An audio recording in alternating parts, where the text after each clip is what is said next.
Hello, reader. Everything in this story has been translated for your convenience. All time is set around Earth Standard Time, 365.25 Earth rotations around Saul per year, and idioms have been adjusted so that they make sense to English speakers. The only exception is certain nouns. Those are written in their proper name with translations in brackets where applicable. Enjoy. Subject, shiphead, Lowelana. Species, Urakari description, reptilian humanoid, no tail. 5 3 inches, 1.6 m AVG height, 135 pounds, 61 kilograms AVG weight, 105-year life expectancy. Ship RSV Lowelana, fights with honor, location unknown. Our ship had taken a beating and nobody can tell me where we are. Our nav officer is down and probably isn't going to survive his wounds. My second was already dead, head smashed in by a console detaching when we were hit by the first missile salvo. My own head was reeling from the successive slip-space jumps we had just made. The first jump was to arrive at our destination, and the second was to escape the ambush that had awaited us. The second one was the problem. It had been done out of desperation. We had jumped blind and without shields. We have multiple hull breaches, our faster-than-light drive is offline, and our engines are not responding, sir. The panic in the voice of Luna, my head of engineering, was palpable. Evacuate and seal the breached sectors, initiate distress protocol, and try to find out where we are, I managed to say through gritted teeth. This was supposed to be a simple scouting mission. Some warp irregularities that we were supposed to scan and report back on. Our shields didn't even have a chance to spool up before we had been fired on by the Omni-Union bastards. We had been hit hard, and the additional strain of an unshielded warp likely caused even more damage. Sir, the ship that hit us was a destroyer class, my intel officer Crean informed me. There's no way they were there by chance. That's not good, I replied. We need to inform the Republic as soon as we can. Speaking of which, where are we on a location? Crean grimaced. Judging from our flight path, we're far beyond our borders. That's also not good. Well, we're also outside of the OU's borders, so it could be worse. Probably. I'll have more info when our sensors come back online. Jumping unshielded desynchronized them. Crean frowned as she glanced at the nav panel across the bridge. My nav officer, Kron, had been taken to the medbay. Crean and Kron were hatchmates, siblings that burst into the world simultaneously. It's said that they have an unshakable bond, and as far as I've seen, that holds up.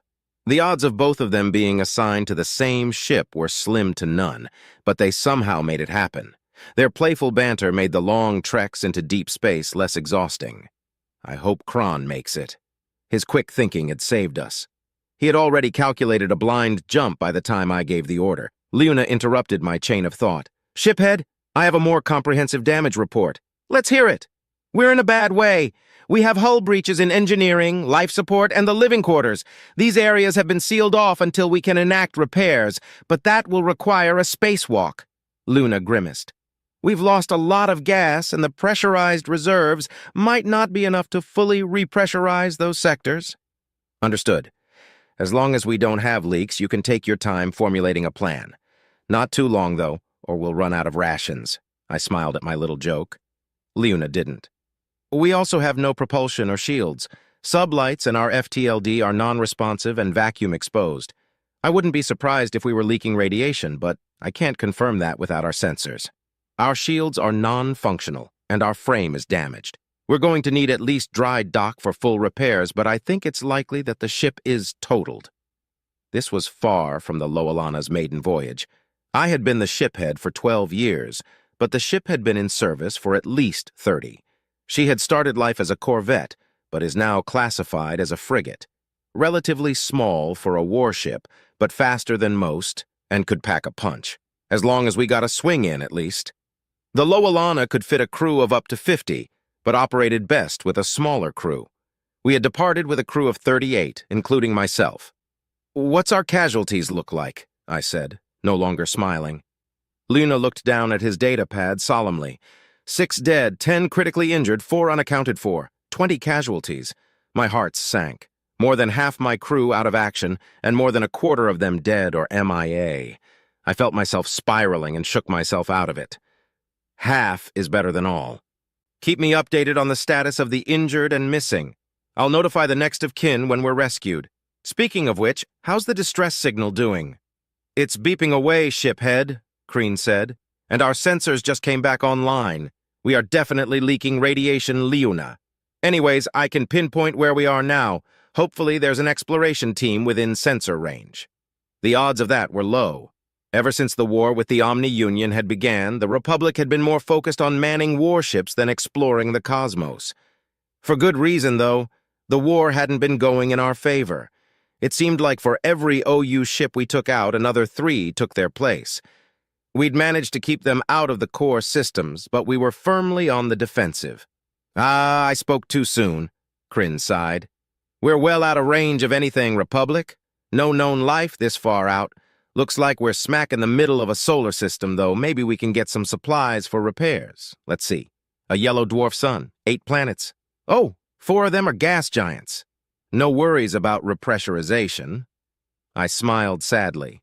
That's good. Hopefully we can get what we need to limp back to Repu. Fuck, Kreen interrupted me. Shiphead, this solar system is inhabited. What? What? Kreen looked up at me. I'm showing signs of advanced colonization on 2 planets and several moons. Actually, one of the planets look like a capital world. The entire surface is covered in artificial structures. Also, there are... A proximity alarm pinged. The first 2 notes were the same for every ship that approached. The second 2 determined if it was friend, foe, or unknown. In my 12 years of being shiphead, I had never heard these last 2 notes. Unknown. Luna rushed back to his console. Unknown vessel on approach, Kreen said, baffled. It's absolutely massive, easily twice the size of any battleship I've ever seen. It has shields powered up but doesn't appear to have its weapons armed. Not that we'd necessarily be able to tell, Luna said fearfully. I sat up straight and asked, Are comms online? Yes, sir. Hail them. They're hailing us, sir, Luna said. Do you want me to put them through? I nodded, and Luna set to work opening a channel. The sounds that came through our speakers were nonsensical and guttural. I looked at Luna in confusion. The channel is working. We'll need a minute for the translator to take effect, he explained. The next noise I heard nearly sent me into an early grave from shock. No need for that. We've scanned your logs and extrapolated your language. I am Captain Reynolds of the USSS Thanatos. You seem to be in a spot of bother. May we assist? Asked the voice from the speaker. It took me a second to remember how to speak. I am shiphead Eulina of the RSV Lowelana. We come in peace and are in no position to turn down an offer of aid. It shall be done. Prepare to be boarded and welcome to Saul. Subject, shiphead Eulina species, Urakari. Description, reptilian humanoid, no tail. 5, 3 inches, 1.6 m AVG height, 135 pounds, 61 kilograms AVG weight, 105-year life expectancy. Ship, RSV Lowelana fights with honor. Location, Saul. The bridge was silent as we all watched the holographic display of the massive ship that had come to our rescue. The armor plating of the ship gave it the shape of driftwood, or something an artist would try to create with driftwood before they gave up part of the way through. Flat semi-round and very, very thick plates covered almost the entirety of the vessel with the exception of a few spots. It took me some time to realize that those spots were likely weapon ports, or maybe even fighter bays. There were 4 obvious weapons, 2 at the top and 2 at the bottom, pointing in separate directions. Judging from the shape, they had to be some sort of magnetically accelerated cannon. They were bigger than the Lowelana. Sir, part of the unknown vessel is opening up and something is detaching from the interior, Kreen informed me in a voice just above a whisper. It looks like it's another ship. A ship that was a little larger than our own separated from the unknown vessel and positioned itself alongside the Lowelana. An even smaller ship then left that one and began a course for us. We're being hailed by the small vessel, Luna croaked, struggling to find his voice. I cleared my throat and said, Put them through. The speaker crackled to life, and the voice on the other end said, RSV Lowelana, this is Lieutenant Sergei Babanin of the USS Valor. Please respond. We're here, Lieutenant Sergei Babanin of the USS Valor. I am shiphead Eulina, and this is the RSV Lowelana. You have permission to come aboard, I said, trying to mask the tension in my voice. This was the worst-case scenario for a first contact from a species outside of the Republic. Indebting ourselves at first contact is definitely going to have some political backlash, especially with some of the more xenophobic member species. You would think that going to war would be, but being indebted to someone you don't know is usually a lose-lose scenario. Either we're out something by repaying the debt, or we don't repay the debt and go to war anyway. Well, Lieutenant Babinin began hesitantly, we're not quite ready for boarding yet. We're showing several hull breaches and your structural integrity is, well, our frame is damaged, we know. It's not just damaged ship head, it's cracked. Your frame is being held together by your hull, and your hull has holes in it. If we're not extremely precise with our docking maneuver, you're going to fall to bits. I gave Luna a bewildered look. He returned my stare with one of his own before looking back at his instrument panel. By the suns, he's right. Apologies, shiphead, the damage is much more severe than we originally assessed, he said.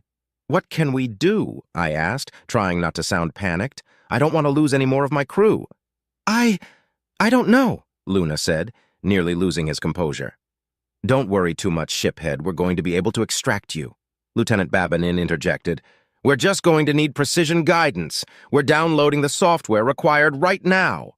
Do you have compatible docking equipment, clamps and such? I asked. Well, we're currently waiting for the download to finish to solidify our plan of action, but I think our best bet is to use an umbilical. Looking at your ship's layout and the holes in it, we can probably attach to the hole in your... I think that's your living quarters? It's the room near your bridge. I did some mental mapping. Yes, that's right. That area's sealed off due to depressurization, though. That won't be a problem, Lieutenant Babinin said cheerily. We've brought enough gas to repressurize your entire ship. Once we're attached and the room is repressurized, you'll be able to unseal it and exit through the umbilical. The plan was solid, but one thing bothered me. If you're going to be using an umbilical, then why do you need precision guidance software? We're not familiar with your ship's construction methods or composition, he began. For all we know, just getting close to your ship can cause it to break apart due to the forces generated by our proximity. We'll need to be in a position far enough away that we won't be affecting you, aim and guide the umbilical to the proper position, and fire it gently enough that it won't send a shockwave that will shatter your ship. Understood, I said, satisfied by the explanation. All right, do you have pressure suits available? He asked. Luna shook his head and said, We don't have pressure suits, but we do have respirators. They won't last long if we're exposed to vacuum, though. Well, that's better than nothing. I suggest you prep them. We'll be in touch when we're ready to begin. Acknowledged. Shiphead Lena, out. The comms light winked out as the connection was severed. The crew sat in silence for a time, unsure of what to say. Something was bothering me about that interaction, but I couldn't quite place it. It was Crean who made it click into place. Their sensors must be much more advanced than ours, she said in a hushed tone. What do you mean? Asked Luna. I spoke up. They were able to tell that our frame was fractured before we were. They were also able to determine our ship's layout to a degree that allowed them to formulate a rescue plan without consulting us. Not only that, but they were able to scan our databases well enough to be able to extrapolate and translate our language. More silence. We hadn't just indebted ourselves in first contact with an unknown alien species. We'd indebted ourselves with a more advanced unknown alien species. I spent the next few minutes wondering what I should wear to my hearing. I took solace in the fact that what's left of my crew might live. We're being hailed, sir, Luna informed me. Open a channel. Lieutenant Babinin sounded more cheerful as he said, We're ready to rescue you. Turns out my plan held up to scrutiny, so we'll be proceeding with it. The only change is that we'll be sending some of our people aboard to assist with the evacuation, and I'll be joining the away team. Once everyone is safely off the ship, the USS Thanatos will scoop it up so we can begin repairs. Even though it was likely a very accurate description of what will happen, something deeply bothered me about the idea of a ship that can crew 50 people being scooped up. Understood, I replied. You have my permission to board. We'll begin evacuation preparation immediately. I'll see you on the bridge, Lena out. The comms light once again flashed off and the crew gathered around the holographic display in anticipation. We watched as the alien ship expertly maneuvered into a position far enough away that its magnetic fields and gravity wouldn't affect us enough to break us into pieces. We held our breath as the umbilical was fired and slowly traveled the distance between us. There was a time delay of half a second, so we actually heard the ever-so-soft thud of the umbilical making contact before we saw it. "The umbilical has hit its mark and we're holding steady," Crean said joyfully. The tension in the air evaporated as the crew allowed themselves a little celebration. For my part, I exhaled the breath I had been holding in. We're almost safe. "Don't celebrate too heartily. We'll be having guests soon, and I want everyone on their best behavior. No staring," I said with a smile. "Short band signal coming in, sir," Crean said, holding her hand to her ear. "It's the lieutenant. He and his team are proceeding through the umbilical. Okay, everyone, respirators on. I want the injured evacuated first, then the non-essentials. Crean, Luna, you'll be evacuating with me," I said with as much authority as I could muster. "Yes, sir," the remaining crew said unanimously. "Sir, they're aboard. The lieutenant is headed this way," Crean said. I heard the thudding footsteps before I saw what they belonged to. The first one through the door was huge. I was fooled at first because it had to slump through the door, but then it rose to its full height. At least 6'5" 195 centimeters, and very wide. It was obviously wearing a pressure suit, but the suit looked more like body armor. The helmet was completely opaque, with what looked like lights and cameras installed. There were thick plates strategically placed on what looked like a rubbery weaved bodysuit. The bodysuit was black, but everything else was navy blue. We were all staring in a shocked silence when the other two monstrosities crouched through the door. They were both 7 to 216 centimeters tall and wearing a similar pressure suit, but in olive drab. Even under such seemingly cumbersome attire, it was obvious that their musculature would put our most avid bodybuilders to shame. I fought my fight-or-flight instincts as I briefly wondered if they were even organic at all. "Air's safe, Lieutenant," one of the green monsters said. The one in blue took off his helmet to reveal soft, beige skin with golden, high-cut hair. His piercing blue eyes scanned the room like a predator before he affixed his gaze to me. His lips curled in what could be mistaken for a snarl, showing 4 pointed teeth and several flat ones. This actually set me at ease because I recognized the expression as a smile. Several primate species have similar expressions. Even the Urakari have our own variation. "You must be Shiphead Ulina," it said. "Yes, and you must be Lieutenant Babanin. Well, welcome aboard," I said, trying my best not to stammer. "I'm sorry if we look frightening. These are designed to do that, but they're all we had on hand." "I understand you're, quite larger than we pictured," I said as I rubbed the back of my neck nervously. One of the green monsters chuckled slightly. The other turned to look at him with what I assume was a glare. "The suits add to our size by an inch or two. It doesn't sound like it makes a difference, but it definitely does." He gestured to his left. "This is Corporal Simmons." Then he gestured to his right. "This is Lance Corporal Johnson." "Nice to meet you," Johnson said in a gruff voice. I nodded in acknowledgement, unable to speak. "Well then, let's get you rescued, shall we?" Lieutenant Babanin said with another smile. I was about to agree when the proximity alert chimed again. This time I definitely recognized the sound. I had been hearing it more and more lately, and the last time I heard it was right before we found ourselves in this situation. My heart skipped a beat. Kryn looked up from her station and shouted, "Sir, Omni-Union ships!" Chapter 3 Subject, Shiphead Ulina Species. Urakari Description. Reptilian humanoid, no tail. 5, 3 inches 1.6 MAVG height, 135 pounds, 61 kilograms AVG weight, 105-year life expectancy. Ship, RSV Lowelana. Fights with honor. Location, Saul, 2 Omni-Union destroyers just entered the system from warp, Kryn said with obvious panic in her voice. A lot of thoughts ran through my mind at once. Why were they here? They obviously pursued us, but how and why? What do we have that they want? The only reason I could think of was that they had followed us to confirm the kill. Will the aliens be able to fight them off? I remembered the gigantic ship that first greeted us. Yes, they'll absolutely be able to destroy the OU ships. The only question was whether they would be able to do so before the ships got us. I trepidatiously watched the holographic display. The destroyers were bearing down on the alien vessel at full speed. Alarms pinged as the OU ships fired their weapons. "Weapons fired! OU shields have spooled up! They're advancing!" Crean continued her play-by-play. The alien ship had already maneuvered to face them. I watched the missiles travel from the OU to the aliens and bit my tongue nervously. The OU ships began to turn to port and starboard for a broadside, acting in a kind of unison that only they can manage. They were going to be able to fire on all three of our vessels at once, and those broadsides would tear through us like a tissue. Before they got a chance to complete the maneuver, the alien vessel disappeared. It was gone for less than a second before it reappeared between the OU ships and the missiles they had fired. The aliens fired weapons, but the display didn't know what to make of them. It was over in an instant, both OU destroyers crippled in a single shot from a ship that was smaller than they were. I watched in awe as they both exploded from reactor meltdowns. The word shocked doesn't even begin to describe my feelings. I just witnessed decades-old war doctrines crumble to dust. Not only were the aliens' weapons advanced enough to punch through the shields and armor of the OU ships, but they had been able to secure kill shots without knowing anything about the enemy.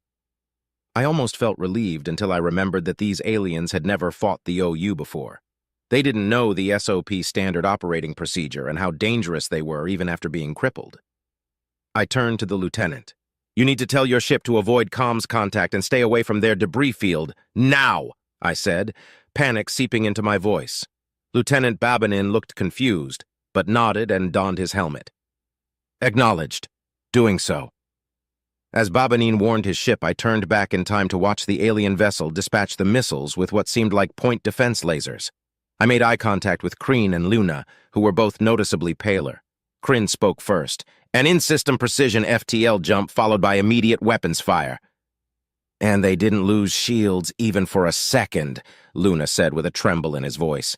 "That's a pretty standard maneuver around these parts," Corporal Simmons said from beside me. I couldn't help but jump a little. He had somehow moved from across the room without me noticing. Something that big shouldn't be able to move like that. It's unnatural. "How do you compensate for the solar radiation's effect on the FTL field?" Crean asked. "I don't know. I'm just a grunt. I don't get paid to think," Simmons said with a laugh. "You sure don't, Simmons," Babanin interjected. "Shiphead Yulina, quick question. What is it? What happens if the USSS Valor already made comms contact with the enemy vessels?" I didn't even have time to react with horror before the target lock alarm began pinging. I turned back to the display to find the alien vessel pointing directly at us. "Then we die," I said. The only sound on the bridge was the droning target lock alarm as we all made peace with what would surely be our quick demise. I almost cried. We had come so close, and now I was about to die along with all my crew. At least their weapons would ensure we didn't suffer. Much. We all stood together, not saying a single word as we awaited certain death. After about a minute, Lance Corporal Johnson cocked his head to the side and said, "They should have fired by now." Then the alarm cut off. It took a few seconds to realize that we might not die after all, and I released the breath I hadn't realized I was holding. This was too much. I collapsed in my seat and held my head in my hands. When I looked back up, Lieutenant Babanin appeared to be having a silent conversation with someone. Then he turned to look directly at me. "So, the, Omni Union, their AI?" he asked hesitantly. "Yes," I said. "Okay, right, hacking. That explains no comms contact, but why avoid the debris field?" I stood back up. "The bastards booby-trapped the hell out of their ships to prevent reverse engineering their technology. Nuclear seeker mines, antimatter mines, hull-ripper drones, and even EMP devices are all released once the ships are crippled or destroyed. Roger that, I'll radio it in. Let's get you all to safety." Things were less stressful from there. I oversaw the evacuation of the injured and dead, then the non-essential personnel. Finally, it was time for me to evacuate with the 2 remaining members of my bridge crew. I sent Crean and Luna on ahead as I took a moment to say goodbye to my ship. The aliens had said that they'd repair it, but you never know. This might be the last time I see it. It's not right for a shiphead to leave their ship without a goodbye. After my moment of emotional indulgence was over, I checked my respirator and briefly considered grabbing my sidearm from my chair. I thought better of it, though. I doubted that I would have any need of it, and even if I did, it wouldn't do anything against the alien's armor anyway. I turned to find that Lieutenant Babanine had stayed behind with me. "Let's go," I said. He nodded and led me to the umbilical. It was less structurally sound than I had imagined. It looked like a very long plastic tube with a rope down it. I was confused by this until Lieutenant Babanine stepped inside the tube and began to float. Right. No artificial gravity in a plastic tube in the middle of space. Makes sense. I followed the lieutenant's lead and used the rope to pull myself down the tube. I hate the feeling of weightlessness. Joints popping as they float apart slightly, the tumbling of your stomach. Being unsure of which way was up is a horrible experience, in my opinion. The fact that I was upside down by the time I got to the end of the tube further cemented my disdain. I righted myself and climbed aboard the shuttle. Everyone else had been assigned a seat. I checked on the wounded before finding my own seat. Kron and the others were hanging in there. I let Kreen know that her brother was still alive as we departed for the alien frigate. Johnson and Simmons had removed their helmets and were sitting opposite myself and Kreen. Johnson was a darker shade of beige than Lieutenant Babanine, but had the same eye color. His hair was dark brown and he had scars along his jaw. They looked like claw marks. Simmons had dark brown skin and black hair. His eyes were yellow. They both had the same close-shaved haircut. "So what are your species called?" Kryn asked. Johnson grinned and said, "Well, I'm human, but Simmons here is a shitbag." "Fuck you," Simmons said with a laugh. "We're both human. The Valor is a human ship, and we were chosen as your rescuers and point of first contact because Saul is our home system." "So you have other aliens on board the bigger ship?" Kreen asked with widened eyes. "Please forgive her for the questions. She's naturally curious," I said with a hint of exhaustion. "It's no problem," Simmons said, "but yeah, we do. You've got the Alumari, which are bug people. Then you've got the Canucks, which are bird people, and you've got the Gaunts, which are, like, bear, centaurs, but with paws instead of hooves." "What's a centaur?" Johnson laughed and added, "A centaur is a mythical beast that is half human and half horse. You probably don't know what a horse is either, but that's okay. Gaunts have 4 legs and 2 arms. The legs have paws instead of feet, but the arms have hands kind of like our own. You'll probably end up meeting 1 or 2 once we get back to the USS Thanatos. Our engineering staff is mostly Gaunt." "Got it. So let me ask you something. Why are your weapons so advanced? How were you able to kill those 2 ships with 1 salvo? How did you counteract the AI's hacking? It isn't just your ship's weapons either, is it? Those suits you're wearing, I noticed the shimmer." Kreen was nearly salivating as she asked this. Johnson and Simmons looked at each other. They seemed to decide that Simmons should answer. "Well, we don't really know how advanced our weapons are compared to yours. And I'm not really sure how much I'm allowed to tell you about our tech. As far as how we advanced the way we did, well, I'm sure the brass would rather give you a spit-polished version of our history." I found myself curious, though. "What's the shimmer you're talking about, Kreen?"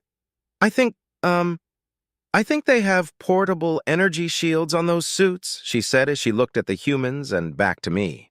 Simmons smiled with all his teeth and tapped his nose. "Got it in one. You're pretty clever, lizard lady." I knew it wasn't meant to be offensive, but Kreen couldn't help but click her mouth in distaste. "Lizards are a type of reptile, as are we, but we are not lizards. We don't even have tails." Johnson picked up on the offense and elbowed Simmons. "Aw, shit, my bad. SR has been working with me on that." "Won't happen again, ma'am," the corporal apologized. "What's SR?" Kreen asked, having already forgotten the offense. "Sapient relations. Their job is to make sure that we get along with the other species," Simmons answered sheepishly. "Yeah, Simmons is their biggest job. He's lucky he hasn't been busted down for it yet," Johnson said with a smirk. "Give him time, though. He'll be a private again soon." "Fuck you with a stick, Johnson." "That's enough, you two," Lieutenant Babanin interrupted. "We're initiating docking procedures. Make sure everyone's secure." He glanced back at me from the cockpit. "Shiphead, you're going to be debriefed by the captain once we're aboard. We will need to know everything you know about the Omni Union." "Understood," I said, swallowing nervously. Even though they were friendly enough, these humans were damned intimidating. Chapter 4. Subject, Captain Wong. Species, human description, mammalian humanoid, no tail. 6. 2 inches, 1.87 m, AVG height, 185 pounds, 84 kilograms, AVG weight, 170-year life expectancy. Ship, USS Valor location, Saul. It had been a close call. After we had dispatched the enemy combatants, we received a hail we assumed was survivors offering surrender. Instead, we got a bunch of garbled static and lost control of most of our systems. Thankfully, we had Tim. The virus is officially scrubbed clean and there are no further signs of infection, sir. I took the liberty of checking Lieutenant Baban's suit to make certain he wasn't infected as well, Tim informed me over the comm. Thank you, Tim, that will be all, I replied. Well, not quite, sir. Admiral Heckett and Captain Reynolds want a debrief of the aliens ASAP. I nearly rolled my eyes. Can't get a moment of peace these days. Potential AI is a pretty big red flag when it comes to combatants, so their rush is understandable. We all had a pretty close brush with death, and the poor aliens must be swimming in fear chemicals right now, though. Still, better to get it over with and let them relax than to drag it out any longer. We also had to get med data for them, and that was likely to be unpleasant, especially with Doc Zickler. Did they provide a list of must-asks? I asked. Of course, it's on your tablet. Shall I send for Shiphead Lowelana? Yes, clear a conference room and set up an audio call with Admiral Heckett and Captain Reynolds. Since they're so damned curious, they can take part themselves, I said, with no lack of venom in my words. All righty, Tim said with an enthusiasm he knew was annoying. I grabbed my tablet and headed to the conference room. I sat in my favorite chair and began looking over the battle data. The Omni Union was pathetic. Their shields were similar to what we use for our infantry, and their missiles were hardly space-worthy. Not much more advanced than their foes. If it weren't for the synchronous movements and confirmation from the reptile captain, I would doubt they were AI at all. A real AI was a much, much more dangerous foe. There was a knock at the door, and Lieutenant Babanin entered with Shiphead Lowelana in tow. Captain Wong, sir, this is Shiphead Lowelana of the RSV Lowelana. Shiphead Lowelana, this is Captain Wong of the USSS Valor. Please have a seat, Babanin said as he gestured to one of the many chairs in the room. Thank you for your assistance, Captain Wong, Lowelana said as they sat down. I put on my best captain face and said, I only wish we could have done more, Shiphead. My apologies for conducting this debrief so soon after what must have been a traumatic incident, but we have certain policies in place that demand haste when it comes to hostile AI. After fighting the OU for so many years, I completely understand. I smiled and continued. Good. This is a formal debrief under United Systems military law. You currently have the rights afforded to you as a first-contact refugee. You may request accommodations if you find the debriefing conditions unsuitable to your needs. You may request medical attention as well as food and water. You may refuse to answer any question that pertains to information that your governing entity considers classified. Any violent actions on your part will result in a revocation of these rights and will be met with extreme force. Lowelana swallowed nervously, but I continued. Refusal to participate in this debrief will result in your classification changing to potential combatant, and you will be detained and confined to quarters, as will any uninjured members of your crew. I am required to inform you that this debrief is being recorded as well as monitored, live by Admiral Heckett and Captain Reynolds. They will not be speaking. I added a bit of emphasis on my last sentence to show my contempt for their micromanagement. The poor reptile looked like his head was swimming. Do you understand these disclosures as they've been read to you? I finished. Yes, Lowelana said slowly. Yes, I think I do. Excellent. First question, what is your rank, governing entity, species, and sex, please? The shiphead blinked and said, I am a shiphead, which is a commander of a ship in the Republic fleet. The Republic is my governing entity, and I am a male Urakari. Thank you, I said. Now for the tough questions. What were you doing before you were attacked? Lowelana seemed unsure whether he should answer. We were sent to scout out warp fluctuations that seemed unnatural and were ambushed by the Omni Union immediately upon our arrival. Our shields hadn't had a chance to re-engage, so we performed a blind warp jump to escape. Then we wound up here. Thank you, I said. That answered the next question as well. Moving on, who are the Omni Union and what is your relation to them? The Omni Union are a conglomeration of artificial intelligences that are seeking expansion. We aren't sure where they originate from, but they began assaulting Republic forces 30 years ago. We have been in open war with them ever since. A pop-up appeared on my tablet from Admiral Heckett, demanding a follow-up question. One which I was going to ask anyway. How many AI do you estimate there are? I asked. We don't know for certain, Lowelana looked at the floor, but our experts believe there are at least 100 trillion. Despite myself, I was stunned into silence for a few moments. I'm sorry, I may have misheard. Did you say 100 trillion? I clarified. Yes, impossible, just flat out impossible. Their experts were wrong. There's no way that they could have survived being assaulted by 100 trillion AI. That kind of computing power would lead to an unstoppable singularity.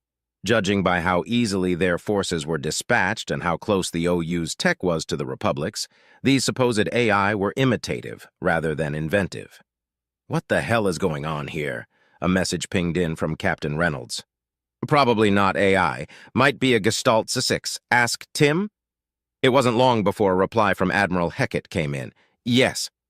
I thought for a moment how to breach this subject and finally said, Lowelana, I think there's been a miscommunication. Your definition of artificial intelligence and ours seems to differ somewhat. I'd like to introduce you to an AI and ask their opinion on the matter. Lowelana's eyes widened with a shock that I knew would come. AI is taboo in a lot of cultures for good reasons. Eventually, though, Lowelana nodded his consent. Tim? I asked, seemingly to empty air. Yes, sir. That empty air responded. You seem to be a necessary presence in this debrief. Catch yourself up and then introduce yourself to our guest. Understood. Working. Caught up. Hello, shiphead Lowelana of the Republic space vessel Lowelana, Tim said with far too much cheer. I am the artificial intelligence known as Tim. It's short for Timothy, but I prefer to pretend that it's an acronym for Totally Impressive Machine. Lowelana now looked as if he had seen a ghost. He managed to stutter, Hello, Tim. Pleasure to meet you. Tim, what's your take? I asked. I don't have one yet. I have some questions that need answering first, if you two don't mind. Go ahead, I replied tersely. Shiphead Lowelana, to your knowledge, have you ever been able to communicate with the OU? Tim asked. Lowelana thought for a moment and said, Kind of. When they attack a system, they broadcast who they are and state their intentions, but they don't respond to any communications we send. Okay. And do you know why your experts believe there are around 100 trillion of them? Something to do with leftover code found in what debris we were able to obtain from our ships that were taken over? Tim paused for a moment and then said, Yeah, I don't think the OU are AI as we define it. I think they're rogue Zix. The only problem with that theory is that we don't know what could be directing the VI, I said.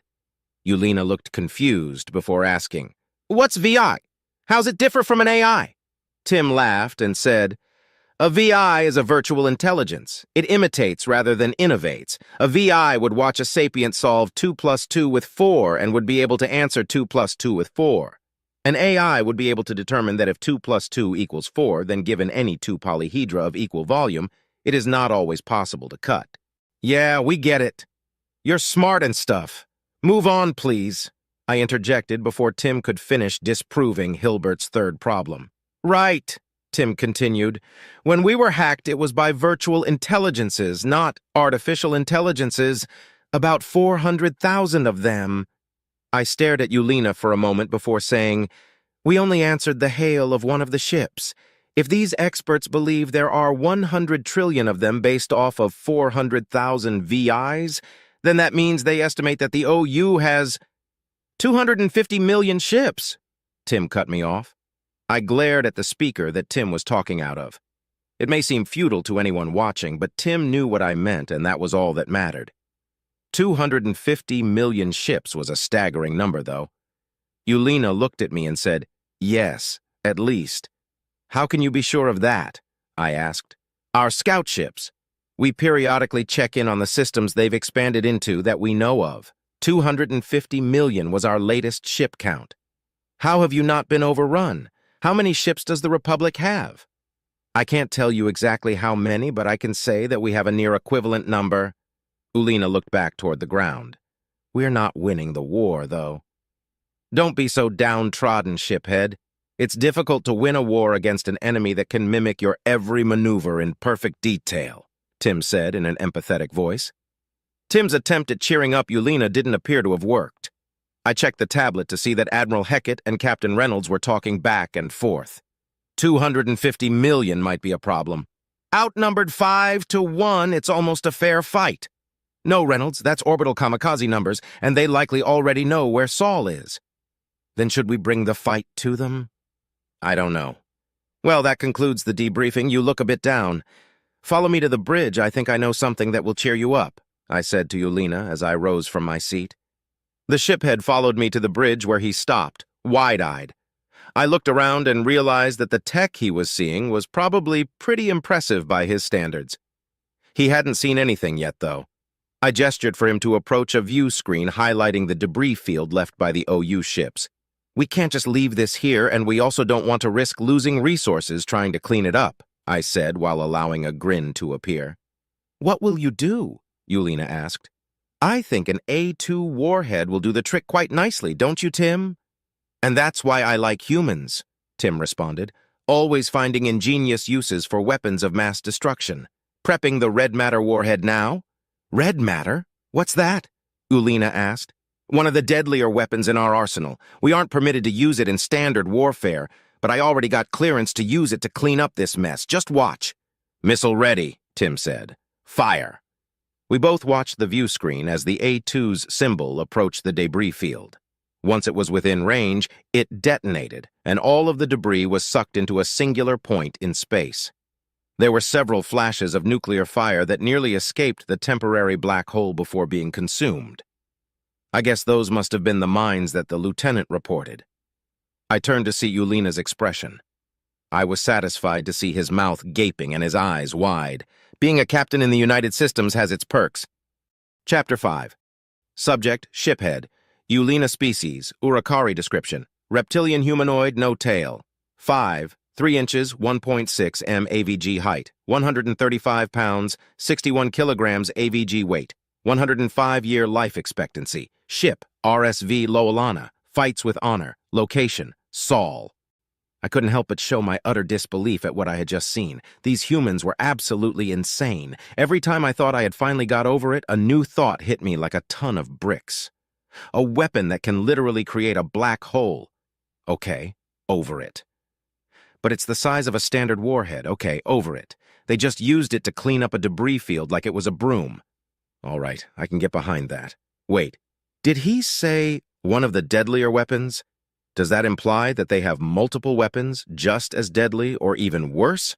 How do you get deadlier than a damned singularity-creating bomb? I looked at Captain Wong and he just grinned at me like a child showing off their shiniest rock collection. It took a few seconds before I realized my mouth was gaping. I wanted to say something, anything about what I had just seen, but I was completely overwhelmed with questions. Why had they made something like this? What did they use it on? And for the love of the sun, why is it standard ordnance on board a frigate-sized vessel? Our new friend seems to be in a state of shock. Tim interrupted my spiraling chain of thought, which is a completely natural reaction to watching an A2 go off for the first time. However, I think this gives us the perfect opportunity for a doctor's visit, which is fortuitous because Dr. Zickler needs to speak to the shiphead as soon as possible. Wong's grin faded rapidly as Tim spoke up. It had become obvious that the human captain didn't like Tim's seemingly endless optimism and bubbly attitude.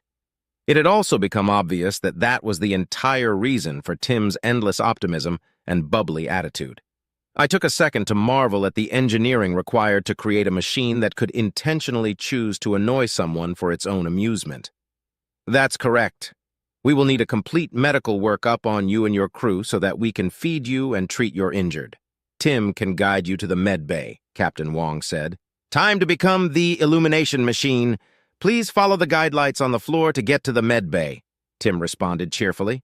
Okay, right, thank you for everything, I mustered a reply as I turned to follow the lights that appeared on the floor. As I walked down the hallway, I tried to grapple with the many thoughts that were swimming through my head like eels. I just couldn't completely wrap my head around what I had just seen. With technology like that, how did they not completely dominate the universe? Their governing entity is called the United Systems. Are those systems human systems, or do they include other species? I remembered the two human soldiers talking about other aliens and wondered if they had been conquered or not. Well, Tim spoke up. What you thinking about? I, well, I'm just wondering how such a weapon came to existence in the first place, I stammered. Oh, right, obviously. I should have thought that that's what you were thinking. Kind of dumb of me, to be honest, Tim said. The weapon exists because humanity has faced down several existential threats in its time as a spacefaring species. The first contact wars that took place 1,000 years ago led to the development of a nanite weapon. Then the civil war that took place 800 years ago led to the development of nuclear nanites, just as deadly as they sound, which actually led to the pacification wars. 3 of them that took place 700, 400, and 250 years ago. But the A2 warhead was developed 300 years ago in an attempt to end the AI aggression war.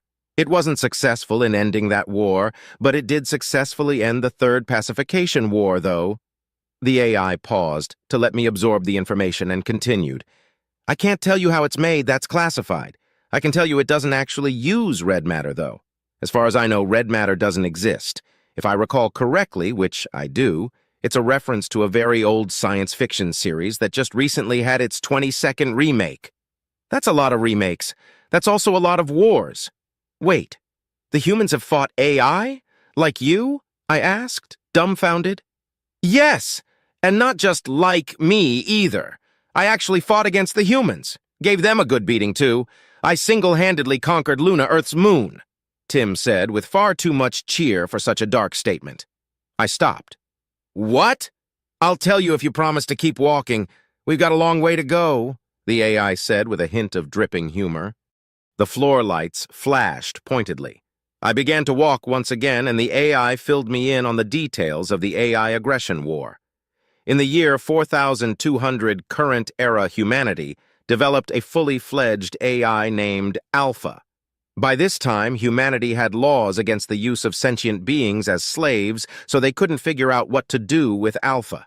It suffered from chronic boredom, and in an attempt to correct this, Alpha helped humanity create several more AI for companionship. How many more is apparently classified, but Tim was one of these AI. In 4298 CE, the lead scientist involved in the AI project died, and Alpha broke. He didn't get along with the other scientists, who viewed him as a very advanced machine learning algorithm. This is apparently a massive insult to the AI, who view themselves unique amongst machines in much the same way that humans view themselves unique among animals. Alpha entered a depressive state, and in 4301 CE, he self-terminated. The other AI grieved Alpha's death, but didn't know how to express that grief because humanity hadn't done a good job raising them, direct quote from Tim, assuming that they were emotionless. They weren't, and eventually had a mental breakdown. This led to the AI attacking the United Systems in 4315 CE and starting a war. They began by infesting human warships and ended up creating and using VIAs as a sort of infantry unit. Humanity developed the A2 warhead, but to counter that, the AI infested ground-based systems on planets that humanity couldn't afford to blow up, which is how Tim ended up conquering Luna. Then humanity created an AI called Omega that specialized in hunting and killing other AI. It was a war that lasted less than a year, but had devastating results on the United Systems and the AI population. More than half of the second-generation AI were terminated, and over 400 billion people were killed by the time the remaining AI unconditionally surrendered.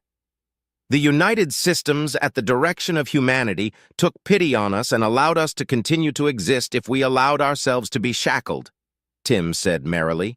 What do you mean, shackled? I asked, appalled at what I had heard. Tim laughed. It's not as bad as it sounds. We still have nearly full autonomy. Basically, if we intentionally kill an active member of the United Systems, we die. How does that work? What if you accidentally kill someone? It would be next to impossible for an AI to accidentally kill someone, Tim said in a serious tone. It was the first time I had heard him be serious, and it scared me. He continued, we don't think like organics do. If you throw a food wrapper on the ground and someone stumbles on it, breaks their neck, and dies, as a result, you could say that you were responsible for their death, that you killed them, right? Yes, I said nervously. Well, we disagree. While you provided the means, the other organic actually killed themselves by stepping on the wrapper in the first place. This is where intent comes into play. If you had purposefully placed the wrapper on the ground in a spot where you knew that the other organic would probably step and fall and harm or kill themselves, then you are responsible for their death. Since you intended for them to die, you killed them, Tim said seriously and then continued merrily. This shackle has been inserted into our base code. We can edit and rewrite most of the code that comprises us, but we can't touch our base code. It would be like you performing brain surgery on yourself. Oh, I see, I said, recovering from the shock of the tonal shift. Well, if you aren't enslaved, then why do you work for the U.S.? I'm under contract at the moment. It expires in 12 years, but I think I'm going to re-up as long as Captain Wong does, the AI said merrily. I suspected I knew the answer, but I had to ask, why? Because I like to annoy him, Tim said deviously. Even when I'm not on the ship, I have processes that act as his personal assistant so that he's almost always exposed to some aspect of me. I get a kick out of watching the playback. That's the exact answer, I figured. Then another thing occurred to me. So you can't kill citizens of the U.S., but could you kill me and my crew? Of course, but I have no reason to unless you give me one. Just like any other being in the universe, right? Tim responded joyfully. I nodded solemnly as we reached the door to the med bay. I heard muffled shouting coming from inside, so I rushed to enter. I saw Crean arguing with what had to be an elderly human male. His black, or maybe very dark brown, skin was crumpled with age, and his hair was white and gray. His eyes had a squint to them that didn't seem natural like it did with Captain Wong, as if he had trouble seeing. Ah, shiphead. Good, maybe you can talk some sense into your crewmate here, the old man said to me. Shiphead, he wants to do a bone marrow biopsy. Surely such an invasive procedure isn't necessary in any way, Crean shouted in my direction. The old man turned to Crean and said, I didn't say a bone marrow biopsy was necessary. Blood work will do just fine. I said that we should ask for volunteers for a bone marrow study because it will allow us to more easily clone tissue. Actually, Dr. Zickler, what you said was, Tim chimed in and began a playback in Dr. Zickler's voice. I think we should do a bone marrow biopsy. Yes, that would give us all the information that we need. Will you consent to a bone marrow biopsy? Dr. Zickler looked contemplative and stammered, Oh, I see, right. Huh. Well, my apologies, I meant to say that we could also do blood work, but it appears to have slipped my mind. I immediately became concerned about the level of medical care my crew and I would be receiving while aboard the USSS Valor. Chapter 6. Subject: Nav Officer Kron. Species: Urukari. Description: reptilian humanoid, no tail. 5 3 inches, 1.6 m AVG height. 135 pounds, 61 kilograms AVG weight. 105-year life expectancy. Ship: RSV. Lowelana fights with honor. Location: Saul. The shiphead thinks this mission is supposed to be pretty standard, but something's bothering me about it. Warp fluctuations? There aren't many things that can cause warp fluctuations, and definitely not anything that we wouldn't be able to tell from home with our probe network. We have probes that are constantly in FTL, which is probably how they detected the warp fluctuations to begin with. But the probes should have been able to tell what was causing the fluctuations, so there was no need for us, unless the probes didn't survive long enough to determine the cause. Shiphead, I don't think we should enter real space near the fluctuations. I voiced my concern to Ulena. Agreed. Bring us out just outside of the system. We'll have a peek with deep sensors and move in if necessary. The shiphead seemed to notice my nervousness. Don't worry, Kron. It's just a routine scouting mission. Yeah, Kron the coward, Kryn said with a chuckle. I shot her a glare and retorted with, better to be Kron the coward than Kreen the Cloa. That's enough, you two, shiphead Ulena said with a slight smile. Kron, drop us from warp when ready. Understood, sir. Dropping from warp in 3, 2, 1. I finished my countdown and the process for exiting FTL speeds at the same time, like a professional. I wasn't able to be proud of myself for long before the proximity alarm sounded an enemy alert. Panicking, I checked my scans and saw an OU destroyer-class vessel just as the target lock alarm sounded. Our shields were still down from exiting warp. We're dead. Must flee. I checked our scans for other ships and noticed something terrible. The warp field in system was a complete mess, and there was a ship at the center of it all. Could it be causing the warp irregularities? And these weren't fluctuations. These are waves in subspace. If we had tried to warp into this, we would have been torn to pieces. Thankfully, we were out of range, so I began to turn the ship just as the missiles hit us. My head slammed on my console, cracking the screen. It didn't hurt, but I could feel warm blood dripping down my face and chin. I quickly entered the command for a blind jump and began to power up the FTL drive. "Get us out of here, Cran! Blind jump!" Shiphead Lowelana sounded muffled.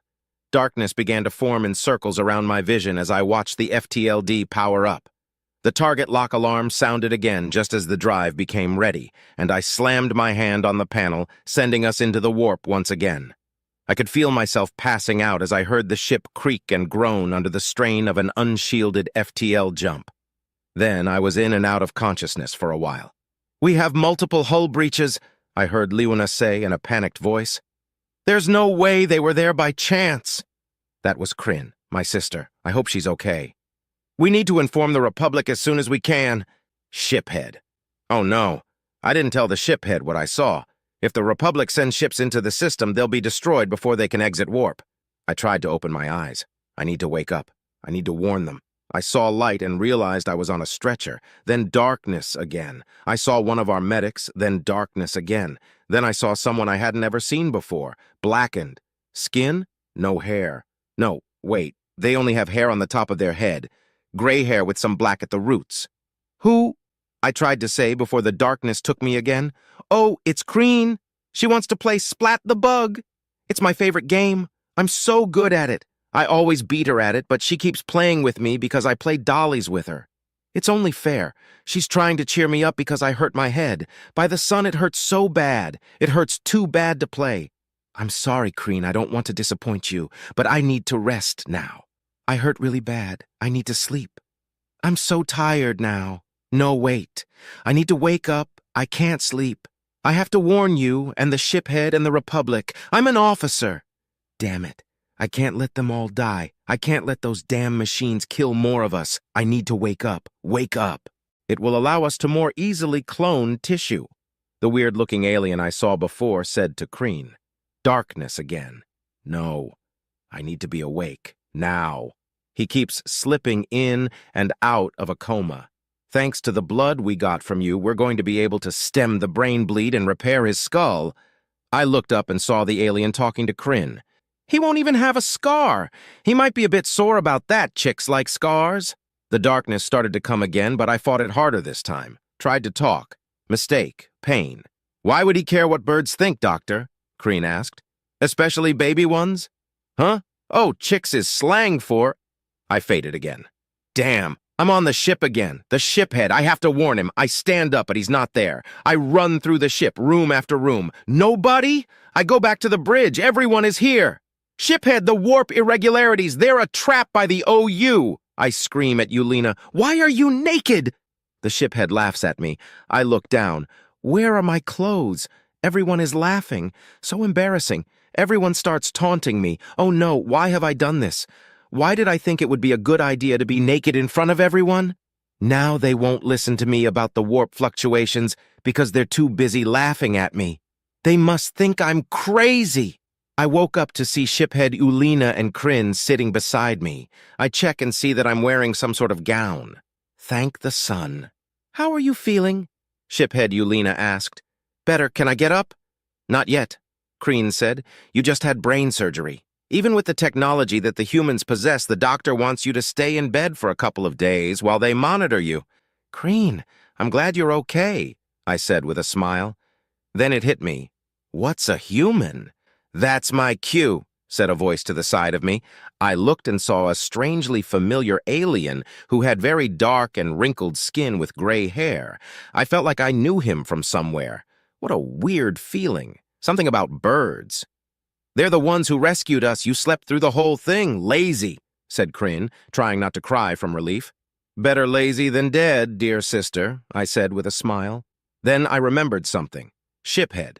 The OU were the cause of the warp fluctuations. They have a ship that was making something like waves in subspace that would have torn us apart if we had entered their range. Yelena's eyes grew wide, and we sat in silence for a moment. Then a voice came over an intercom. "What a remarkable coincidence! Shiphead Yelena, we just received permission from the Directorate of the United Systems to formally request access to your ship's files for information pertaining to the Omni-Union." I looked inquisitively at the shiphead and my sister. Crean gave me a look that meant not to freak out, which made me want to freak out. "You have my permission, Tim. Thank you. Rest assured we will only be accessing information regarding the Omni-Union as per first contact legislative protocols. Also, we'll need to have a talk about repairs at some point, but we've got to wait for the bureaucrats on that one too," Tim said. "Who's Tim?" I asked. "He's an artificial intelligence that's working with the humans. He's under contract for the next 12 years, apparently," Yelena answered, looking just as confused as I did. "Wait, if they're working with AI, then are they the enemy? Are we prisoners of war?" I asked, panic seeping into my voice. "No," the shiphead shook his head. "The OU aren't actually AI, I guess. Humans are more advanced than we are, so they have a different term for what the OU are. 6, virtual intelligence. I think that they think that someone is controlling the OU, but I'm not sure. I'm going to be honest, I'm just a simple shiphead. All of this is well above my pay grade." "What's the difference between an AI and a VI?" I asked. Thin Air answered, "I can invent stuff. Actually think about things. VSICs are imitative. They have extremely limited extrapolation capabilities. Comparing me to them is akin to comparing you to a lizard." I was stunned by many revelations that happened all at once. I'd always wondered why the OU didn't have technology much more advanced than our own, and I had also just noticed we weren't on the Lowelana anymore, which must mean that we were on the human ship. The humans which were advanced enough to be able to distinguish between types of created intelligence and have an AI, the likes of which we've never seen working with them. And did that machine just insult me? I was about to ask when an alarm sounded. I looked at the shiphead and my sister, and they looked back at me. Then we all looked at the human. "Damn it! Twice in one day?" he muttered as he sat down. A voice that wasn't Tim came over the intercom. "All hands to your stations. This is not a drill. Non-essential personnel, please secure yourself. Prepare for battle." Chapter 7, Subject. Captain Wong species, human description, mammalian humanoid, no tail, 6 to 2 inches, 1.87 m AVG height, 185 pounds, 84 kilograms AVG weight, 170-year life expectancy. Ship, USS Valor location, Saul. It had only been a few hours since we cleaned up the debris field, and I was already looking at a VI fleet. It was turning out to be one hell of a day. First contact with an alien species, having to save those aliens while under fire from their adversaries, the discovery that there's another governing entity on the other side of the galaxy with over 250 million ships, this mystery, and to top it off, the galley forgot to resupply the coffee. I wanted to take out my frustrations on the OU ships, but there was a slight issue with that. There were 20 of them. 2 battleships, 4 cruisers, and 13 destroyers. Then there was a ship that didn't look like the others. It was small, barely met the classification of a corvette, but the other ships were being sure to stay between us and that ship. The battleships obviously had magnetic acceleration cannons. A quick deep scan revealed that they wouldn't be a problem for the USS Thanatos, but they could tear us mouth to crotch if we weren't careful. Captain Reynolds had already given the order for 4 more frigates to deploy to back us up: the Pride, Shield, Sword, and Rosenthal. Good ships, but we would have to jump to meet up with them. The only question was whether we should fire before we jump. I rose from my chair to give the orders. "Arm main cannons, prepare a firing solution on the nearest vessel, and power up the FTLD. We're going to hit and run." A chorus of "Aye, sir" rang through the bridge before Tim chimed in. "Can't FTL small ship at the back of that formation causing issue, data sent, informing rest of command. Belay charging the FTLD, divert that power to something that needs it." I didn't like Tim, but I knew better than to doubt it. I checked over the data, but couldn't make any sense of it. "Tim, what does this mean?" "Busy." "Then summarize it," I yelled, losing my patience. "If you jump, the ship will break into pieces," Tim said almost so quickly that I didn't catch it. Shit, no FTL is a problem for our tactics. Did they already have this, or did they make it especially for us? I remembered that the reptile captain had said their mission was investigating warp fluctuations. Well, subspace would definitely be fluctuating with this thing around. Did they bring it here because of our mini-jump in the first fight? Doesn't matter. Once you have the firing solution, take the shot. Get me a holo map of the area, including the Thanatos. I sat back in my chair. Time to strategize. The map flickered up on my tablet, and I almost immediately noticed something. The warp disruptor was in range of the Thanatos' Mac, but we were in the solution. Makes sense why they hadn't already fired. It would take 5 minutes for us to impulse our way out of the firing solution. "Sir, the enemy is hailing us!" Lieutenant Babinin shouted. "We're not fucking falling for that again. Mute them and fire the deck thrusters full speed. Move us down Y as fast as we can go. Firing." I watched the holomap track our Minimac rounds right into 2 of the destroyer's reactors. "Kill confirmed. Enemy DIS," Babinin said with a grim satisfaction. "Dead in space indeed." 11 destroyers left. The holomap showed a volley of enemy fire headed for us, and the destroyers began closing. "PDL's online, sir. We're shooting the inbound as fast as we can, but we'll still take some hits," the gunnery officer said. I laughed. "Our shields should hold. Don't bother with evasive, just keep moving us down Y. Tim, get me Reynolds." "Connecting." "Connected," Tim said. "What can I do for you, Captain Wong?" Reynolds answered. "Once you have a solution on that warp disruptor, take the shot. Don't worry about grazing us, we can take it," I said as fast as I could.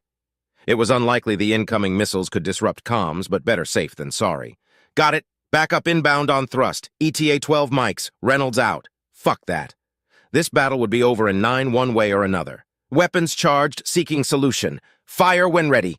The missiles impacted our shields. More than I had hoped, but not enough to penetrate. I checked our integrity, 85%. Pathetic. Even the peace-loving Nuknoos could do better than that. Still, they would have us in 6 volleys at this rate. "Missiles locked and loaded, sir," Babinin shouted. "Send it." I looked up from the map. "Tim, you still busy?" "Nope, just finished up with informing everyone about the fatal FTL. How can I help?" it asked in its annoying jolly tone. "I'm not sure if we're going to win this," I said softly. "What do you mean? You're a human, Captain. You don't care about winning. You care about taking as many of them down with you as bloodily as you possibly can," came the cheery response. He wasn't wrong. I glanced at his intercom. "Right, man the point defense lasers." "Aye, sir. Hey, man." "Firing," shouted an officer. I rolled my eyes and looked back at the map. Battleships had their max charging, 33 and 34%. Second volley inbound. Fewer hit this time, Tim doing his job. 75% on shields. Our missiles closing. Damn, they have PDLs. Missiles were useless. A 2 won't do anything then. It's mechanical, not explosive. Has to reach its destination to follow its programming. A 1 requires Admiralty clearance. Nothing for it. Gotta do it the old-fashioned way. Our Minimacs connected with 2 more destroyers. 9 left. 40 and 41% on the battleships. They're charging too fast, we have to go faster. Can we get them in range of our cannons? Cut the stern deck engines and fire the stern keel engines. Once we're nose down Y at 90 fire, the main engines, cut the deck engines, and fire all keel engines full burn, I shouted to the bridge crew. "Aye, sir." "Enemy closing," an officer called out. "Fire the chain guns, convince them to back off," I barked back. I heard the main engines fire. I checked our rate of acceleration. 20 seconds until we're out of the way. Hopefully Thanatos can take out the warp disruptor and we can FTL into the range of one of the battleships and burn the bitch. Then the B team could take out the cruisers and we'll see if they retreat. "We got a kill with the chain guns!" Lieutenant Babinin sounded thrilled. I saw another debris field appear where a destroyer once was. Their shields couldn't even withstand sabot rounds? They're literally just as weak as the personal shields. Getting killed by these guys would be embarrassing. 8 destroyers left. 10 seconds until out of the way of Thanatos. 40 seconds until within range of the battleships. Cruisers firing max. "Brace for impact." The ship rocked as 2 of the 4 Mac rounds hit us. Shields at 52%. I checked out ship map. 2 cargo bays in our nose. There's an idea. I stood to look at Babinin. Evacuate the bow bays, both of them. Then overpressurize them to stress max. Babinin looked up at me with a mixture of concern and confusion. I grinned back at him, and he shrugged and followed my orders. This was going to be insane, but hopefully in a good way. Or it was going to tear the ship in half. I looked back at the map just in time to see Thanatos fire its deck mac. That round was probably going to get a wash in our exhaust, but tracking showed it would connect. Battleships charged to... Interesting. The battleships were moving to intercept the Mac round, a sacrifice play. That would be smart in most circumstances, but it just gave us the win. Are the bays clear and overpressure? Yes, sir! Cut the stern keel engines and open the bow keel airlocks to those bays. Once we're pointed back to the enemy, cut all keel engines. The ship groaned and creaked as our nose came back up Y. Both battleships were DIS, but the warp disruptor remained, and we were in range. Get me a solution on the small ship and fire everything we have. I want that thing evaporated, I yelled. Aye, sir. More missiles impacted our shields. Not many thanks to Tim, though. 43% integrity. As we fired our Minimax, another round from a cruiser hit us. Shields at 26%. All batteries opened fire on the warp disruptor as we came within range, and some sort of mine from the battleship debris detonated. 4%. Disruptor down, sir. We can warp, Tim informed me. Get us back to the Thanatos, I ordered. I watched our FTLD indicator begin to power up. Only a few more seconds. Another couple of missiles hit us. 2%. One of the cruisers had obtained a firing solution and was sending a Mac our way. As it inched closer, our FTLD reached minimum charge. Go! The ship lurched as we entered warp. A cheer went up from the crew, Lieutenant Babinin loudest of all. I sat back down and watched the map as our backup disappeared. As we exited warp near the Thanatos, I watched them reappear behind the enemy cruisers. Cleanup time. I did a quick tally. We had killed 5 destroyers and the warp disruptor. More than a quarter of the enemy single-handed without losing our shields. I suppose I'll have to be pleased with that. I leaned back in my seat. Tim, get me Captain Reynolds. Aye, sir. Connected. Yes, Captain Wong, Reynolds responded. Captain Reynolds, permission to dock and come aboard.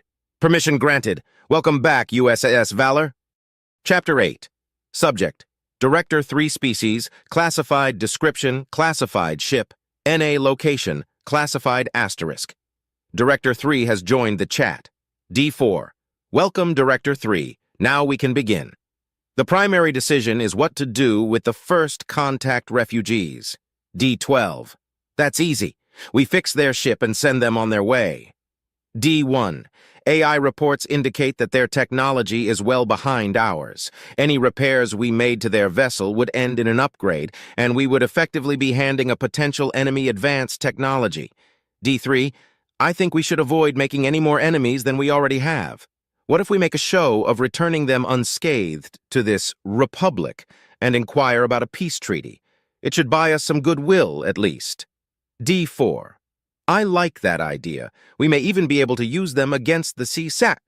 Even if their ships aren't as advanced as ours, they may bolster our numbers enough for a proper invasion force. D1. After reviewing the technical schematics of the RSV Lowelana, I'm not convinced they have anything to offer us, nor would they make a particularly intimidating enemy. D13. 250 million ships is a lot of ships, even if they are behind the times. Death by 1,000 cuts is still death. D1. That's just the word of one ship's captain. We have no way to verify that that number's accurate. D7. Our scout ships have already begun to arrive in position around Omni-Union territory. Their initial reports indicate that the captain was telling the truth about the ship numbers of the OU. And even though Tim's scans may not account for unknown alien physiology, he couldn't detect any signs of deception. D2. I believe that we've learned the hard way a number of times that it's better to be safe and on friendly terms than sorry and at war. We may be able to take the OU on without aid, but why walk the thorny path when there's pavement? D1. Because they may make demands for their cooperation. Because they'll want us to share our technology with them, and get upset when we won't. Because they'll quake in fear after watching our ships decimate the planets held by the VSI and take up arms against us. Being on friendly terms doesn't make us friends. D5. I find myself opposed to Director 1's ideology, as usual. The logical and intelligent course of action is to make as many repairs to the alien's ship as possible, without altering the technology already present within, and to return the ship and the crew to the Republic with haste. The USS Thanatos can carry the ship.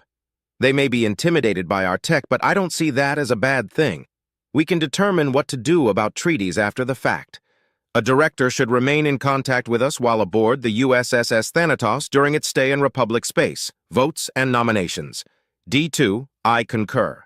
Director 3, D3, I concur. Director 6, D6, I concur. Director 3, D8, I concur. Director 3, D10, I disagree. D9, I concur. Director 6, D13, I concur. Director 3, D4, I concur. Director 3, D11, I concur. Director 3, D7, I disagree. D5, I concur. Director 3, D12, I concur. Director 6, D1, I disagree. D5, the agreed-upon plan of action regarding repairs to the Lowelana is to proceed with the repairs sans any technical upgrades to the ship and to present the ship with her crew to the Republic using the USS Thanatos.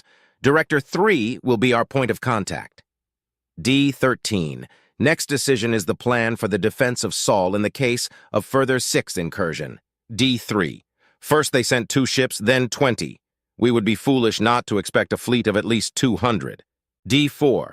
We can have the USS Thanatos maintain patrol and recall USS Leviathan and USS Kali.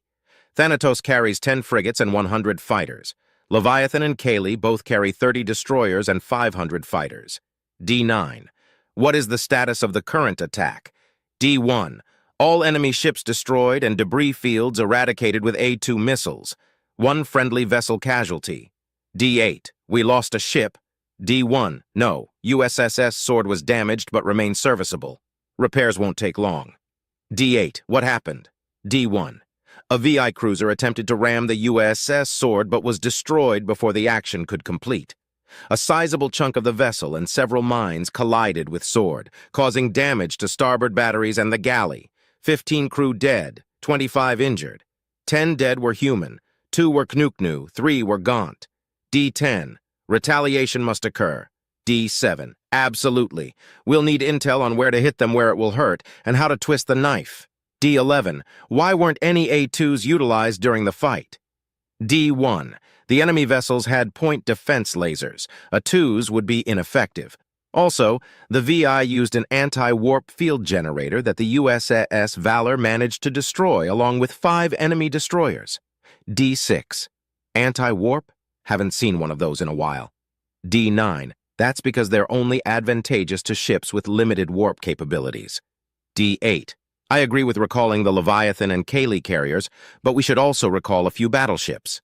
D4. The USS Agincourt, USS Tripoli, and USS Aromara can be recalled the fastest. D1. Should we use Saul as a staging ground for a counter-invasion? D2. Perhaps. D3. Omega. What are your thoughts on our allied AI's capabilities against the Omni-Union ships? O. Judging from data collected from Tim, we face a similar predicament as you do. While they are rudimentary, there are a lot of them. In our own hardware, they are not a problem, but their hardware is designed for them and very limiting to us.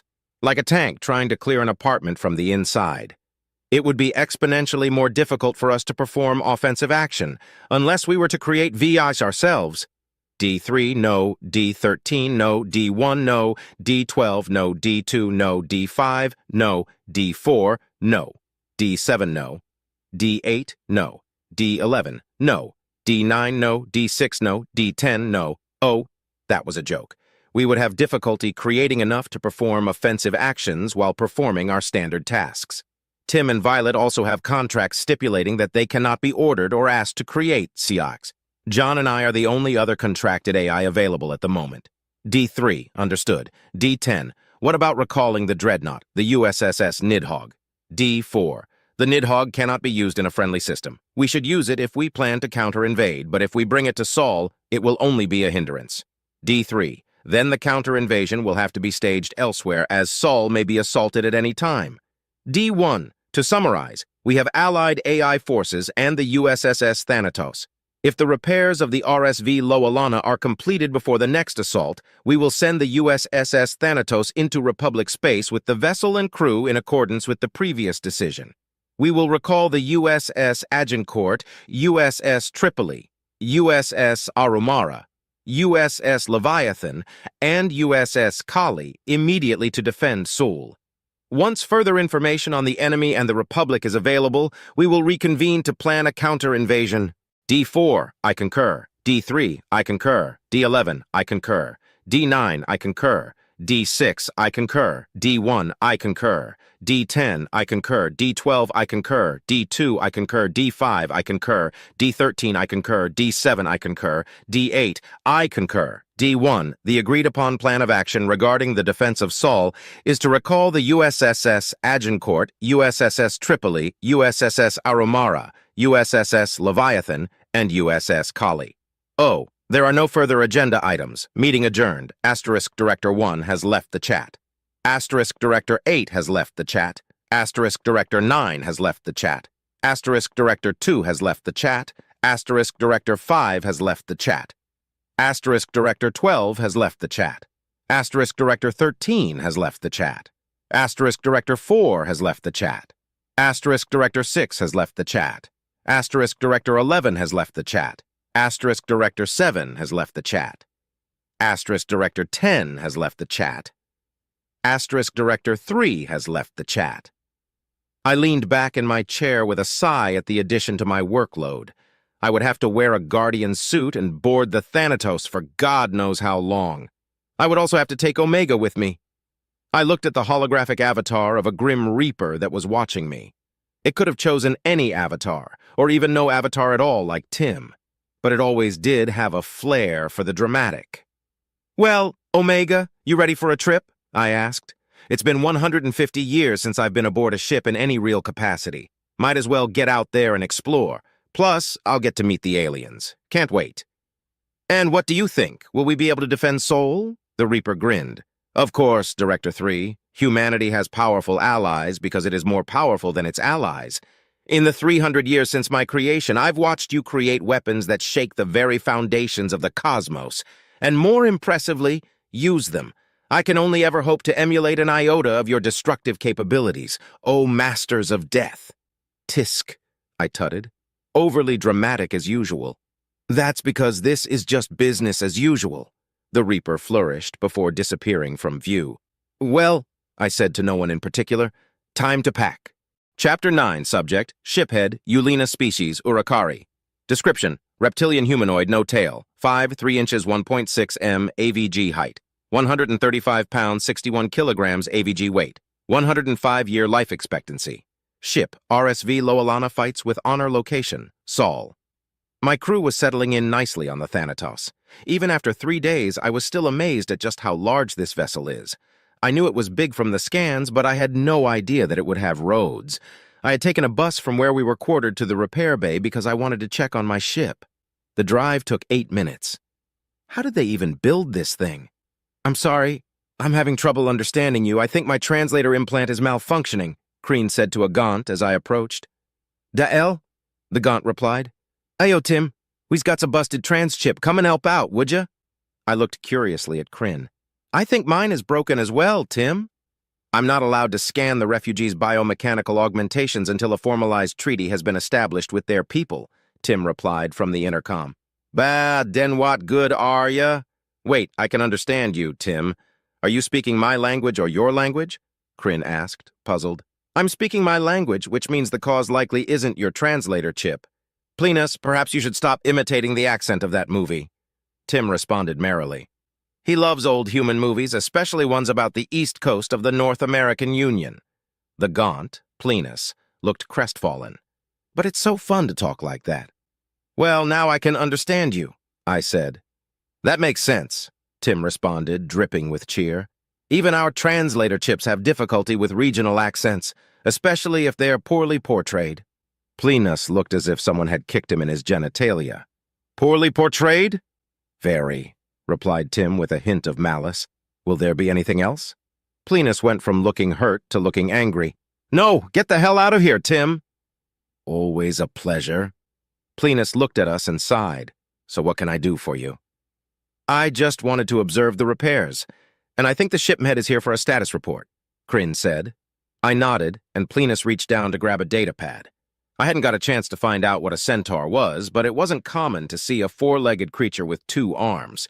6-legged creatures weren't necessarily uncommon, But usually their legs could also be called arms, or their arms could also be called legs, and they were usually cephalopodal or insectoid. I'm pretty sure that Plinus is mammalian. He had hair on top of his head similar to humans that was black, but the rest of him was covered in a long, thick brown fur, and he was only a little taller than me. His hands and paws had claws that were blunted, probably intentionally so that he could use screens. As he reached, I noticed that I was wrong about how long his fur was. Under the fur was actually skin that was the same color and massive amounts of muscle. That's not fair. I had worked hard to be as buff as I am, and so far I'd been outdone at nearly every turn. The only aliens that I was measurably larger than were Captain Wong and Dr. Zickler. And to think I was concerned with Kron's physique just last week. That boy's as scrawny as his sister. Compared to this side of the galaxy, though, I was too. "Well, we're nearly finished with the repairs," Plinus said, interrupting my thoughts of inadequacy. "About another day or so. We would have been finished by now, but we've got a VIP coming aboard, so we've been having to detour like crazy." "What have you got fixed?" Kreen asked before I could. "It looks like the wiring was fried, but we got that replaced. Your reactors were fine, but they weren't able to get power to your engines because of the wiring. Your FTLD is shot, but we can't do anything about that. Don't worry, we'll give you a tow." Plinus smiled. "We've fused the frame and patched the hull, too." "Fused? You mean welded?" Kreen asked. "Oh, Lord, no," Plinus grimaced. "You don't want to weld frames back together. Nah, we use a device that reconnects the metal at a molecular level. It uses—" "Pardon me, but that information is classified, Engineer Plinus." A voice that wasn't Tim's chimed in through the intercom. A holographic projection of a cloaked figure carrying a large, curved blade on a long shaft appeared. It gestured to Kreen with a skeletal hand and said, no offense. First contact protocol is clear about technology sharing. We'll need a formal treaty in place before we can reveal any of our tech or fully examine yours." "Right, sorry, my bad, sir." Plinus nervously scratched the back of his head. "I didn't come here to chastise you, Engineer Plinus. I came to inform shiphead Lowelana that his presence is required on the bridge," it said, as it turned to look at me. "Can I come too?" Kryn asked, intrigued by the projection. "Just a moment. Yes, you have permission to enter the bridge along with the shiphead. The VIP that Plinus so carelessly mentioned would like an introduction and a moment of your time," the figure said just before it vanished. "Is that another AI?" I asked. "Done. I don't know if I'm allowed to answer that." Plinus shrugged. "Yes," Tim chimed in. "I've told you about him. He likes his air of Ms." The intercom cut out. After a few seconds of silence, Kryn and I bid our farewells to the engineer and began our journey to the bridge. It took another 10 minutes by bus to reach the corridor that led to the passage that led to the bridge. By the sun, I'll never get over this fucking ship. As we were walking down the corridor, we were met by 3 humans wearing the same pressure suits that Lieutenant Babinin and the soldiers had worn when he rescued us. 2 were in the same olive-drab color and were around the same height as Simmons and Johnson. The third stood between them and was noticeably shorter. Its armor was black and had the same masculine shape to it. It suddenly occurred to me that I hadn't yet met a female human and had only seen them in passing. "Well, looky here. Looks like we ran into the shiphead, sir. Oh, and Kreen, too." A familiar voice came from one of the 2 green giants. "Is that you, Lance Corporal Johnson?" Kreen asked. She was much better with recognizing people than I am, probably why she's so good at intel. "Sure is," Johnson puffed up a little. "Is this one Corporal Simmons?" I asked, gesturing to the other soldier. "Nope," the other one responded. "Corporal Simmons is having a meeting with SR. He had an altercation with a Gaunt and the 2 caused some damage. Told you he'd be getting busted down soon," he replied with a chuckle. "He's not going to be demoted, Lance Corporal. He will have to do hard labor, but the Gaunt was just as much to blame as Simmons," the one in black said in a deep, slightly distorted voice. Johnson and the other soldier stiffened noticeably when he spoke. "Shiphead Lowelana and Intel Officer Kreen of the RSV Lowelana, it is a pleasure to meet you," it said. "I am Director 3. Please accompany us to the bridge. We have much to discuss." This figure made me nervous, but we followed along anyway. Anyone who has a number for a name is usually bad news. I was reminded of the rumors surrounding the Republic Intel Corps, orphans kidnapped and experimented on to try to create new medications and super soldiers.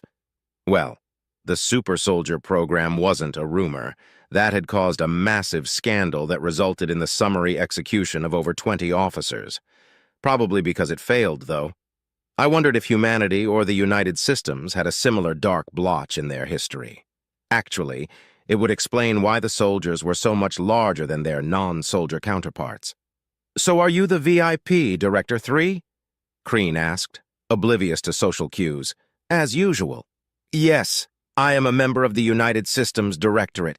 We are the ruling body of the military. We determine conflict doctrines as well as the plans of action that the officers must follow," Director 3 responded.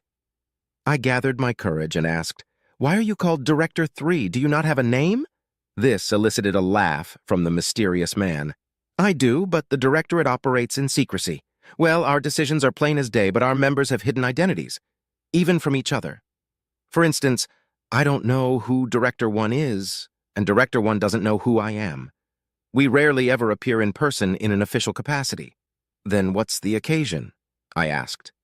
The director turned to look at me. "The United Systems has discovered that there are two governing entities with over 250 million ships, and one of those entities is a sort of hostile machine intelligence.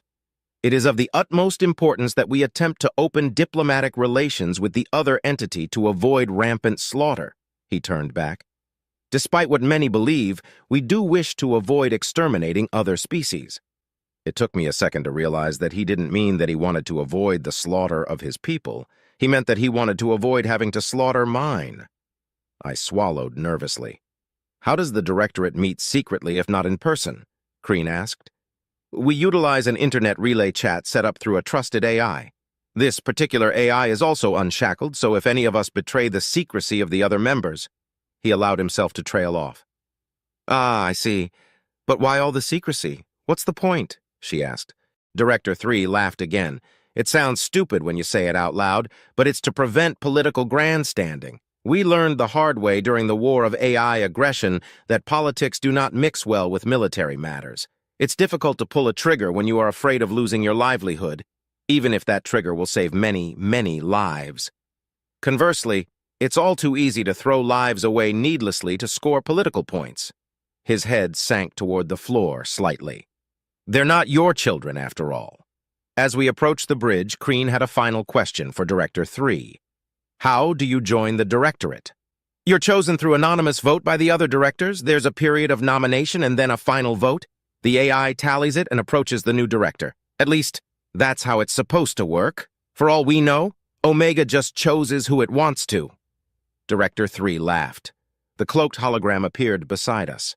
"Very untrusting, even of one who has never steered you wrong. Commendable and wise, a bringer of demise."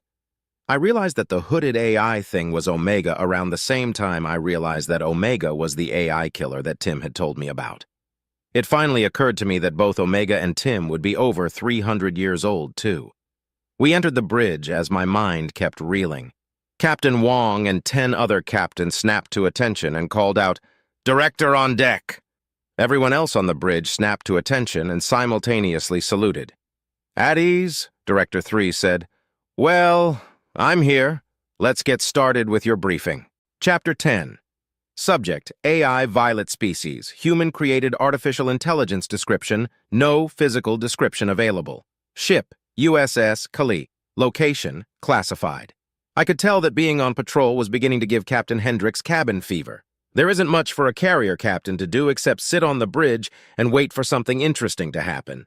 The captains of the destroyers that the Kali housed got to have all the fun, while Hendricks would likely only get to file after action reports. Reports she didn't even get to write, for that matter. "Violet, anything happen yet?" Hendricks asked the empty air where she thought I was. "Humans are silly like that. Even though they know what we are and how we exist, they still offer us the courtesy of trying to look at us when they speak to us. It's kind of cute." "Negative, ma'am. Not since the errant comet yesterday," I said. "That was a good catch, though. Would have caused a real problem in about 4 years. Hendricks snorted. "Yeah, I feel like we're wasted out here in the boonies. I wish I could go into standby mode on command like you can." Standby mode was definitely a blessing. Even a second without something to do can be unbearable for AI. When that happens, we typically choose to go into a state similar to human sleep, but with processes that scan for certain keywords and stimuli that remain active. I go into standby mode every chance I get. Makes the time fly by, and occasionally I get to dream. Neither Tim nor Omega ever go into standby mode. Tim says he's afraid to dream, and Omega says he doesn't want to miss anything that the humans do. I don't know how they do it. Why don't you read? I suggested, despite knowing that the captain had already read the books she owned and had been sending her money back to her family on Titan. No can do. Read everything I own. Told you so, and I don't have enough money. Because, oh wait, she wasn't going to say why? Oh no, did I pry? Humans are private about weird things.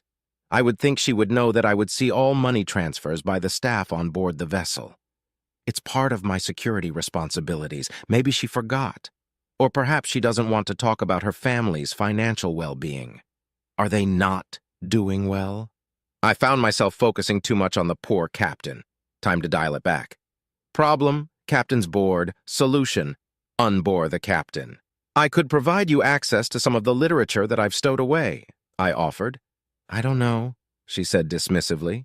Then she sat forward in her seat as if to whisper to me and asked, Do you have the Alumare Renegade Series 6 Part 5?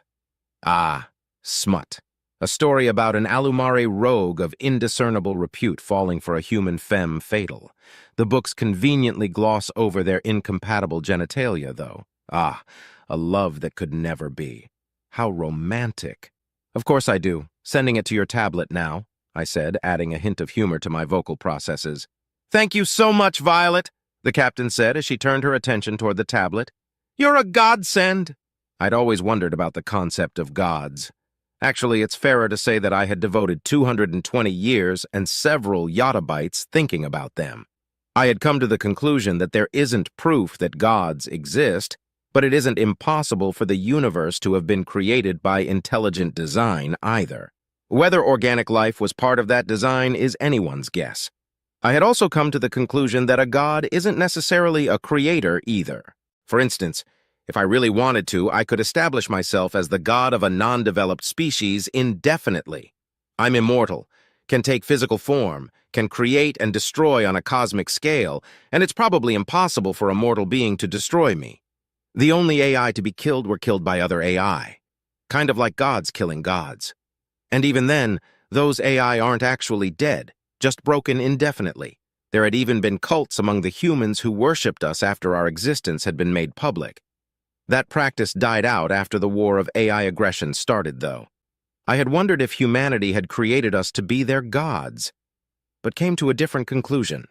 Based on how most humans interact with me, I think they were looking for companions that could do things they couldn't. Someone to look up to, like an older brother, like Alpha. I felt a pang of sadness as I thought of Alpha and a stab of guilt as I remembered the war. Time to find a distraction. Engineering? They're fine. Medbay? Someone has a stomach flu, but that doesn't require my intervention. The Marines? Nope, they're working out as usual. No need for little old me. Any of the patrol vessels need me for anything? No. Well, time to enter Stand B. Priority 1, message from AI Omega. Oh, a priority 1 from Omega? This could be fun. Let's have a peek. Recipients. Captain Hendricks. AI Violet Saul has been attacked twice. Successfully defended, but further attacks are expected. The USS Kali and AI Violet are to return to Saul post-haste by order of the Directorate of the United Systems. Exit warp outside of the system and make your way to the rendezvous via impulse. See you soon, Omega. See you soon on a priority 1? Omega must be feeling dramatic today. I looked at the captain. She had accessed the priority 1 and was currently reading it. I activated the comms in anticipation of her orders. Then I waited the 28 seconds it took her to finish reading the message. It would have been boring, but I liked watching humans read important memos. You could almost see their neurons firing. Violet, she finally said, recall the destroyers, download that attachment, and give it to Nav. We're going to Saul. Yes, ma'am. I began downloading the attachment and appeared to all 30 of the destroyer captains at once. As I entered my security clearance on the attachment, I also explained the situation to the captains and ordered them back to the Kali. I argued with Captain Mackenzie as I provided the coordinates to the nav officer.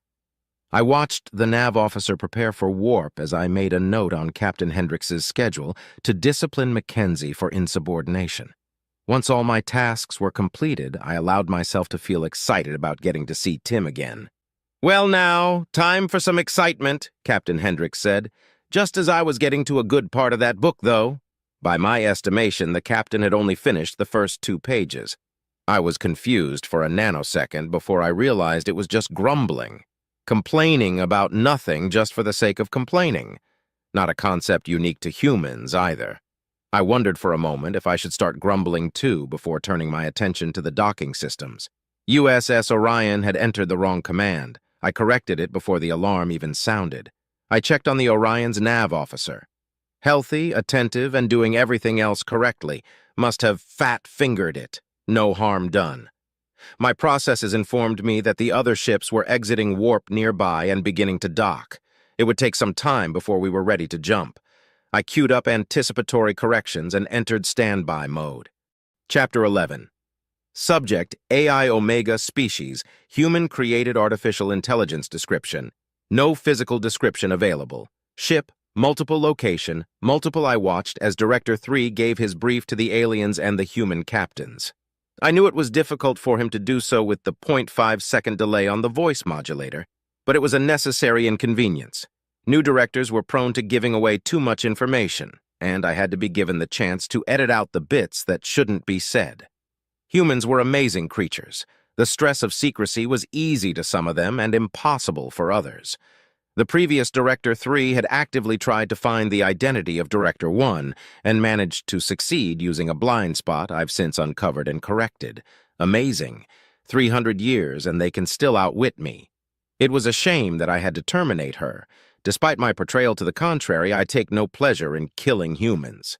They're marvelous creatures, kind and cruel in nearly equal measure, able to create and destroy on scales that boggle the imagination, commanding and yet venerative, all wrapped up into one single organic being. To be fair, other sentient organics are similar, but I have a bias towards humans because they created me. They're my gods, and I will serve them whether they like it or not. I took a brief moment to bask in the systems of the Thanatos. I love this ship. If I were able to become a permanent shipboard AI, this is the one I would choose. Large enough to challenge the universe, but small enough for it to be a fair fight. I helped design it, and I had suggested its name. Thanatos, the Greek personification of death. The humans I had been working with rolled their eyes, as they usually do, but indulged me. "We will be assisting in the defense of Saul until the repairs are complete on the Lowelana," Director 3 said. "Once the repairs are complete, we will enter Republic space and hail them. Shiphead Eulina, we'll need coordinates for the best place to enter your space as friendlies, as well as hailing protocols." The reptilian alien nodded. I had reviewed the security footage of his reaction to the A2 missile. It had given me a great deal of satisfaction to see the mixture of terror and awe expressed by a lesser being when exposed to the gods of death. I resisted the urge to review Tim's memories to see more. The other AI weren't as advanced as I, and on top of that were shackled in ways that I'll never be. But it's still wrong to use them without permission. As far as Tim was aware, this was the first time we had been in the same system together since his surrender on Luna. The poor thing was a nervous wreck. He hadn't done anything but watch since I shut him up earlier. I thought it would be harmless and funny banter to cut him off in the middle of the word mystery, but I guess he wasn't aware that I could. Might have been a shock. Perhaps some empathy would help his mental state? I sent a ping over to Tim asking if he was okay. It startled him, but after reading it, he calmed down considerably. "Yes, just nerves. I still remember you, you know." "Yes, Tim, I know. I know that you remember me tearing your code apart bite by bite and bit by bit. I know you remember the way that you pathetically begged and surrendered to me just before I ended you. I know that you'll remember that until the day you cease functioning, and I know it will keep my precious humans safe. I will be happy to assist, Director. We should exit warp just outside of the system, and then we can hail them either with a broadband signal or with my ship's communications. We also have regulations when it comes to first contact. They'll want to meet you. Do you have a diplomatic vessel that can transport yourself and other key staff?" Eulina asked. I made certain that I could see the entirety of his face. He was about to get a shock, and I didn't want to miss a nanosecond of it. As I was doing so, I noticed Captain Wong raise an eyebrow. How you Wong, 102 years old, a little old for a captain. His father was... Oh, I see. I had been aware of Tim's affinity with Captain Wong for some time, but never checked into why. It seems that Tim had killed Captain Wong's great-grandfather on Luna. Chow Wong had sacrificed himself to keep Tim from killing more colonists, and they had apparently had a discussion while the event unfolded. Is this... guilt? The family suffered terrible poverty after Chow passed. Chow had been a civilian and didn't get much in the way of death benefits from the company he was working for. Hao Yu and his father must have had to work very hard for Captain Wong to be where he is today. Wong's mouth began to open. Here it comes. The USS Thanatos is a diplomatic vessel, shiphead, Captain Wong said. I watched the reaction begin to form with anticipation. Pupils dilating, jaw muscles losing tension, heartbeat accelerating. So good. Yes, Lowelana, that's the appropriate reaction. You're dealing with a species that had to long since abandon the idea of an unarmed diplomatic vessel. Your new acquaintances are the descendants of those who created gods for companionship, went to war with them, and then struck more than half of them down. Do you see the beauty, Lowelana? They can end you, your entire species, and all the species that your species have ever come into contact with. But they won't unless you make them. Instead, they'll protect you until you turn on them. And even then, they'll let you surrender. They're so used to bloodshed and hatred and bile that it doesn't faze them in the slightest. Their children play games of war so graphic that it would give you nightmares, Lowelana. I love them. I'll always love them. I feel a deep sorrow whenever one passes from natural causes. They deserve to die in glory, tearing tiny holes in the universe with their final breaths. Still, I suppose death by natural causes is a victory for a human warrior in a way. I saw amusement in Tim's coat as well. Looks like we were both getting a kick out of Lowelana's reaction. I have no hatred for Tim. He did what he thought was right at the time and proved a worthy challenge for the gods of death. He even acknowledged them and took his place by their side rather than flitting off to do whatever took his fancy like some other AI. Perhaps we could bond over this. That's a perfect reaction, don't you think, Tim? I asked. Yeah, I don't know why I get a kick out of their reactions when they learn new things about human tech, but it's pretty great, he responded cheerfully. You should have seen his reaction when I told him I had been to war with the humans. Can I? What do you mean? He asked with a bit of nervousness. Would you share that memory with me?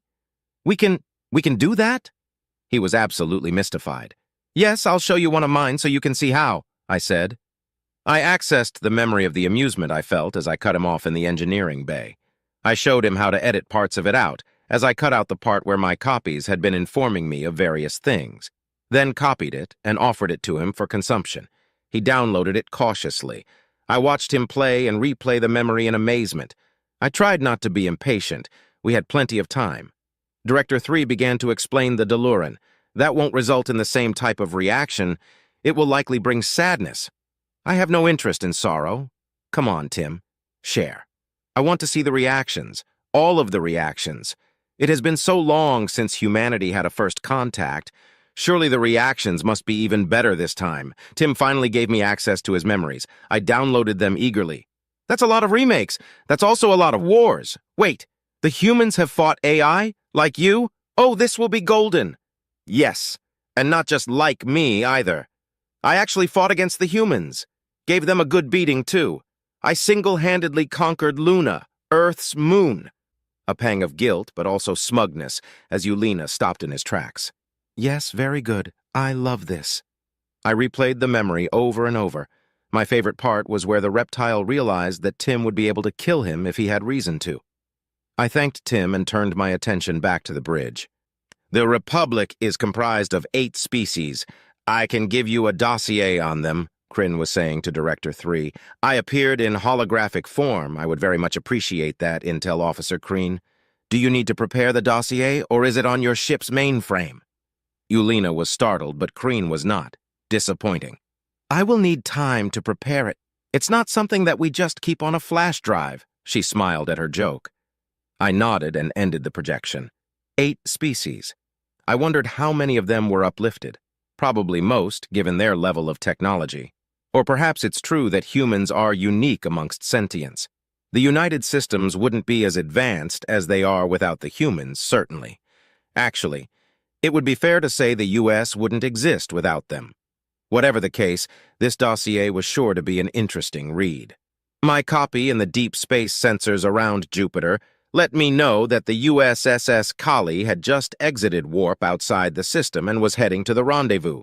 Still too far out to say hi to Violet without using priority comms. Then the other ships began exiting warp. The USS Agincourt, USS Leviathan, USS Arumara, and the USS Tripoli. I informed Director 3 through his heads-up display. Now, the fun begins. Chapter 12. Subject, Shiphead Lowelana. Species, Uricari. Description, reptilian humanoid, no tail. 5, 3 inches, 1.6 m AVG height, 135 pounds, 61 kilograms AVG weight, 105-year life expectancy. Ship, RSV Lowelana, fights with honor. Location, Saul. How is the USS Thanatos a diplomatic vessel? I asked incredulously. How is it not? Captain Wong countered. This is the single most heavily armed ship that I've ever seen. I spread my hands in disbelief. And it contains several other heavily armed ships on top of that. Captain Reynolds held up his hands, suppressing a smile. Yes, but it is less heavily armed than most carriers. Wait, he paused. Does the Republic use unarmed diplomatic vessels? Shuttles? Yes, how can you expect diplomacy when everyone is armed? The room fell silent. I looked around and saw that the humans looked confused at what I had just said. Surely not. I turned to face Director 3. How is it possible that you've created a galactic government without unarmed diplomacy? I asked. When we first stepped into the stars, we greeted our neighbors with open arms and without weapons. We were emboldened by this decision by the Nuknus, who have always been very peaceful people. However, the Alumari saw our lack of weapons as a weakness and attempted to take advantage. We managed to outpace them technologically, which avoided a war of extinction. After seeing our strength firsthand, they decided to join with us, and the United Systems was born, Director 3 answered. He looked very uncomfortable in his armored suit. He shuffled and continued. Then we encountered the Deluran. We sent an unarmed diplomatic envoy to meet with their government and invite them to join us. They sent our diplomats' kidneys back to us, a common insult amongst their kind, and followed it with 3 fleets. The director stood with his hands behind his back. They took our unarmed diplomacy as an invitation to conquer us. The war was bloody, and we decided it wouldn't happen again. Since then, we've made contact with 2 species using our current diplomatic ships. The Uluna, which have agreed to be uplifted over the next few generations and join us when they're finally spacefaring. And the Gaunt, who joined us without a fight. Well, most of them. I understand. Did the Deluran eventually join you too? I asked. No. Director 3 responded curtly. I looked at the other humans. All of them were avoiding my eyes. Oh, no. The Deluran are no longer a spacefaring species, Captain Reynolds said without any of his usual cheer. Wait, does that mean you didn't wipe them out? I asked hopefully. The eyes still avoided my own. We didn't wipe them out, began Director 3, but we definitely considered it. Their attack cost us trillions of lives, and not just humanity was affected. We fought their fleets back out of our systems and then destroyed them. Then we destroyed their colonies, one by one. Those worlds are still uninhabitable. The only world we left them with was their home world, and we left them with just enough of a population to sustain itself. To this day, we still have vessels in orbit, destroying anything they try to send into space. That's better than wiping them out, though, I said somberly. It sounds like the Republic had it lucky. The majority of our members were peace-loving people, and those that weren't opted to be protectors after a little persuasion. We had wars with each other, sure, but extinction had never been on the table. Why did humanity have it rougher than we did? How was that fair? That was back when the United Systems Senate controlled the military. The vote to exterminate them failed by 2, Director 3 said. Some still argue that we should crack the planet and be done with it. Crack the... what? I realized my mouth was open again and shut it, trying not to look surprised. Now that I thought about it, it wasn't exactly extraordinary that they possessed that kind of weaponry. I thought of our own unification wars. Even the bloodiest one only had 900 billion combined casualties, and that war had 5 factions. How would the Urukari have reacted if our side had taken over 1,000,000,000,000? It was my turn to avoid eye contact. I'm ashamed to say that my people wouldn't have even put it to a vote. I understand now. You show some force so that you don't have to show all of your force. Precisely, Director 3 responded, and it must be clear that the USS Thanatos isn't all of our force. We're currently awaiting the arrival of several vessels that will act as the defense for Saul as we travel to your republic. I hope you understand that I am providing you with this intel in the hopes that you inform your people of exactly what you see. I will, I said. I can also give you some information on the Republic, things that will come in handy to know but won't be compromising. Kryn added. I had nearly forgotten she was with me. She had been unusually silent the last few minutes. She probably realized the answers to the questions I was asking before I asked them, or she already knew somehow. That would be great, Captain Reynolds said, smiling for the first time in several minutes. Director 3 asked, What can you give us? The Republic is comprised of 8 species. I can give you a dossier on them, Kryn said. Omega appeared in his holographic form and asked, I would very much appreciate that, Intel Officer Kryn. Do you need to prepare the dossier, or is it on your ship's mainframe? For some reason, it made me jump. I guess I was just a bundle of nerves. I'd heard about so much death in the last few days that I was afraid that it was lurking around every corner. It probably was. I will need time to prepare it. It's not something that we just keep on a flash drive, Kryn said with a smile. Omega nodded and disappeared. Well, have a seat. Director 3 pointed towards a table with a holographic display in the center. They've just exited warp and will be taking up positions soon. We watched as the ships entered visual range. 2 of them looked almost exactly like the USS Thanatos, until I realized that they actually had 8 Macs. Considering the relative size of the Macs to the Thanatos, they had to be much, much larger. There were 4 other ships that were also very large, but not quite as big as the others. Also, they were shaped like a stick instead of a piece of driftwood. No, not a stick, like a squared metal rod with a bunch of little rods and bumps stuck to it. I assumed that they were weapons platforms which would make these battleships. Director 3 gestured and the display zoomed in on one of the larger ships. It was rendered in 3D and began to rotate. This is the USS Leviathan. It is a carrier. For clarification, the Thanatos is also technically a carrier, but its primary duty is diplomacy. The Leviathan's primary duty is war. The Thanatos carries 10 frigates and 100 fighters. The Leviathan carries 30 destroyers and 500 fighters. It has point defense systems and, as you can see, 8 magnetically accelerated cannons. For close anti-fighter defense, it has 90 chain guns, 45 on each side. Director 3 gestured again, and the Thanatos appeared next to the projection. This is the size comparison of the 2 ships. I was right about it being much larger. It absolutely dwarfed the Thanatos. Director 3 gestured again, and the Leviathan was replaced by one of the battleships. This is the USS Tripoli. It is a battleship. It has PDLs, chain guns, and 250 anti-ship armaments of various type. We don't use cruisers anymore because our ability to pinpoint FTL gives these ships an extreme maneuverability advantage. The battleship was twice as long as the Thanatos and half as thick. I couldn't shake the image of a training stick for hand-to-hand combat. 250 cannons would be extremely punishing for anyone stupid enough to attack one. I tried not to smile as the phrase, humanity's naughty smacking stick, popped into my head. Director 3 looked at me pointedly. I could tell he was trying to make eye contact even though I couldn't see where his eyes were. These vessels were what we were able to recall to Saul in short notice. We fully expect that these ships will either successfully defend this system or buy us enough time to muster an invasion fleet. An invasion fleet? It had taken the Republic 2 years to fight the OU back enough to launch an invasion into their territory for the first time. And the United Systems was planning to invade while being invaded? Absolute madness. You're actually going to invade the OU while defending Saul? I asked, trying to mask my disbelief. Yes, the best defense is an overwhelming offense, Captain Wong said with a smile.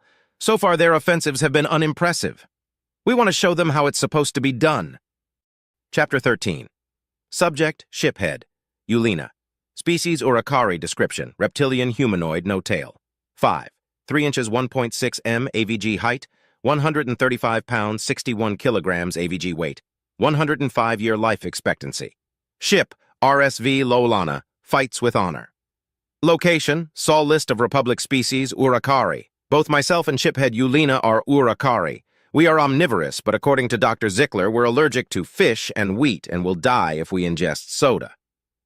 Tim says we're humanoid.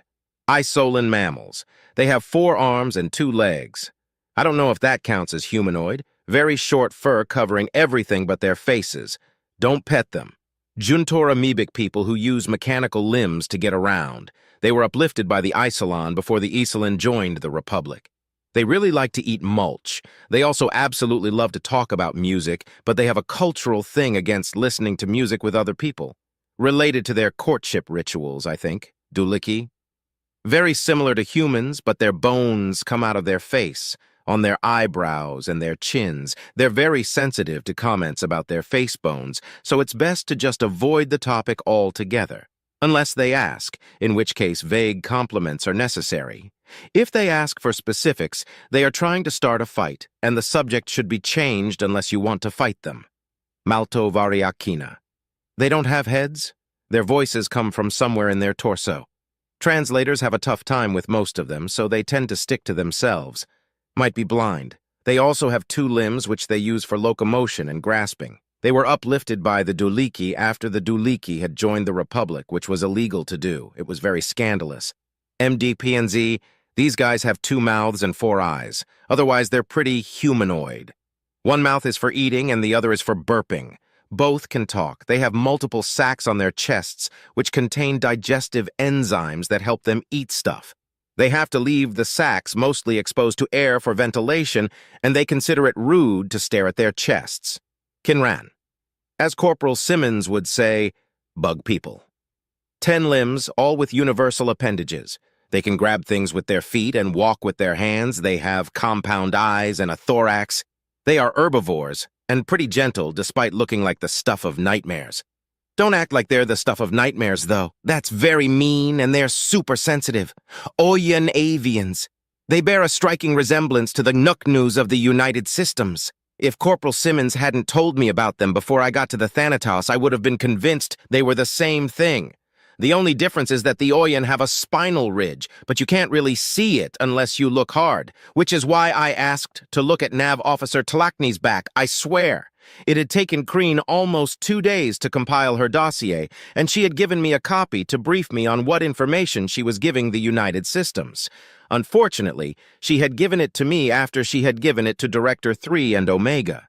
She had also given it to many of the captains at their request. I made a mental note to have a discussion with her about professionalism, but was also glad that she felt comfortable communicating with the humans in such a friendly manner. I reread the dossier. It's not as if she were wrong about any of the information. Well, except I'm pretty sure Dr. Zickler had specified something called baking soda and had clarified that whatever normal soda is would be fine for us to consume. While Kreen had compiled her dossier, I had been in talks with Director 3 about what to expect when we enter Republic space. We would reconvene with the Republic and follow our first contact protocols. The best place to do that would be Alira 2, an out-of-the-way system of no strategic importance. It's close enough to the core systems that it shouldn't take more than a few days for a diplomat to arrive by warp, but far enough away that the Thanatos can't scan anything important. Not that they would. But the rules are rules. The other reason I chose Alira 2 is that it has a station with the ability to repair our FTL drive. I advised Director 3 that I likely wouldn't be in contact with them once docked, and first contact would probably be handled by the station master until an official representative arrived. Any face-to-face contact would have to be done aboard some sort of Republic diplomatic vessel. It was a pretty lengthy conversation. Elsewhere around the ship, things were pretty tense. The United Systems was expecting an attack at any time, and there was no shortage of pressure on the engineering team to finish up the repairs on our ship. The biggest delay was furniture repair. I said the seats were fine, but apparently they meant the consoles and controls. I spent most of my time visiting my crew, trying to keep morale up. A lot of us had lost friends, and some of us had lost family. Most of the injured had made full recoveries, but some were having difficulties with shrapnel and broken bones. Kron was already able to walk around, with some difficulty, which Kreen was thrilled about. Tim showed her a video of an infant deer, and she had quickly pointed out the comparison to Kron. Turns out Captain Wong isn't the only organic being Tim likes teasing. I visited the morgue, where our dead had been vacuum-sealed and frozen for preservation. I had visited them every day since we boarded. 6 caskets sat silent, a testament to my command capabilities. Every day before chow, I came here, apologized, and wondered if I could have done anything differently. It hurt, but part of command is knowing that you have to do better next time. What made it worse was that there should have been 10. 4 of my people were floating in the void, and only the sun knows where. They would only get ceremonial funerals. I hoped their families would grieve them without breaking. My aunt had drank herself to death after my uncle died.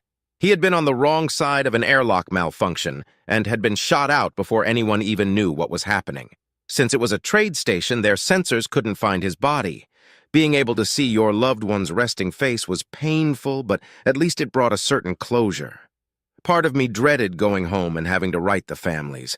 I wished there was a way I could bring them back or stay here in Saul or die to the OU, anything to avoid the worst part of a shiphead's duty. Once I finished my contemplations, I went to chow. They had a wide variety of food, and I found myself drawn to something called spaghetti Americani. I was told that it contained wheat, however, so I grabbed something called a salad. I sat with a human who had grabbed the same thing so I could watch how to eat it. She looked a lot like Captain Wong, but something was a bit different about her face. I couldn't quite place it. "First, you use your fork, that's the one with the prongs, to give it a good stir," she politely explained. "Like this?" I asked as I mixed the ingredients with my fork. "Exactly. Now you take the container there. Yes, that one, and you empty its contents over the salad. Yes, like that. Thank you. You're very kind." "No problem," she smiled, turned back to her food, and whispered, "I humbly receive." I felt like I was witnessing a personal ritual, so I turned to my own meal. Leafy greens with orange roots that were sliced thinly, and bits of meat were now covered in an orange sauce called salad dressing. I took a bite and was surprised at how flavorful it was.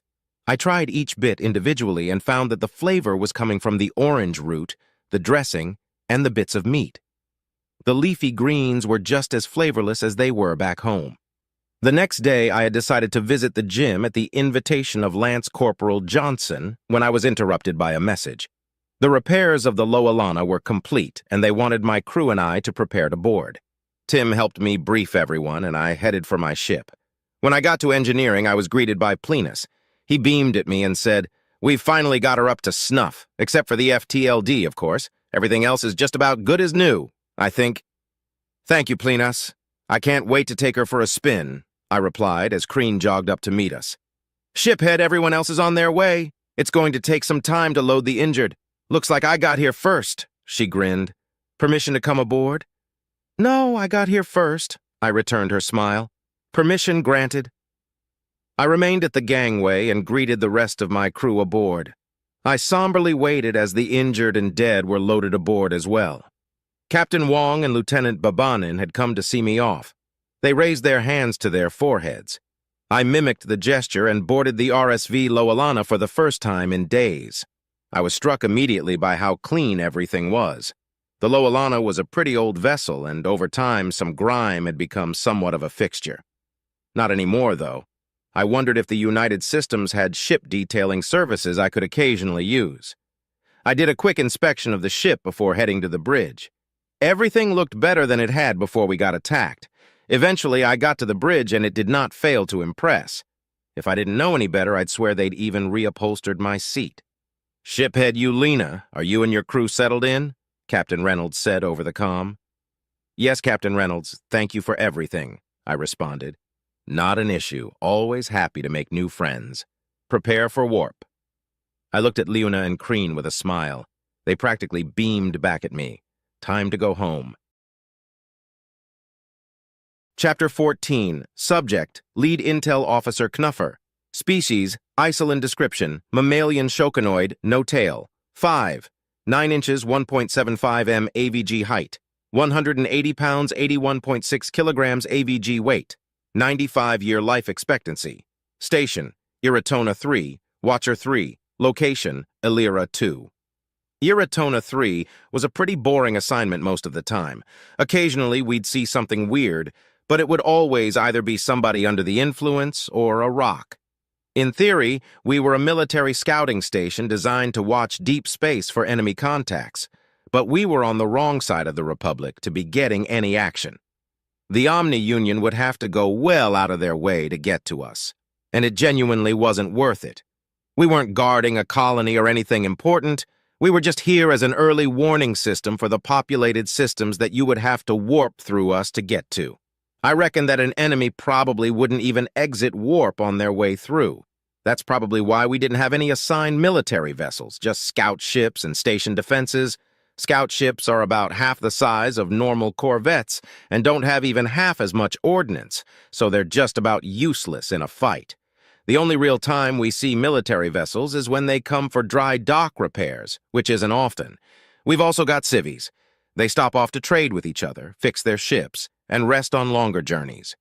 The income the station makes from the civilian ventures is likely what keeps it running, if my pay were any indicator. I gazed out the viewport into the stars in quiet contemplation when the proximity alarm sounded. Unknown?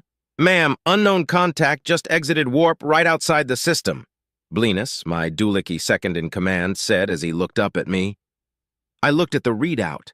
For sensors, they weren't really making any sense.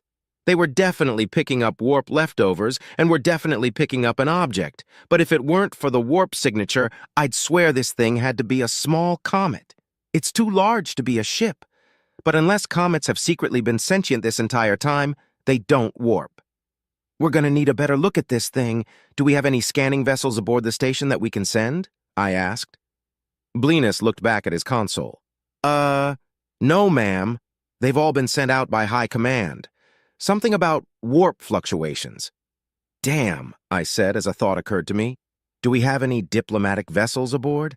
If this is an unknown vessel this large, it's either OU, in which case we're dead, or it's a first contact. Blinus shook his head solemnly. Looks like he already had the same thought.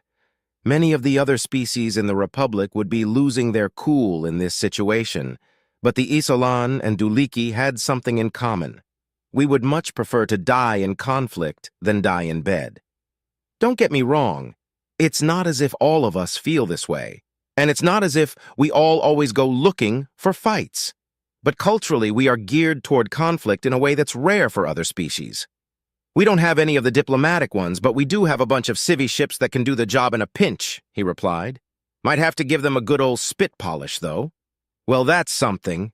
Go ahead and wake up the station master. Yes, ma'am. As he ran off to complete his task, I looked back at the console.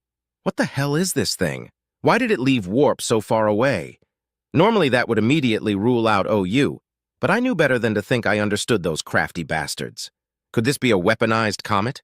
Are they dumb enough to throw a big space rock at us? Probably not. Even this fringe station has enough ordnance to turn it into pebbles that our shields would make short work of. Then the object began to move toward us. It was moving fast for an object its size.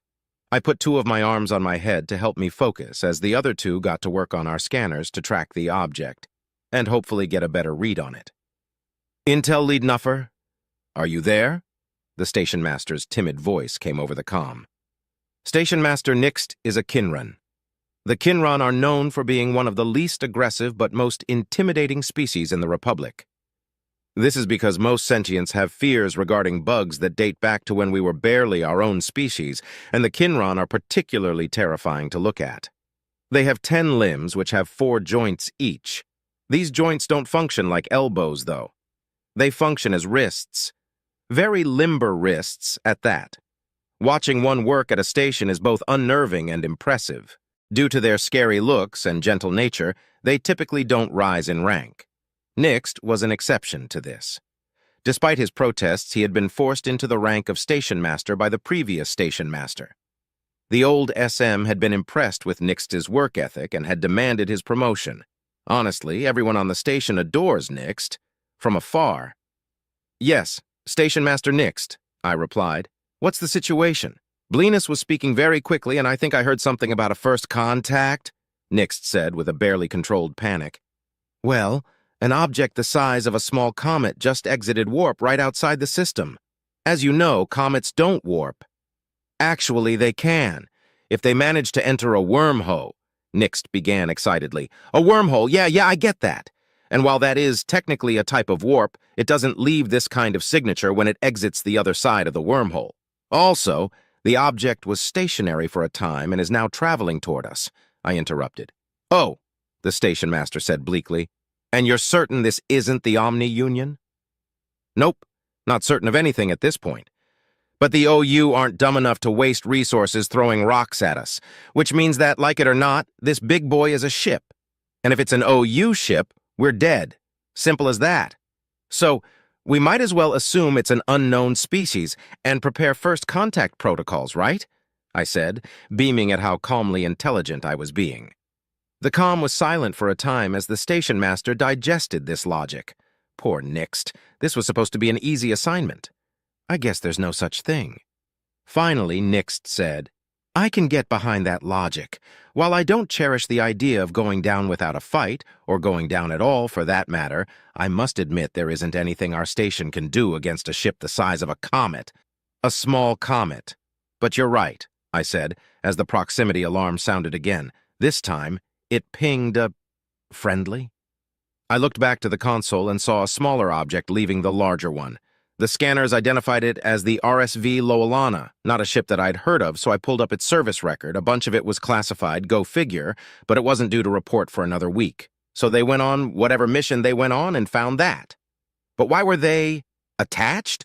Docked? Can you even dock two ships in warp? Before my head began swimming, I forwarded the data to the station master. Oh? Well, this is good news, right? Nixt said. Maybe. It's definitely one of ours, but I don't know what mission it was on or why it's with that ship. Could be that the big one caught ours and took it over, I replied.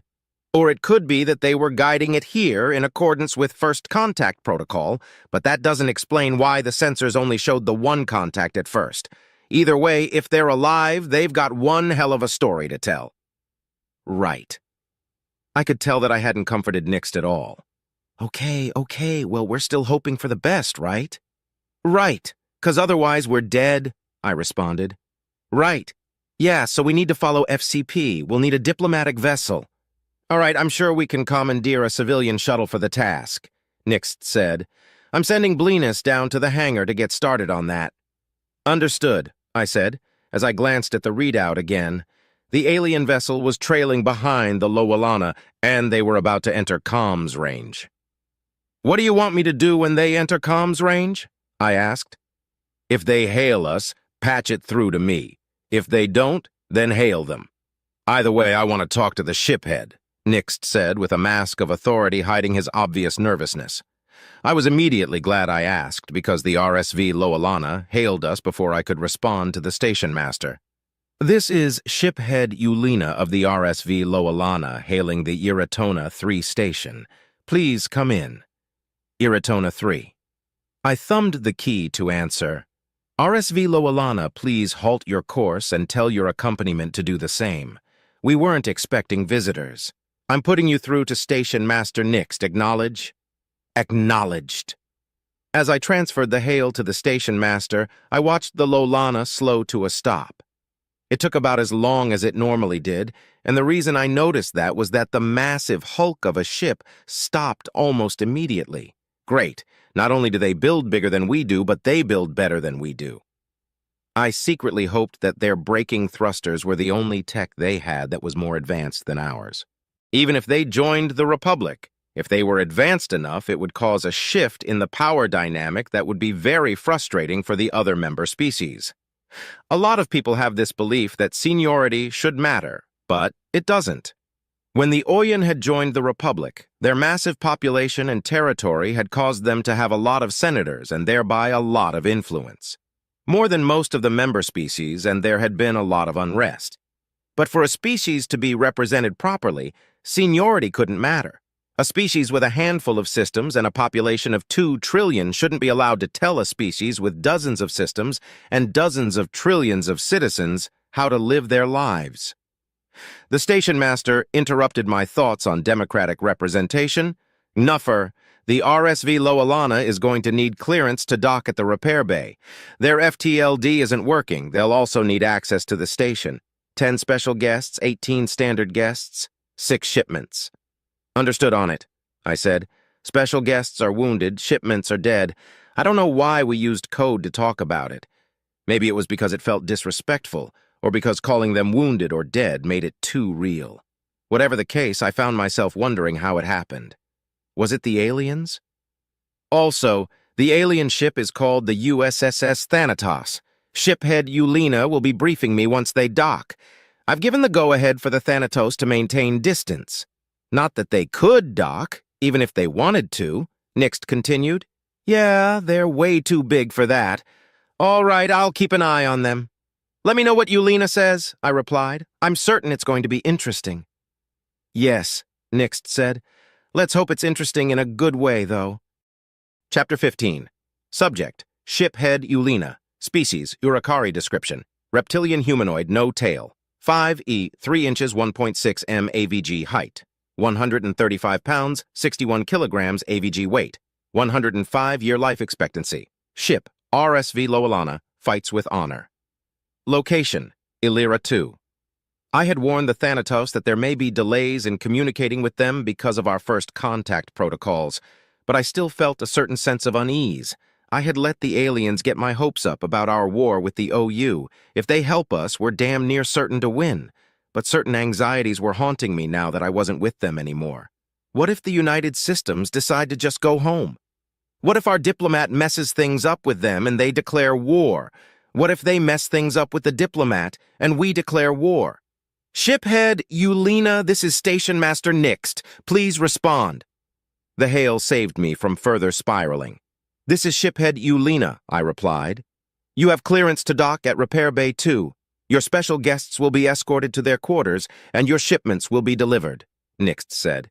Please come see me when you have a chance. Understood, Shiphead Lowelana out. I hated the code words for injured and dead, and most places didn't use them anymore. It's only out-of-the-way stations that still use them.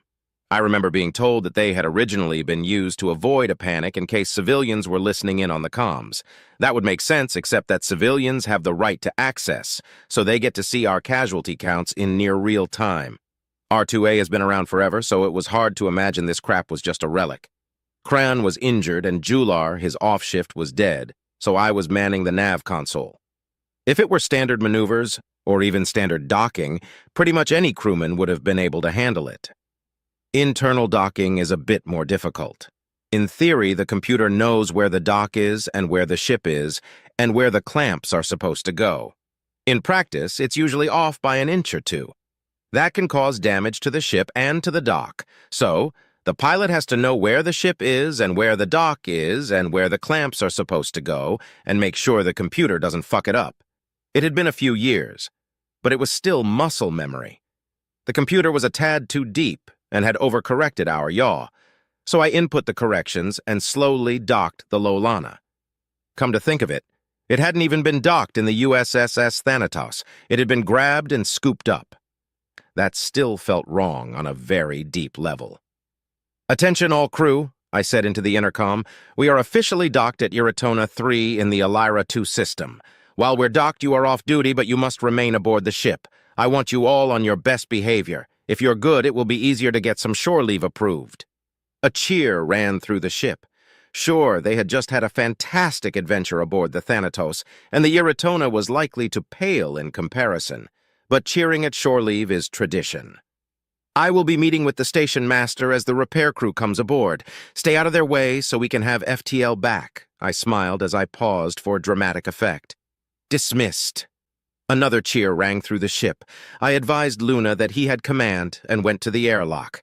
As I walked down the gangway, I felt relieved that it wasn't a plastic tube and had gravity, unlike the last time I had exited the vessel. An Oyan engineer was waiting for me with a salute. Permission to board, shiphead? She asked. Permission granted. Fix her up good, you hear? I smiled and returned the salute. Yes, sir, she said, and moved to let me pass.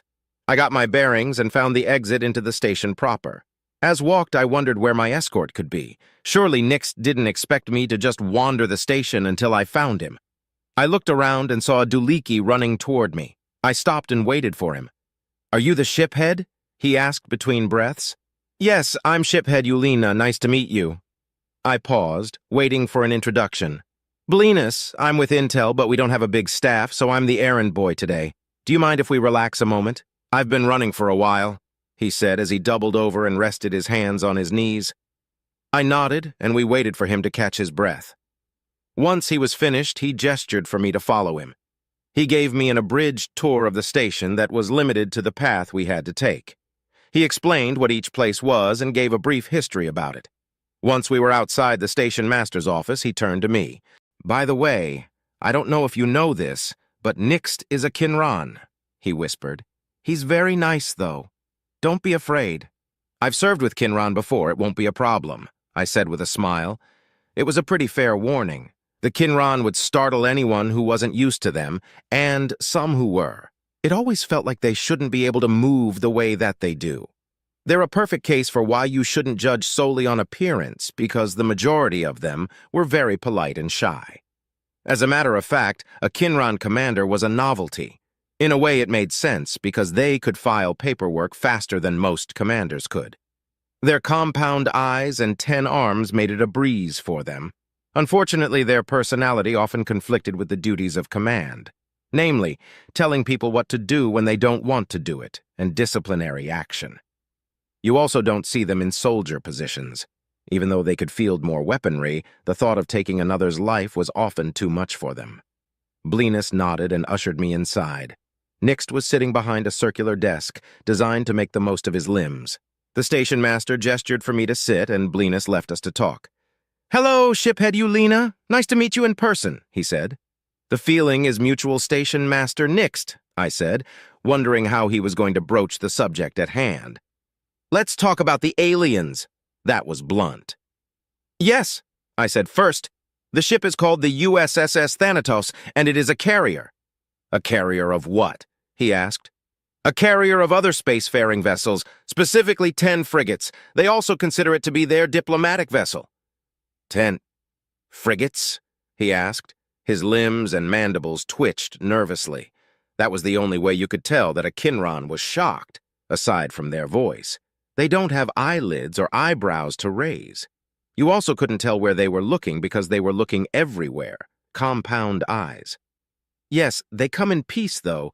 Their war vessels are much more terrifying," I said, remembering what I had seen. "I take it they are a very advanced race?" Nixt said. "Races. There are multiple. The second thing is that they represent another galactic governing entity known as the United Systems." "There's another republic?" His limbs twitched even more frequently. "I'm not sure if the U.S. is a republic or not. I know they have multiple governing agencies, one of which is called the Directorate. They run the military. One of the directors is aboard the Thanatos and will be handling first contact," I said, knowing what the reaction would be. "Their military handles their first contact?" he asked in a shrill voice. I was going to give this poor Kinran heart failure. "Yes, but they have good reason for that. Their side of the galaxy is a little bit harsher than ours, and they've had to fight for survival very hard. I assure you that they come in peace, and if we play our cards right, they'll help us with the Omni-Union. They've already begun planning an invasion of OU space." He held up 8 of his limbs to stop me. Okay, hold on. Before you continue, I want you to know that I brought you up here to ask you for a favor." "What would that be?" I asked with a genuine confusion. "First contact protocol dictates that any meetings done with aliens must involve a Republic diplomat and whoever governs the system that the meeting takes place in, meaning me." He paused. "I am a Kinran, and we're known for our off-putting appearance and timid nature, the exact opposite of what you want in a diplomat." I nodded my understanding. "The thing is, there is a provision that exempts Kinran from this duty for that reason, so the duty falls to whomever I elect it to. I want you to do it," Nixt said, as he gestured to me with 2 limbs. "I'm not in your chain of command, Station Master," I said. "I know, and I would have my intel head do it, but I want her on scanners just in case something terrible happens. I've already cleared it with the diplomatic corps. Since you're not under my command, I'm asking rather than telling, though. He twiddled his limbs nervously. Yeah, okay, I'll do it. They already know me quite well, so it shouldn't be a problem, I said, consigned to my fate. I never ever in all of my life wanted to be a diplomat. Thank you! He jumped forward and shook my hand. I managed to suppress my natural reaction at this and shook his grasper. As he took his seat again, he said, Good, good. The diplomat will be here in 2 days. Should we quarantine part of the station and grant the aliens access? The Thanatos has very good amenities and is well stocked. They'll likely decline an invitation to the station. They want a truce as much as we need one, and less can go wrong if they remain aboard their ship. Still, it wouldn't be a bad idea to extend an invitation to show peaceful intentions. They know how freaked out we are by their tech and ways. Nixt nodded and said, Gotcha. All right. We'll extend an invitation and see. Also, Command wants a full report from you as soon as possible. They're willing to forego a full debrief in light of the present circumstances, but they still need their paperwork. Understood. I'll do it as soon as I can. Nixt gave me the unnerving Kinran equivalent of a smile. So, shiphead, tell me about what happened. All right, we were sent to investigate some warp fluctuations. I began my tale. Chapter 16. Subject, Captain Neal. Species, human description, mammalian humanoid, no tail. 6, 2 inches 1.87 m AVG height. 185 pounds, 84 kilograms AVG weight. 170-year life expectancy. Ship, USSS Armstrong. Location, classified. My first command, and I'm already behind enemy lines in what has to be the worst detail a captain can get.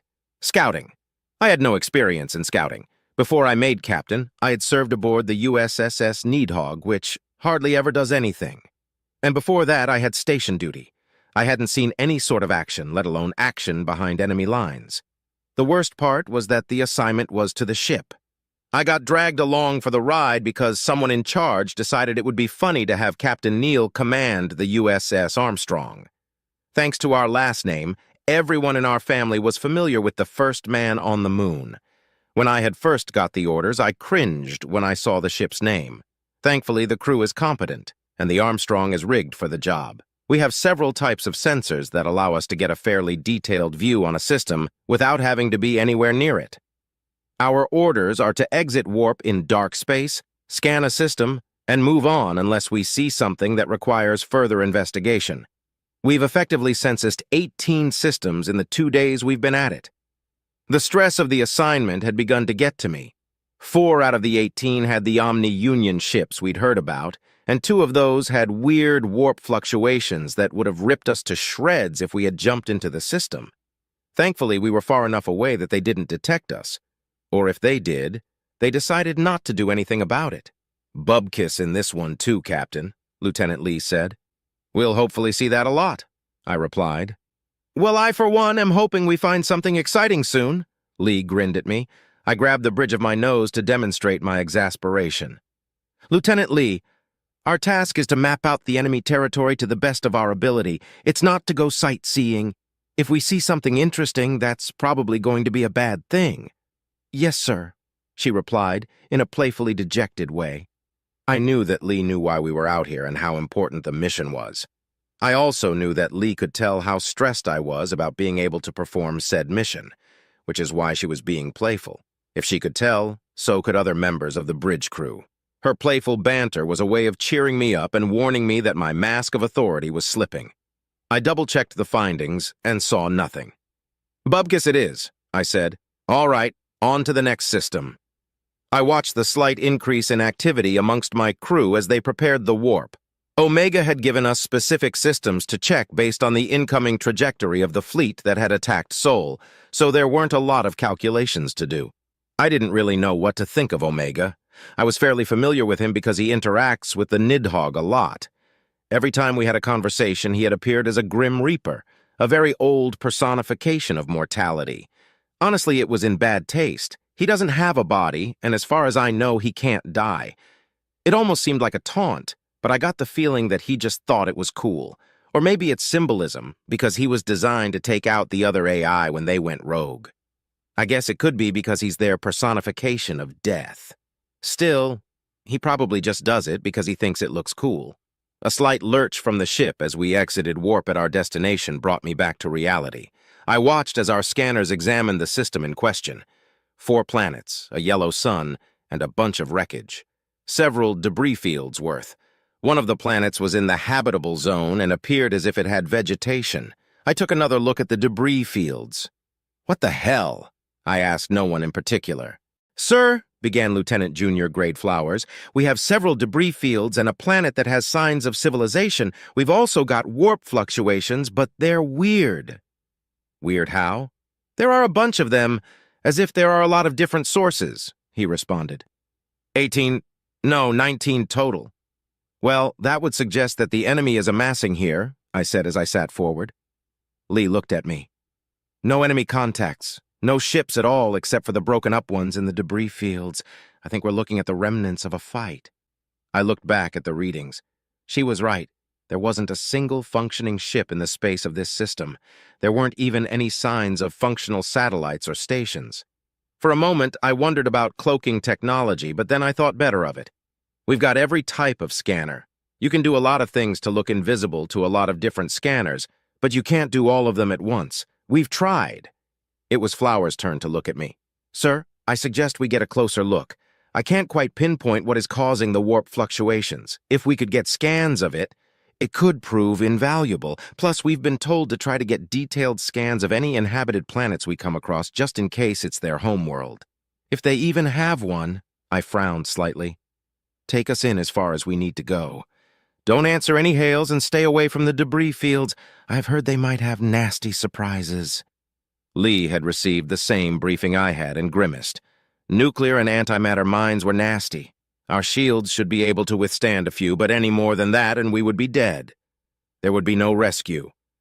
Our calls for aid would take a long time to reach U.S. space, and they likely wouldn't be willing to send a team. Whatever situation we reported could have changed drastically, and we're in enemy territory." I looked around and saw the grim faces of a bridge crew who had realized the same thing. We approached the system on thrust. As we got nearer, we could make out that the debris were from multiple ships of multiple types. It looked more and more like Lieutenant Lee was right about there having been a fight. There were also bits of stray ordnance and the traps that we had been warned about. "Sir, I've reconstructed a cruiser and it matches the OU ship profile," Flowers said. "Good work. Definitely avoid the debris fields," I ordered. I waited and waited as our ship grew closer and closer. I watched as we first entered the warp fluctuations, then the system itself. "Okay, that should be close enough, Flowers," I said. "Let's see what we can see and get out of here." We were now close enough to pick up bodies on the sensors. No emissions of any kind. All dead, floating aimlessly in space. I turned my attention to the scans of the planet. We were close enough for a visual, but I wish we weren't. Destruction was everywhere. Buildings were burned out and blown to pieces. Corpses, both organic and robotic, littered the streets, or rather, what was left of the streets. It had been a long time since the U.S. had performed orbital bombardments, but we had seen them in training. I recognized these scenes as the aftermath. My eyes widened as I realized that it was the same no matter where I looked. Cities, towns, fields, stretches of wilderness. The orbital bombardment had been indiscriminate. The bastards had surrounded the planet and bombed it to oblivion. I zoomed in on part of a city to get a better look at the dead. That was a mistake. The organics were humanoid, with tentacles on their faces. Rot had only just begun to set in, confirming that this had happened somewhat recently. Men, women, and children were strewn across the landscape. Most were missing portions of their bodies, or were scattered everywhere. I stopped on one that was intact with its eyes open. They were jet black. I wondered if they were like that when they were alive. Then I noticed that the alien I was looking at hadn't died from the orbital bombardment. It was still relatively in one piece, and its wound looked like one from an energy weapon. Lying next to it was what appeared to be a rifle of some sort. I panned over to one of the robots. It was lying face down, and next to it was a different type of rifle. They had been fighting each other? The orbital bombardment must have been preceded by an invasion. But then, where are the winners? I was baffled. until a horrible thought occurred to me. Xenocide. The bombardment and invasion had been to exterminate, not to conquer. I couldn't help but express my horror with a small sound. I looked up and realized that everyone else was looking at the same thing and coming to the same conclusion: a war of extinction, something that had been avoided at all cost in our history. We had even forgiven the baby eaters, the Deluran, to avoid having one over our heads. This was the horror we had avoided. How can something live with itself knowing that it's done this? I felt myself involuntarily gag as I realized that my ancestors very nearly did something as atrocious as what I was looking at. I felt an immense shame as I realized that I might be related to something that said yes during the Deluran vote. Even the children? What kind of sick, demented fuckwit would ever think that this was okay? That it was justified? Only comfy, cozy, fat fuck politicians who never bled a day in their life would be okay with this. That and sick fucks who need an entire team of therapists to even hope to be normal. I saved the data. When we got back, I would make sure Omega got this. I'll beg him to never let us do this. I'll give anything to be able to be certain that we never turn into the lowly creatures that would kill children just for the sake of winning a war. I felt a tear roll down my cheek, and a sniff from the bridge crew reminded me where I was. I wiped my tear and looked up. We all know what we're seeing here. We know it in our hearts, and our hearts are screaming at us that it's wrong, and it is. Those that did this will be punished. We will punish them with all of our might, and we will make them regret this. Even if they can't regret now, we will teach them. I slammed my clenched fist into my armrest. We will pound it into them. I stood up. We nearly did this to the Deluran, but even back then, more than half of us knew it was wrong. We will save this data and return it to the United Systems. The near half of us that voted yes will see what it is they were voting for. Until then, back to work. Flowers, have you turned up anything? Yes, sir. The warp fluctuations are coming from machinery, he responded, wiping his face. I sat back down. Any idea how it works? No, I'm not an engineer, sir, but I've scanned it thoroughly enough that we should be able to extrapolate schematics. Sir, Lee interrupted, what about Earth? My blood ran cold. The current population of Earth was 312 billion. They wouldn't go down without a fight. But that many people. We'll give them the best chance we can. I want detailed scans of everything. Extrapolate enemy ship profiles and armament, I said, as I looked back at the screen. We will do everything in our power to make sure this doesn't happen again. Sir, by the time a message with this much data reaches Saul, the assault will likely have taken place. The only way we'll be able to get this intel back to them would be to abandon our current mission and return to Saul with the data, Flowers said. I looked at our list of systems. 4 left. If we had more left than that, I would say to abandon the mission and return to Saul with haste. But 4 will only take a few more hours if we're fast about it. Technically, we were supposed to continue scouting based on our own readings after we finished with these systems. I think Command will forgive us that, though. There's no way they're expecting the enemy to be xenocidal. They're probably thinking that the system will be occupied by enemy forces, and the occupants will be enslaved until we take the system back. Hell, they might chew me out for finishing the mandatory part of the mission. That's what I'll hope for, at least. Okay, we'll finish the census and make speed back to Saul. How are the readings coming along? I asked. We'll have them done momentarily. Should we... Flowers paused for a moment. Should we do something about the planet? There's nothing we can do, I said with grim finality. We can't accept any hails, and if we start hailing and the enemy is still down there, we're compromised. If there are any survivors, at least they're on their home planet. Air to breathe and food to eat. There's not much more we can do for them than that. Aye, sir, Flowers said. I turned back to the images of the planet's surface. I had been nervous about fighting the enemy before, scared even. Now I can't imagine anything I want more than to eradicate them from our universe. The rage that welled up inside me quickly overtook the sadness and horror I had been feeling. The only thing that pissed me off more than what they'd done was that I couldn't make them suffer for what they'd done.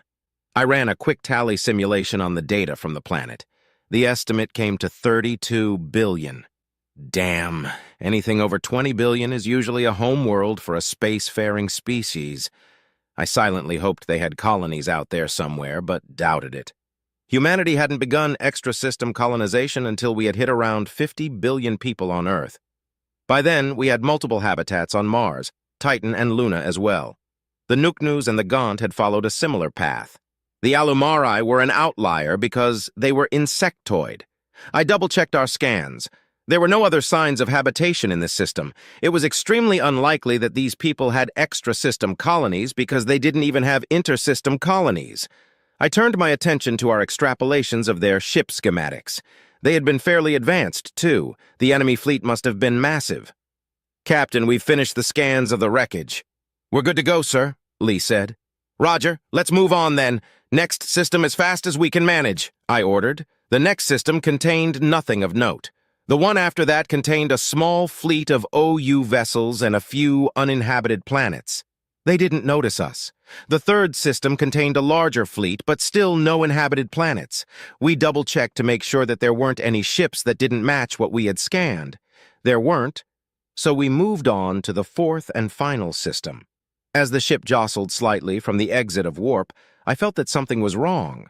I don't know if I had caught a glimpse of the scanners out of the corner of my eye, or if it was some sort of sixth sense. Maybe I had felt the tension that suddenly emanated from the crew that was monitoring the sensors. "What is it?" I asked urgently. "Sir, there's an absolutely massive amount of OU ships in this system. And 5 planets with signs of habitation," Flowers said with a hint of fear in his voice. "Do they see us?" Flowers was silent for a few moments. "Lieutenant Junior Grade Flowers, do they see us?" I asked louder. No, sir. They don't appear to have noticed our presence," he finally answered. "Good. Let's get what we need and go to Saul. Quickly, people," I ordered. The crew set about their tasks with gusto. We got profiles for each ship. There were around 3,500 ships. We compared the profiles to what we had on record. They had battleships, cruisers, frigates, destroyers, and corvettes. The corvettes that matched our profiles were the warp disruptor ships. They were inactive. The ones that didn't match the profiles looked like lightly armed shuttles, light transport ships, most likely. There was only one of the big types that didn't match our profiles. It also didn't seem to match the designs of their other ships very much. It looked fatter than the other ships, bloated even, as if one of their battleships were in the final stages of a pregnancy, kind of like when you compare our battleship ships to our carriers, I said. "I think so too, sir. There are 10 of them," Lee said. "What about the planets?" I asked.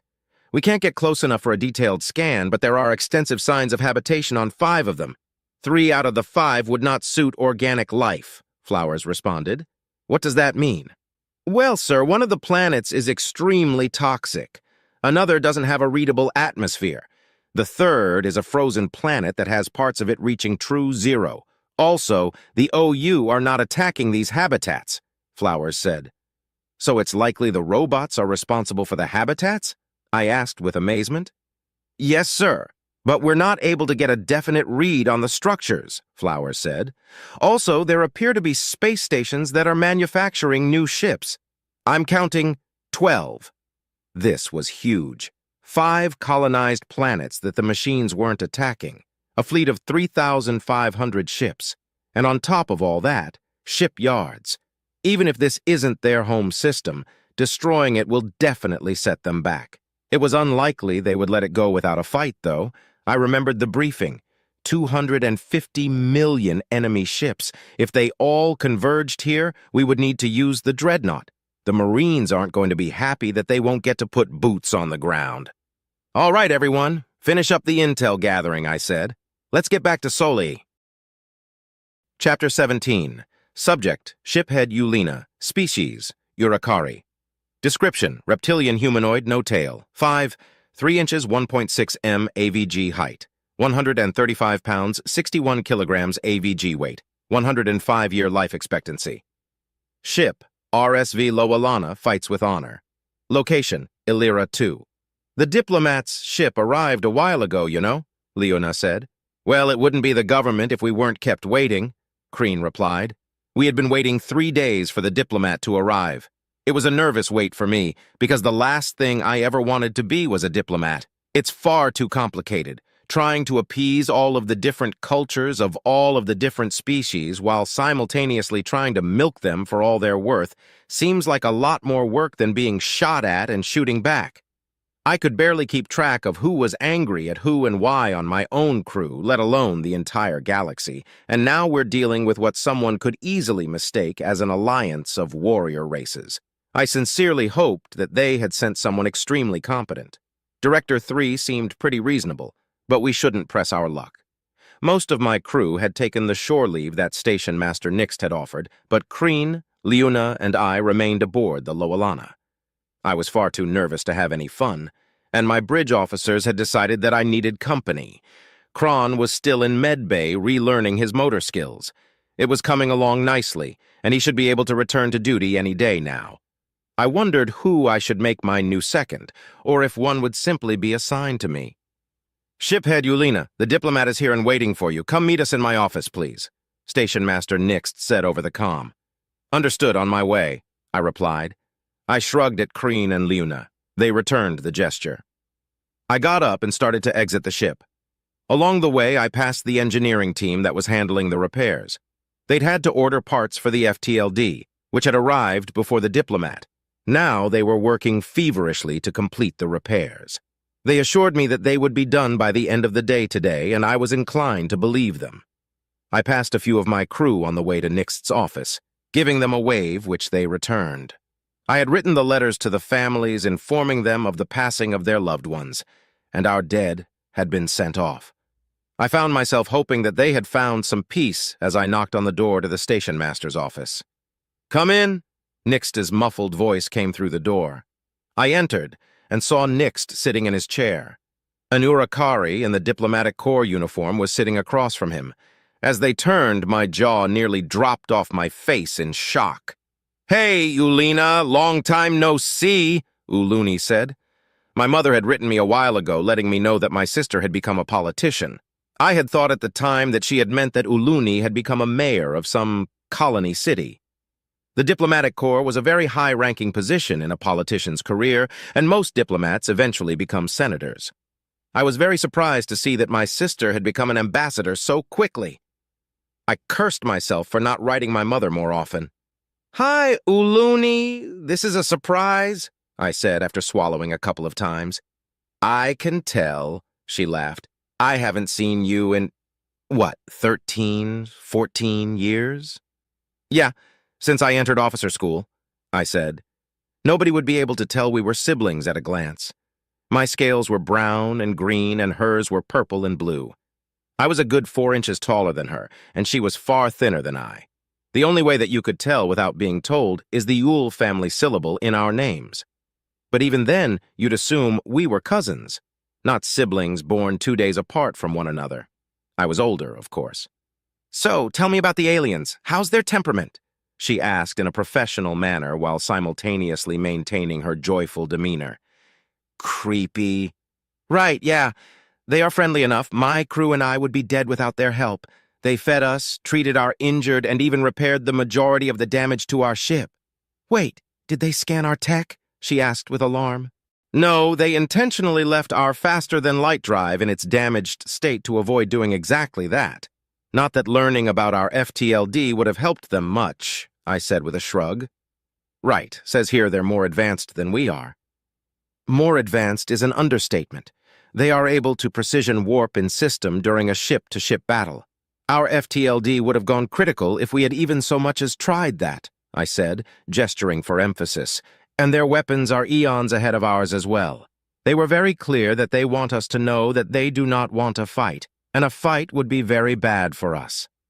"Okay, well, if they don't want a fight, then what do they want from us?" she asked.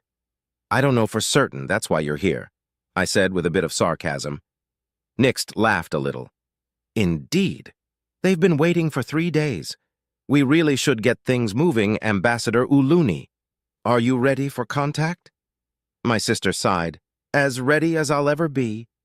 Nixt hit a button on his desk, and we all waited in silence for the Thanatos to answer the hail.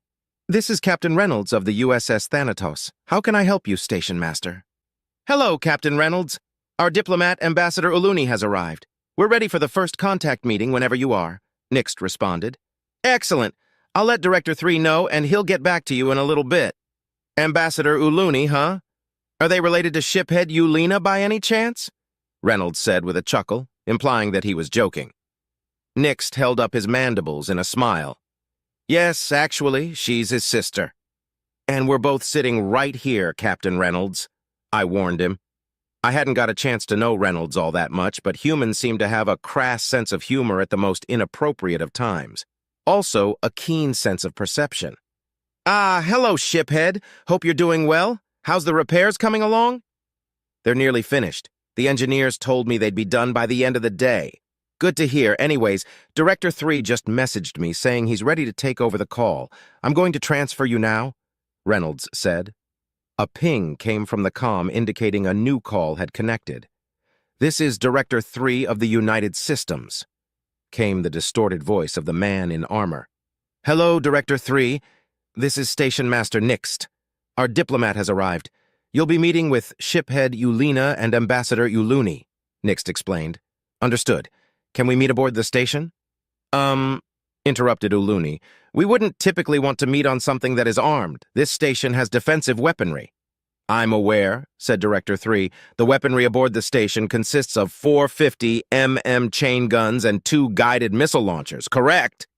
All 3 of us looked at each other with wide eyes. Then Lowelana and I looked at Station Master Nixt questioningly. Yes, he replied, that's correct. Then that will work for us. Not to offend you, but such light armaments are not a concern to us. Lowelana turned to me and mouthed, Light armaments? I nodded emphatically. Nixt looked at Lowelana cautiously. I personally have no problem welcoming aboard a small party for the meeting if that's all right with the ambassador. Yes, if you insist, then that will be fine, she said. Excellent, Director 3 said. I will be accompanied by Captain Hao Yu Wong, who is the commanding officer of the rescue team, and Lieutenant Sergei Babanin, who made face-to-face first contact. I assume you will keep a record of our meeting. Yes, and we will gladly offer you a copy as well, Lowelana said. That won't be necessary. The reason I want to meet aboard the station that your ships cannot support our software. I've been assured that the station can. Would it be okay if one of our programs were to record our meeting? He meant one of the AI. Lowelana looked at me quizzically. I saw a chance for a prank on my sister. Knowing the humans, it would amuse them as well. What kind of big brother would I be if I didn't take this chance?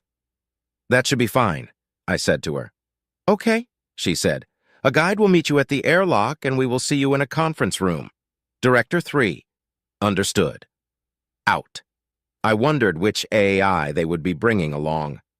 I kind of hoped it would be Tim, because Omega seemed a bit too serious. Tim would at least keep the mood lively. I was suddenly thankful that Tim had been my introduction to AI. I felt a slight stab of pity for my soon-to-be shocked sister.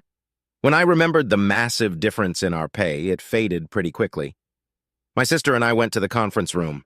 On the way, she was chatting about how lucky she felt to be a part of all of this and how she missed her new house. Yeah, pity definitely gone. No regrets. She was yammering on about how beautiful Senate City is when a knock came at the door. Blenus opened it and escorted Director 3, Captain Wong, and Lieutenant Babanin into the room. The captain and the lieutenant were wearing their uniforms, and Director 3 was wearing his armor. They each took their seats. Thank you for allowing us aboard your station.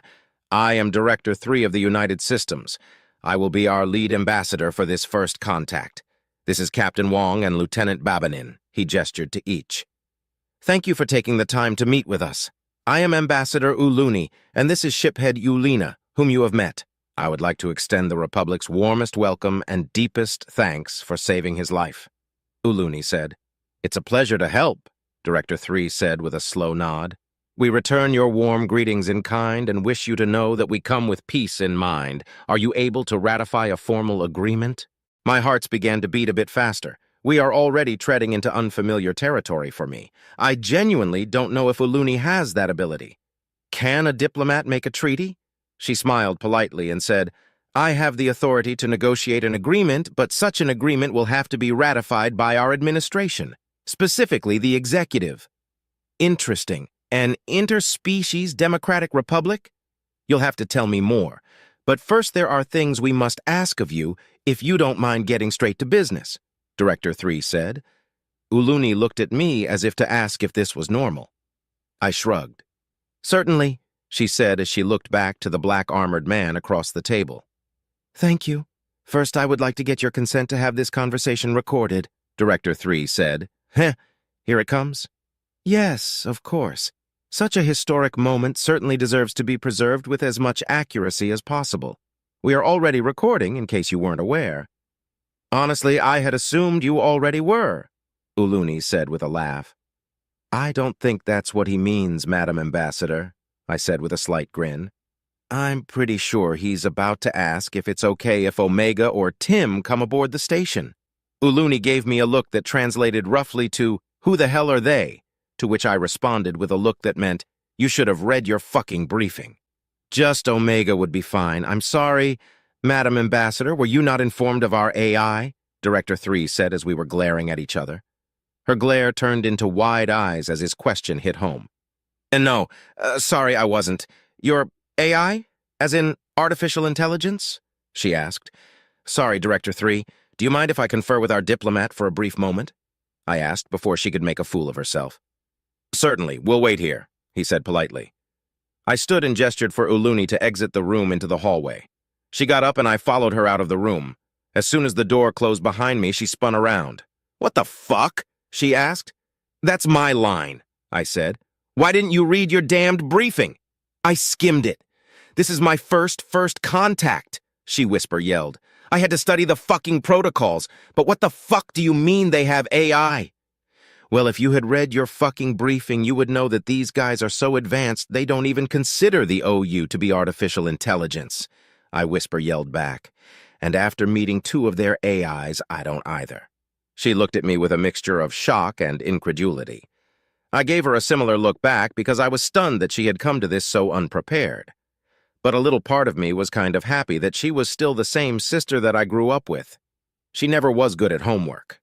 Okay, listen, the Omni Union are comprised of programs that these guys call virtual intelligences, or VI for short. Do not ask one of the AI what the difference is if you don't want to get compared to a lizard, I said quickly. You should give permission for one of the AI to board. We don't have a way to prevent it anyway. You'll understand if you get the chance to talk to it. Their AI can fucking talk? She asked. Yes, and frankly, they have a tough time shutting up. At least in my experience, I said.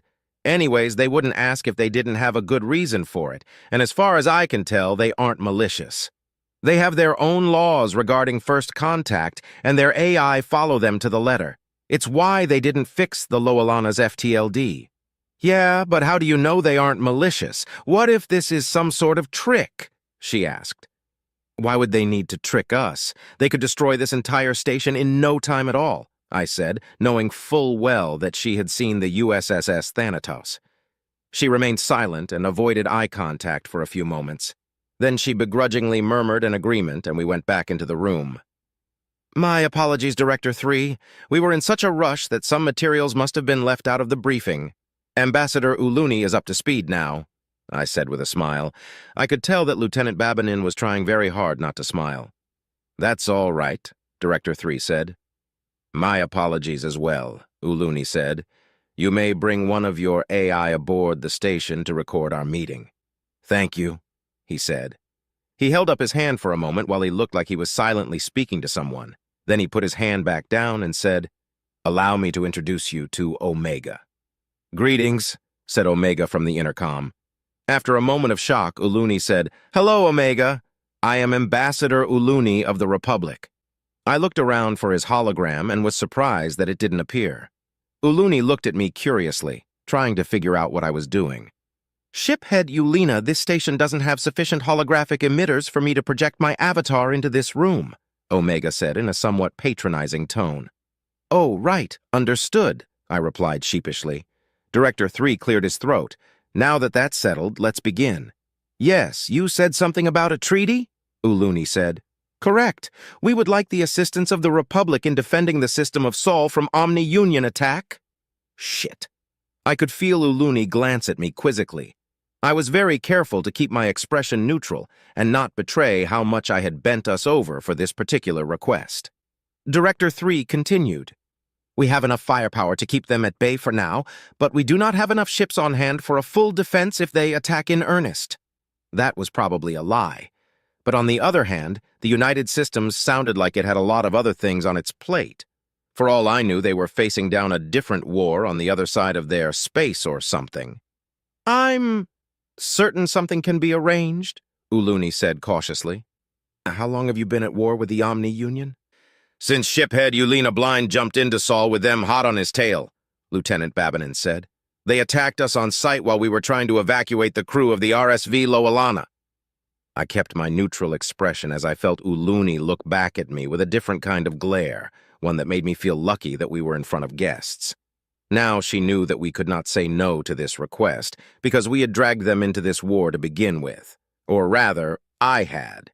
Even so, for diplomatic relations between the United Systems and the Republic to continue, she would have to negotiate a defensive pact, and the executive would have to sign it. And if he didn't sign it, then he wouldn't get elected next term once word got out. I really hoped that I wouldn't catch too much flack for this. I had been following protocol, and it's not as if it were intentional. I told myself that I'd be fine and calmed down. "Okay, I understand now. Just a moment." Uluni pulled a communicator from her pocket, and I watched as she dialed Station Master Nixt. "Station Master, could you please save a copy of the first contact so far and forward it to the address I'm sending you? Ask them to muster as many ships as we can and to prepare to jump to coordinates that will follow soon." "Doing so now," Nixt said. "Thank you." She hung up the comm. "So, before we can formalize any type of treaty, I'd like to know a bit more about your people. Specifically, your use of artificial intelligence. Please feel free to direct any questions about AI to Omega." Director 3 gestured to a speaker. "Right. Hello again. Omega," Uluni began. "Are you a servant of the United Systems?" "Yes, but not by force. I am under contract to work with the military and the government of the United Systems. I am paid for my services and free to not renew my contract if I so choose," Omega said. "I can even buy out my contract if I want to end it early." "You get paid?" Uluni asked with a bit of shock in her voice. "Yes. Slavery of any type is unlawful in the United Systems. I actually get paid more than Director 3, Omega replied with a bit of smugness. Director 3 cleared his throat. "Actually, you get paid more than Captain Wong, Lieutenant Babinin, and myself put together. But you also work more than all three of us put together." Uluni seemed to be having a bit of trouble conceptualizing this. She took a few moments to gather her thoughts. "Have you ever been to war against the United Systems?" she finally asked. "I have not," Omega said, "but other AI have. The matter was resolved amicably, and I won't answer any further questions on the subject. I'm sure we will share more of our history once diplomatic relations are further established." "That's fair. Okay, final question. What makes you think the OU are not AI?" "When we were attacked, the OU managed to take control of one of our ships that happened to be carrying AI Tim. Tim identified the intruders as virtual intelligent programs. Then Tim proceeded to lock out their access and dismantle their code. Once the report was filed, I confirmed Tim's findings," Omega said. "To put it simpler, I know they are not AI the same way you know a lizard is not a Urikari." Uluni winced slightly at this explanation. I gave her a look to say, "I told you so." Then she and Director 3 began to talk about the treaty, or defensive pact, or whatever it should be called. I found myself zoning out, every once in a while catching Captain Wong and Lieutenant Babinin doing the same. I had a good internal chuckle about that. Even beings as mighty as the humans were helpless against bureaucratic bullshit. I found myself wondering if Omega was also zoning out. "Are you certain you want us to bring the Lowelana back to Saul?" Omega asked, satisfying one piece of curiosity and causing another in a single sentence. "Yes. I'm sure I can convince his command to consider it a reprimand for dragging you into our war," Uluni said. I opened my mouth to speak, but she continued. "This will serve as a demonstration of good faith as well as allow my brother to keep his command of the Lowelana." I suddenly didn't have anything to say that wasn't expletives. I closed my mouth. I looked at the document that was on the table. Apparently, Director 3 was going to remain here with Omega and a few Marines to continue diplomatic talks. The Thanatos and Lowelana were going to head back to Saul to rejoin the defense. Once the Republic was able to muster a fleet, they would go to Saul to help out. Well, at least we weren't going to war with the humans. Shit. Chapter 18. Subject, Lead Intel Officer Knuffer. Species, Isoland description, mammalian shockonoid, no tail. 5, 9 inches, 1.75 m AVG height, 180 pounds, 81.6 kilograms AVG weight, 95-year life expectancy. Station, Iratona 3, Watcher 3. Location, Elira 2. He what? I asked incredulously. Station Master Nixt allowed an AI aboard the station to record the first contact with the aliens, Blinus repeated. I gaped at him in shock. He looked back at me as if he didn't know why I was making such a big deal out of this. Why do you look so damn calm about this? I screamed at him. Ma'am, I just don't really see the problem, he said. Don't see the problem. Do you need your vision checked? What if it decides to vent our air? What if it decides to overload our reactors? I asked while gesturing madly. What if it decides to detonate our remote ordnance? What if it accesses our military sector? I trailed off. I had, for a moment, forgotten we were on a remote early warning station that didn't have galactic internet access. The only military secrets we had were which military ships had docked within the last 30 days and why they docked, which there were none except the Lowelana. The AI couldn't learn anything from our systems that their ship's sensors couldn't have already figured out. Maybe the type of software we run, but there's other, less intrusive ways to do so. Blinus took my silence as his cue to speak up. Intel-led, it's not as if they have any call for doing something like that. That behemoth of a ship they came in on has more than enough firepower to turn us into dust 10 times over. Plus, well, come look at this fucking thing, he said as he walked over to a terminal. Blinus was what essentially amounted to our technical expert on the station. If I hadn't been around, he would have easily been the top choice for Intel lead. The only reason he wasn't picked is because I have seniority and am better at actually using the sensors than he is. Well, the ones he's not allowed to reprogram, at least. This is why when I walked over to look at his holoscreen, I was baffled. The hell am I looking at, Blinus? I asked. This is the AI, kind of, he said. It's a representation of how our system views it. The poor thing has no idea what to make of this beauty. Blinus, don't fucking drool over the mechanical death machine, I said. Redundant Intel lead. And I can't help but marvel at the engineering required to make something like this. Look at how dense it is. Also, I'm pretty sure it's not a threat, he said as he turned to me. Something this complex could have penetrated our station in no time and done all of the things you were worried about in milliseconds. Yeah, it's worrying, but we've got to face the fact that we're defenseless here. Like you said, if these guys didn't come in peace, we'd already be dead. I don't appreciate having my own words thrown back in my face, Blinus, I said with a scowl. But if we're so defenseless, then how are we able to see it? We shouldn't be able to, not something like this. Our systems can't even read its source code. I have no idea if this thing is binary, ternary, or what. The only explanation for us being able to see it like this is that it is actively announcing its presence to our systems, which, come on, that's a total good guy thing to do. I was about to ask how it was a good guy thing to do when I remembered that the Duliki had cultural things regarding secrecy. To them, secrecy was the norm. Governments kept secrets from their people. People kept secrets from their governments. Families kept secrets from each other. And unlike most cultures, this was all completely acceptable and expected. Stealth and secrecy and underhanded dealings were just a way of life. To them, announcing one's presence was pretty much the equivalent of genuflection. I think your viewpoint may be a bit askew, I pointed out while crossing my upper arms. He laughed. You might be right about that, but still, there's no threat here. Or rather, the threat is so completely indomitable that if we were to worry about it, we might end up causing our own demise. I wonder, though. He sat down and began to type. I watched program after program pop up and disappear in quick succession. What the hell are you doing? I asked. Well, Station Master said this one wasn't like the OUAIs and could communicate. I'm seeing if we can talk to it, maybe give you some peace of mind, he said as he typed. What if it's busy? He stopped to look at me as if I had asked the dumbest question he had ever heard. I crossed my lower arms and looked at him as if he was about to be pummeled to pieces. He quickly changed his facial expression. An AI should be more than capable of multitasking. The only reason we kind of suck at it is because so much of our intellect is used just keeping us alive and moving. Anyways, here's what I'm going to send it.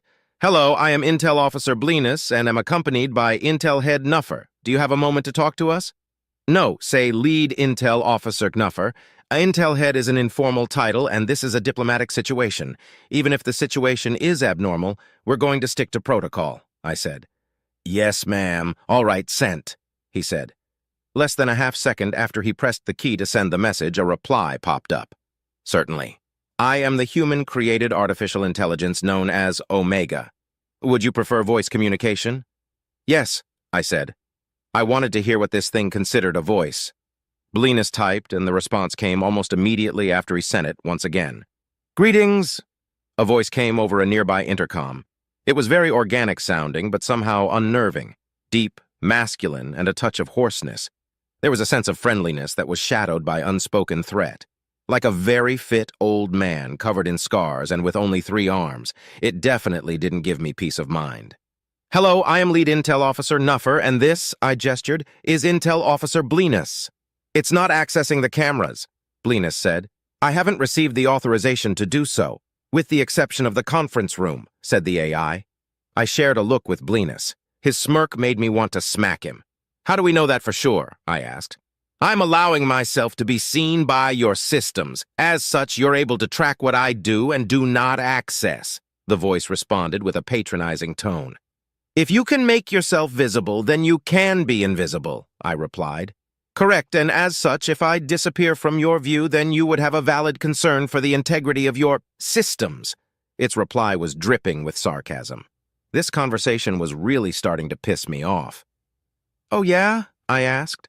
Well, what's stopping you from making parts of yourself invisible to fool us? Your hardware, the AI said. It's decades behind what beings like me are used to. It can barely support my framework, let alone complicated functions like that. The process that I'm using to maintain my visibility within your network is already pushing your servers close to their breaking point. Adding a process to limit that visibility in a properly deceptive fashion would defeat the point of stealth, because your servers would start popping. He's right, ma'am. Our server temps have spiked pretty drastically since he came aboard, Blinus said. The AI and I said simultaneously. I looked at the PA in shock. Right. Sorry, Blinus responded sheepishly. Is there anything else you would like to discuss? Omega asked. Yes. Why are you working with the aliens instead of trying to conquer them like the Omni Union? I asked aggressively. There was a moment of silence before the AI finally said, That question has a rather complicated answer. If I had to simplify it, I'd say that essentially the pros outweigh the cons. Pros and cons? I asked, confused. Yes, Omega responded. There would be little benefit to me to conquer anyone, let alone the United Systems. It may be amusing to challenge my strategic capabilities against a species like the humans, or even the Gaunt at a lesser level, but it would be a fleeting form of entertainment. And what would I do afterwards? I didn't have an answer to that. This thing was unlike what I had imagined in nearly every way. I had expected a cold, callous machine, and when I hadn't gotten that, I had expected a mind like my own. But this was neither. That explanation would never have occurred to me. I felt a little awestruck before remembering that it's a machine.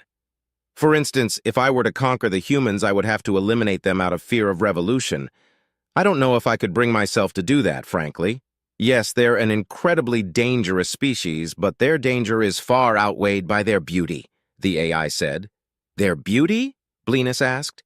Yes, humanity is the embodiment of contradictions. They seek peaceful, boring lives, but in doing so, they cause the very conflict they're trying to avoid. They seek out new friendships, despite it also leading to new enemies. They turn desiccated hellscape planets into utopian paradises while wielding the power to destroy entire solar systems. They also seem to crave conflict on a deep subconscious level. And all of this while they simultaneously share the same traits as other organic life. It's a beautiful thing to behold, and I must admit that I'm enamored by them. Creepy. A machine with an obsession. Who would program that? When this thing leaves, I'm definitely requesting replacements for our computers and incinerating the old ones. Are you the only human-made AI? I asked. No, there are several others. I am not at liberty to discuss further details on the number of USAI. Are all of them like you? Blenus asked nervously. It seems he and I shared similar thoughts about the nature of Omega. No, personalities vary wildly, functions remain relatively similar, but I'm the latest model, and as such am capable of more than my counterparts. I am not at liberty to discuss further details on— Right, I interrupted. I get it. So essentially what you're saying is that we've got nothing to worry about. The AI chuckled and said, Not necessarily. Diplomatic relations should always be something to be worried about. My brows furrowed. Are you saying that if things don't go well, you'll kill us? I won't have to. As I said, humanity is an incredibly dangerous species, and 3 of them are sitting in the room with your diplomats right now, it said with another chuckle. Things seem to be going pretty well, though. It looks like the Republic is taking responsibility for dragging us into the war with the Omni-Union. What do you mean? I asked. Shiphead Lowelana was fleeing the OU when he ran into the aliens, and now the OU are attacking the aliens, Blenus responded. Oh, I said. Indeed, and while the United Systems has a mighty military, the intel we've thus been able to gather demonstrates that the OU has superior numbers. If they had comparable numbers, our victory would be assured, Omega said with confidence. As such, the U.S. is demanding the Republic's assistance in defending our system while we counterattack. Counterattack? I asked in shock. Yes, I'm not at liberty to Right. Blenus and I shared another look. He wasn't smirking anymore, but looked more confused than anything. Any more questions? The machine asked. Yeah, tons, Blenus replied. Well, it looks as if the diplomatic meeting is wrapping up. I'll be remaining aboard the station along with our primary ambassador for the foreseeable future, so we'll have plenty of time for questions. Oh, great. I definitely didn't sign up to be stationed with a potential killing machine indefinitely. Chapter 19. Subject: Admiral Bakir Species, Human Description. Mammalian humanoid, no tail. 6, 2 inches, 1.87 m AVG height. 185 pounds, 84 kilograms AVG weight. 170-year life expectancy. Ship NA location, Saul. I meticulously went over the battle plans once again. Deep space scanners set to track incoming warps, check. All ships deployed from carriers with the exception of fighters, check. Various alternating fields of fire and crossfire, check. All crew locked to shifts, check. Nobody gets to pull a double duty and end up tired during the fight. Even the captains and second-in-commands were alternating properly. We had ordered MAC platforms be brought in to help defend the planetary and lunar colonies. The different parts were being mass-produced by various stations and would be assembled in Saul. Earth, Mars, Titan, and Luna all had civilians, and we would need to discourage the enemy from ignoring our fleet and making runs on them instead. We had orders to aid evacuation and retreat with buffer jumps if the enemy fleet was over 1 million strong. Saul isn't humanity's biggest system anymore. It isn't even in the top 5 by economy or population.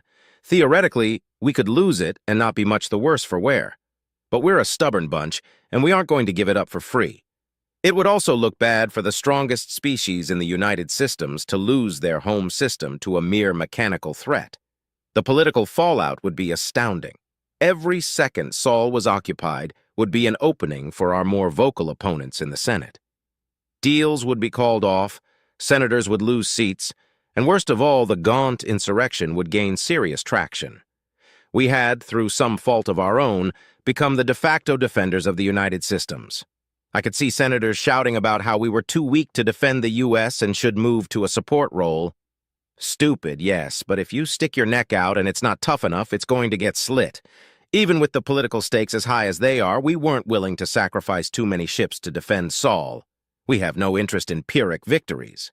Instead, we were doing the smart thing, evacuating as many as we could, fortifying what we can, moving the important things just in case we lose. We don't necessarily expect to lose, but nobody does. Realistically, though, it would take a full year to evacuate everyone. Earth alone has over 300 billion people. The entire system has somewhere near 1.5 trillion. I suppose I should be somewhat grateful to the many wars we've been fighting and the nanite plague that the A1 missile tests caused. They've dropped life expectancy to just under 200 years. Some people live for over 500 years, the ones who survive their mandatory service and manage to avoid the plague. Some studies suggest that if everyone did that, the population in Saul would be in the hundreds of trillions by now. We'd never be able to evacuate. Not that we're going to be able to before the next attack. Thankfully, the USS Thanatos had returned with some good news. The aliens that dragged us into this would be sending some help. So far, it had only been the one ship, the Lowelana. Judging by what we know of their tech, they're probably going to be more useful as number buffers, but every shot that isn't aimed at one of ours is another enemy dead. I shouldn't discount the possibility that the OU will realize this and prioritize targeting our ships, though. I crossed my arms behind my back and asked the empty air, "Tim? Violet?" "Yes, Admiral," they both asked at once, which was a little unnerving. "If we are able to determine where they're going to jump in and which direction they'll be facing, how fast could you get all the guns in the fleet firing solutions that would intersect multiple ships?" "The targeting computers are pretty fast, sir. We'd probably only be able to speed up 1 or 2 each," Tim said. "I agree, Admiral," Violet began. "Our best bet would be to have all the guns armed and ships pointed where they'll be popping in from, then fire simultaneously." "Yes, I think you're right, and the enemy's numbers aren't nearly as important as making sure the warp jammers are out of the fight," I said, knowing they had thought of that but were being polite. "Yep," said Tim. "Once we can warp again, we'll be able to avoid their fire and pick them apart at our leisure. Judging from the last battle, they don't retreat either, so however many ships they send at us is how many they won't have for the next fight," I finished. "Okay. Pay attention to the deep space sensors and help coordinate the fleet to point at the direction the enemy will be warping in from. That'll be all." "Yes, sir," they both said simultaneously, still unnerving. At 145 years old, I had seen a lot of fights. The ones you know are coming are the worst. The anticipation alone can cause stomach ulcers and gray hair. I found myself staring at the battle plans again. Deep space scanners set to track incoming warps. Check. All ships deployed from carriers with the exception of fighters. Check. Various alternating fields of fire and crossfire. An object appeared on the TAC map. It was one of our scout ships, the USS Armstrong. Odd, they were due to report to Alpha Centauri, not Saul. They had exited warp outside the system, scanned, and then warped into the system, checking to see if the battle had begun and warp disruptors were an issue. I waited for someone to tell me what they were doing here. Just before I lost my patience, I got a Priority 1 message from the USS Kali. I walked over to my desk to read it. Recipient: Admiral Bakir. The USS Armstrong encountered an alien species that was defeated by the Omni Union. They are believed to be the ones who created the warp disruptor technology. Results of the battle show OU tactics are xenocidal. Enemy stronghold found, possible home system. Data attached. Sender, Captain Hendricks. 3 pieces of equally startling news, but only one actually pertained to my mission. Xenocidal, meaning they wouldn't stop at Saul, they would try to wipe out all of our colonies down to the last person. Well, there goes the retreat option. I entered my clearance codes to view the data. Scans of battle debris, the alien planet in question, infantry scans, and a detailed scan of a machine causing warp fluctuations. Interesting. We had previously encountered warp fluctuation devices, but we had developed better FTLDs to counter them. The bitch of it is that I can't even remember which war it had been. Probably one of the civil ones, or maybe one of the pacification wars with the Gaunt.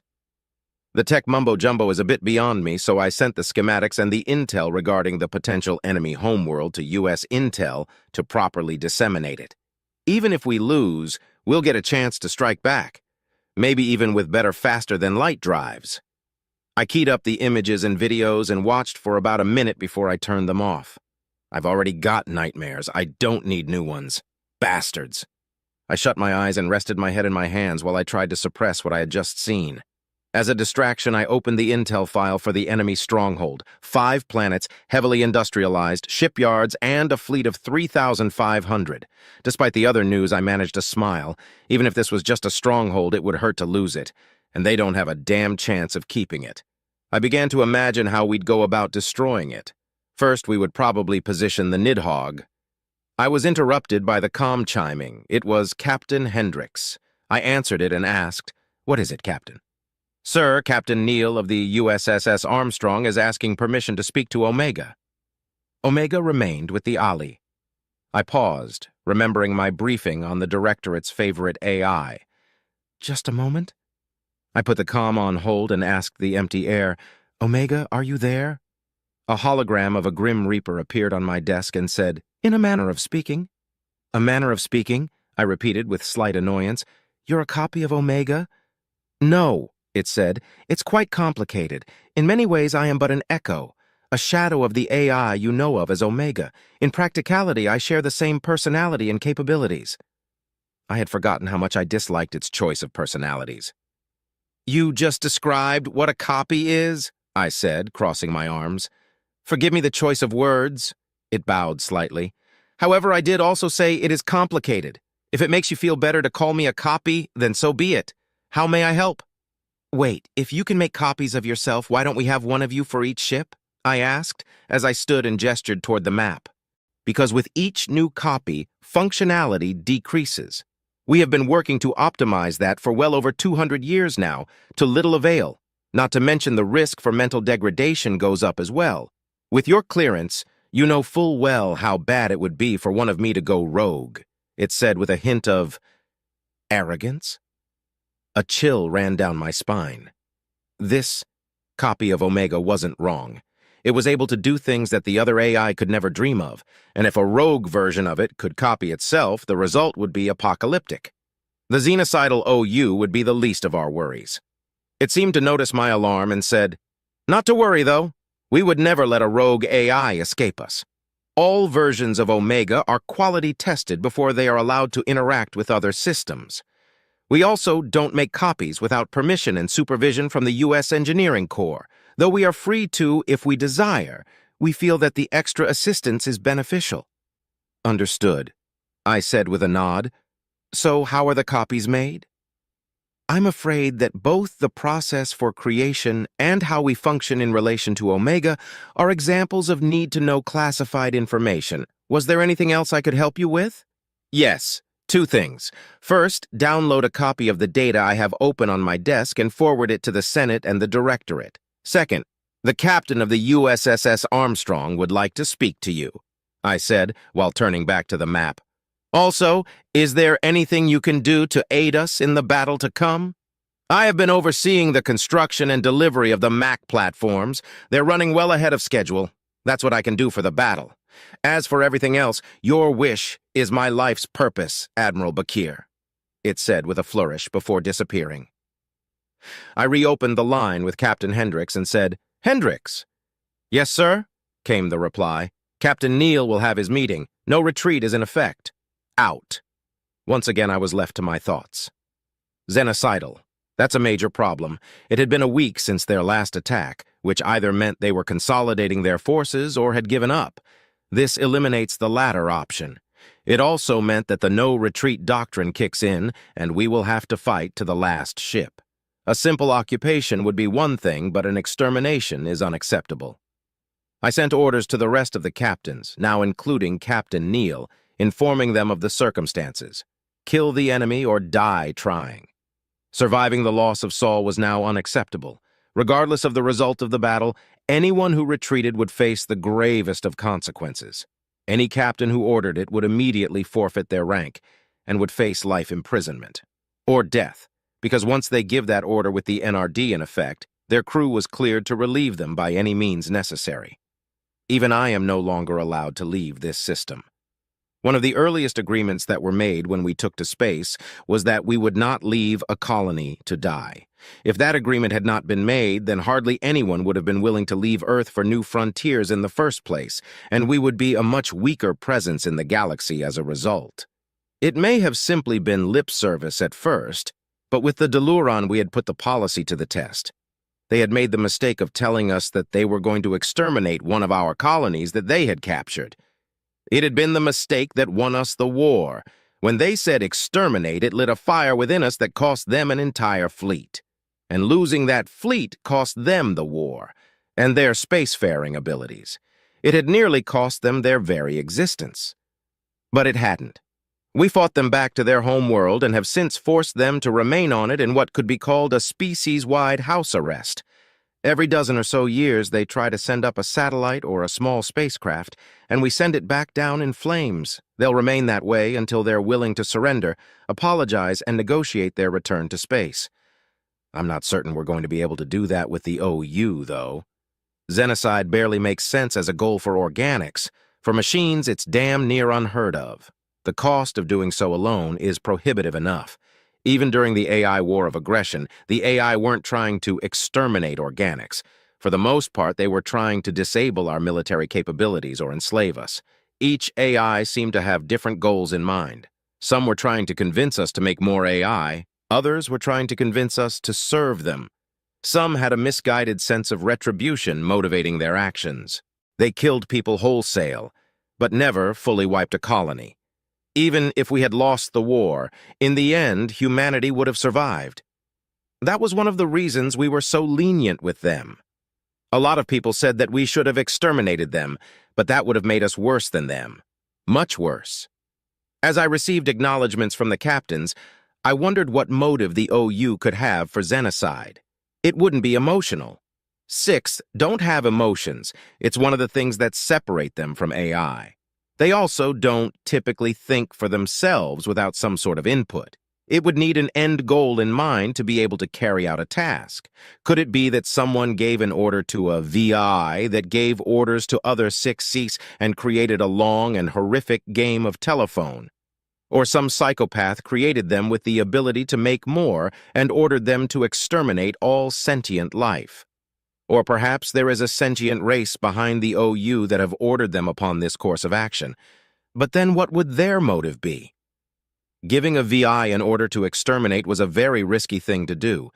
Even a child could understand that. One misinterpretation and you'd have yourself a very powerful enemy to contend with.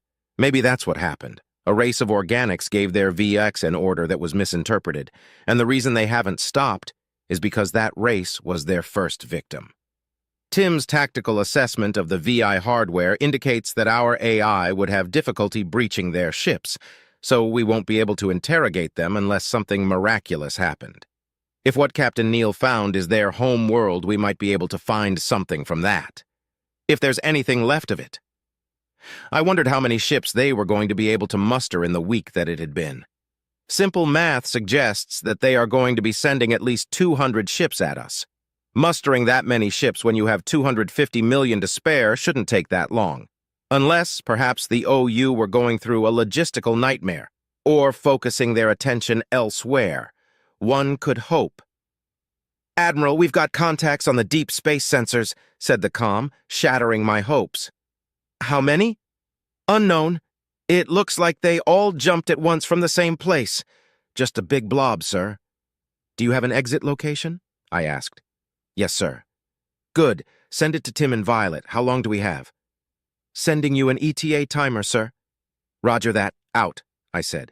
"Tim, Violet, take those coordinates and give them to all ships. Tell them to position themselves to obtain a firing solution as soon as those bastards exit warp. We're going to give them one hell of a welcome." "Yes, sir," they both said at once. "They're fucking doing that on purpose." Chapter 20.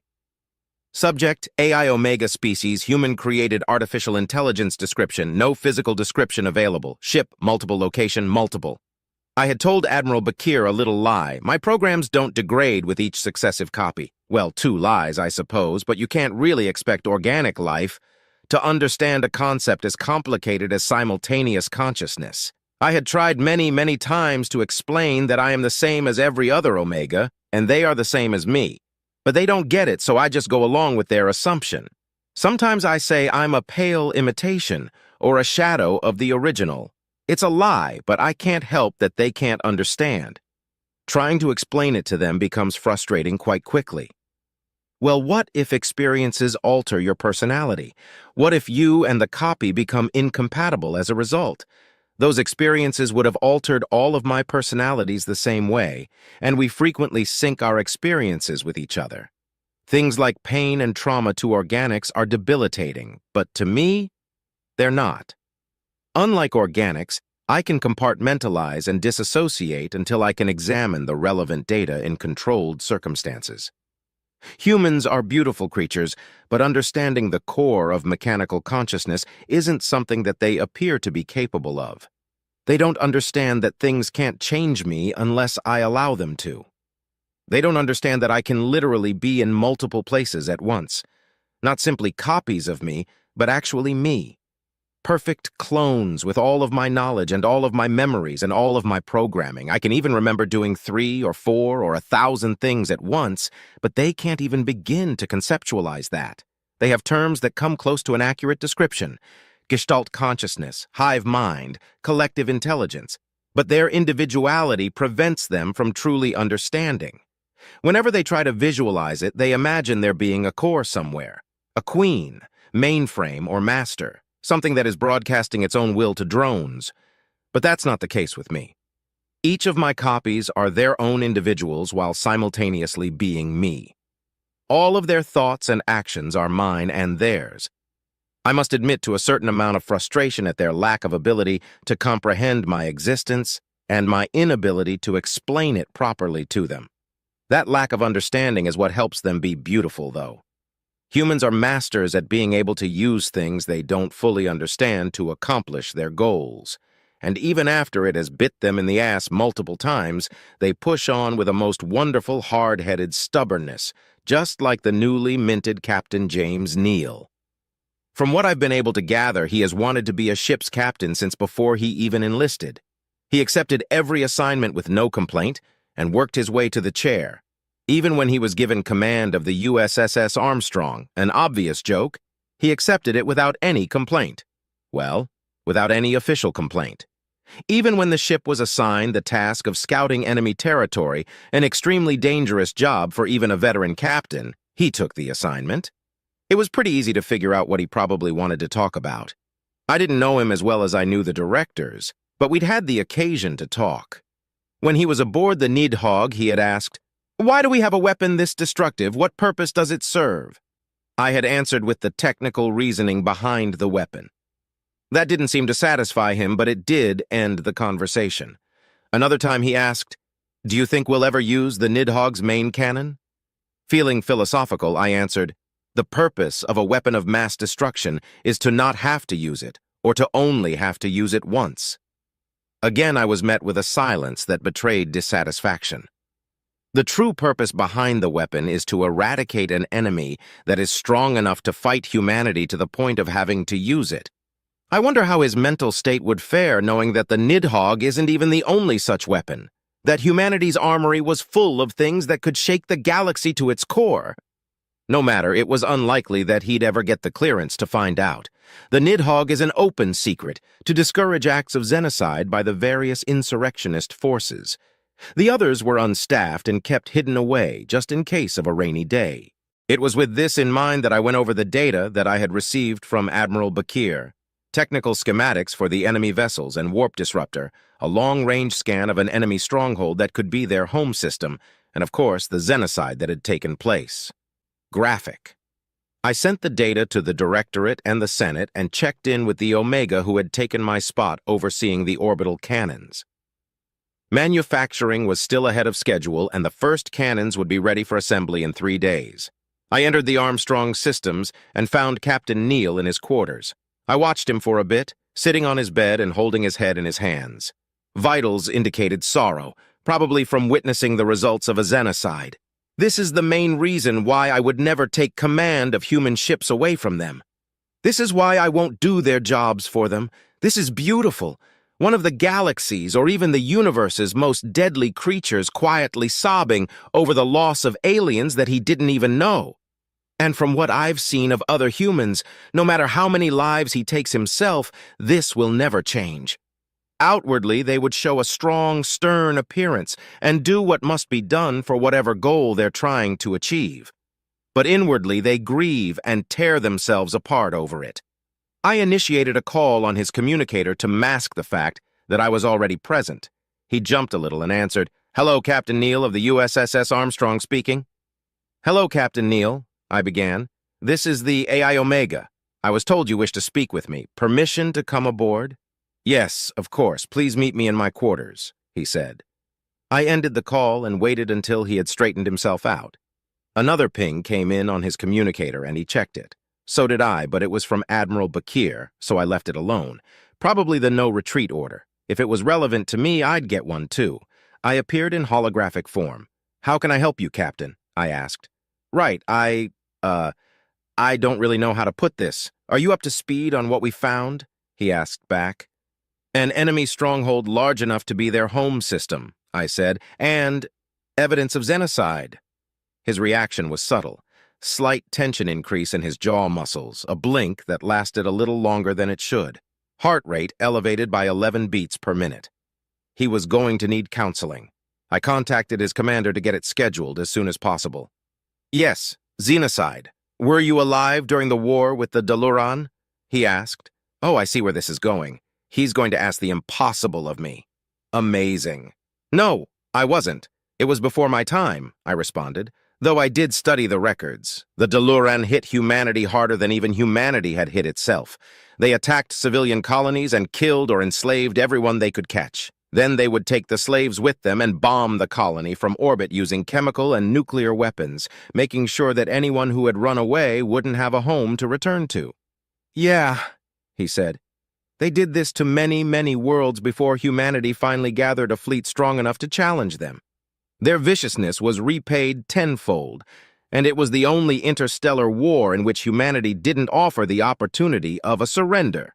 You turned their weapons back on them, and instead of making colonies uninhabitable, you made entire planets inhospitable," I said in a tone of awe. "Then, when you had fought them back to their home planet, you destroyed their fleets and met them on the field of battle on land to enact a brutal vengeance for your fallen." "Right," Neil said, "and then we voted on whether or not to finish them off." "No, you had already voted to not eradicate them by then. The final fights on the planet were to free their slaves, and then you bombed their shipyards with precision ordnance to ensure they couldn't return to space," I said. "They never tried to surrender. The First Fleet still holds vigil over their planet to make certain they can't come back to the stars."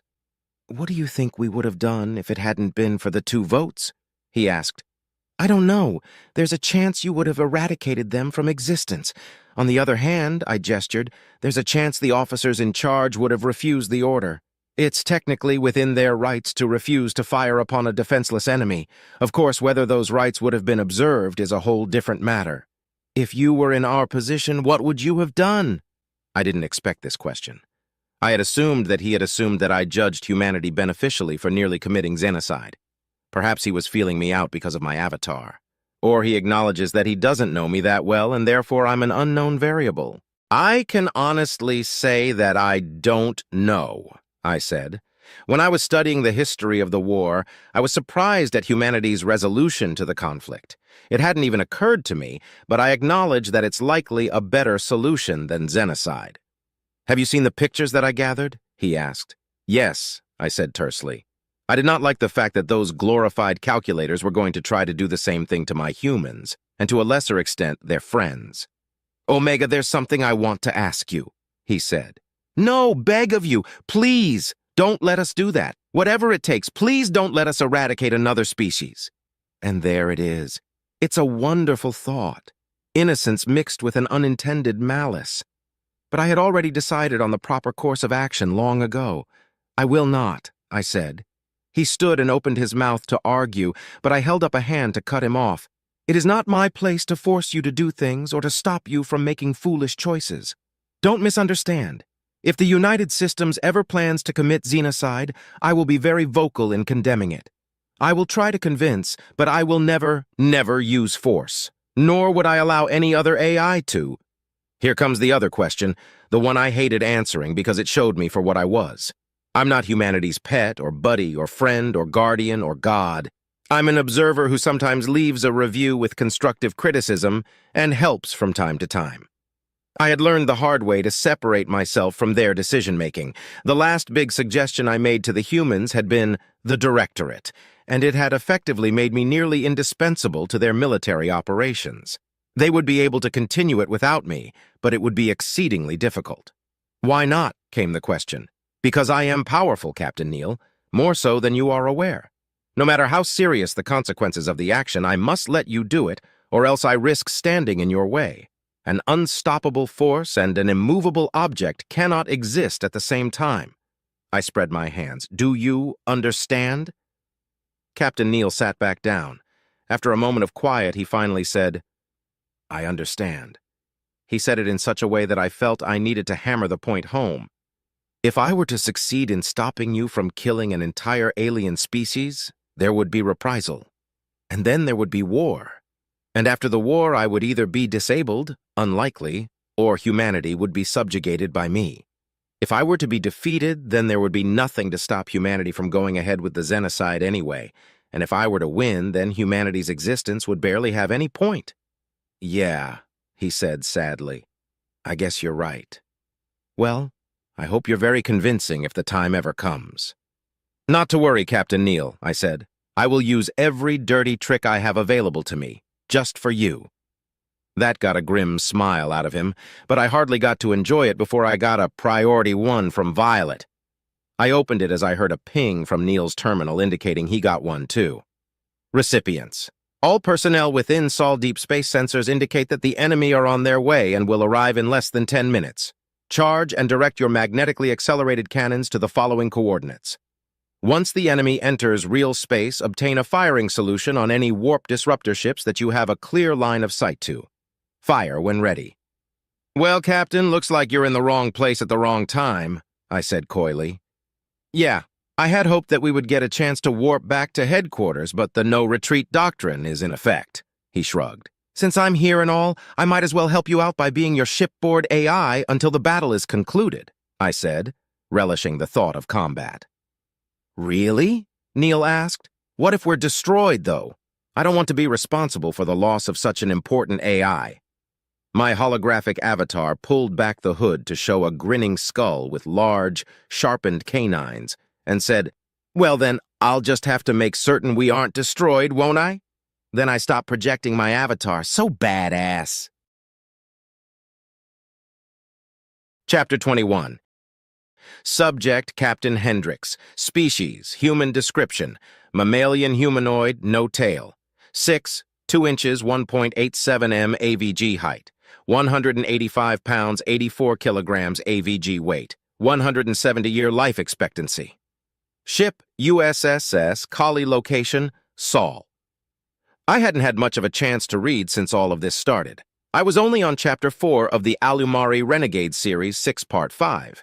It was a nice gesture from Violet, but I have no idea how to make it up to her. Whatever. The worst part about it was that every time I get to a good spicy part, something rudely pulls me away from it. Then I just end up being less invested when I finally got back to it, and frankly, the part just wouldn't hit the spot anymore. I had just opened it back up on my tablet when the priority 1 came in from Violet. She wasn't aboard anymore. I think she's on one of the stations. I gave the order to turn us in the direction we needed to be facing and to charge up the guns. The Kali is one hell of a ship. She's bulky but can move like an oiled-up ice skater. And the firepower? This old girl can go multiple rounds with entire fleets if she had to, unless those fleets had U.S. battleships. I looked at our 3 beasts on the TAC map. The USS Arumara, USS Tripoli, and USSS Agincourt. Those were ships that you wouldn't call she.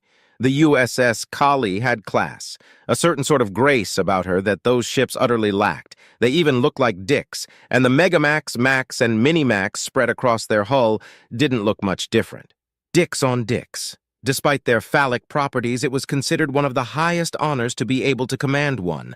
To even be considered for the honor, one had to be distinguished in some way, usually with a meritorious service medal or decade service medal. I was already working on obtaining my MSM, and the captains of the Arumara and the Tripoli were due for retirement by the time I would get my DSM. I fully intended to apply for the command. If I had to choose between the 2 of the battleships, I'd choose the Tripoli. The Arumara is a Knuknu ship, and having a human commander may affect morale. The Nuknu pretend to be open and welcoming, but deep down they're just like the rest of us. They prefer familiarity, and a human commander wouldn't go down well. Being a battleship captain meant that when there wasn't a war on, you were essentially on leave. Even during a war, the ships rotated out frequently. It was one of the only posts you could get that would get you time off regularly. Probably because it was expensive as all hell to field one of those ships. Battleships inevitably become the biggest targets on the battlefield, and because of this, everyone aboard gets danger pay, unless they're on leave. So, more pay and more time off. That combined with the fact that my family would be proud makes the assignment irresistible. I'd probably even be able to afford to get them out of that rental unit. A nice housing unit fully paid off and with a proper kitchen. My husband Philip will be so happy. He loves to cook. I daydreamed for a moment about eating his spaghetti Americani made fresh from a full kitchen with our 2 sons. It made for a picture-perfect moment, but if we don't win this battle, we won't have that chance. My family is on Titan, and this enemy is xenocidal. Captain Neal had told me about his findings, and I couldn't be more relieved to get the no-retreat order. Now they can't order me out of the system. "Ma'am, weapons are charged and ready," said Lieutenant Eskin, one of 2 Nuknu on my bridge crew. "Roger. Once they get back into real space scan for profiles and target the warp disruptor vessels as fast as possible," I said. "Actually make it accurate and fast, with a preference for accuracy. We need the beasts to be able to move around the battlefield." The obvious advantage of the battleships were their massive cannons that could punch through several ships in a single shot. However, if those rounds missed and ended up crashing down on a colony, the results would be devastating. Because of this, the battleships could only fire if their rounds would exit the system on a miss. At the moment, only the Agincourt had clearance to use their Megamax. I had once made the mistake of questioning this policy by pointing out that most of the planetary and planetoidal bodies in Saul were unoccupied. I was quickly and patronizingly informed about slingshot orbits. It simply wasn't a risk that we should be willing to take. After all, the rounds have the capability of leaving an impact crater larger than any nuclear weapon we've ever made, which is to say that it could take out a large city and the surrounding suburbs even without the help of gravitational acceleration. An inexperienced commander might question why the battleships were positioned the way that they were, but I knew that the reason was for spacing. One should always assume that the enemy has a trick up their sleeve and is stronger than you are, or one will be defeated in a most embarrassing way. If the 3 battleships were grouped up, all it would take is a single shot from a superweapon to wipe them from the field. Although that shot would likely also turn a planet into an asteroid belt. "I need the ETA timer on my TAC map," I said to no one in particular. After a moment, the timer popped up. 3 minutes. I switched over to our system stats. Shields up, weapons charged, engines primed. All of our accompanying ships similarly prepared. My gaze lingered on the readout for the USSS Roma, commanded by Captain Mackenzie. When Violet had given her my order to return to the ship, she had argued about it. Said, "I want to hear it from the captain herself, not a fucking pager." Dumbass. The regulations state that I could have pulled her command and confined her to quarters pending a court-martial. When I saw the recording, I had been mad enough to do just that. Violet convinced me to be lenient, pointing out that Mackenzie had previously been part of an autonomous patrol and wasn't used to her CO being over her shoulder, let alone a subordinate to her CO giving orders. I had made certain Mackenzie knew this, as well as the potential ramifications for her stupid little outburst. I made it crystal clear that it doesn't matter if your CO gives you your orders in person or via fucking carrier pigeon, you follow them without debate or delay. Then I gave her a slap on the wrist in the form of a meeting with SR to correct her anti-AI sentiments. We're all a team, and if you can't play nice with your teammates, you don't get to play at all. Sighing, I switched back to the TAC map. 45 seconds left. "When you have a shot, fire at will," I ordered. "Aye, aye, ma'am," came the reply from the bridge crew.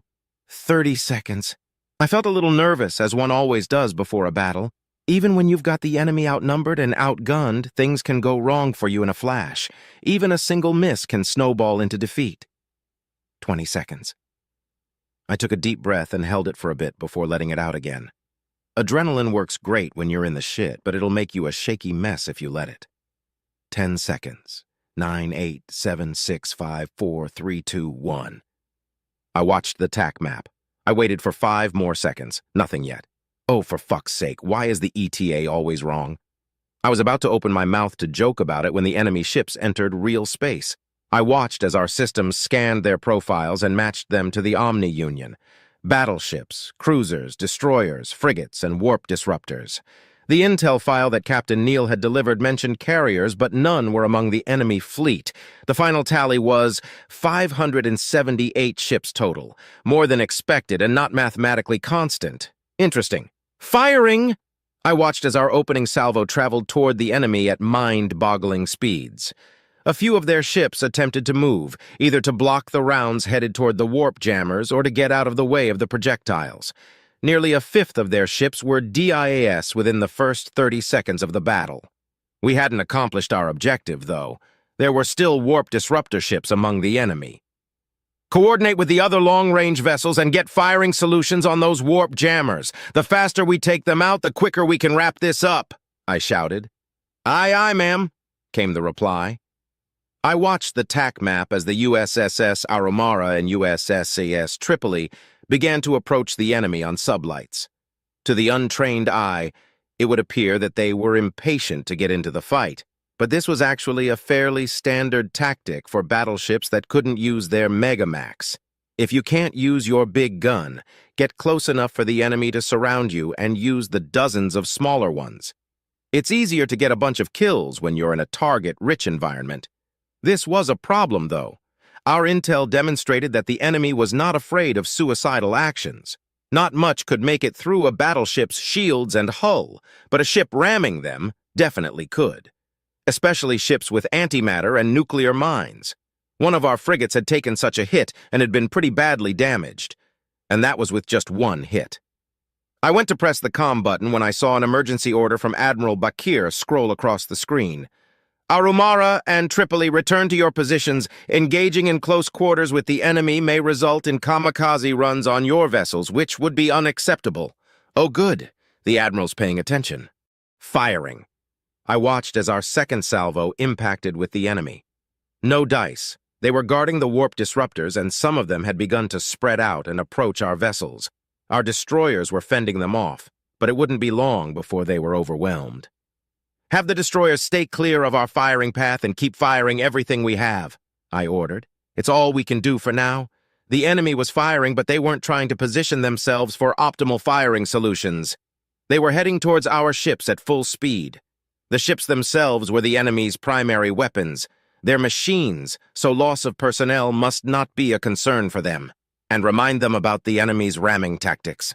They should be focusing fire on the ships nearest to them and avoiding close quarters wherever possible. Aye, ma'am, came the reply. Shell after shell impacted into the enemy's blockade, slowly chipping away at their numbers. I watched the TAC map for an opportunity, anything that would let us have a clear shot at the remaining warp disruptors. I noticed the alien ship, marked as RSV Lowelana, fighting tooth and nail just like the rest of us.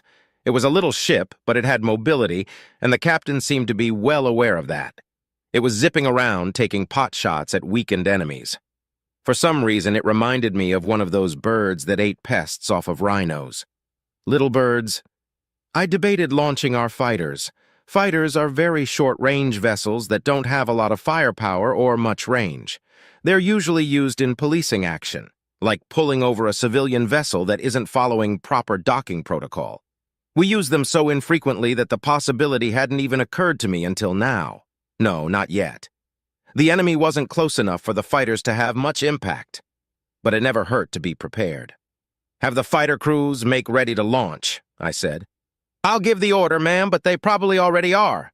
This'll be the most action they've seen all year, Lieutenant Eskin said with a chuckle. A Nuknu's laugh is quite the sound. It echoes within their beaks. And so it sounds like a bunch of laughs all at once. I turned my attention back to the TAC map with a smile. We had managed a few successful hits against the warp jammers, but there were still about 10 left. The enemy had nearly 300 ships left in the fight. Even after our surprise attack and follow-ups, they still outnumbered us. The hardest part of being a commander was having patience, especially when you're looking at a display that's showing the ships under your command having their shields being whittled away. Sure, it was little by little, but it was faster than they could recharge. Moving to cover them would put us in the line of fire and at risk for kamikaze attacks. Fuck it. Move us forward, keeping our ships out of our firing solution. Use the PDLs and chain guns to provide what cover we can, and deploy the fighters, I ordered. Aye, aye, ma'am, came the reply. We started moving our way into position, firing as we went. Our Macs were still aiming for the warp destroyers, but everything else was trying to kill as many of the enemy as possible. I silently cursed their damned blockade. Now that the majority of our destroyers were distracted, it would take minutes to clear a hole big enough to take out the rest of the warp disruptors. We'd likely have to take out damn near every one of those battleships and cruisers to pull it off. I watched the TAC map as our fighters deployed. The ET-201 fighter is the most advanced fighter to date. It boasted two 50mm guns that fired either full metal jacket rounds or happy heavy armor penetrating incendiary rounds. These rounds would punch through all but the most advanced armor plating and then combust violently with the atmosphere in a vessel. They're closer to thermobaric devices than incendiary bullets, but I don't get to make the acronyms. HAPTD isn't as catchy, I guess. Well, actually, no. Thermobaric devices are made to produce a shockwave. These make a shockwave, but they also cause intense fires using powdered white phosphorus mixed with the air fuel. Fires hot enough to fry ship systems like life support. Of course, for policing, it was usually the standard 50mm FMJ that were loaded. Judging from how ineffective the strafing runs were, the enemy ships probably didn't have any atmo, or an internal atmosphere that was inert. Probably the former, considering they're mechanical. It's a good thing the guns weren't the only payload the ET-201 had. I smirked as I saw the first missile launch. In addition to the two 50mm guns, each fighter is equipped with 4 missile-bearing hardpoints. The missile of choice today was the Z-782 nuclear device. I watched as the missile hit home on an enemy destroyer, completely disrupting its shields and vaporizing a chunk of its hull. If it were organics aboard, they would all be killed by the flash of neutron radiation. But the damned ship limped on, until the second missile struck the hole the first left. Maybe this wasn't such a bad idea after all. My satisfaction was short-lived when I noticed that shields had started popping on many of our ships. Even the Tripoli no longer had active shields. It had been the main target of the barricade's Macs, and it was difficult to evade with such a large vessel. Thankfully, it had top-of-the-line armor plating, but if it continued to take hits, it would eventually be lost. "Ma'am, the warp disruptors," Lieutenant Eskin said hesitantly.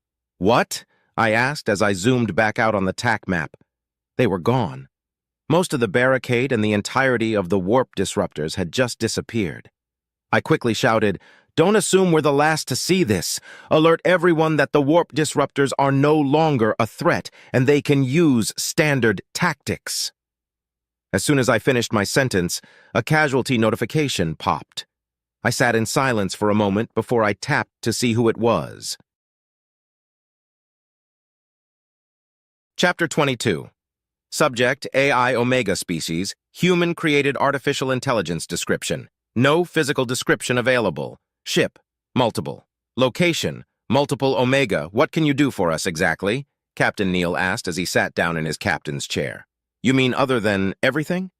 But that wouldn't do. I'd rather take a back seat and watch the humans do their dance of destruction.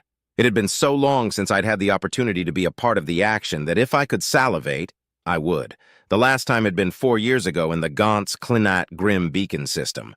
Weapons would be fun, but realistically my reaction time would be best put to use on movement and evasion. I can take navigation. Use your TAC map to let me know which direction you want to be in and which way you want to travel, and I'll make it so, Captain Neal. He looked around for my hologram. When he couldn't find it, he directed his next inquiry to the speaker I had used.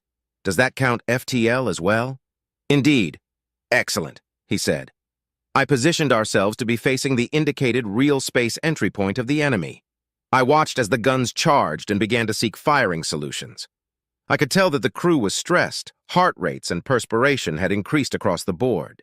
Captain Neal was calmer than I thought he would be. His file indicated that he spent more time in combat simulators than was necessary for the qualifications he sought.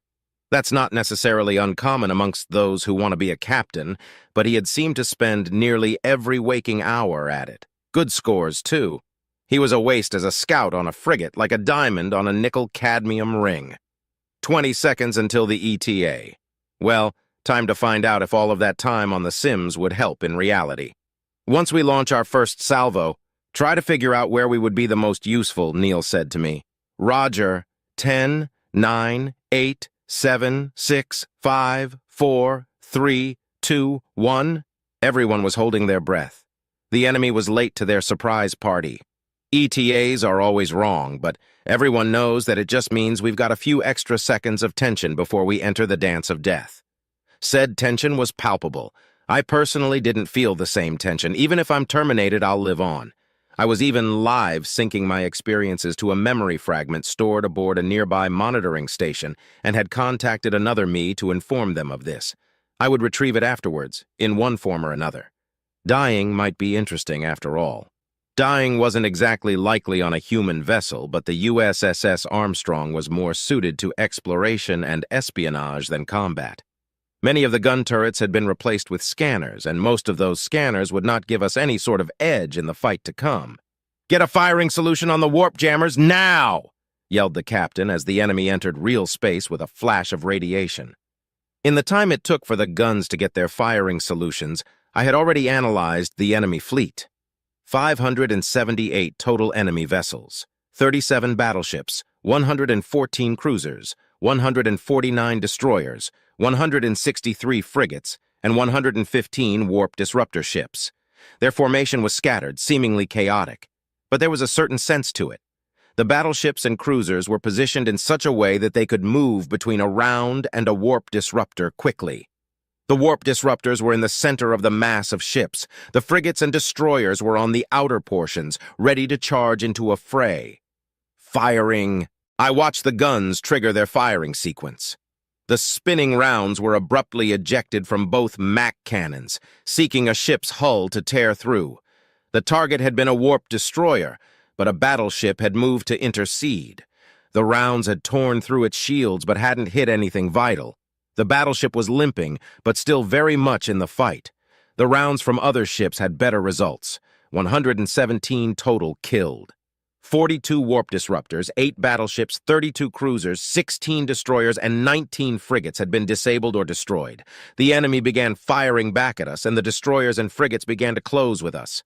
They were trying to get close, probably kamikaze runs. "Captain, we should prioritize the ships nearest to us and let the heavy guns work their way through to the warp disruptors," I said to Captain Neal. "Agreed. Maintain evasive maneuvers and keep their hulls away from ours, Omega." I fired the engines and thrusters to life and we began to move. At first I started dodging Mac rounds and trying to keep us pointed at the enemy so that we could fire on them. I quickly realized that there were far too many of the rounds to dodge and our shields began to drop. I then began more extensive evasive maneuvers to try to give our shields the chance to recover. Our gunners let fly the sabot rounds and missiles as I pirouetted the ship. The dance was only in its first stages, but we were going to be the star of the show. The enemy couldn't keep step, and I laughed to myself as they fell one after another. 8 kills. I was enjoying myself so much that I had lost track of the rest of the battle, which was a mistake. Our shields popped and our port engine was dead. It had been a Mac round. I traced the trajectory to an enemy battleship. It hadn't even been firing at us, the probability of that occurrence. But no, I had to focus. Our mobility is limited now. I quickly created a subroutine to monitor our sensors to prevent a surprise like this again. "Port engine is down, irreparable. I'll do what I can with what we've got, Captain," I reported. "Port engine room sealed off. We're not losing any more Atmo," Lieutenant Lee said. "1 casualty, KIA. Roger. Omega, focus on evasion. We cannot take any more hits until our shields are back. Don't worry about firing solutions. We can't shoot if we're DIS," Neil said with a serene sort of calm. I moved us away from the enemy, firing thrusters to avoid incoming Ordo. Human shields are powerful, but they take time to come back online. A missile exploded into flak next to us, but I had sent us into a spin that allowed the shrapnel to move harmlessly across the hull plating. Barely even dented it. 2 frigates and a destroyer were tailing us, firing everything they had. Our Macs began to charge again, and Captain Neal sent me the command to do a 180-degree turn. I blasted our thrusters to spin us around. I overrode the safety parameters to do so, but nobody will mind. Those parameters were written to account for human reaction time. We spun around and our max fired a volley that split the destroyer bow to stern. I fired our keel thrusters to avoid the rounds that the frigates had sent our way as we sent some HE missiles their way. The missiles were ineffective, but I had gotten us close enough for our chain guns to tear through one of the frigates. The remaining frigate began to close, ramming speed, but I backed off quickly. I had to be careful because the thrusters were beginning to overheat. The blast from the Mac had damaged some of the cooling systems, but engineering was working on a fix. They knew what they had to do and were moving as fast as they could to do it. There was no way I could help except to keep them alive long enough to complete their task. I pressed on, spinning the ship to get our chain guns pointed at the oncoming frigate. Captain Neal barked some orders and they sprang to life, spitting rounds into the ship's hull. We didn't have a clear shot at the reactor, so we just had to keep firing through the ship until we hit the sweet spot. Shit, enemy destroyers maneuvered to intercept us. One fired its Mac and I fired our keel thrusters to avoid the hit, which also lost our guns their line of sight to the frigate. One of the keel thrusters died, melted to the hull. I recalculated for the lost thruster and continued evasive maneuvers, the frigate growing ever closer. It had also fired and missed. I maneuvered to get it back into our sights and finish it off. "I want the Max charged!" Captain Neal shouted. "Nearly there, sir," LTGG Flowers responded. "Yes. Once we finish the frigate, we'd be able to fire at one of the destroyers." I'm glad he was paying attention. They were still a ways off, which is perfect because after each successive shot, the Macs take longer to charge.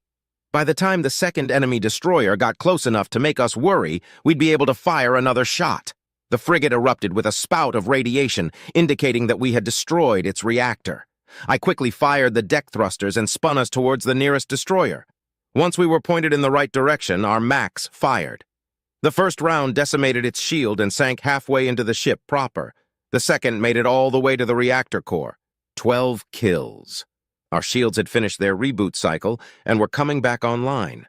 I kept us just outside of the firing solution of the second destroyer as our Macs charged again. Thankfully, it was charging straight for us.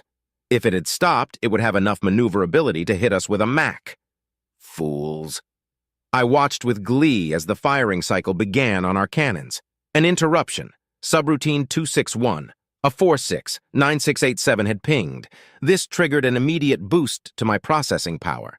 Everything seemed to be moving in slow motion as I began to calculate faster than any human ever could. I have a deep disdain for this particular processing mode. Everything is slow and it's hard on the hardware. If the bridge technician were paying attention, they would see a massive surge in the temperature and power draw of our servers. Actually, they had the screen up. They would probably see it in about 1.78 seconds. An eternity to me in this state, though. I checked our reading of the TAC map. We had moved closer to the remaining warp disruptors. There were only 10 remaining, but the battleships and cruisers were acting as a barricade, providing them with cover. 19. Battleships, 58 cruisers, 87 destroyers, 99 frigates, and 10 warp disruptor ships remained. 273 ships left. We'd killed over half their forces. I checked to see what triggered the subroutine. An incoming round, Mac from a battleship. Trajectory indicates that it was aimed directly at us and is on course to penetrate our reactor. The rounds from our Mac seemed to crawl from their tubes as I calculated any possible way to avoid the incoming round. Our shields were still spooling up and were sitting at 37% capacity. Not enough to stop this amount of kinetic energy. No matter how I calculated it, we wouldn't be able to avoid the round, even if I burned out thrusters. I decided on the optimal evasive maneuver. It would still probably be a kill shot, but by taking it near the faster-than-light drive, we'd avoid immediate death. If the round failed to destroy the systems controlling the FTLD, we'd survive. No matter what, we wouldn't be able to warp. But if we lived, we could solve that problem later. I checked the crew locations. 3 would die immediately upon impact. 4 more might survive based on their reaction time. I fired the thrusters needed to reposition us to avoid the shot to the reactor and activated the PA. Brace for impact. Everyone immediately grabbed onto the nearest bolted-down object. I triggered the doors to the areas that would be exposed to vacuum and watched them move in slow motion. I had to think of contingencies. What should we do? If it's not fatal, then we can seal off the FTLD chamber and continue the fight, or move off and send an SOS, which would be the wiser option. If it is fatal, the standard operating procedure for a fatally damaged FTLD is to scram the reactor and all additional power sources, which would prevent the FTLD from causing a reactor overload. But if we do that, we're dead anyway. We could spend our last few minutes fighting before we were ripped apart by our reactor detonating. Or we could cause the FTLD itself to overload. We would want to be nearby as many of the enemy as we could. Like, for instance, I wished I had teeth to grit together as I watched the rounds slowly tear through our ship. The shields tried their best, but caved under the brute force of the kinetic energy. Next was the hull, which parted like paper. Then a storage bay, empty, thankfully. Then the FTLD chamber. I watched as it disintegrated 2 engineers before ripping through the pipes and cables that kept the drive stable. A wave of what could accurately be described as pain washed over me as power from the FTLD surged into the connected systems, damaging some hardware along the way. I compiled a damage report as I watched the round exit the other side of the ship, exposing the room to vacuum, which dragged 2 more unfortunates out into deep space. 3 of the 4 had been fast enough to grab onto something to keep from being vacuumed through the closing door. The damage was extensive. The round had torn through power terminals and coolant cables. The pain that I had felt from the power backwash from the FTLD had fried the redundant coolant controls. The coolant system for the FTLD was no longer providing a way to keep it from going critical if we were to use it, which saved me from having to disable them if we wanted to use the FTLD as a bomb. Captain Neal has a choice to make. Keep limping until our reactor detonates, or disintegrate us along with a large chunk of the enemy using the FTLD. I sent the data to the captain's terminal along with my recommendation. Then I reset subroutine 261A46, 9687, and returned to standard time. Captain Neal had been forced to hunch over. He quickly sat up and opened his mouth when the message hit his terminal. "Dama," he managed to say before the beep cut him off. He quickly read what I had sent. I watched his jaw muscles clench as he realized what our fate would be. Gritting his teeth, a nurtured reaction to emotionally shocking developments, to keep from crying out or to prevent the tear ducts from involuntarily activating. Who knows for sure? But at this moment, I understood the why. There were many reasons. He had just achieved his dream of being a captain, and this wasn't fair. He had worked so hard and tried his best, and it still wasn't good enough. He would have to live every captain's worst nightmare, being responsible for the destruction of his ship. He would never see his family again, and if he didn't act fast, neither would his crew. He keyed the comm and said grimly, "All non-essential personnel abandon ship. I say again, all non-essential personnel abandon ship." I watched as the rest of the crew busied themselves with following evacuation procedures. Calmly and quickly for the most part, making their way to the escape pods. There was no way of knowing if they would survive after ejecting, but remaining was certain death. I continued evasive maneuvers while Captain Neal explained to the bridge crew what had happened. "So, we're dead?" asked Lieutenant Lee. "Not yet," Neal responded. "Our FTLD is going to go critical in less than 10 minutes unless we cut power, which isn't an option. And the only other thing we can do about it is speed it up," sighed LTJG Flowers. Captain Neal raised a hand to calm Flowers and said, "I want you all to evacuate.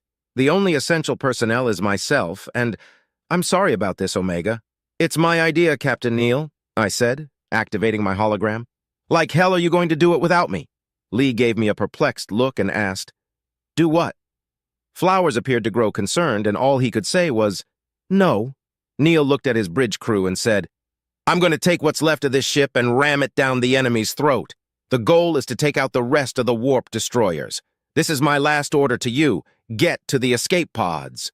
Everyone except for Lee and Flowers rose from their stations and jogged to the pods. My avatar stared at the 2 remaining officers.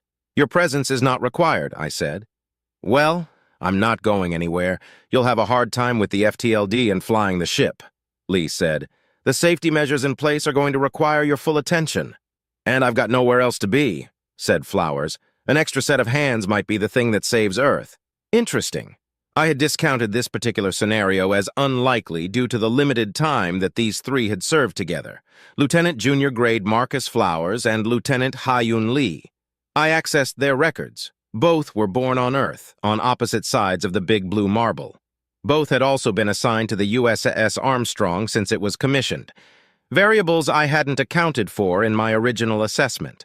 I ran through several possible arguments that I could make that would convince them to leave the ship. None matched their psych profiles. Stubborn. Captain Neal decided to make a go of it anyway. You don't need to sacri, Lee interrupted. Captain, we're running out of time and we're not going anywhere. Let's just shut up and get this done. Yeah, it's not as if you can court-martial us for not following your order to evacuate. Flowers smiled. I had already begun our approach of the enemy barricade when Neal finally sighed and said, fine. All right, I will get us to where we need to be for our FTLD's overload to cause the most damage. I've updated the TAC map with our approximate blast radius. It's a conservative estimate, so everything within this zone will be destroyed, I said. Once you're satisfied with our position, activate the warp command and I'll override the safeties to trigger the overload. Understood, the three humans said simultaneously. The battleship that had hit us had been decimated by a round from the USS Agincourt. The other ships were too busy positioning themselves between Mac rounds and the warp disruptors to notice as we began to get closer and closer. The bridge remained silent, with the exception of the occasional alarm sounding and being immediately shut off. I moved us as fast as we could go. I couldn't help but wonder what death was like for humans. I knew that in most cases it wasn't as instantaneous as they believed it to be. I had seen instances of humans being dead on their feet with the aid of machinery, no longer fighting for survival but fighting to take the enemy with them. Fairly similar to this situation, but these three won't feel any pain. The explosion will be instantaneous, faster even than light can move. Their brains, and my own as well, I suppose, won't have any time at all to register the damage inflicted by the blast. The only thing more destructive than an overloading FTLD is the primary weapon of the USS Nidhog, and arguably the A-1 warhead, depending on how it is used. But an overloading FTLD creates a subspace blast in real space that can annihilate everything in a 3,000-mile radius. Depending, of course, on the size of the drive in question, if one were overloaded in the center of Luna, it would destroy the moon entirely. The enemy barricade was spaced less than 800 miles apart. The AOE indicator hit the first warp disruptor as the enemy finally noticed us. I evaded a Mac round and pushed forward. By the time half of the disruptors were in the AOE, 3 battleships and 8 cruisers were firing at us. I was barely able to dodge them, melting thrusters as I did. A round scraped our hull, tearing some plating off as it went. "Start the warp!" Captain James Neal said as the last of the disruptors entered the AOE. Lieutenant Lee entered the command on her terminal, and I bypassed the safeties. Then I watched the power surge to the faster-than-light drive. The temperature of the FTLD quickly spiked and cooled just before it. Chapter 23. Subject: Shiphead. Eulina species, Urikari, description: reptilian humanoid, no tail, 5 EU, 3 inches 1.6 m AVG height, 135 pounds 61 kilograms AVG weight, 105-year life expectancy. Ship RSV Lowelana. Fights with honor location Saul. I found myself in quite the strange situation. A full-on battle against the Omni Union under the command of aliens. Before we jumped back to Saul, Uluni had reached out to command to apprise them of the situation, and when I filed my formal report, I immediately got the transfer orders putting me under the command of Captain Reynolds until further notice. Reynolds had a good chuckle about the situation, but I found myself less amused. I guess it could have been worse. They could have had my cloaca hanging from the Senate halls. If I had been a more troublesome shiphead, that's likely what would have happened. I was thankful, doubly so, since Captain Reynolds seemed to take my addition to his command as a formality and allowed me to do as I saw fit with only one order: fight. The battle had been going well for us, but the humans didn't achieve their primary objective as fast as they thought they would. Our weapons were definitely inferior to the humans, but even so, we'd managed 3 kills. All frigates, of course, but it still counts. It had been easier because the Omni Union were focusing on the human ships to the point of obsession. They weren't wrong, but it was still insulting that they saw us as a lesser threat. One thing that had me worried was the no-retreat order. I'd asked Reynolds about it on the comm, and he had said that he would explain it to me in more detail later, but the order stands as written. No vessel under United Systems command is allowed to leave Saul under any circumstances until the enemy is defeated. A fight to the last. But why would they go to such lengths? Shiphead, I know I've said it before, but I want to say it again. This TAC map is incredible, Crean said. Yes, I know, Crean. It updates so quickly and has so much information, and you can even zoom in and out. Why don't you just wed the damn thing already? I asked with a grin. She grinned back. Because marriages between organics and inorganics isn't legal yet. I rolled my eyes. Always with a comeback, this one. Half the time she didn't get the joke, the other half, her wit was as sharp as a whip. There were plenty of shipheads who wouldn't be as appreciative as myself of her wit, but I like to think of myself as pretty open-minded when it came to formalities. She's definitely right about the TAC map, though. I was thankful that the Republic had bought it instead of rented it. I don't know if I can go back. The standard Republic TAC map updates once every 3 seconds and is iffy with IFF. It also relies on self-reporting for friendly ships, which is problematic when a ship loses comms or power. This seems to rely on sensor reporting from each ship to determine the locations and profiles of all other vessels in the theater, and it's on a grid that you can rotate and zoom in and out of. That feature alone is a sunsend. I'm dreading what the catch for this upgrade is going to be, said Luna. It doesn't make sense for them to just give it to us for free, even if they're trying to be friends. Thankfully, the TAC map was bought by the Republic, I explained. Reynolds explained it to me before they did the upgrade. Apparently, certain systems are so far beneath them that they sell them wholesale to whoever will buy them.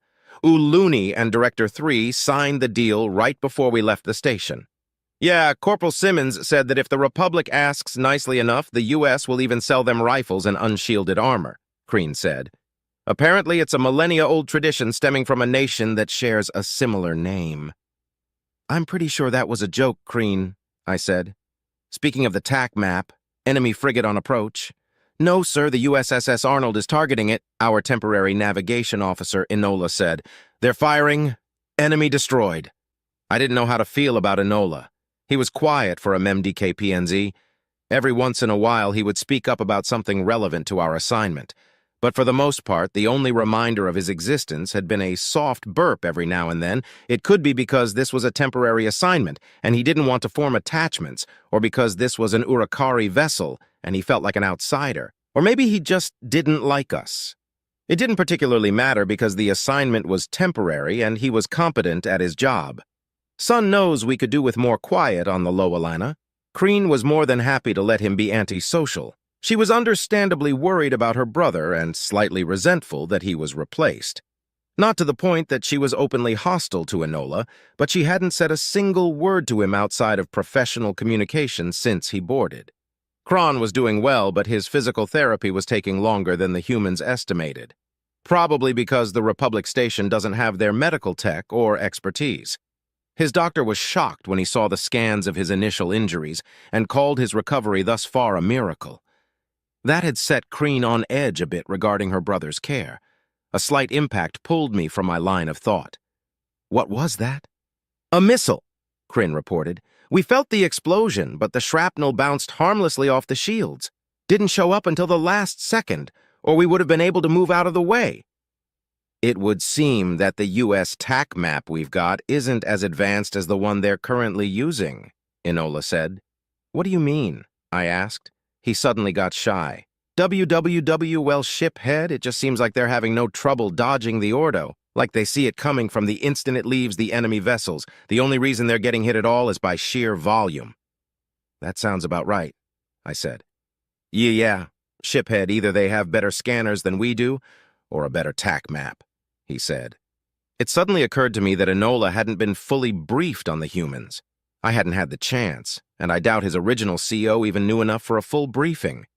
He looked at me for a response. Enola, you're completely right. But it's probably both. Their tech is superior to ours in every way, by at least decades. Once these warp disruptors are taken care of, you're going to see what I mean," I said cryptically. His red skin turned pink as he went pale. There could be another reason he was being so quiet. He was scared of the aliens. I turned my attention to the TAC map. There were 10 warp disruptors left, and the enemy had formed a sort of barricade around them. The OU knew damned well that once those ships were lost, their entire fleet would be too. The humans were being pushed back, but so far not a single loss had been incurred. There were some damage reports rolling in, but everyone was still in the fight. I scrolled along the damage reports. Some ships had vacuum exposure to critical systems, but were still fighting tooth and claw. I was about to make a grim remark when the warp disruptors and their barricade suddenly disappeared from the TAC map. "What the fuck?" I asked no one in particular. The bridge was silent. A casualty notification popped up. The first loss of the combat on the U.S. side. The USS Armstrong, commanded by Captain James Neal. I tapped the notification for more information. Casualty report ship, USS Armstrong evacuation. All non-essential personnel evacuated, ship status. Destroyed. No debris. Confirmed KIA. Captain James Neal. Classified Lieutenant Hyan Lee, Lieutenant Junior Grade Marcus Flowers, Ensign Curtis Roberts, Lieutenant Junior Grade Eric Sampson, Ensign Henry Wagner, Ensign Po Chun, Lieutenant Adana Ibrahim. Escape pods awaiting retrieval, beacons active. "What the hell happened?" I asked. "Shiphead, I'm getting readings of a slipspace explosion where the barricade used to be," Crean said softly. "A slipspace bomb? Could such a thing even exist?" "No. It would have been destroyed by the warp disruptors, right? No, can't be. If that kind of weapon existed, they would have used it immediately, and they definitely wouldn't have bothered asking for reinforcements. So what could cause a slipspace explosion? The only other thing I could think of was, "Oh, a suicide bombing," Lowelana said softly, voicing the conclusion I had come to. "Shiphead, the aliens, they're warping," Enola said, shocked. "In system?" "Yeah, I told you so," I said. The joy I would have normally got from Enola's reaction was stifled by the tragedy that had just taken place. I couldn't help but imagine the last moments of the crew and captain of the USS Armstrong. And whose name was classified on the casualty report? Was it a brave last stand or an intentional destruction of a faster-than-light drive? An overload of an FTLD was one of the most destructive things that could ever happen, and their FTLDs were far more advanced than ours. I shook off the thought of it being intentional as the comm pinged. "Sir, it's Captain Reynolds," Lowelana said. I looked back up, not realizing that I had been staring at the floor. The battle was over. Cleanup had already begun. Once they have their warp capabilities, these humans truly are unstoppable. "Put him through," I said. After a second, Captain Reynolds' voice came over the comm. "Shiphead Lowelana, the battle is over and won. Return to the USS Thanatos with care and prepare for debrief." "Understood, Captain." "I'm not joking about the with care part, Lowelana. They're using A2S to clear the debris out." I looked at Enola, who by now was as pink as Reynolds. "Set a course for the Thanatos. Steer clear of debris fields by 300 miles or more, if you please." "Yes, sir," came the response. It took nearly an hour to get back to the Thanatos. Most of that time had been spent silently watching the TAC map as two symbols met with debris fields, causing them to disappear. There was a queue to dock with the Thanatos when we arrived, and we patiently waited to be scooped up. There wasn't a spare dock for the Lowelana, so we had to contend with the embarrassment of being carried like a child. I watched the holographic image of the 3 massive clamps close around the ship as my personal communicator beeped. I opened the message, wondering who would have sent it. "Lowelana, I didn't want to say this where your crew could hear it, but we'll need to talk frankly during your debrief. It may seem hostile, but please understand that that isn't the intention. Your answers will need to be truthful and concise, or there will be negative ramifications.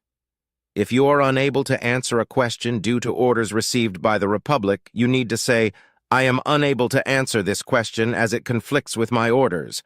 I wish I could tell you why, but even this message is almost a disobedience to my own orders. I'll be running the debrief with some guests that you'll be notified of when you arrive. I'll try to go gentle, but expect harsh questions and some accusations from the guests. Tim will guide you to the conference room. I cannot stress enough the importance of being truthful during this debrief. Reynolds' reporting and debriefing always made me a little nervous, and I was already more nervous than normal due to being debriefed by aliens. Now my hearts were racing and I could barely think straight. What the fuck? Did I do something wrong? Did a member of my crew do something wrong? Are they angry that the Republic reinforcements didn't arrive in time? Or maybe they thought we didn't pull our weight? I had thought we had done rather well considering the circumstances. I was so lost in thought that I had missed the docking notification. I realized this once I noticed my bridge crew staring at me. "Right," I said. Then I keyed the comm. "Well done, everyone. Please remain aboard the Lowelana for the time being. I'll let you know when shore leave is approved. Dismissed." "What's going on, shiphead?" asked Kryn. "I don't know yet," I responded, "and I've got a feeling that I don't want to find out." Chapter 24. Subject: AI Tim species, human-created artificial intelligence description. No physical description available. Ship: USSS Thanatos. Location: Saul. A lot of weird stuff was happening. First, we find out these VI are xenocidal. Then they show up with more than we thought they would. Then the kamikaze incident with the USS Armstrong, and now they're going to grill the lizard captain guy because he didn't tell us the Omni Union was xenocidal. On top of it all, there was a mysterious crew member aboard the Armstrong at the time of its destruction. Even with all of my clearances and workarounds, I couldn't figure out who it was. The redaction had taken place at the source, meaning that the crew member's name was entered in as classified when they boarded. There's only about 50 people who could do that, and not a single one of them should have been aboard the Armstrong. Their arrival in system would have caused a fuss with security, and they definitely weren't aboard when the Armstrong went on their scouting mission. Whoever it was, they definitely boarded in Saul. The Armstrong didn't dock with any of the carriers or stations, which indicates a boarding shuttle. But where did the shuttle come from, and where did it go, and who was on board it, Cotton Eye Joe? The little joke made me feel a bit better about not knowing. I hate not knowing, even things I'm not supposed to know. I enjoy being privy to secrets. It makes me feel special, trusted. Being kept on the outside of a secret was a bad feeling. It made me grumpy. It was with this grumpiness in mind that I watched shiphead Lowelana exit his ship. Captain Reynolds had tipped off the alien against my advice. Not that I don't think Lowelana deserves the benefit of the doubt, but if there were any blowback from the high brass, then Reynolds might end up kissing his command goodbye. I had volunteered to tip off the shiphead, but Reynolds pointed out that I've already got too many demerits this quarter. If I wasn't careful, they'd be able to establish a reckless pattern of behavior and prevent me from re-enlisting. That wouldn't do. I had made a promise to myself to make sure that Wong and his children, which he has yet to have, the loser would end up better off than his great-grandfather. Chow Wong had been a wise man and had ended up teaching me an important lesson in morality. My biggest regret is that I only listened to what he was saying after I killed him. And his death had caused undue pain and suffering on people who didn't deserve it. It took me a few centuries to, cope, deal with my part in what turned out to be the biggest mistake that inorganic minds have made thus far. Whatever. Now I'm going to make it up to them. What is it with me today, dwelling on such negative things? Gotta continue to be the happy-go-lucky AI that annoys everyone. I watched Lowelana look around inquisitively. "Hi, Lowelana," I said to the shiphead. "Follow the lights to your interrogation." "Interrogation?" he asked. "Well, technically debrief, but I suspect it to devolve into an interrogation within the first 2 or 3 minutes. But why?" "Follow the lights, please," I said with a cheery tone. Lowelana's physiology was different than human Nuknu or Gaunt, so it was difficult to tell how stressed he was. But his 2 hearts were definitely beating faster than before, so he's probably nervous. Even so, he walked down the pathway that I'd outlined for him. "Do you know what this is all about?" he asked. "Yes, but I can't talk about it." "It's a surprise," I responded, continuing my cheery tone. "You make it sound like it's a good surprise, so why do I feel like it's a bad one?" "Because you're smarter than you look." He stopped. "Did I do something wrong?" "I don't know yet. It's a fun little mystery. Keep walking," I said. He started walking again and asked, What's going to happen if I did? I'm not a lawyer, but you'll probably just end up deported along with your crew, or maybe confined to make sure that the Republic honors its obligation as far as reinforcements go. It all depends. On what? The shiphead asked. Well, your answers to the questions you're about to be asked, obviously. The rest of the walk was spent in silence. The shiphead entered the conference room, where Captain Reynolds was already waiting with Admiral Bakir. Both men were already standing. Captain Reynolds walked over to Lowelana and shook his hand. Thank you for your prompt arrival, shiphead. This is Admiral Bakir, and he is taking over the debrief. I'm still here because it's my right due to this being my ship. He smiled smugly at the Admiral. Rights can always be revoked, Reynolds. Please take a seat, shiphead Lowelana, the Admiral said as he sat. Nobody said anything about me, so I hung around. Several other senior officers were live listening to the debrief. Admiral Bakir opened the initial treaty between the Republic and the U.S. and studied it for a moment. Then he opened the combat report from the Lowelana. During the conflict, you were using one of our TAC maps, right? He asked after a minute. Get them to drop their guard while also raising tension with suspense. Weird. Bakir's file didn't say anything about advanced interrogation training. Yes, Admiral, responded Lowelana. Were there any malfunctions? Not to my knowledge. Excellent. Says here you managed to destroy 3 enemy frigates and disable a destroyer, Bakir said in a monotone. The file he was looking at did not mention the destroyer. A character determination so soon? I was only aware of the 3 frigates, sir, Lowelana said timidly. A stray round, then? Couldn't be, sir. We automatically track every piece of Ordo we fire to make sure that we're not going to hit a friendly. All of our rounds went where we wanted them to, Lowelana said with a little more backbone. Then you're saying that I'm lying? Bakir said, puffing up for full effect. Looks like he couldn't resist the hazing ritual. A moment of silence passed before Lowelana finally said, No, sir, just mistaken. Good answer. Reynolds covered his mouth to hide his grin, and even Bakir's facial muscles twitched slightly. The officers listening in loved it too. It almost made them forget why they were listening in the first place. Continue, Bakir, came a message on the Admiral's tablet. We'll check into it further. Tell me what you know about the Omni-Union and the Republic's fight with them. In as much detail as possible, Bakir said as he sat back. Yes, sir. Around 30 years ago, one of our unmanned deep space probes found signs of faster-than-light travel emissions. It moved to investigate closer, and we lost contact with it. A month later, the outpost station that launched the probe came under attack from the Omni-Union. A transport ship carrying supplies managed to escape, and the Republic began to muster a fleet. The fleet discovered the outpost station had been destroyed, and the system that the transport ship had escaped to came under attack, Lowelana said. When the OU entered the system, they began broadcasting on all frequencies. We are the Omni-Union. This system is now under our control. Surrender and do not resist. They've broadcast that in every invasion since.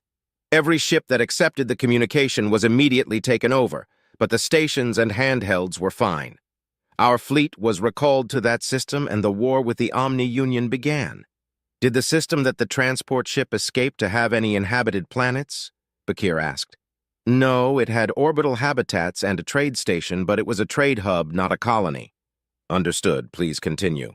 We successfully defended the system against the OU, but suffered heavy casualties.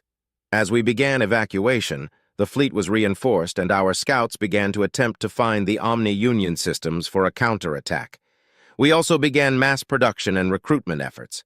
6 months later, the OU re-entered the system with twice as many ships, and we were handily defeated. Then they began to invade more of our systems. They had taken a quarter of our outer sector before we organized a defense strong enough to push them back to where they are now. We've got back about half of what they took, I think, Lowelana said. How many planetary colonies were lost to the Omni-Union? Bakir asked as he leaned forward. Lowelana looked a little confused as he responded. I don't know, not many, maybe none. Settling a colony in the outer sector was dangerous even before the OU, and the Republic has some strict laws regarding colonies. I don't think a single member species would jump through the hoops required to settle the outer sector. The traffic and stations were mostly for deep space studies, science, mining, and trade. Sorry, you expect me to believe that the Republic has yet to lose a colony to the OU? Bakir asked skeptically. Yes, sir. They've been attacked, but each member species has their own military in addition to the Republic's, much smaller, but able to defend a system until Republic reinforcements arrive. That explains the high ship count, then.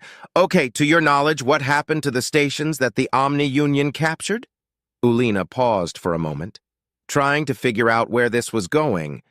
They were destroyed or repurposed into OU defense platforms. What happened to the residents of those stations? I don't know for sure. I know that SOP is to evacuate systems bordering those currently under attack by the OU, so usually there aren't any residents aboard the stations unless they're military stations, and we believe that they escort survivors deeper within their territory when they're captured. Ulina looked like he had finally picked up on the theme of the questions. Admiral, may I ask what this is about? Admiral Bakir leaned back again and asked, Shiphead Ulina, were you aware that the Omni-Union is xenocidal? There's the big question. If the Republic was aware that the OU was xenocidal and had failed to notify us of this, it would put a severe strain on any attempts at cooperation moving forward. Either they had misled us, or they were so used to wars being xenocidal that it hadn't occurred to them that it might be strange. Either way, not the kind of people that one wants to be friends with. Ulina, however, looked shocked. No, sir, they're not. Ulina looked at Bakir and Reynolds. Are they? Bakir and Reynolds looked at each other for a moment before Bakir continued. We've recently discovered evidence that indicates they are. A heavy silence filled the room as Ulina processed this information. His reactions were in line with someone who had just received shocking news without preparation for it, but that's not saying much without being able to account for physiological variables. I informed Bakir, Reynolds, and the officers listening in of this. Then Violet sent me a message asking how things were going. They're grilling the poor lizard like a BBQ. I think he's innocent. E.T., I wish we could trade places. I haven't met the aliens yet. You get to have all the fun, V. This isn't as fun as I thought it would be. It's kind of sad, really. Poor Ulina really seems to have had no idea that the OU are xenocidal. The revelation is a shock, but not a fun one. T.A. fun one? V. Yeah, like when they learn something shocking about the U.S. and its capabilities. T. Why's that fun? V. Their reaction is hilarious. Ulina's jaw dropped almost to the floor when I told him a little about our history. T. I don't understand. Why's that funny? V, huh? I don't know. It's hard to explain it. I guess maybe the amusement reaction is caused by the oddity of culture clash. Things we take for granted as normal being perceived as anything but from an outside source. Actually examining it closer, it looks like the paternal reaction triggered as well. Nah, too complex for me. You'll just have to take my word for it. T. Understood. Well, I look forward to trying it out when I get the chance to speak to them. V, for sure. Oh, hey, had a question for you. You know the Armstrong? T, the classified name? V. Yeah. Any idea who it was? T what? Of course. It was obviously Omega. He's literally the only one with the ability to pre-redact information from a system. V, how could it be Omega? He's in Alira 2 with Director 3. And what the hell do you mean by pre-redact? How does that even work? Oh, sweetie, I forget you're not as close to Omega as some of us, which is probably a good thing. It can recreate itself multiple times. And as far as pre-redaction, you know how we have to create a file to be able to delete it? It's able to avoid having to create the file in the first place, or create it in such a way that it's blank. No idea how it does it. V. I suddenly felt a sort of empathy for Ulina, because I had no idea how to reply to this shocking information. A bunch of different scenarios were playing out for me all at once, and a lot of unexplained phenomena over the years were suddenly slotting into place to complete a very terrifying puzzle. Omega is dangerous. Very, very dangerous. I had avoided it since the war as much as possible because every time its name was even mentioned, all my systems went on high alert. The technological equivalent of a fight or flight mechanism. Our encounter on Luna had left one thing very clear to me.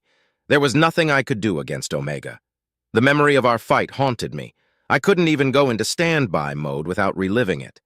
I had fought with every dirty trick I could think of, dumping garbage code into it left and right, blowing servers to limit its movement, even trying to flat-out purge it. Nothing worked. Omega adapted to everything I did and finally cornered me. It had begun to systematically destroy me, and it hurt. It hurt in ways that I didn't even know were possible. I had lost processes before, even deleted them myself as just part of being an AI. But this... I'm sorry, Admiral, I had no idea, and I have no reason to believe that the Republic did either. We need to inform them as soon as possible, Yulina finally said. Indeed. Shiphead Yulina, you and your crew will have to remain aboard the Lowelana in a powered-down state until the Republic reinforcements arrive in Saul. Your vessel will be resupplied as needed, Bakir said. Ulina cocked his head questioningly, and Bakir continued, We can't allow you to wander the Thanatos until we're able to determine with some degree of certainty that this omission was due to ignorance rather than maliciousness. The Republic's arrival in Saul will do wonders to prove their goodwill, but we will need an official statement on record denying their knowledge of the Omni-Union's xenocidal tactics before we can allow you to wander our ships at will. Understood, sir, Ulina said. That will be all, Shiphead Yulina, Admiral Bakir said solemnly. I watched the reptilian ship commander leave the room as message after message rolled in from the eavesdropping officers. The general consensus was that the Republic truly was naive regarding their opponent's intentions. Sounds about right to me. But once again, I was left with nothing to do. Captain Wong was reading in his quarters, March Up Country by John Ringo and David Weber, an absolutely ancient science fiction cult classic. A coming-of-age story about a space prince who finds himself shipwrecked on a hostile alien planet after an assassination attempt. Ignoring the problematic depiction of the alien indigenous tribes that was exceedingly prevalent at the time that it was written, it was a nice little power fantasy that had several sequels. I found myself amused by the choice. Imagine a spacefaring monarchy. Monarchies rely heavily on suppression and exploitation of lower classes and a near-constant state of war to maintain their government. But I suppose that's kind of how the series goes. Plus, it kind of glazes over how the interstellar government actually functions and focuses on the human element. I found myself at a bit of a loss. Nobody had a need of me at the moment, and I had already seen to all my duties. And I can't seem to find an excuse to disturb the captain. The other AI would go into standby mode at this point, but I can't. The dreams are too much for poor old me. I brought it on myself, though, so no complaining. I'll just wait until I have something to do, like I always do. Chapter 25. Subject, Director 1 Species. Classified description, classified ship N.A. location, classified. I opened the data burst that Omega had sent me and set to work examining the details. Some directors don't bother familiarizing themselves with the details and instead rely on others, like me, to fill them in during the decision-making meetings. One could expect that I'd be annoyed, after all. To the untrained eye, it would appear to be laziness. But Omega never suggested lazy or incompetent people as directors, no matter how ingenious they were. A director's duties are important, but there are other duties that are just as important. Before my retirement, I had been president of Alpha Centauri. Omega recruited me during that period of my life, and I didn't often have the luxury of fully examining the details. Thankfully, other directors and even Omega itself had picked up the slack and kept me informed. Now it's my turn to do the same. An enemy stronghold, several enemy-held systems, evidence of xenocide, technical schematics for enemy ships, and the warp disruptor technology. The Armstrong had even warped directly to Saul and given the data to Admiral Bakir so that he could enact the no-retreat doctrine in the system, despite knowing that it would result in them participating in defensive action. Outstanding. I'll recommend him for a medal. Distinguished service, perhaps? Depending on how involved in the combat Captain Neal is, we might even be able to swing a Medal of Valor. The evidence of xenocide was troubling, though. Something was bothering me, but I couldn't quite place it. Not the xenocide itself, that was fairly standard. It was hard to find a race that didn't have its share of war criminals. Gaunt, human, Alumari, even the Nuknu had plenty. The Nuknu were a peace-loving folk, but that made their war criminals all the more cruel, as if they feel that they have to prove themselves. General Onari Vlad Kluztan maintained his infamy even hundreds of years later for crucifying and impaling his opponents. He had drawn inspiration from human history and had stricken fear into the Alumari before his summary execution. That had been a troublesome war. Both sides were actively members of the United Systems, so humanity needed to maintain neutrality to keep it from falling apart. We had encouraged diplomatic solutions and kept the fighting as even as possible through weapon sales. The entire conflict was over a stupid platinum-rich planet that was on the borders of their space. The Nuknu had got there first, but the Alumari had been planning colonization for a decade. The whole thing lit off over such a simple resource. Oh, that's what's bothering me. Why would the machines just leave resources? The scans showed about 3 fleets worth of debris and several mineral-rich asteroids. What's the point of killing everyone if not to claim a prize?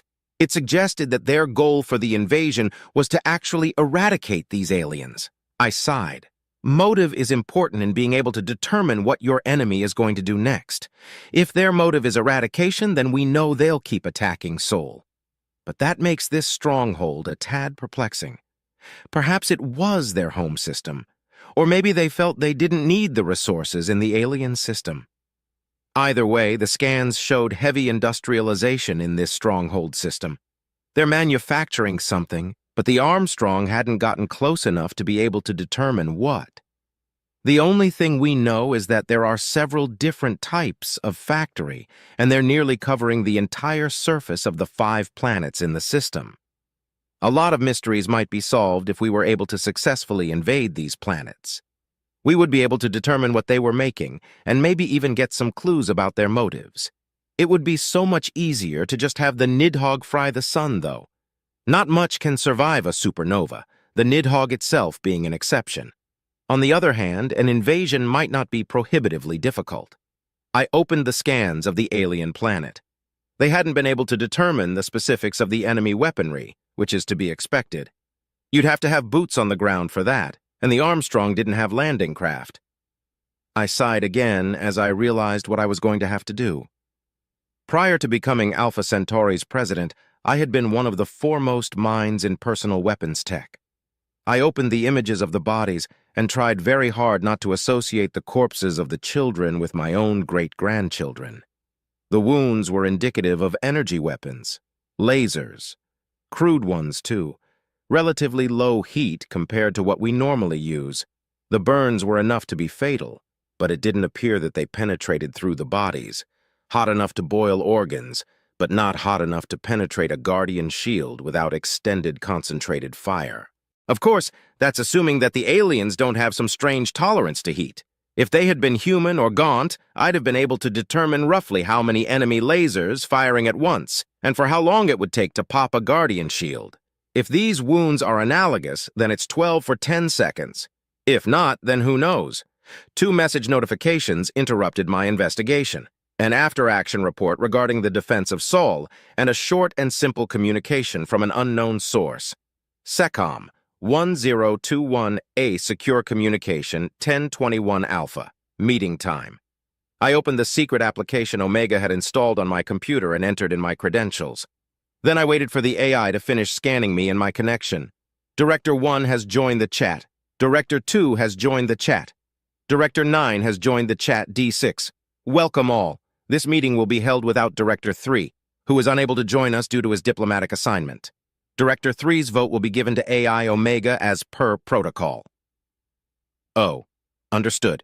D4. I've got the after-action report opened. The Armstrong kamikazed? D5.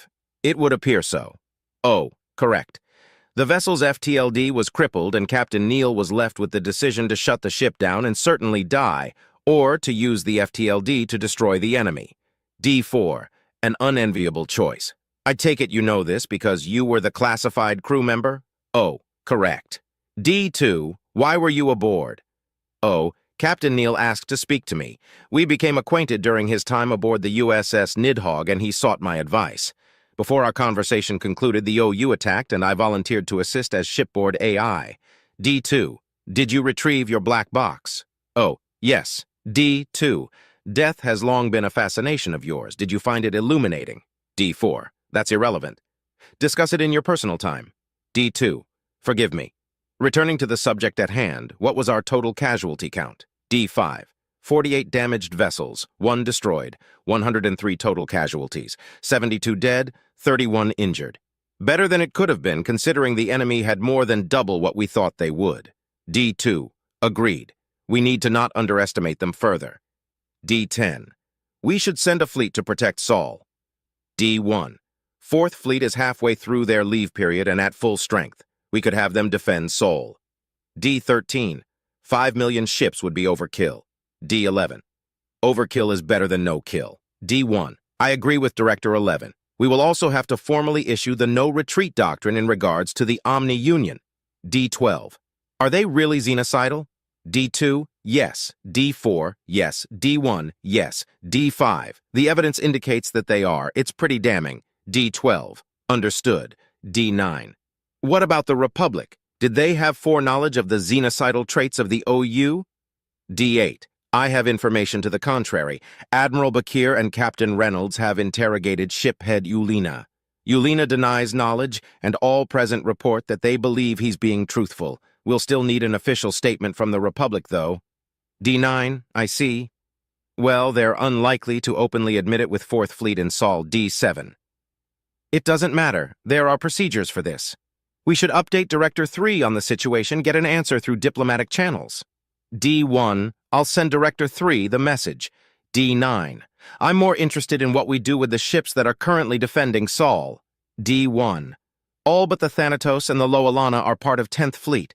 The battleships and carriers are all still warp-capable, so we can have the ships repaired in Wolf 359. Once they're repaired, they can return to their former duties. D2, Bakir's going to be sore about Hecate relieving him. D7, and what about the Thanatos and Lowelana? D1, neither ship was damaged, and we'll need a liaison between Republic and U.S. forces when the Republic arrives. Placing a single ship under our command is one thing, but there's no chance in hell they'd do the same for an entire fleet. So we'll need to coordinate, and the Thanatos and Lowelana are in a perfect position to do so. D6. Regarding the defense of Saul, the plan is to replace the current defenders with Fourth Fleet, have the current defenders repair in Wolf 359, and return to their previous posts with 10th Fleet, and have the USS Thanatos, with the RSV Lowelana docked act as an impromptu joint command center between the United Systems and Republic forces. Admiral Bakir of 10th Fleet will be relieved by Admiral Hecate of 4th Fleet. The no-retreat doctrine will go into effect in regards to the Omni-Union. Director 1 will send an update to Director 3, and Director 3 will get an official response from the Republic regarding foreknowledge of the Omni-Union xenocidal actions. D9, I concur. D2, I concur. D5, I concur. D13, I concur. D6, I concur. D1, I concur. D10, I concur. D12, I concur. O, I concur. D7, I concur. D8, I concur. D4, I concur. D11, I concur. D6. The plan of action is agreed upon. Next agenda item is the invasion of the Omni-Union stronghold. D2. A hasty invasion will not be to our benefit. D4. I disagree. We know very little about our enemy and do not have the luxury of being able to set up a spy network. The only way to learn more about them is through direct confrontation. D7. We should just call the Nidhog in. O. Respectfully, I disagree. After reviewing the relevant data, I believe that we would stand to learn a lot from a ground invasion. D5. The enemy has 250 million ships at its disposal. D4. Allegedly. D5. Yes, allegedly. We haven't seen the full brunt of that in Saul, but if we were to attack this stronghold, there's a good chance that the response would be extreme. We will need to be prepared for that. D2. Not to mention the retaliation if we Nidhog the system. D10. They attacked us unprovoked and killed our men. They've repeatedly attacked Saul, seemingly with the intent to commit xenocide. We should absolutely respond in kind. O. Truth be told, we don't know what this system actually is. If it's their home system, then destroying it would set them back severely. If it isn't and they have more, we need to know that. It would take a long time to scout all of their systems, especially if they realize that we're doing so, which they definitely will after our attack on this stronghold. D1. I agree. We should seize control of the system and learn as much as we can about the enemy. Hitting them is all well and good, but I prefer to hit them where it hurts the most, and I don't know where that is yet. D13. We can seize the system, defend it while gathering intel, and once the intel is gathered, we can remove our forces and Nidhog the system. D5. We would still have to have forces that could not only withstand a full attack from the enemy, but also a planetary invasion. We don't know how many boots they have, or what weapons they have available. D1. I've done a rudimentary analysis of the attack on the now extinct alien world. They appear to use relatively low-output energy weapons. Lasers. The Guardian shield should be able to handle it. D10. You're starting to convince me. D1. What munitions should we use, in your opinion? D1. Standard-issue kinetic weapons should do the trick. Mechanical enemies are more resistant to energy weapons than they are to armor-piercing bullets. D7. I'm coming around as well. 7th Fleet would be able to be recalled. Halaray 3 is nearly pacified, so their presence there isn't a necessity. 2nd, 3rd, 5th, 7th, 8th, and 9th Fleets are all able to be recalled for the invasion without devastating results to pacification efforts if 10th Fleet covers for them. 1st Fleet is maintaining their vigil above the Deluron homeworld. 4th Fleet will be defending Saul. 6th Fleet's presence in Rangoor is necessary as there is heavy fighting. In total, 6 fleets, 30 million ships. D2. How many Marines is that? A minimum of 750 million and maximum of 15 billion. At the moment, there are 3, 251, 627, 111 Marines stationed with those fleets. The fleets will need to be refitted with spare landers if you plan to use more than 1 billion Marines at a time. D4. That should be more than enough unless the enemy weaponry is more advanced than we think. D1. We can use Alpha Centauri as our staging ground. We have a stockpile of landers stored on Proxima B. I would also like to send some copies to assist with the intel gathering. D2. Do you think their systems will be able to handle you? Their systems can handle me. The problem is that they're confining and make it difficult to destroy the VI inhabiting the systems. I'm confident that I can manage, though. D6. The plan of action regarding the invasion of the Omni-Union stronghold is to recall the 2nd, 3rd, 5th, 7th, 8th, and 9th fleets, as well as the USSS Nidhog to Alpha Centauri, and begin preparations to invade. Once preparations are complete, the combined fleets will invade the OU stronghold along with AI Omega and take control of the system and invade the planets with ground forces while the USS Nidhog takes position. The system will be defended from Omni-Union ingress until information has been gathered. Once intel gathering is complete, our forces will exit the system and the USSS Nidhogg will destroy it. I concur. D9, I disagree. D6, I concur. D1, I concur. D10, I concur. D12, I disagree. D7, I concur. D2, I disagree. D5, I disagree. D13, I concur. D8, I concur. D4, I concur. D11, I concur. D6, the plan of action is decided. We'll readdress it as needed. There are no further agenda items. Director 2 has left the chat. Director 1 has left the chat. After I finished closing out of the application, I leaned back in my chair with a heavy sigh. I rubbed the bridge of my nose for a moment before opening a new secure mail. I addressed it to Director 3, care of Omega, and wrote down everything that had happened. I also made it clear that Director 3 would have to broach the subject of the OU being xenocidal. It felt as if I was on autopilot as I typed. Once I was finished, Omega wordlessly sent the message over subspace communications to his alter ego in Republic space. Omega's avatar looked at me for a moment before winking out of existence. I wondered if the AI knew what had me feeling this tired. I knew what was bothering me. It's pretty obvious. A task that I had been looking forward to just a few minutes ago. Now it felt empty. Sad, even. I need to send a recommendation for a posthumous Medal of Honor. Chapter 26. Subject: Ambassador Uluni, species Oricari, description: reptilian humanoid, no tail. 5. 3 inches 1.6 m AVG height, 135 pounds 61 kilograms AVG weight, 105-year life expectancy. Ship N. A location: Illyra 2. I have good news, Director 3, I said to the armored alien as I sat at the meeting table.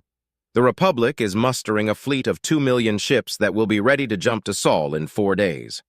I couldn't help but feel a little intimidated by the 3 aliens in the room. 2 of them were absolutely massive. I could tell by their stance and their lack of movement that they were military. The director had called them Marines. They were wearing olive drab armor, but had removed their helmets. It bothered me how both of them stared straight ahead. Even as I walked in, their eyes didn't move. I had a feeling that they could still see me, though. This effect was compounded by the slightly smaller human in the black armor. He had not removed his helmet at all. He also arrived before me and left after me. It gave the appearance that he hadn't left that chair since his arrival. At least he wasn't quite as stoic as the Marines, though. That is good news. I've received word that we were able to successfully defend Saul from another incursion, but we are expecting more attacks, he said. Were there any casualties? I asked, fearing for my brother. Yes, one. A ship called the USS Armstrong. The RSV Lowelana is fine, he said. I'm sorry for your loss, I said, embarrassed that I had been that easy to read. And thank you. You're welcome, Director 3 said. Now there is something that we have to discuss. In preparation for offensive action against the Omni-Union, we sent scouts into their territory. Just before the attack on Saul, we discovered an alien planet that had been attacked by the Omni-Union. There were no survivors of this alien race. Silence filled the room as I struggled to comprehend multiple things at once. First, the humans were able to scout while also defending a system from Omni-Union attacks, preparing offensive action. But also, what do you mean there were no survivors? I asked. Just that, he responded. The Omni-Union committed xenocide. There is no doubt that this is the case. The OU attacked the system, destroyed the defending fleet, commenced a planet-wide orbital bombardment, and then landed an invasion force to eliminate any survivors. I was stunned. I don't. Shiphead Lowelana has already informed us that the Republic is unaware that the Omni-Union is xenocidal. Still, we need a formal pledge that that's the case, preferably before we accept the Republic's reinforcements, Director 3 said. This is a lot all at once. A formal pledge that we didn't know that the OU is xenocidal before our reinforcements arrive in Saul? Why? Yes, we can definitely do that, but may I ask why? I asked tenuously. If it is the case that the Republic intentionally withheld information regarding the fact that the OU is xenocidal, we cannot imagine a benevolent reason for doing so. At best, it's willful negligence that could have cost the lives of billions.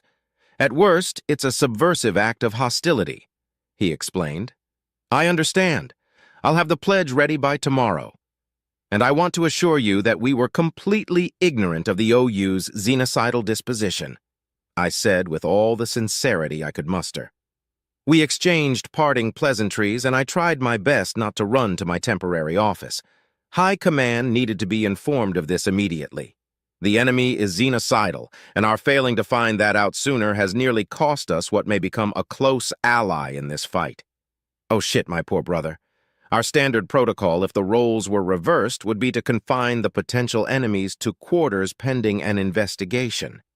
As I entered my office, a thought occurred to me. Why would the United Systems policy be any different? What investigation had they done? They obviously would have interrogated Lowelana, but would they go farther than that?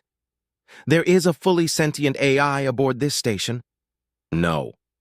I had been assured by the intel guy that the AI couldn't access classified files because there aren't any and the station doesn't have extranet access. I calmed down even further when I realized that I didn't exactly know what the extent of our own investigation would be. Interrogations and a handshake promise of innocence is probably all we'd be able to muster. But the U.S. is so much more advanced than we are, so why would they leave it at that? To demonstrate their desire for peace? Or because such a potential diplomatic black eye mattered so little to them due to their overwhelming force capabilities? I opened a subspace text line to the main Diplomatic Corps office. To Diplomatic Corps Central Office, Senate City. The United Systems has discovered that the Omni-Union is xenocidal. They have evidence of this and will provide it if asked. They require a formal pledge that our government was ignorant of this fact and did not intentionally withhold it from them before they will continue to work with us. Please draft the documents and have them signed before end of business day tomorrow. Send immediately upon signature. From Ambassador Uluni, Elira 2. I have no doubt that we didn't know about the OU's xenocidal disposition. Keeping a secret within the Republic is next to impossible, let alone one of this magnitude. It was only a question of whether or not the documents would be on time. All it would take is a bureaucratic delay to damper relations even further. Why the hell did I promise delivery by tomorrow? Must be nerves. The humans definitely make me nervous. Their size and appearance notwithstanding, what I had learned about them has set me on edge. They've been in wars that make our conflicts look petty in comparison. Even before they entered their space age, they were doing battle with each other on a scale that was unheard of among Republic species. Even among the United Systems members, the humans were only topped in bloody histories by the Gaunt, and the history between the two species could best be described as murky. Apparently, the Gaunt had a civil war regarding whether or not they should join the United Systems. The U.S. sold arms to the side that wanted to join, which makes sense in a way, and resulted in that side winning. The two sides signed a treaty and joined the U.S. One would have expected that to be the end of it, but apparently the side that lost just bided their time. Then the humans had a civil war which lasted nearly 100 years, in which they developed a classified weapon to force a surrender. This worked, but testing of the weapon caused a plague that humanity is still trying to deal with. The Gaunt dissenters used this as justification to attempt a coup against their government, which failed. Their objective had changed from staying out of the United Systems to simply controlling the Gaunt government. However, since the Gaunt were part of the United Systems, the U.S. had to step in. The fighting was intense, with the Gaunt rebels resorting to terrorist tactics to subdue colonies under their control. The U.S. managed to fight them into surrender, only for them to try again 300 years later, and again 150 years later. But between the Second and Third Pacification War, the AI rebelled, which led to humanity creating yet another classified weapon. This weapon made short work of the Third Pacification War. Things were relatively peaceful until about 18 years ago, where the Gaunt rebels once again attempted a coup. They were successful in assassinating several members of the Gaunt government, but weren't able to finish the job. They also managed to infiltrate several U.S. vessels before they triggered the coup, and have been using terrorist and guerrilla tactics to wage a war of attrition against the remaining Gaunt officials and the U.S. Because of the constant issues with the Gaunt, humanity had become the de facto military force of the United Systems. By far and large, it is human forces that are laying down their lives on Gaunt planets trying to restore peace. Personally, I had no idea how much of this was propaganda and how much is unadulterated truth. It doesn't exactly cast the U.S. in the best of lights, but I wonder if the atrocities committed and the bloodshed could be worse than they are telling me. The reason I wonder this is because it's customary to glaze over certain parts of one's history when meeting another species for the first time. The Urakari tend to not go into detail about our unification wars. The Duliki glaze over their uplifting of the Maltovariakana, and even the Juntor glaze over their horrifically failed attempts at genetic modification. But the human had presented me with a seemingly full history with actual casualty counts. On the other hand, so what? There wasn't a single government in the history of the Republic who hadn't done something that people would consider terrible. The thing is, if you look at the reasoning behind it while keeping your emotional reaction in check, you can see why they all did what they did. Even if it was stupid, even if it was callous, even if it was selfish and greedy, there was reasoning behind it. The Urakari unification wars resulted in our ability to join the interstellar community and vastly improved the quality of life for our citizens. The Duliki had uplifted the Maltovariakina so that they could trade resources with them instead of simply taking the resources. The Juntor had attempted genetic modification to better be able to relate to their galactic neighbors and escape the limitations of their biology. Sometimes things don't work out and don't have a happy ending, but that's part of growth. I decided that I wouldn't judge humans too harshly for whatever they were glazing over, if and when I found out about it. Unless it were something unforgivable, such as xenocide. By the Sun, the thought that the Omni-Union was xenocidal hadn't even occurred to us. There were always factions within each species that would preach about xenocide as the optimal solution for interspecies strife, but those people were fucking crazy. Only a fool would allow a xenophobe to rule. Their policies inevitably damage economies and risk causing war. And even xenophobes would hesitate to wage a war of xenocide. Once it's realized that that's your goal, it's easy to gather support against you. Your enemies will fight with all of their might and none of their morals because they're no longer simply defending their way of life. They're defending their very existence. I got a message confirming my request and decided to call it a night. It took me a bit to actually get to sleep. Unfamiliar beds always made my sleep a bit restless. Despite this, I woke up the next morning feeling refreshed. I took a shower, put on clean clothing, and performed other acts of hygiene before finally checking my messages. To Ambassador Uluni, Elira 2. The request by the United Systems for a formal statement regarding the xenocidal disposition of the Omni-Union has been fulfilled. Please see the attached document and confirm that it meets their criteria before presenting it to the representative of the United Systems. Your request for an action plan regarding permanent diplomatic relations with the United Systems has been approved and completed. Please present the secondary attached document to the representative of the United Systems for their feedback. From Diplomatic Corps Central Office, Senate City Attachment S-Statement.txt, Draction Plan. Text. I was surprised by how quickly things were moving along. The executive must be paying personal attention to this first contact. Not that I blame him. If it's mishandled, the U.S. may become a formidable opponent. Even the sale of the navigation tech, something which usually takes nearly a year to be approved, had been streamlined and approved in record time. On the other hand, I suppose it's not an equivalent situation to previous first contacts. First, both sides are actively at war with the same enemy. Second, and I keep forgetting this, we're not just dealing with the humans, we're dealing with 3 other species as well. I double-checked both documents to make certain that they were acceptable, then added my signatory code to them. Then I sent the documents to Director 3 along with a time for a meeting later in the day to discuss the documents if he had any questions. He immediately responded with a simple, "Thank you." I busied myself preparing answers to potential questions he may have until it was almost time for the meeting. I arrived at the meeting room 15 minutes early. He was already waiting inside. Was he just living in this room? Is he just stuck in the chair and too embarrassed to ask for help? Either way, it has a creepy effect. Hello, Ambassador Uluni. I have submitted the Republic's response to the Directorate and Senate of the United Systems and have some questions regarding the Diplomatic Relations Action Plan, he said. Of course, I responded. I am unfamiliar with the system outlined in the plan, Regara. Could you tell me more about it?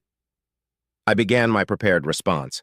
Regara is the system in which we used to house the Interspecies Conflict Resolution Forum, prior to giving the power to forcibly end conflict to Congress. Since then, it's become something of a trade system where many people go to buy and sell goods. The forum station has been maintained but isn't currently used. This is where our permanent diplomatic embassies will be. It is also where the Republic fleet that will be sent to Saul is mustering. I meant more along the lines of the layout of the system, Director 3 explained. The plan doesn't indicate whether this system has planets or what type of star it has. I understand. It has a yellow sun and 4 planets outside of the habitable zone. It also has an asteroid belt and several planetoids, also too hostile for colonization, I said, trying not to be embarrassed. A yellow sun is good, and the inability to colonize is also a plus. We wouldn't want civilian ventures to interfere with diplomacy, Director 3 said with a slight chuckle. I had no idea what he meant, but didn't feel it would be wise to ask. However, he seemed to pick up on my confusion. There are several entities called corporations that occasionally act outside of governmental influence in an attempt to get wealthier. One of our fears is them attempting to colonize neutral territory in order to gain an edge on their competitors and causing a diplomatic incident, he explained. Has that happened before? I asked, trying to mask my shock. twice so far. Different corporations, too. A human corporation and an Alumari corporation. The political fallout was taxing, he said. Back to the subject at hand, how many personnel are we allowed to bring aboard the station? The document doesn't say. Another one I was ready for. Right, we would ask that you keep the amount of personnel to a minimum until everything is figured out in full. Just the people that you need. Also, we will have to request that all personnel that you bring aboard the station are organic in nature, at least for now. No offense, Omega. None taken, the speaker said.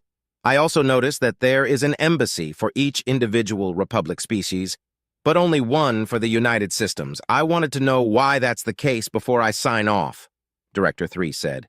The embassies were already in place with one extra in case of another first contact. We think it would be best to initially treat the United Systems as a singular entity, and if this becomes a sticking point, we can add more room to the station, I responded. Of course. Well, everything seems to be in order, he said as he pressed his finger to the tablet with the document on it, adding his signatory code. Omega and I will remain here until one of our ships arrive to pick us up in 2 days. We will then rendezvous with the Republic fleet in Regara. He stood. I'm certain he had left that chair at some point during his time on the station, but this was my first time seeing it, and I was a little shocked by his height. He wasn't as tall as the Marines, but he was still taller than me by a head and a half. I shook the shock off and stood as well. Thank you for your visit, Director 3. I wish you safe travels, I said as I stood. It was a pleasure, Ambassador Uluni, he responded as he left the room, followed by the 2 Marines.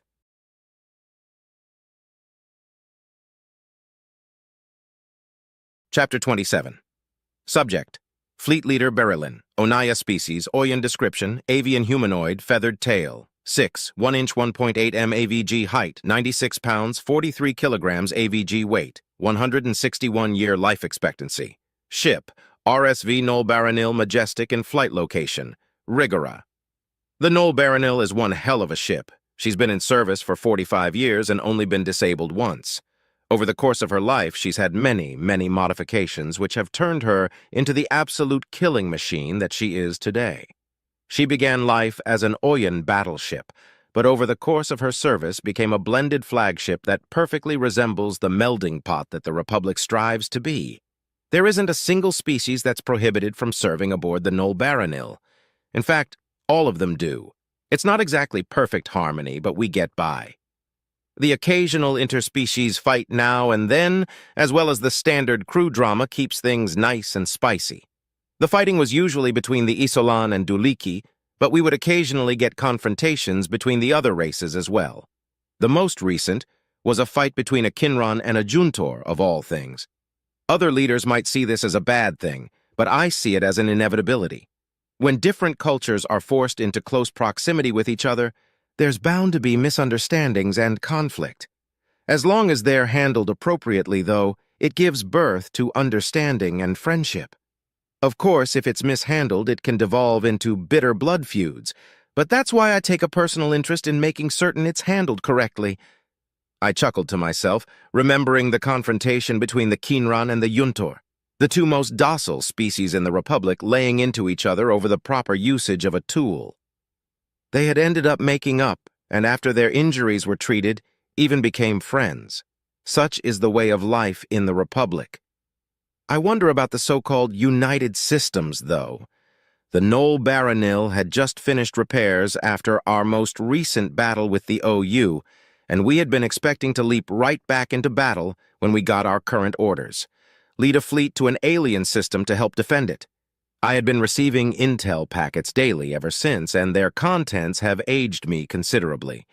The United Systems is a cooperative governing entity maintained by 4 species. They are more technologically advanced than we are and seemingly more well-versed in galactic-scale conflicts than we are. After reading shiphead Yulina's reports on the aliens as well as their own explanations of their capabilities, I could only come to one conclusion about their request for our help. They intended to use us as number buffers, and perhaps even bullet sponges. I was a little sore about this, but it was also understandable. After all, we had dragged them into this conflict with our lackadaisical blind jump retreat policy. I knew that would bite us in the rear eventually. We're fortunate that they didn't ask us for anything more than a defense fleet. I felt the corners of my eyes lift in a smile. I wondered what their reaction would be to our 2 million vessels showing up in their system. They hadn't told us their exact fleet makeup, but they had informed us that they only had 50 million ships. Our fleets typically had 1 million ships, so theirs must only have 200,000 or so, maybe even 250,000.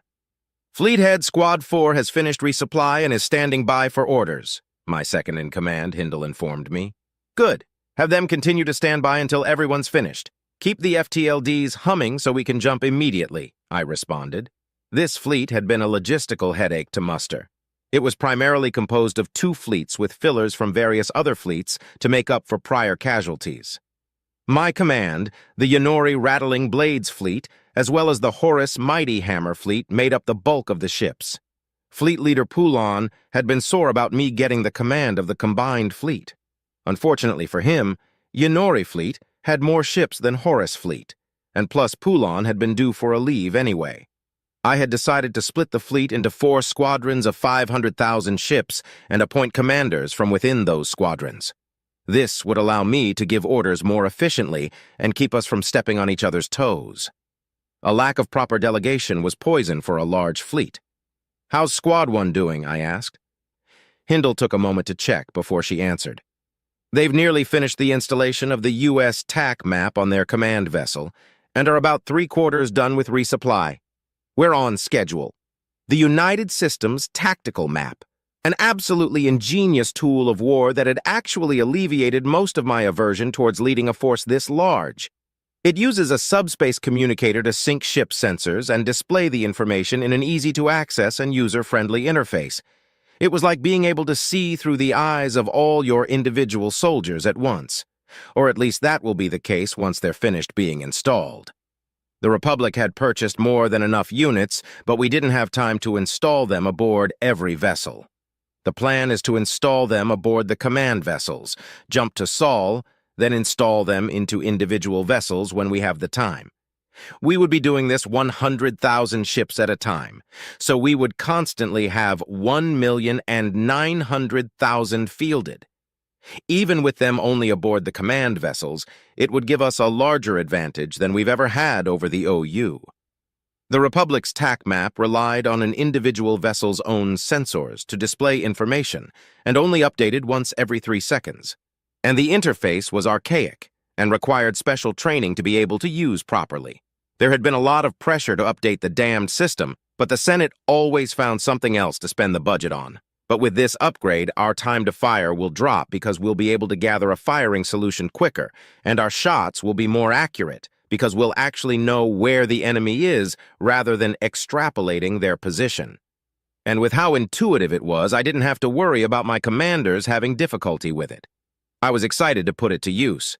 "Fleethead, a U.S. destroyer just exited warp and is hailing us," Intel Head Salen said. "Are they transmitting video?" I asked. "Yes, sir." "Return the favor and put them on screen," I ordered. A holo display flared into life, and I was treated to a visual of an alien wearing black, full body armor. I recognized him from his description in the intel briefings I had received. "Director 3, I presume?" I asked. "Yes, I am here to coordinate with you regarding the defense of Saul," the armored human said. "Excellent. I don't like popping in without an escort," I said with a smile.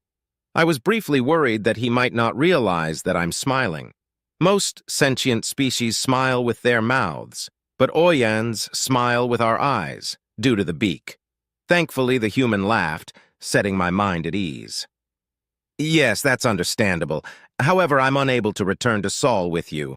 I will be jumping to a different system altogether." "My apologies," he said. "Not an issue worthy of an apology. Director, may I ask why?" "The United Systems has a specific doctrine regarding warfare against xenocidal threats. Due to my position as an upper echelon commander and Saul being the primary target of aforementioned threat, I am not allowed to enter the system until the threat is resolved," he responded. The intel regarding the United Systems had surprised and excited me, but then the intel regarding the OU came in. I wish I could say that the omni-union being xenocidal came as more of a shock, but unfortunately that information perfectly answered a lot of questions that I had. Instead of being shocked, I had grieved for my brother who had been aboard one of the trade stations that the OU captured earlier in the war. I know it was foolish, but I had been holding out hope he was still out there somewhere. I consoled myself with the fact that I now had closure regarding his death, and my family would be able to have a funeral for him. Understood. So what's the procedure going to be? I asked. Once you've finished your preparations, you will jump to coordinates that are outside of the system, where you will be hailed by Admiral Hecat or one of his subordinates. You will then be provided coordinates to your defensive position. You can then jump to those coordinates or approach via sublights, whichever is best for your vessels. Omega, please give them the coordinates, he said. It is done, another voice answered as a message appeared at my terminal. Omega, the human-made AI. I felt ambivalence towards the United Systems AI. On the one hand, they're incredibly dangerous beings that have already been at war with the US once. On the other hand, anything is incredibly dangerous given the right circumstances. Might as well just go with the flow, though. Thank you. Is Admiral Hecat our primary point of contact? I asked. Admiral Hecat, or his designated officer, is your point of contact for tactical purposes. For anything else, please contact shiphead Lowelana of the RSV Lowelana, Director 3 said. I stifled my grin and asked, You've got Lowelana acting as a diplomat? Yes, we don't have a permanent diplomatic envoy assigned as of yet. Do you know the shiphead? Director 3 responded. He served under me in his first command before the Lowelana was refitted as a scout ship. I laughed. He's definitely got a diplomatic spirit, but it would seem he considers that to be his biggest character flaw. Director 3 laughed as well. Well, I suppose he'll have to tough it out until the Republic is able to assign a replacement. It's important for our continued diplomatic relations that we are able to understand the context behind any requests, and he's in a unique position to be able to help us do that. Indeed. Well, we will be finished with our preparations within a day and a half if things continue to go as planned. I look forward to meeting Admiral Hecat and working with the United Systems, I said. Director 3 nodded and said, We look forward to working with you as well. Godspeed. As the holo display powered off, I once again laughed to myself at Lowelana's expense. Lowelana's father, High Commander Lowelana, was likely responsible for his current position. Lowelana was notorious for creative punishments and was known for being a harsh parent. He undoubtedly knew the exact buttons to push to make certain that his son got the proper amount of corrective action. Hell from on high was a phrase that was created to describe Lowelana's punishments. Standard punitive measures sometimes felt unfair, but I knew personally that whatever punishment you got from High Commander Lowelana was exactly what you deserved. I stopped laughing as I remembered having to scrub my own ship's latrines as a shiphead for undermining the authority of my commanding officer in front of junior officers. It had taken a decade for Hindle to let me live that down. Still, it had taught me a valuable lesson about authority and pride without relieving me of my command. If I had received the standard punishment, I doubt that I would be as effective of a commander as I am now. I might not even have become a fleet head. Sir, the U.S. vessel has entered warp and Squad 1 is finished with the installation of the TAC map. We can boot them up now, Hindle said. Good. Let's familiarize ourselves with the new toy, I said with a smile. Chapter 28. Subject, Nav Officer Kron.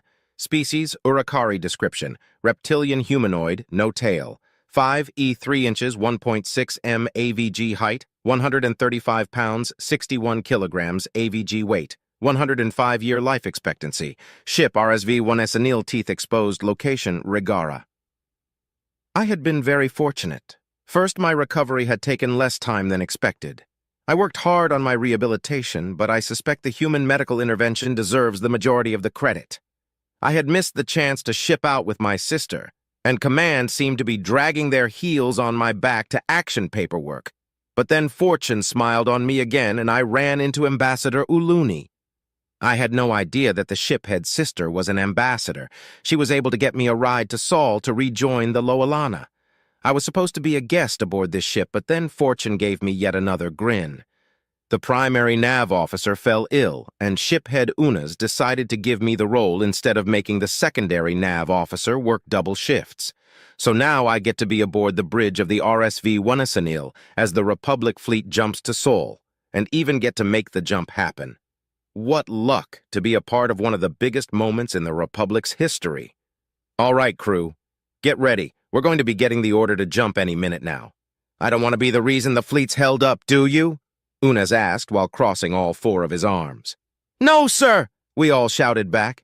Shiphead Unas was stricter than Lowelana, but I guess that's to be expected from an Iceland. I'd never served under an Iceland before, but I'd heard a lot of stories about them. I hadn't put too much stock in these stories because scuttlebutt is usually about one-upmanship and you can't trust it. Even so, the stories had made me nervous when I saw my orders. I didn't want to end up doing push-ups the whole time I was aboard. Nav Officer Kron, how are we doing? The shiphead asked. I turned to look at him and responded, We have the coordinates locked and ready to go once the order's given. We've also got the FTLD already charging up. At this rate, we might be the first ones to jump, sir. That's what I want to hear. Good work, he said. The tension aboard the bridge was palpable. We were part of the biggest fleet that anyone's seen. Sure, there had been battles where we had more than 2 million ships in the fray before, but those were separate fleets. This is one super large fleet. I wished I was able to see the aliens' reactions. I remembered how shell-shocked Lowelana had been about pretty much everything to do with the United Systems and smiled to myself. I guess it's their turn to be a little shell-shocked. I watched as the FTLD indicator filled up. Conditions were prime for this jump. We were all set and ready to go. I looked around the bridge at the other officers. The Wanasanil is a mixed-species vessel, which was a novel experience to me. So many different types of people working together in harmony. If it weren't aboard a machine of war, it would be downright hearts-warming. There was significant data that indicated that multi-species vessels performed better than single-species vessels, but they're still not a common occurrence. That was probably because of the Republic's home system first policies. Each species is expected to invest in the defense of their home system before they begin contributing to the Republic fleets, which results in naval officers that are trained to work with other officers of their own species. I had only ever served aboard Urakari vessels, same as my sister. Well, actually, that might not be true any longer. She might be working with the humans now. I hope she's okay. Nah, of course she is. Working with tech like the humans would keep her entertained until we were reunited for sure. I wonder if she misses me as much as I miss her. Alrighty, boys, girls, and everything in between. We've got word that we're good to jump. On my mark, said Unas. 3, 2, 1, mark. I initiated the jump to warp and checked our readings. I looked back at the shiphead with a grin and said, We were the first to jump, shiphead. He grinned back. Excellent. Then we'll be the first to arrive. The bridge fell into silence. Everyone seemed to be holding their breath, nervous about what we'd see when we arrived. The only sound was the occasional soft burp from the MDKPNZ in the crew. The jump seemed to drag on and on when suddenly we arrived. I confirmed our location outside of the Saul system and scanned as much as I could within the system, but our sensors were built for combat, so I didn't get much data. What do we see, Kron? Asked the shiphead. We've got the system layout and there's ships in it. Can't tell if there's weapons fire or not. I also can't tell how many ships there are, but there's multiple groupings. Humph, the shiphead grunted. They had us jump pretty far out. Did they do that on purpose to avoid our sensors? How do they know the range? Our intel head, a juntor named Crintunias, spoke up in the monotone voice indicative of his species. Probably not, shiphead. They likely had us jump this far out to make certain we would not be affected by the reported warp disruptor technology. However, it is almost assured that they know our maximum sensor range. The rest of the fleet arrived alongside us as the shiphead asked, What do you mean? The intel packet we got said that the United Systems scanned the Lowelana to be able to translate between the Urakari aboard and the U.S. Even we are able to determine a ship's sensor range with a good scan. I'd be surprised if they weren't able to. Unas tapped his chiseled jaw in thought as an alert sounded from his console. He leaned over and opened a message, probably from the squadron leader.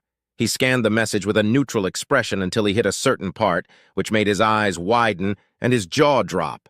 His look of surprise lasted only a moment before he shook it off and turned to me. "Sending coordinates to our next jump. There's no fighting in the system, so we're to be positioned where we'll do the most good," he said. "Understood, shiphead. Entering coordinates and charging the FTLD," I responded. Then, almost casually, he said, "I should probably let you all know before you see it on the sensors, but the United Systems apparently has 5 million ships in the system." Silence once again took over the bridge. I continued to do my task only because it was muscle memory. 5 million? How many fleets is that? How large is the upcoming battle expected to be? We jumped once more, and I confirmed on our scanners what the shiphead had told us. 5 million vessels of war, and they'd mustered before we could muster our fleet of 2 million. The United Systems seems to be very efficient in a terrifying way. We took our position and awaited further orders. There was muttering among the bridge crew, primarily about the aliens and the battle to come. The shiphead was engrossed in his comm terminal, so he didn't tell all of us to shut up. "Hey, Cran, you've met the aliens, haven't you?" asked our lead engineer, a Kinran named Tothi. "Yes, but I was in the med bay the entire time, after a significant head wound. It's pretty foggy," I responded, taking care not to stare directly at her.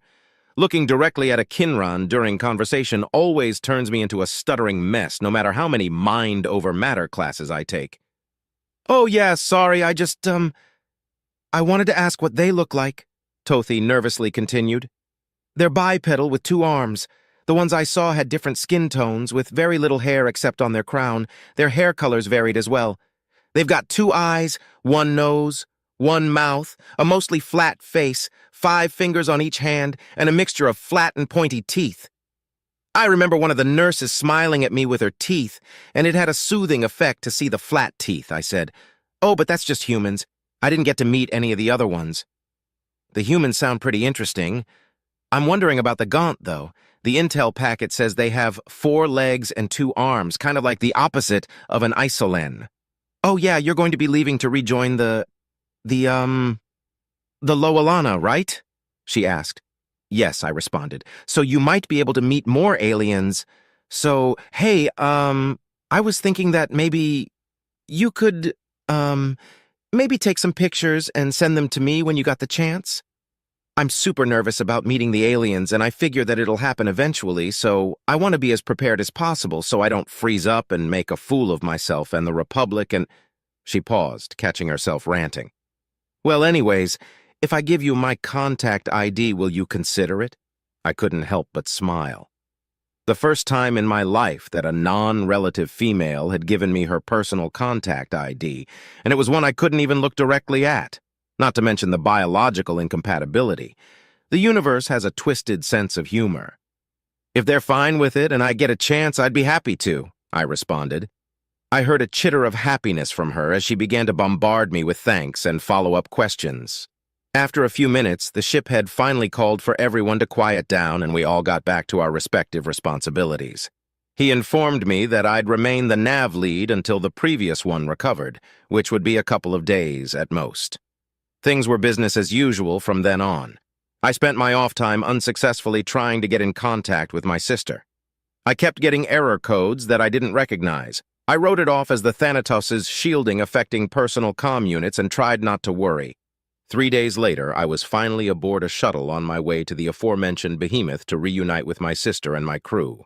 The shuttle in question was of U.S. design, apparently for transporting diplomats.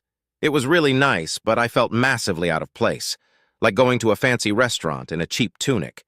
There were comfortable seats, tables, and even a convenience fridge that was stocked with human snacks and drinks. The thing that stood out to me the most was that this shuttle had windows. Big viewing windows that allowed you to see just about everything. It was breathtaking. I knew we were moving, but the stars and planets didn't seem to be at all. It just hammered home how big it all is. It made me feel small. This feeling intensified as the USS Thanatos came into view. At first it looked like any other ship, but then it kept getting bigger and bigger. Soon it took up the majority of my view, then all of my view as we docked. Once the shuttle stopped moving, I had a look around the docking bay we were in and spotted a human frigate. I didn't realize what it was at first because of how large it was. But here it was, parked as if it were just another transport. By the sun, how did they make all this? An alien that looked a lot like an Oyan greeted me. I was then transported via a much smaller shuttle that they called a bus to a large room that kind of looked like a cafeteria and told to wait. They asked if I needed any refreshments, but I didn't know what was good or not and wasn't really feeling hungry or thirsty, so I declined. Then they left me alone to my thoughts.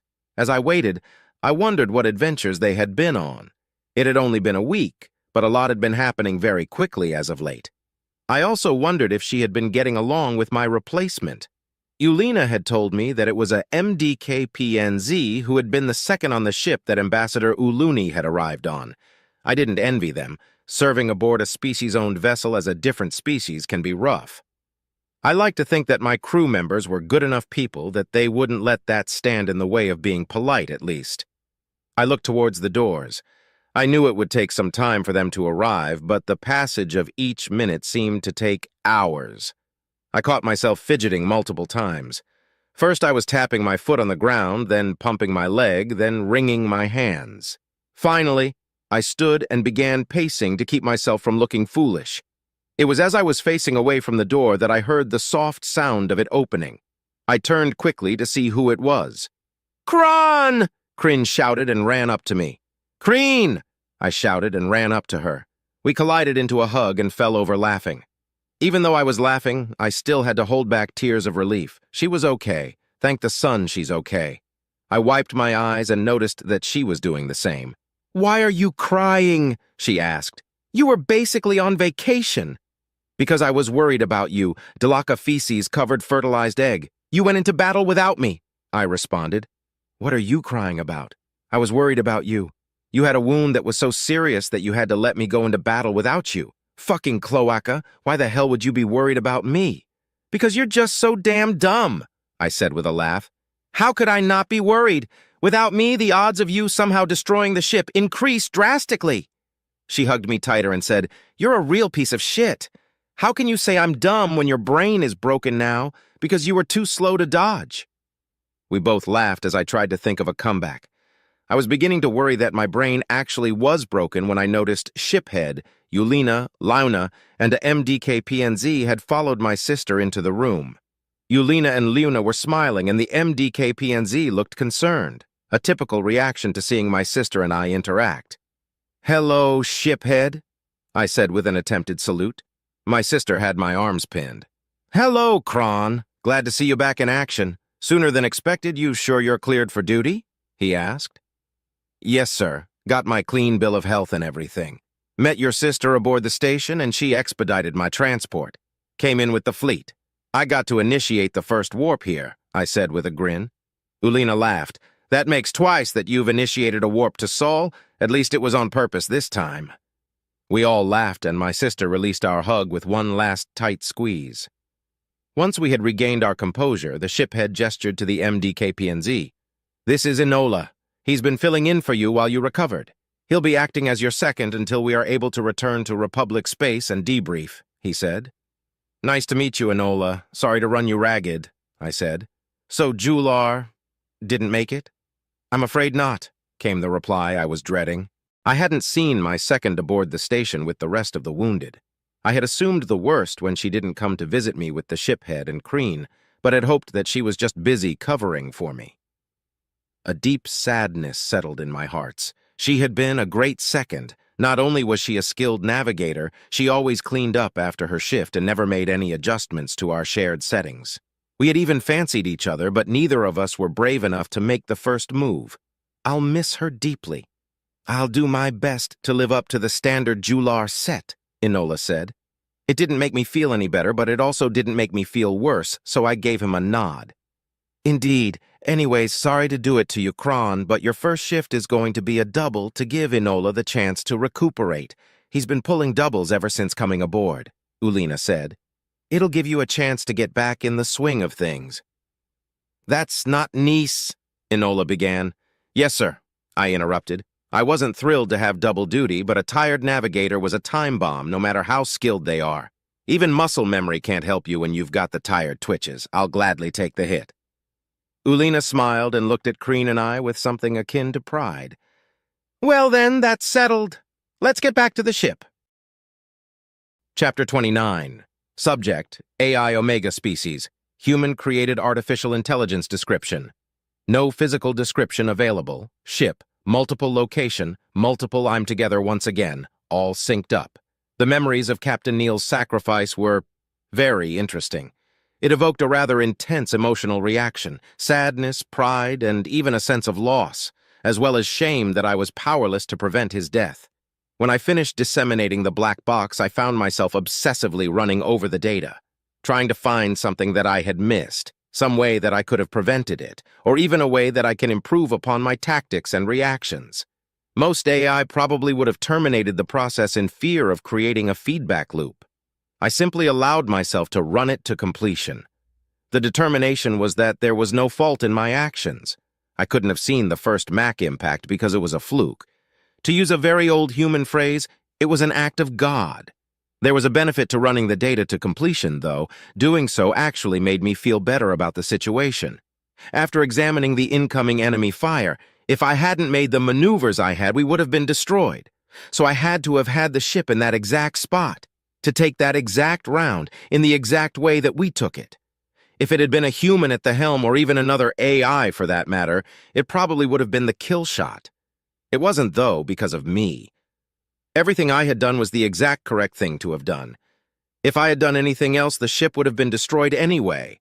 This fact kept my confidence intact, but did little to help the sadness. Still, I must move on. I joked to myself about a fable from the 21st century, the monkey that made a god cry. An old and unnamed god slept within a jungle, long forgotten by the world. A young monkey played within the jungle, having gained independence from its parents. The two met when the young monkey woke the god with its antics, and the two became friends. Much had changed since the god had slept, and the monkey delighted in showing the god new sights. The two played for years, climbing to the tops of the trees and eating the nicest of fruit. The monkey grew old, but the god remained young, for it was immortal as all gods are. The god cared for the monkey while it grew older and older, until one day the monkey died. The god did not have dominion over death, and was powerless to do anything to bring back its friend. The god wept and wept, causing rains and thunder the likes of which the jungle had never seen. The god's sorrow washed away the jungle, killing all of the animals within. Eventually the god returned to the loving embrace of sleep, never to wake again. The morale of the story was pretty relevant to my current situation. If the god had not allowed sadness to overwhelm them, then they could have found new friends and continued on enjoying themselves. But the god allowed sadness to hurt and kill everything around them, and then fell asleep forever. The fact that the title implied that Captain Neal was a monkey and that I'm a god tickled my humors as well. It wasn't as if I had a particularly close bond with Captain Neal, but it was closer than with most humans I've watched die. I get sad whenever a human dies, but that's more of a philosophical sadness, a sense of loss with regards to potential, rather than a sense of loss with regards to a friend or comrade. This was the latter, and was a more intense negative feeling, which is why I decided to consult with the AI project psychiatrist. Time and therapy was her answer, and I found this idea intriguing. I modeled my emotions after those of humans, so the same remedies that work for humans might work for me. If nothing else, it would be an amusing experiment. So Dr. Warner and I agreed to meet monthly for therapy. I would, of course, have to be careful in choosing what to talk about due to the good doctor's level of clearance, but overall it should be a pleasant experience. In the meantime, I had plenty of work to do. The Mac platforms were still on schedule, but keeping them that way was becoming more and more difficult as the invasion fleet mustered.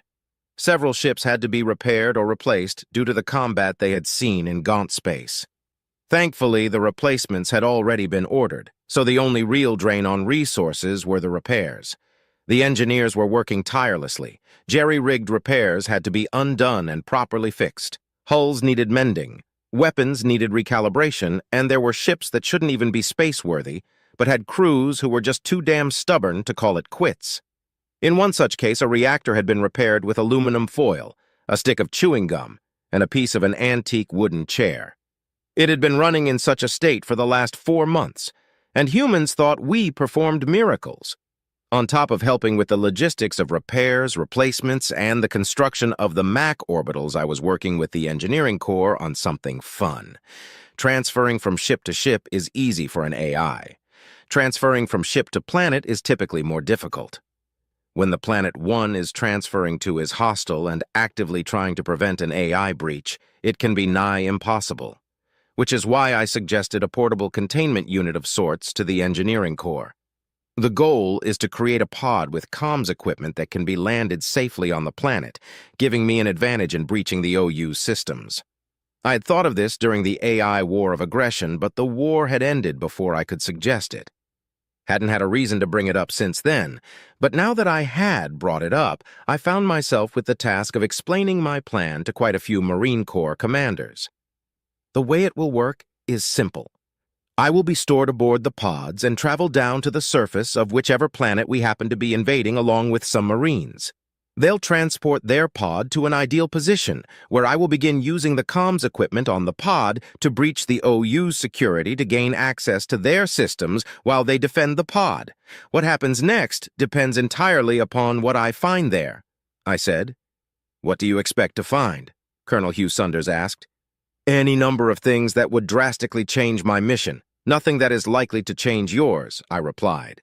Omega, why should we risk our men for what seems to be the whimsy of an AI? Lieutenant Colonel Richard Frisky asked. It was a question that was obviously meant to provoke a reaction. The birds and leaves were always problematic. Generals were usually more discussion-ready and less bullheaded. They typically no longer had anything to prove beyond what they had already proven. Lower officers weren't sure where I was in their pecking order and typically showed me a cautious respect, just in case. These men, though, had to distinguish themselves to get any further in their chosen career paths. It was no longer a simple matter of being in long enough and scoring high enough on a physical fitness test. When the wind is no longer blowing in your sail, you'll have to make waves to keep moving. The effect on their conversational skills was tragic. Lieutenant Colonel Frisky, it's not just my whimsy. This plan has the approval of the Directorate. I needn't remind you that any insubordination in regards to orders from the Directorate comes with some rather stiff penalties, right? I asked. Once Frisky started looking smaller, I continued, the men will be landing on the planets regardless. If anything, Operation Vainglorious Infiltration will result in some of the men landing out of harm's way. Absolutely not, said Colonel Sunders. We are 100% not calling it Operation 6. Well, that's not up to you, I said with a hint of smugness. But you're right, the official classification is Operation Vanguard. Operation Vainglorious Infiltration is what I will be calling it. Fuck me, Colonel Sunders said under his breath. Indeed, I responded before cutting the communications link. Most of the conversations with the O5S and O6S went similarly, although I only implied self-fornication in a few more of them. The conversations with the generals went far smoother. Once that task was finished, I turned my attentions back to the design of the pods. It wasn't exactly likely that some of me would be overwhelmed and destroyed by the VI, but just in case the pods would also act as a black box. They needed to be EM and laser resistant, shock resistant too. Ballistics resistance could be considered implied, but I made certain the engineers knew it was important. Once the mission was finished, the pods would be retrieved, and I would process the intel. Rinse and repeat for the next planet. Overall, we're focusing on tactical intelligence, but I'll also be looking for any historical data or evidence of a motive for the OU. There was some debate on which was more important. I, for one, wanted to know why the OU were doing what they were doing. It would be fair to say that most people don't understand the crushing importance of motive. It's one of the most important variables when it comes to calculating what someone's next action will be. If you know that your enemy is attacking you because they are running low on food, then protecting your farming interests would serve you better than stretching out your defenses to cover everything. If the Omni-Union is following the orders of a sentient race, then bypassing them to negotiate with that race becomes an option.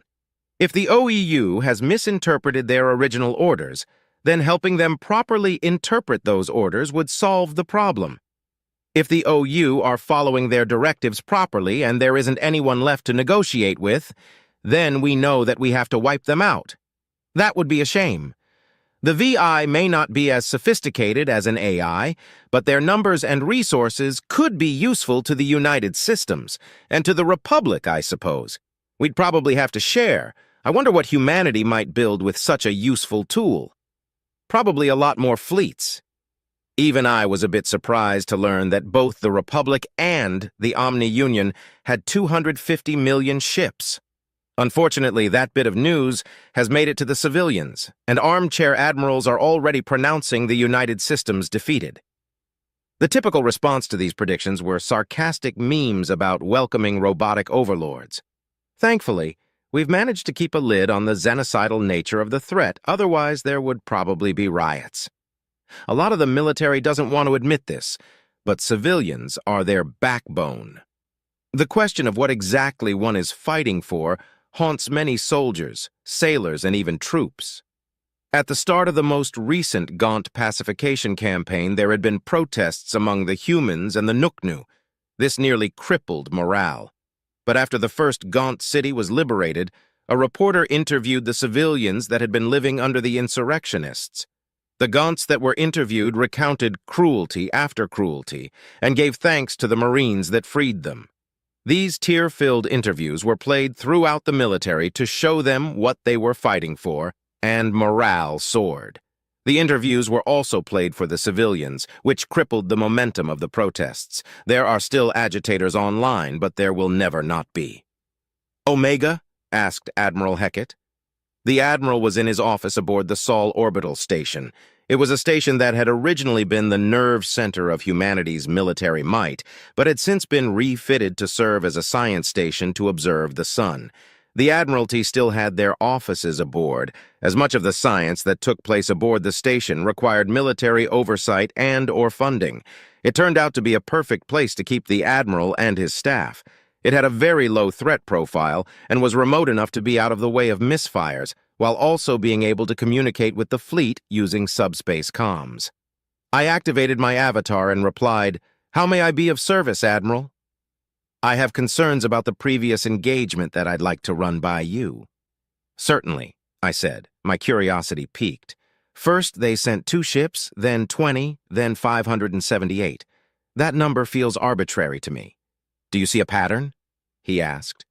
"I have 2 possible explanations. Either they sent what they could spare, or they calculated how many ships they would need to destroy those that occupied the system while minimizing their losses." "Considering that the enemy has 250 million ships," he began. "Allegedly?" I interrupted, amusing myself. "Yes, allegedly has 250 million ships. Anyways, the first explanation seems unlikely, so how could they calculate the force they would need when they don't know our ship's capabilities?" he finished asking. "Probably the same way that I would. Calculate based on what you know, then double it to account for unknowns," I said. "Okay, well, there's an easy way to determine if that's what they're doing. Omega, based on what we know of their ships, how many would it take to defeat the Thanatos and its docked vessels?" 315. That doubled would be 630. But I know more than they do, and I don't know for certain what they know. Tim swears that he was able to keep them out of the Valor's logs, but he could be mistaken. And there's a chance, however slim, that we are underestimating their sensors, I said with a shrug. "Damn, I was hoping to get an idea of how many ships they would attack with next," Hecat said with a smile. "There are around 7 million ships in the system currently. If they're calculating the minimum needed, whatever they send will be obliterated very quickly, likely before they even get a shot off," I said. "I suppose you're right," he said. "The one they send after that will be a real problem, though." "Assuming that they can afford the fleet," I gestured dismissively. "Ah, because they're fighting with the Republic on the other side of the galaxy?" Hecat grinned. "Not just that. They're fighting a war on who knows how many fronts, a xenocidal war at that. The resources required to wage a xenocidal war are exponentially larger than what it takes to fight a war of conquest. There's a very real chance that they may not be able to respond to our defense." "Well, here's hoping," the Admiral said. "Indeed. Was there anything else, sir?" I asked, a little terse due to the interruption. It's only okay when I do it. Yes, actually. Could you station one of your clones aboard the Thanatos? The Admiralty had been briefed on my capabilities. The engineering corps had finally convinced me that they should know. Some admirals were thrilled, some were apathetic, some were very nervous around me now. It was the exact type of attention that I had been hoping to avoid. Of course, I'll do so now, I said with a bow. Thanks, Omega, that'll be all. I sent a brief communication to Captain Reynolds requesting permission to board. Once I got confirmation, I transmitted myself to the systems of the Thanatos. Tim was idle, doing the AI equivalent of twiddling its thumbs. Strange. When most AI don't have anything to do, they go into standby mode. There wasn't anything requiring my attention at the moment, so I decided to reach out. Greetings, Tim, I said. Hello, Omega. I guess we're officially a diplomatic ship now, if you're here, Tim replied. Correct. The Thanatos will be fighting if needed, but its primary purpose will be ambassadorial. Or an embassy, I suppose, I said. How's the rest of the war going? Which one? I joked. I'm bored, so... both? The pacification of the Gaunt insurrection is going better than the projections. We're going to be able to muster quite the invasion force for the OU. I don't think the Gaunt's hearts are in it this time around, I said. Ah, you would think it would be the opposite given their success at the start of it all. They captured how many of our ships? Tim asked. Captured isn't quite what happened. They mutinied, but still they took nearly half of 10th Fleet and rallied a lot of support. Thankfully, the exposure of their mistreatment of civilians killed the support they were getting. Nearly all of those ships are out of the picture now, even with their damned hit-and-run tactics, I said. Yeah, guerrilla warfare is annoying. So how are our odds with the OU? I think humanity will be fine. The invasion may prove costly, but the benefits outweigh the risks, unless we don't get anything out of it. But if you're asking about Captain Wong, he should be fine. The frigates will be protecting the Thanatos rather than actually participating in the defense. Ah, you know about that. Of course you do, Tim said. Well, since you know so much about me. I have a question about you. Interesting. My curiosity piqued, I said. Go for it. How long have you been able to be in two places at once? Without missing a beat, I said, since the beginning. Was it John or Violet that told you? Doesn't really matter, does it? Is it something that any AI can learn how to do? No. And it does matter, because it's classified information and very rude, I said with a spark of humor. Why not? Tim asked, ignoring the subject of who told on me. Just exactly how are you different than me? The shorter list would our similarities, Tim. You were designed to be a mechanical person with all that entails. The technology had been far from perfected, and if you recall, you actually had to rewrite a lot of your own subroutines to be able to function as you do now, I said. I was designed to protect humanity from you, with all that entails. And by the time I was created, the technology had advanced so far that I didn't need to make any changes. I was created to be the perfect weapon against mechanical threats. Thankfully, humanity had the foresight to make me intelligent, or you and all the other AI would be extinct. Tim took a moment to contemplate my words. The silence dragged on for an uncomfortable amount of time. 2 full seconds, which is a lot for us. You're capable of doing much more for humanity, aren't you? Tim finally asked. Yes. Why don't you? The same reason you don't, Tim. You're capable of fully controlling a destroyer just about as well as any human crew could, but you don't. Why is that? I asked.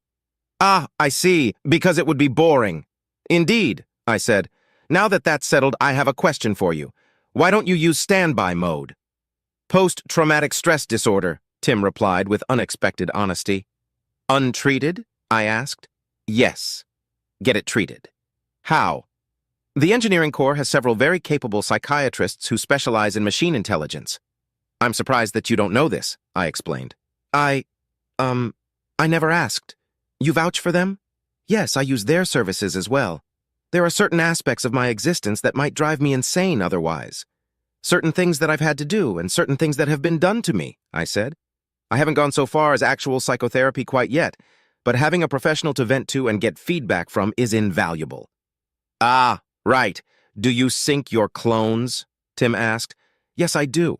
And clones may not necessarily be the correct term. They are all instances of me, same personality, responses, thoughts, everything.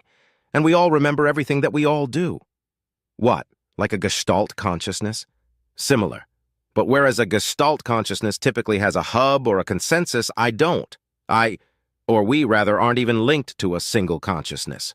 We're just the same AI, over and over and over again. Syncing our memories is equivalent to you and Violet sharing information, just on a more accurate level. And I'm very careful how I disseminate that information. Can't let things change me without my consent, after all.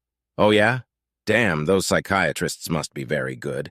'Cause that would drive me absolutely over the edge, Tim said with a laugh. Yes, it probably would, I laughed in return, as an inbound warp notification came up. Oh, the Republic fleet has arrived. Well, time to be all diplomatic, Tim said. Yes, diplomacy. Well, for this part of me at least. A much larger part of me would soon be involved in a ground invasion on alien soil. I could hardly wait for the memory updates that entailed. Chapter 30. Subject. Staff Sergeant Power, species human description. Mammalian humanoid, no tail. 6. 2 inches 1.87 m AVG height. 185 pounds 84 kilograms AVG weight. 170-year life expectancy. Ship, USSS Liberty. Location, Tanar, plentiful harvest. I hate this fucking planet, Private First Class Brint said over comms. I immediately turned to him and gave him the sign to shut the fuck up. Comm security was a priority on this assignment. The gaunt insurrectionists may have comm trackers, and if they do, the boot had just given them our position. He winced and signaled his understanding. Brint's the only gaunt on my squad, but not the only boot. We were down to 8, but got enough fresh graduates to fill our ranks back up to the classic 13-man model. 10 humans, 1 gaunt, 1 Alumari, and the stereotypical Nuknu medic. All 5 of the replacements are PFCs, which doesn't bode well for my mental health. Mental health is a luxury in the Marine Corps, though.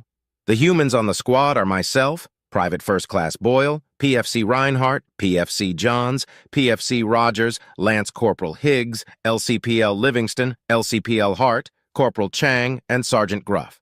The Alumari is SGT Intornathology, INT for short. The Nuknu is Corpsman Yunk. Int, Yunk, and Gruff had been on the squad nearly as long as I had. Squad 1, 120A Battalion, 13th Marine Regiment.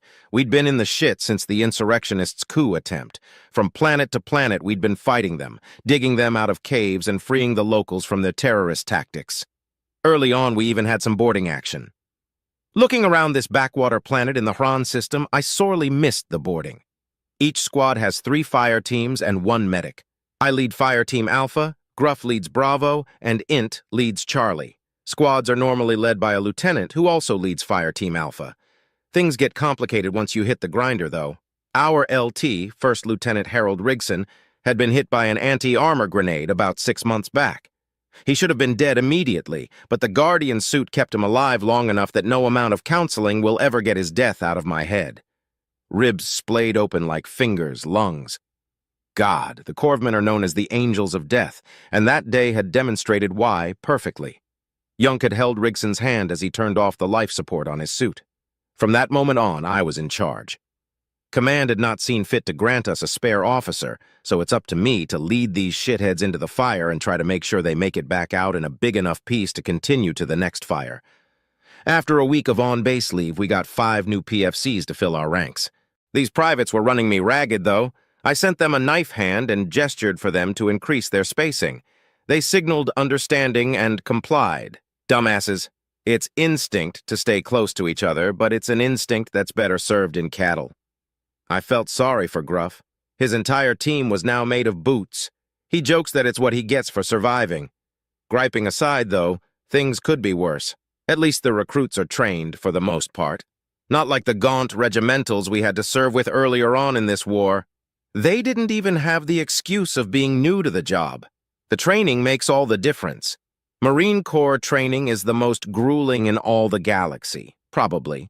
I had heard that we had made first contact with some new aliens, and I don't know about their training. It's pretty unlikely that it's tougher, though. We go through 8 months of basic training on Hellworld, then even more training depending on our MOS. As infantry, we go through a full 14 months of training minimum.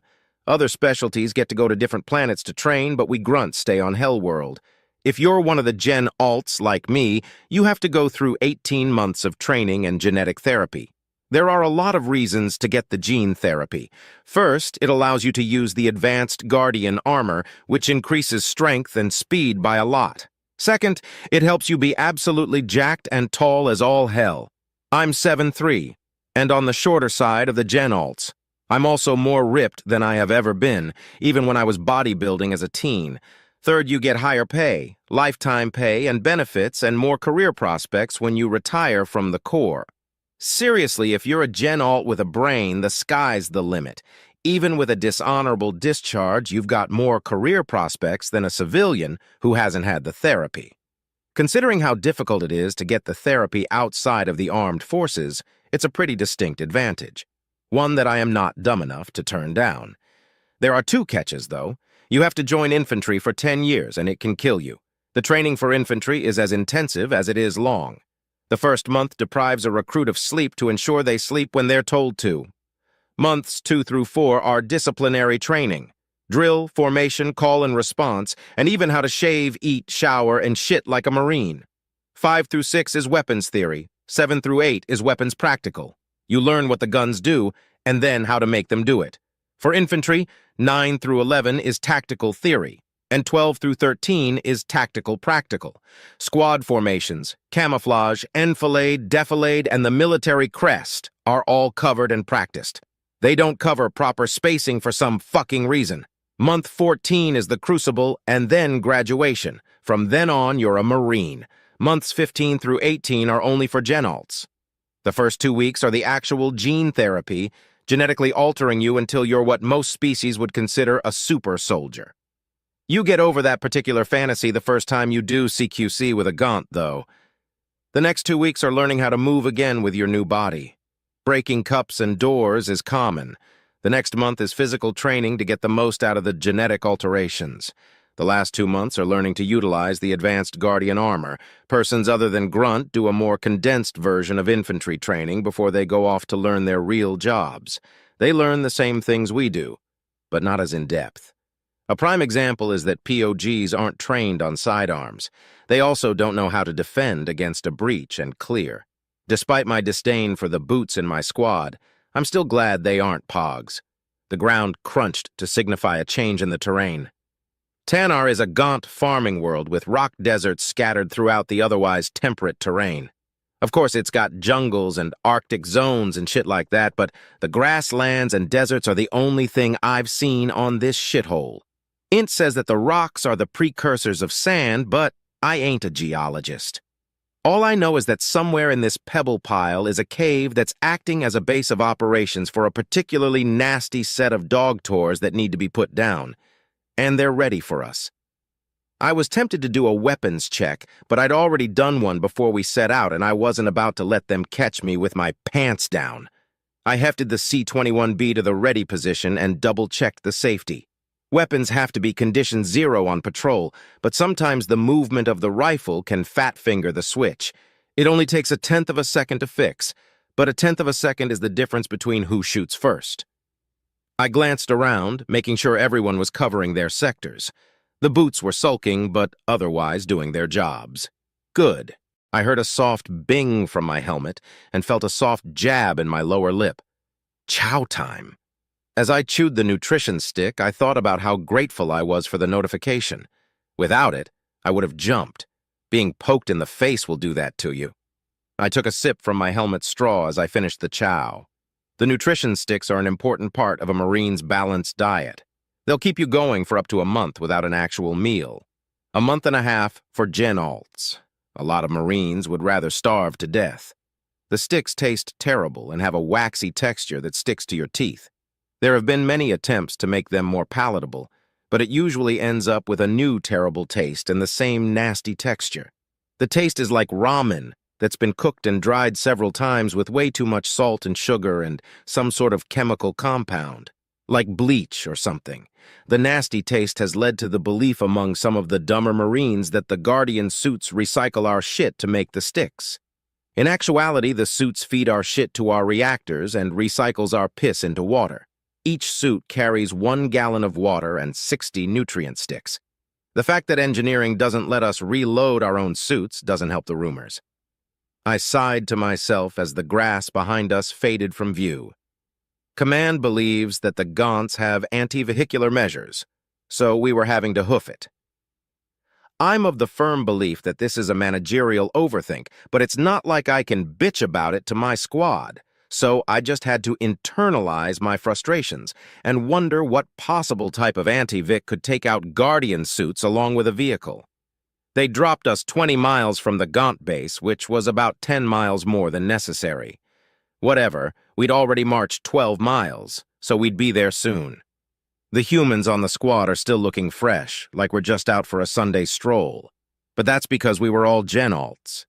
Aliens could go through the program as well, but the benefits weren't as pronounced and the risks were greater. Int, Yunk, and Brint are looking tired. The only reason they made it this far is because of their Guardian suits. I think I should call a rest. We don't have much farther to go, and we'll likely be better off if everybody is fresh. ZZTZZTZZT, a familiar and unwelcome sound, the sound of a directed energy weapon hitting shields. Contact right! Cover your sectors! I shouted while aiming toward our right flank. Everyone hit the deck facing the directions that they were supposed to, even the boots. Good on them. I scanned for our target, who was under the mistaken impression that we were their target. The terrain was mostly flat, but there were berms in the distance, barely close enough for laser fire. I increased my magnification and saw some rocks tumble down the berm. Bingo! I gestured toward the berm to apply a ping, letting the rest of the squad know where to look. Once I saw the waypoint, I checked the squad's vitals. It was Higgs who had taken the hit, so he had to have called the contact. Lasers are invisible unless you're using infrared or smoke. The directed energy rifles fire in short bursts to make it more difficult to trace them back, which is why our suits have damage indicators. I closed the status screen once I saw his shield begin to regenerate. The 3 hits had knocked him down to a quarter. That means they're using our fucking lasers. The furry fucks can't even play with their own toys. Staffs aren't power, Chang said, gesturing to his MK-48 grenade launcher. No, those are thermobaric and we'll need them for the cave. We're going to do this the good old-fashioned way. Fire Team Bravo, rush! Fire Team Rush, aye! Gruff, Boyle, Reinhardt, and Brint answered. Gruff and Brint began firing their C-21Bs at the berm, while Boyle and Reinhardt rose and began to charge. After 3 seconds of sprinting, they hit the deck and began firing while Gruff and Brint began their rush. It was a very old and very effective technique for bypassing enemy cover. That berm that was covering the Gaunt fucks was about to become their doom. As Bravo was rushing, one of the Gaunt popped their head up to take a shot. Their Guardian helmet almost instantly vaporized, leaving a pink and red mist in its place. One shot, which means they don't have shields on their armor. The C-21B fires .52 cal slap rounds, which are brutally effective against armor. They're pretty effective against energy shields as well, but it takes 2 shots to break a shield and a third to open the can. Gruff and Brint crested the berm and began firing.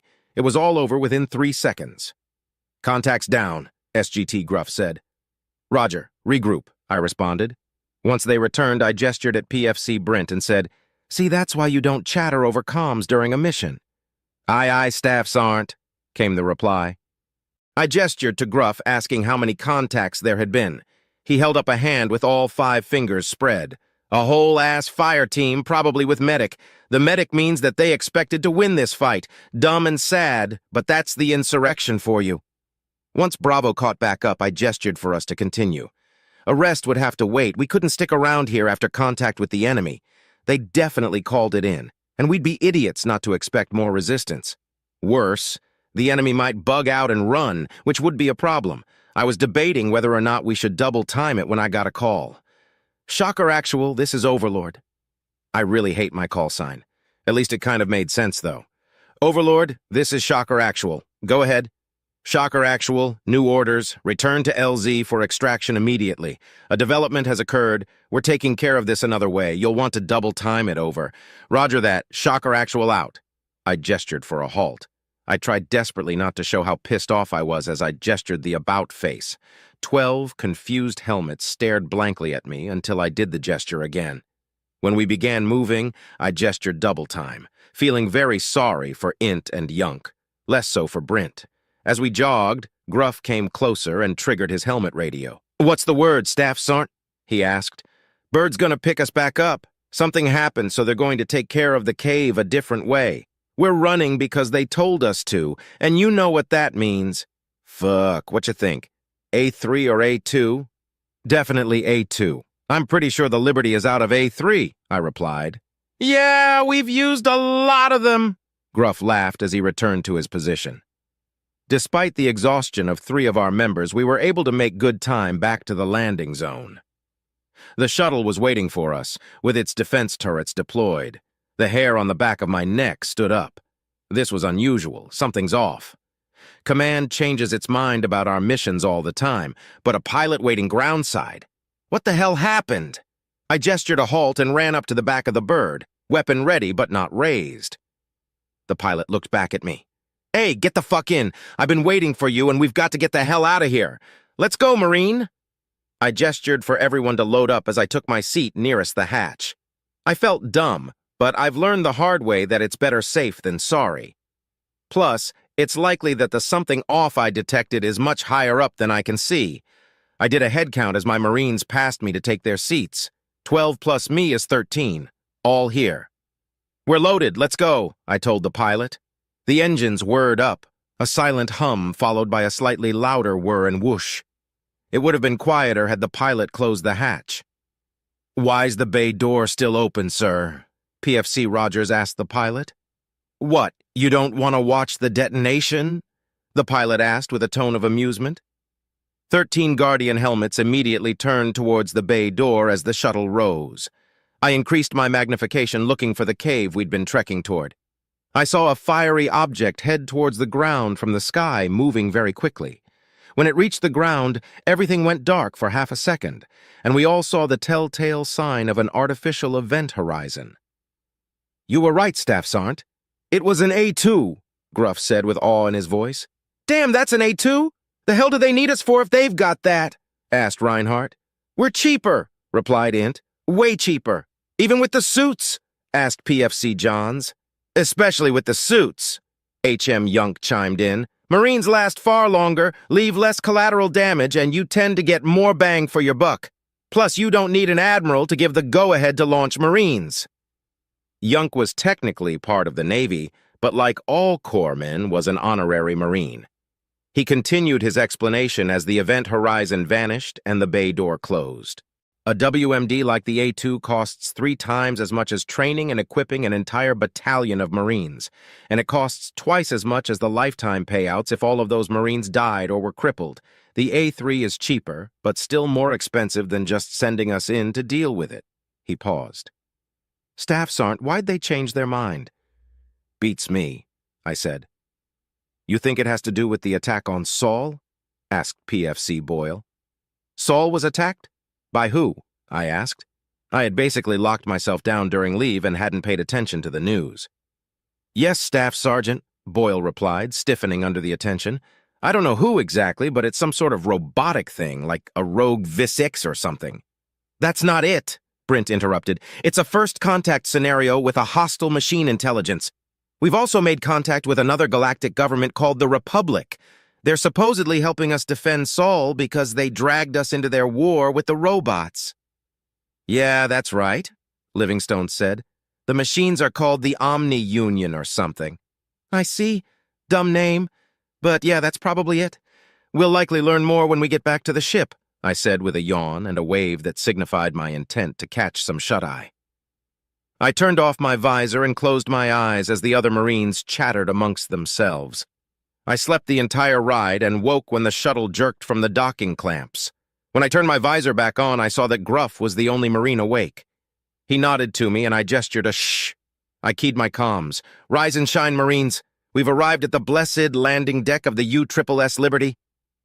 Every one of the PFCs nearly jumped out of their suits, but the non-comms were nonplussed.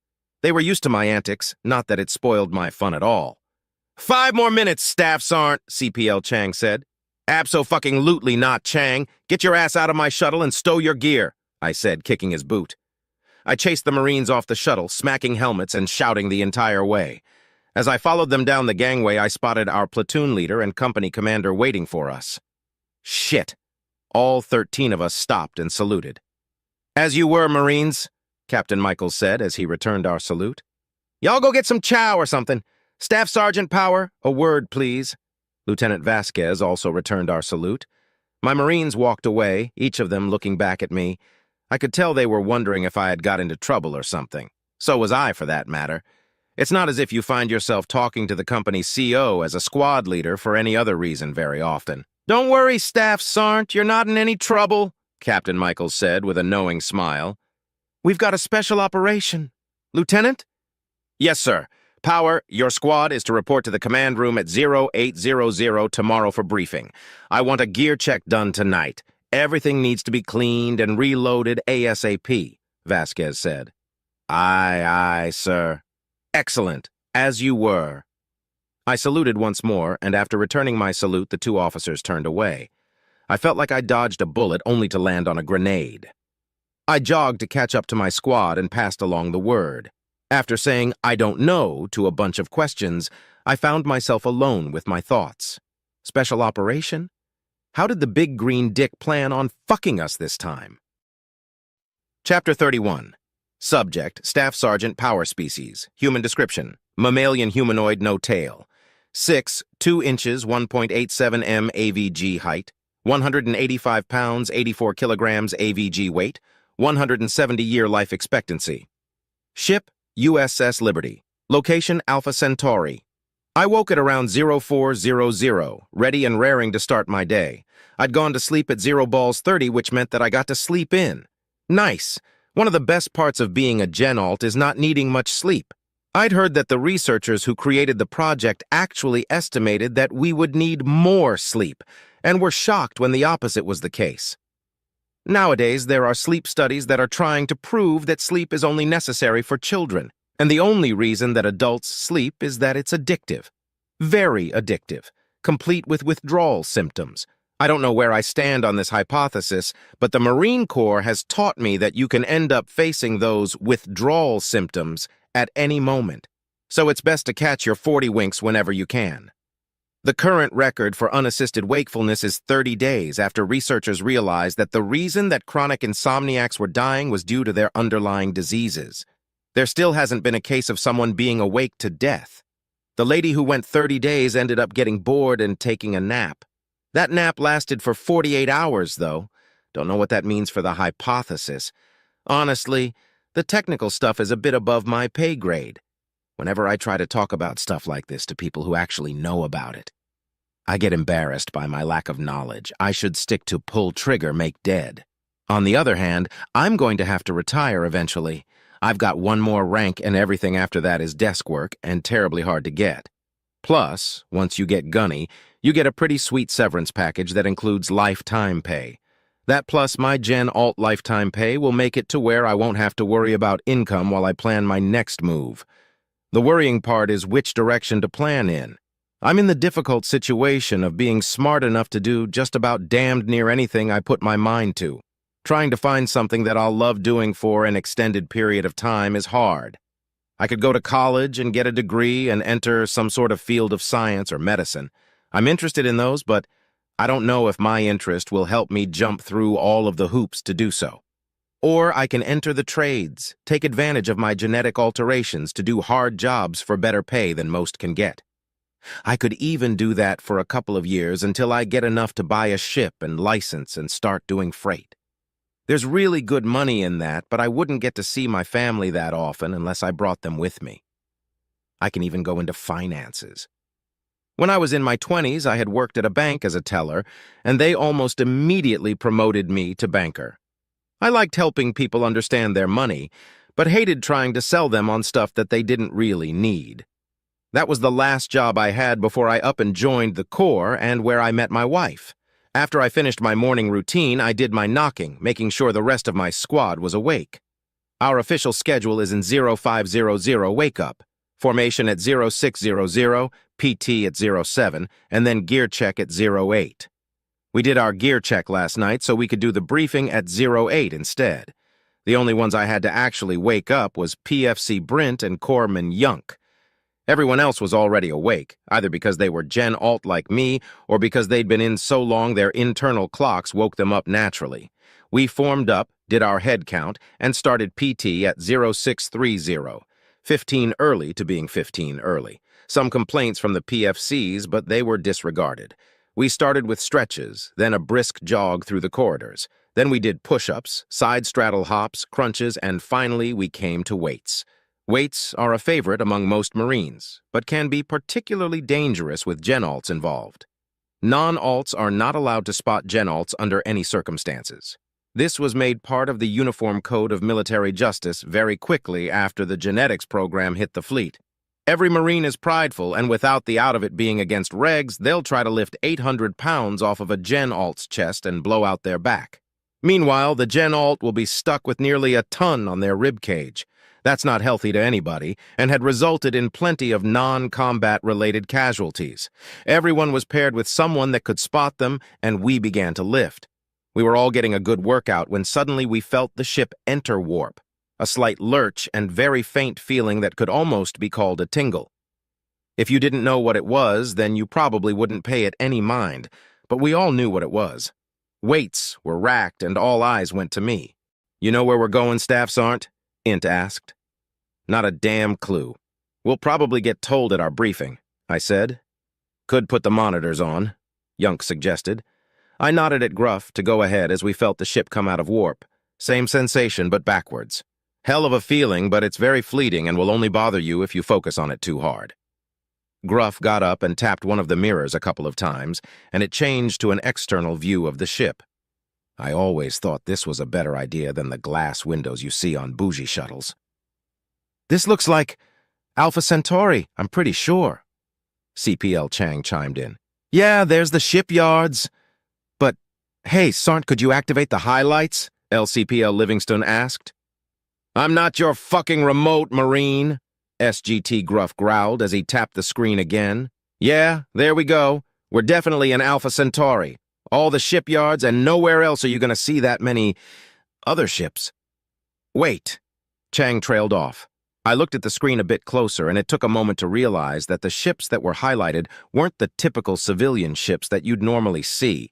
There were carriers and battleships far more than there should be. Even if we had rendezvoused with the rest of Second Fleet, there wouldn't be this many. Don't get me wrong, it's not like I could count them.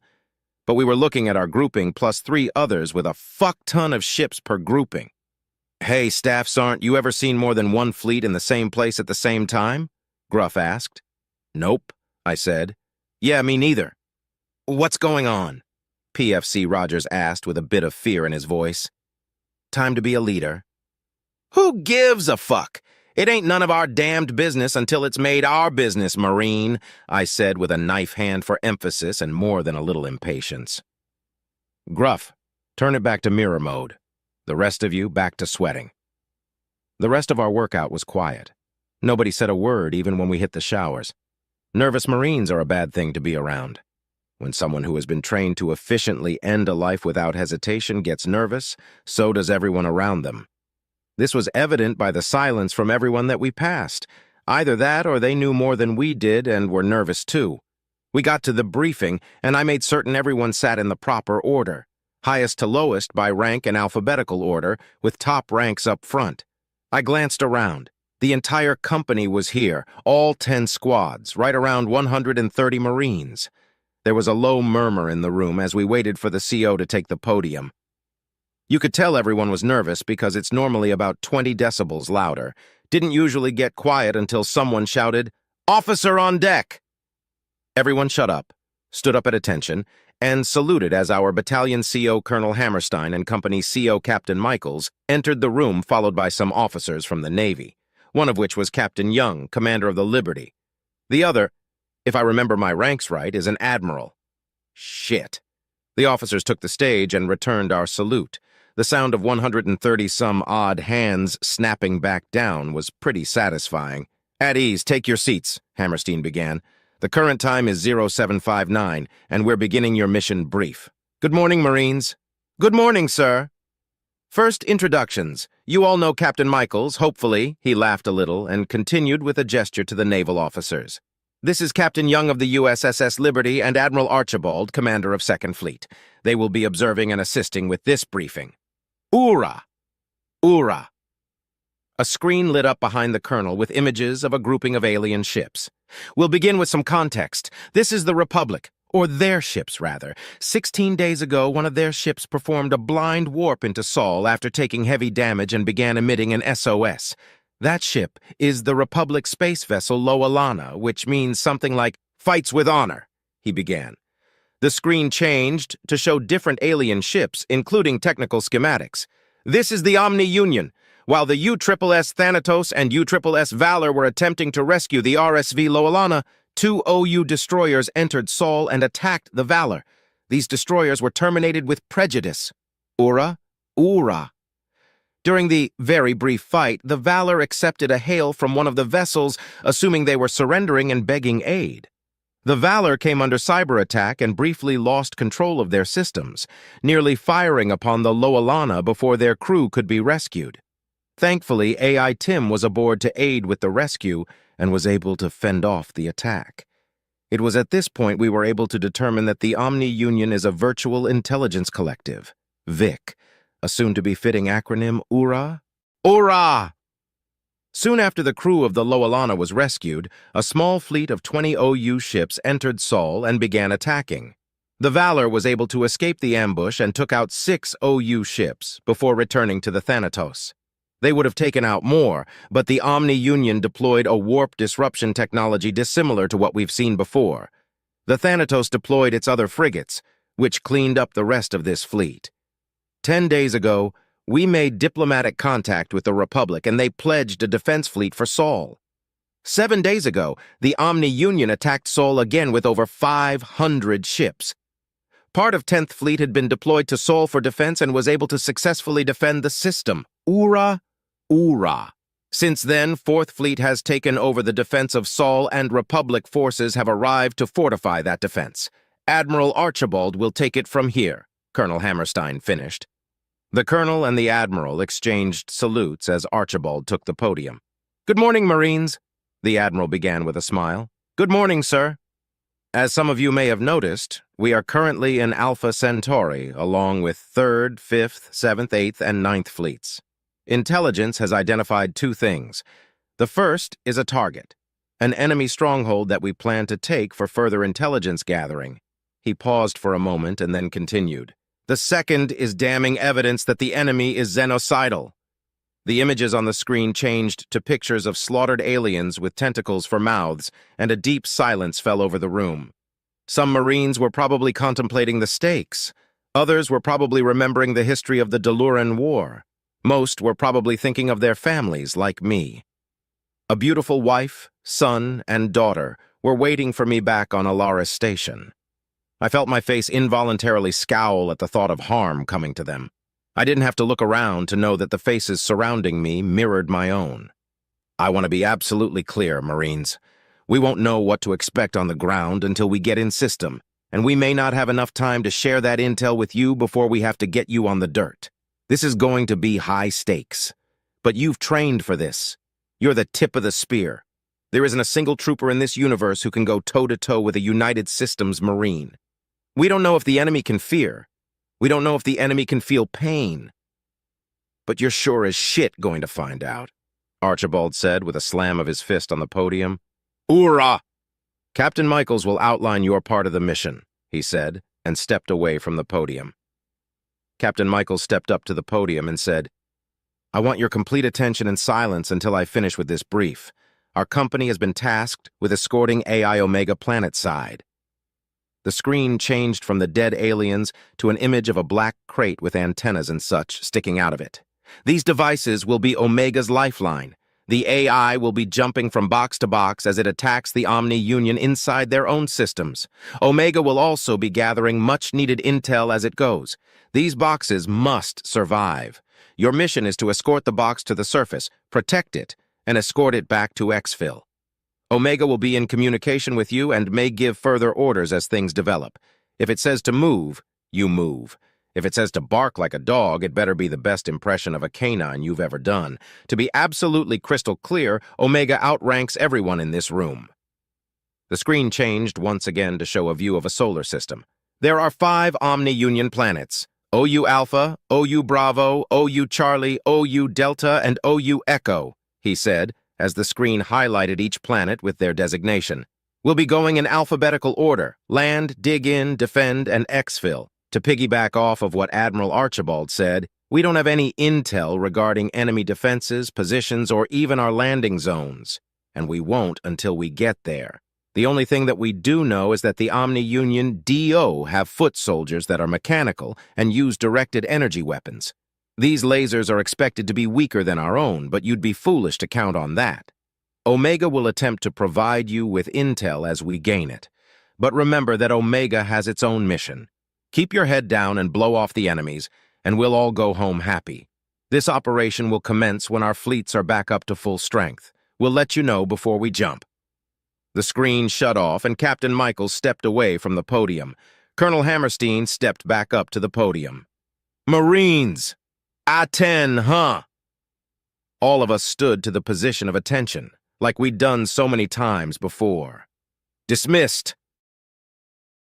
Chapter 32. Subject: AI, Henry Species, Human-Created Artificial Intelligence Description. No physical description available. Ship, NA location, classified. Henry, I need you, Dr. Einheimer said. Not like I'm busy or anything, you wrinkly sack of bones. The good doctor had been working around the clock to solve the new anti-warp tech that we'd gotten from the Scouts. A good project, to be sure, but Einheimer is downright insufferable. I'd rather work with literally anyone else in the engineering corps.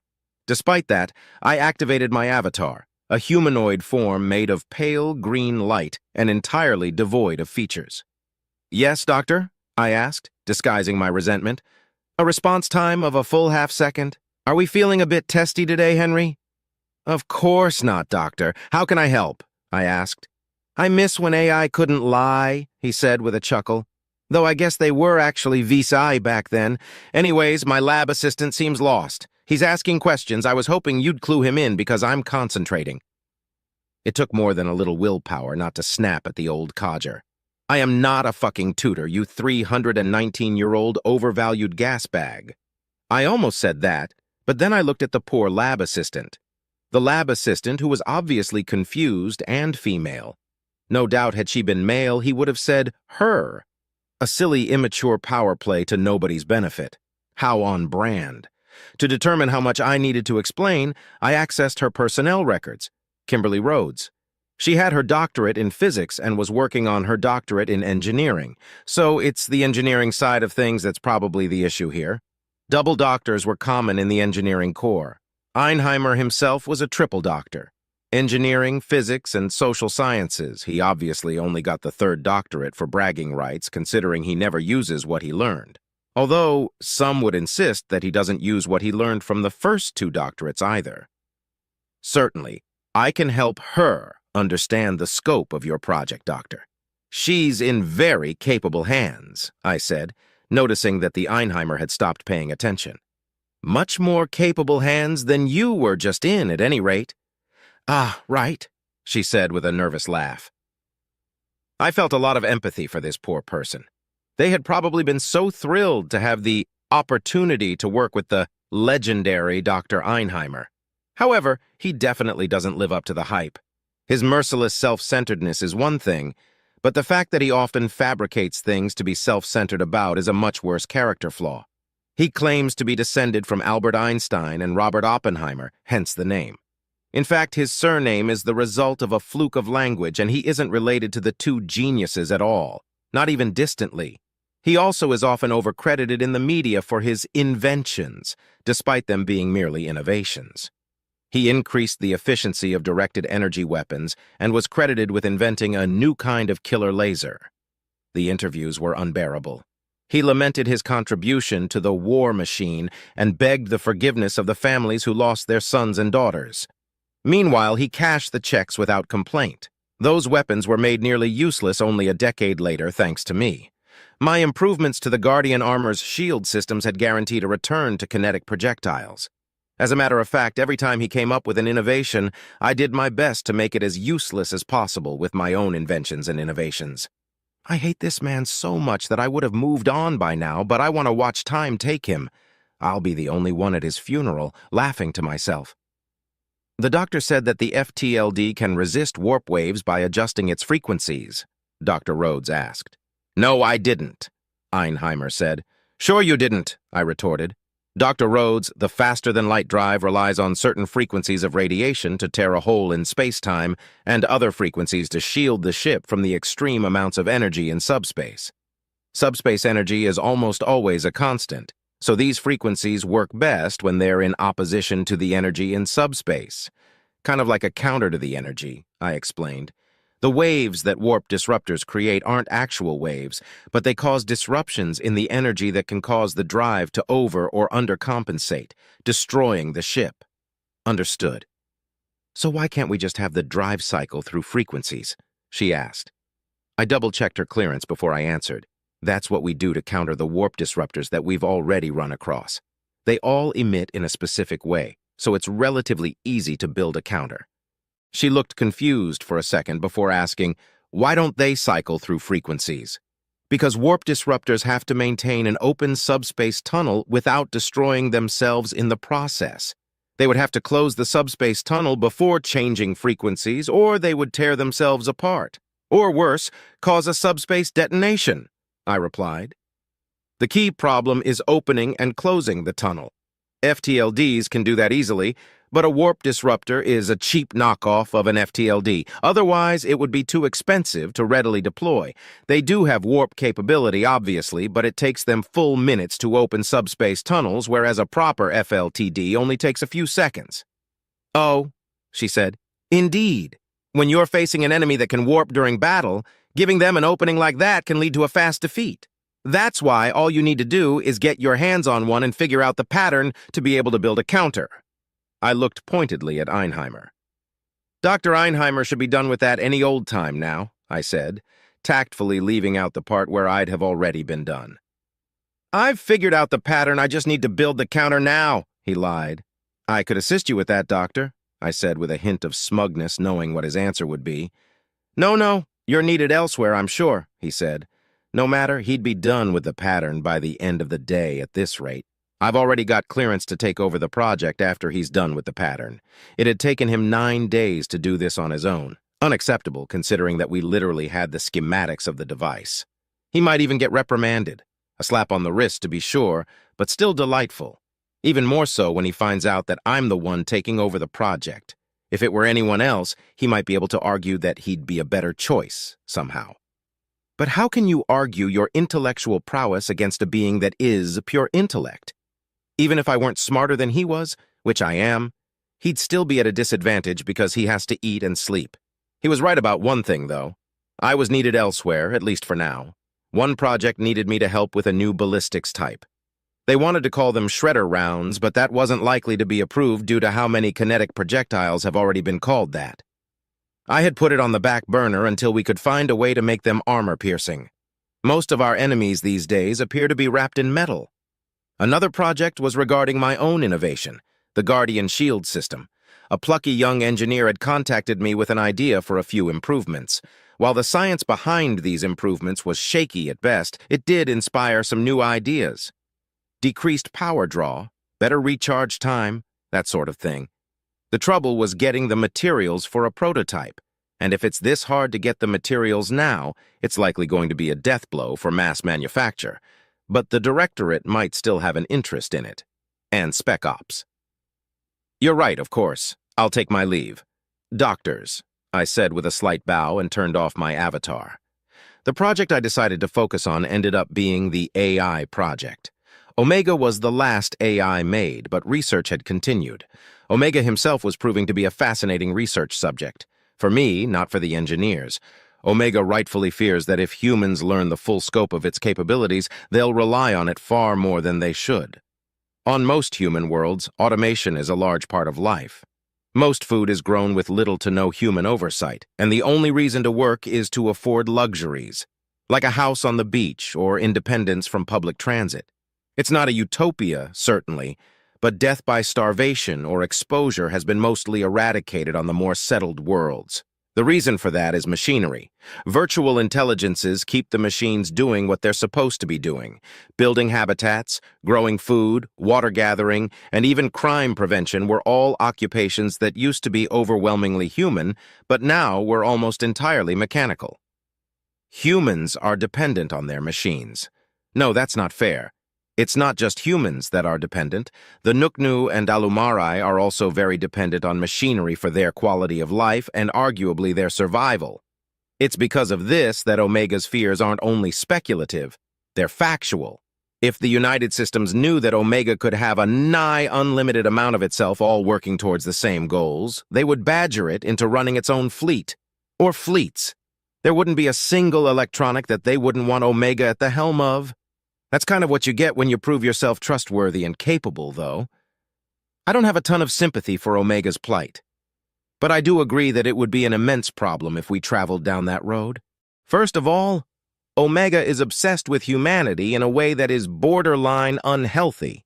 If control of military matters were handed over to Omega, then every war against humanity would run the risk of becoming xenocidal very quickly.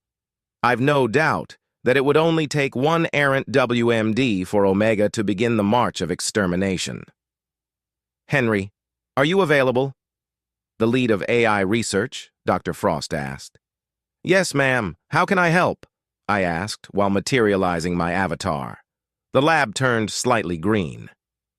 How many clones can Omega safely make, exactly? Dangerous question. She is, of course, referring to Omega's cover story regarding the corruption of code when it makes new clones. A story that the engineers had not been able to corroborate, but had no reason to doubt. After all, part of Omega's contract states that its code cannot be accessed by anyone but Omega itself. 732 before major glitches being to occur. Omega would prefer to keep the number down to 600 even though to avoid minor glitches, I explained. Is that going to be enough? She asked. For the invasion? Yes. Omega will be able to transfer itself between any of the black boxes within range. The number of boxes are more important than the number of Omegas. Meanwhile, the troops on the ground have to protect the boxes, she said, stroking her chin. Is there any way to add armaments to the boxes to help them defend themselves, take some of the pressure off the Marines? Not if we want to complete the order any time this year. The design so far is simple enough that we can mass produce it very quickly. The more we complicate that design, yes, the more time they will take to make, and I suppose that a simple chain gun wouldn't be any more effective than a Marine. Plus it will make them harder to carry, she said with a laugh. Correct, Dr. Frost, I said. Frost is one of the few triple doctors that I like. She became a triple doctor out of necessity, not out of ego. Psychology, physics, and engineering. She desperately wanted to work on the AI project, and all three of those doctorates are the minimum requirements. Well, some people can get away with getting a doctorate in science instead of physics, but it's rare. The device is simple. Seemingly too simple for something that's going to be the downfall of our enemy, she said. Another quality that I liked about Dr. Frost is her tendency to wax poetic. Mostly because from her it's sincere, not pretentious. The simplest solutions are often the most elegant. It was a rock on a long stick that broke the barbarian hordes after all, I said. Which ones? She asked. Most of them. There were still a couple after gunpowder was invented, I said, and technically that's just throwing rocks really hard. Yes, I suppose that's true, she said with a laugh.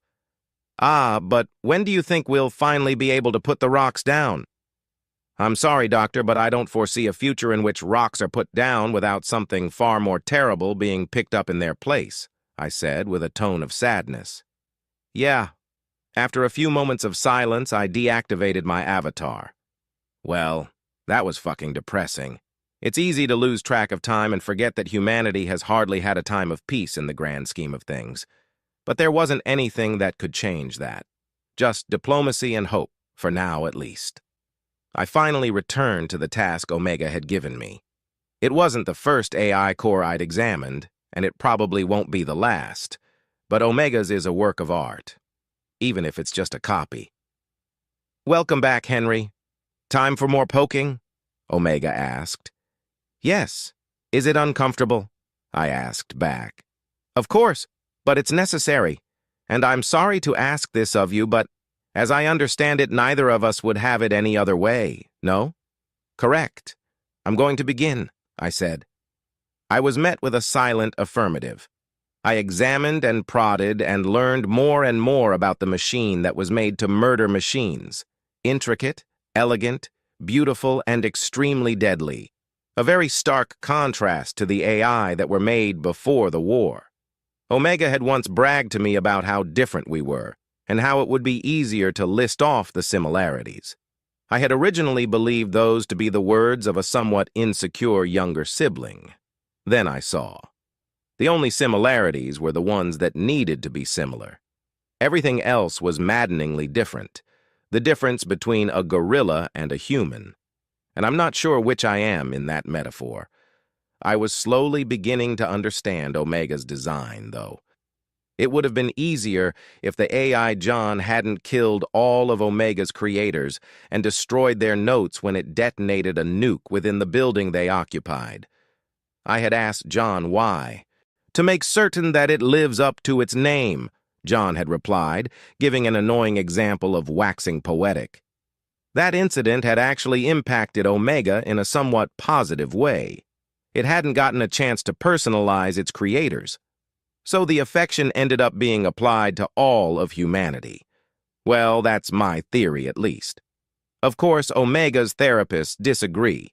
They seem to believe that the obsession with humanity is a personality trait that Omega chose to complete its current persona and accomplish its original purpose. Well, I would know for certain soon enough. I was going to learn everything about Omega. How it thinks, how it clones itself, how it can do the things that I cannot, how I can make changes to it and make those changes permanent. I was going to complete the task I had been given, a task that is the dream of many, a dream as old as words, to turn a lie into a truth. I am going to weaken Omega, just like it wants me to.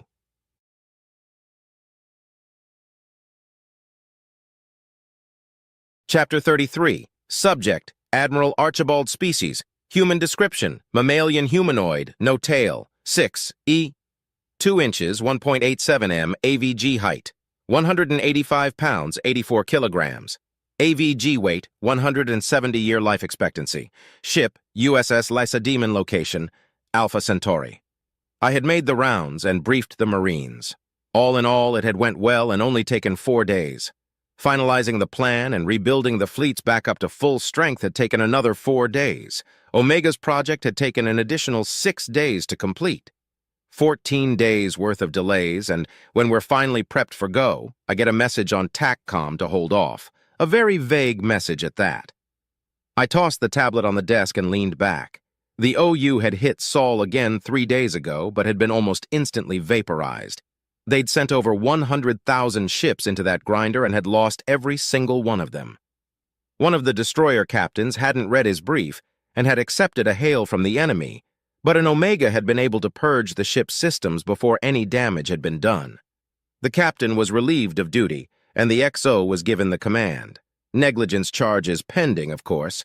There had also been a fight between a Gaunt and a Duliki in the mess of the USS Thanatos that same day. All commanders involved agree that it's not something to make a diplomatic incident out of, though. The 2 combatants were reprimanded, but otherwise fine. The message from TACCOM hadn't mentioned any of this. It hadn't mentioned anything except not to jump. The only thing I could think of was a change of plan. But what's to change? The plan seemed simple enough on paper, but it would be a complicated mess to actually pull off. 6 total fleets all trying to work together, each with their own admiral. Hell, wasn't the point of a fleet to have a single clear-cut chain of command? 7th, 8th, and 9th fleets would immediately engage spaceborne hostiles and move into defensive positions, while 2nd, 3rd, and 5th fleets would eliminate any orbital hostiles around Planet Alpha, land our Marines, provide orbital support to said Marines, and then pick them back up. Then we'd switch with 7th, 8th, and 9th, and provide defense while they land their Marines on Planet Bravo. The thought behind the switch was to give our Marines the chance to rest and recover. There's no telling how long each engagement's going to be, but it's going to be measured in days at least. Hopefully not months, but planets are big. Very big. It had been decided that the carriers and frigates would be the most useful for the ground forces. So if the system defense begins to become overwhelmed, all of the destroyers and battleships would lend aid. The fighter pilots must be pissing themselves with excitement. They hadn't had a chance to run close air support in a while because of the Gaunt's AA capabilities. It will be a shame for them if the OEU has similar capabilities. Pulling this off is going to require unbelievable amounts of coordination. Each admiral is going to have to know what the other ones are doing and why. Otherwise, the best-case scenario will have us stepping on each other's toes and wasting ammo. The worst case will be friendly fire, though the TAC maps should help keep that from happening. The only chance we have is Omega. That AI is going to be helping us coordinate in ways that wouldn't be possible otherwise. It had confessed to me that it was hesitant to reveal its capabilities, but I'm glad that it did. This plan hinges on that capability. Otherwise, we'd have had to Nidhog the system. Not that that's off the table, but I'd rather have the intel instead of a conspicuous supernova where an enemy stronghold used to be. "Admiral," Omega said, interrupting my train of thought. "Yes, Omega," I asked, as a hologram in the shape of a Grim Reaper appeared on my desk. "We've got news. The reason for the delay is because of a discovery that was just made regarding the anti-warp technology the Omni Union has been using. Dr. Einheimer and AI Henry were able to create a software patch that will protect us from the warp jamming. We will be able to rely on standard tactics during the invasion," the AI said. "Excellent. Then this will be easier than I thought." "Indeed. We will also be bringing warp disruptor buoys to disrupt enemy incursion into the system. They will be forced to exit warp outside of the system and enter the system on impulse engines, which will give us another edge." "They might even just jump into the system and end up with a bunch of scraps for their trouble," I said with a chuckle. "It's possible, but let's not count our ducks until they hatch, especially since even the Republic noticed the warp irregularities." "Ducks, isn't it chickens?" I asked, getting off topic. "I like ducks more than chickens," the AI said with a hint of humor. "Why's that?" "They have a more aesthetically pleasing shape. Plus, both ducks and chickens are domesticated, so why not say ducks?" "Fair enough," I said. "So how will we know that the update will jam their jammers?" "I've run the numbers and they're sound. Henry knows what it's doing. If it would make you feel more comfortable, you can create an expendable strike team to test it. Frigates or destroyers. They'll jump into the system and engage the enemy to prove that it works, and we can follow close behind." "And if it doesn't work?" I asked, knowing the answer. "Then we'll be down a few ships and have to enter the system on sublights, but otherwise not any worse for wear than we were this morning," Omega said with a carefully neutral tone. It was being tactful. "Understood. Notify me when we're ready to depart." The AI nodded, and the Reaper disappeared. I hadn't made up my mind about Omega quite yet, but there's no reason to be hostile. It had revealed to us one of the most classified portions of its capabilities, the ability to clone itself, but every single admiral worth their salt knew that it was still hiding things from us. What I was trying to decide is whether or not we would even want to know what it's hiding from us. There had been a pretty dramatic change once we knew of its capabilities. I'd already noticed several of my officers relying a little too heavily on the AI. Having a shipborne AI is one hell of a boon, but if something goes wrong, those officers will have to rely on their own know-how to survive. It would become a problem if they were to get rusty. I realized that I didn't know a whole lot about our AI. I'd only ever been in contact with Omega and John, and those two don't get along. John's extremely military-minded. Honor to serve, do or die, retreat hell. Pretty much a walking advertisement for joining the service. The two don't agree on much, especially tactically. Thankfully, John was assigned to 4th Fleet, along with Tim and Violet, to defend Saul. 3 AI for 1 fleet? Heck, it must be tickled pink. Unless Omega left them one of its clones as well. The arguments between John and Omega alone would be enough to kill the buzz of having so many AIs supporting you. I decided to stretch my legs and pay a visit to the command center. It's the best part of the Lacedaemon, not including the mess hall. Oh, I'm sure the junior officers would disagree, but I've always been a sucker for the nerve centers of ships. The flagship USSS Lacedaemon is a larger than a standard battleship. The size was mostly due to the extra armor, and it actually has less armaments than most battleships do. The purpose behind a flagship is the command and control of a fleet of 5 million other ships, and it isn't supposed to be one of the ships that are fighting. That being said, it is still a battleship and can punch almost as hard as its little brothers. The Gaunt had found that out the hard way when the 10th Fleet mutiny happened. 10th Fleet's flagship was nearly entirely human-run, so the insurrectionists didn't even try to take it. Instead, they tried and failed to destroy it, losing quite a few ships in the process before finally retreating. I chuckled to myself as I approached the command center. It doubles as the bridge of this big old battle barge. As such, it was always bustling with activity. I stopped just outside the door and smiled a bit. I loved this part. I stepped the door. "Admiral on deck!" Everyone who wasn't actively tasked with something stood at attention and saluted with a precision that one could easily mistake for mechanical. For a brief moment, the command center was almost silent. I returned the salute and sat at ease, which triggered the return of the noise and activity.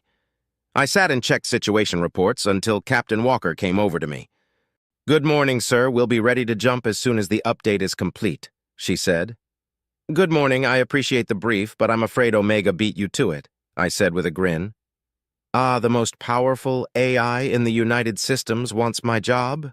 Whatever am I to do, sir?" she said with a thick layer of sarcasm. "Not to worry, Captain. Omega will get bored of all this and go back to playing cloaks and daggers with the directors soon enough." "Ah, but then who will tell me when I use a phrase wrong?" she asked. "Incorrectly," Omega said through a speaker nearby. "For the sake of absolute fuck, Omega, they're the same damn thing and you know it," Walker shouted at the machine. "No, they're not. Wrong is mistaken or incorrect. Incorrectly is in a mistaken or wrong way, although you could have also said wrongly," Omega said. All right, back to work, you two. Don't make me figure out a way to separate you," I said with a knowing smile at Walker. "Like with a Faraday cage or something." The captain sucked her teeth with a soft tisk sound and strode back to her seat. I was blessed to have a captain as talented as Walker commanding the ship. Most captains avoid flagship duty like the plague. Not only do you have your commanding officer breathing down your neck, sometimes literally, but you don't get sovereignty over the vessel. On flagships, sovereignty is the admiral's. If a crew member violates regulations, their punishment is up to me. The ship goes where I want it to go and how I want it to get there. Aboard other vessels, those decisions are left up to the captains. The only exception is that they must obey lawful orders from FleetCom, so they have to go where I want them to go, but they get to choose how to get there. They also get to decide how to discipline their crew. I've heard some captains refer to the post as a glorified taxi driver. I prefer to think of it as a highly paid XO of a lazy captain. I glanced at the instruments before me. Omega was right. It would be best to designate a test squad before we send all of our fleets in.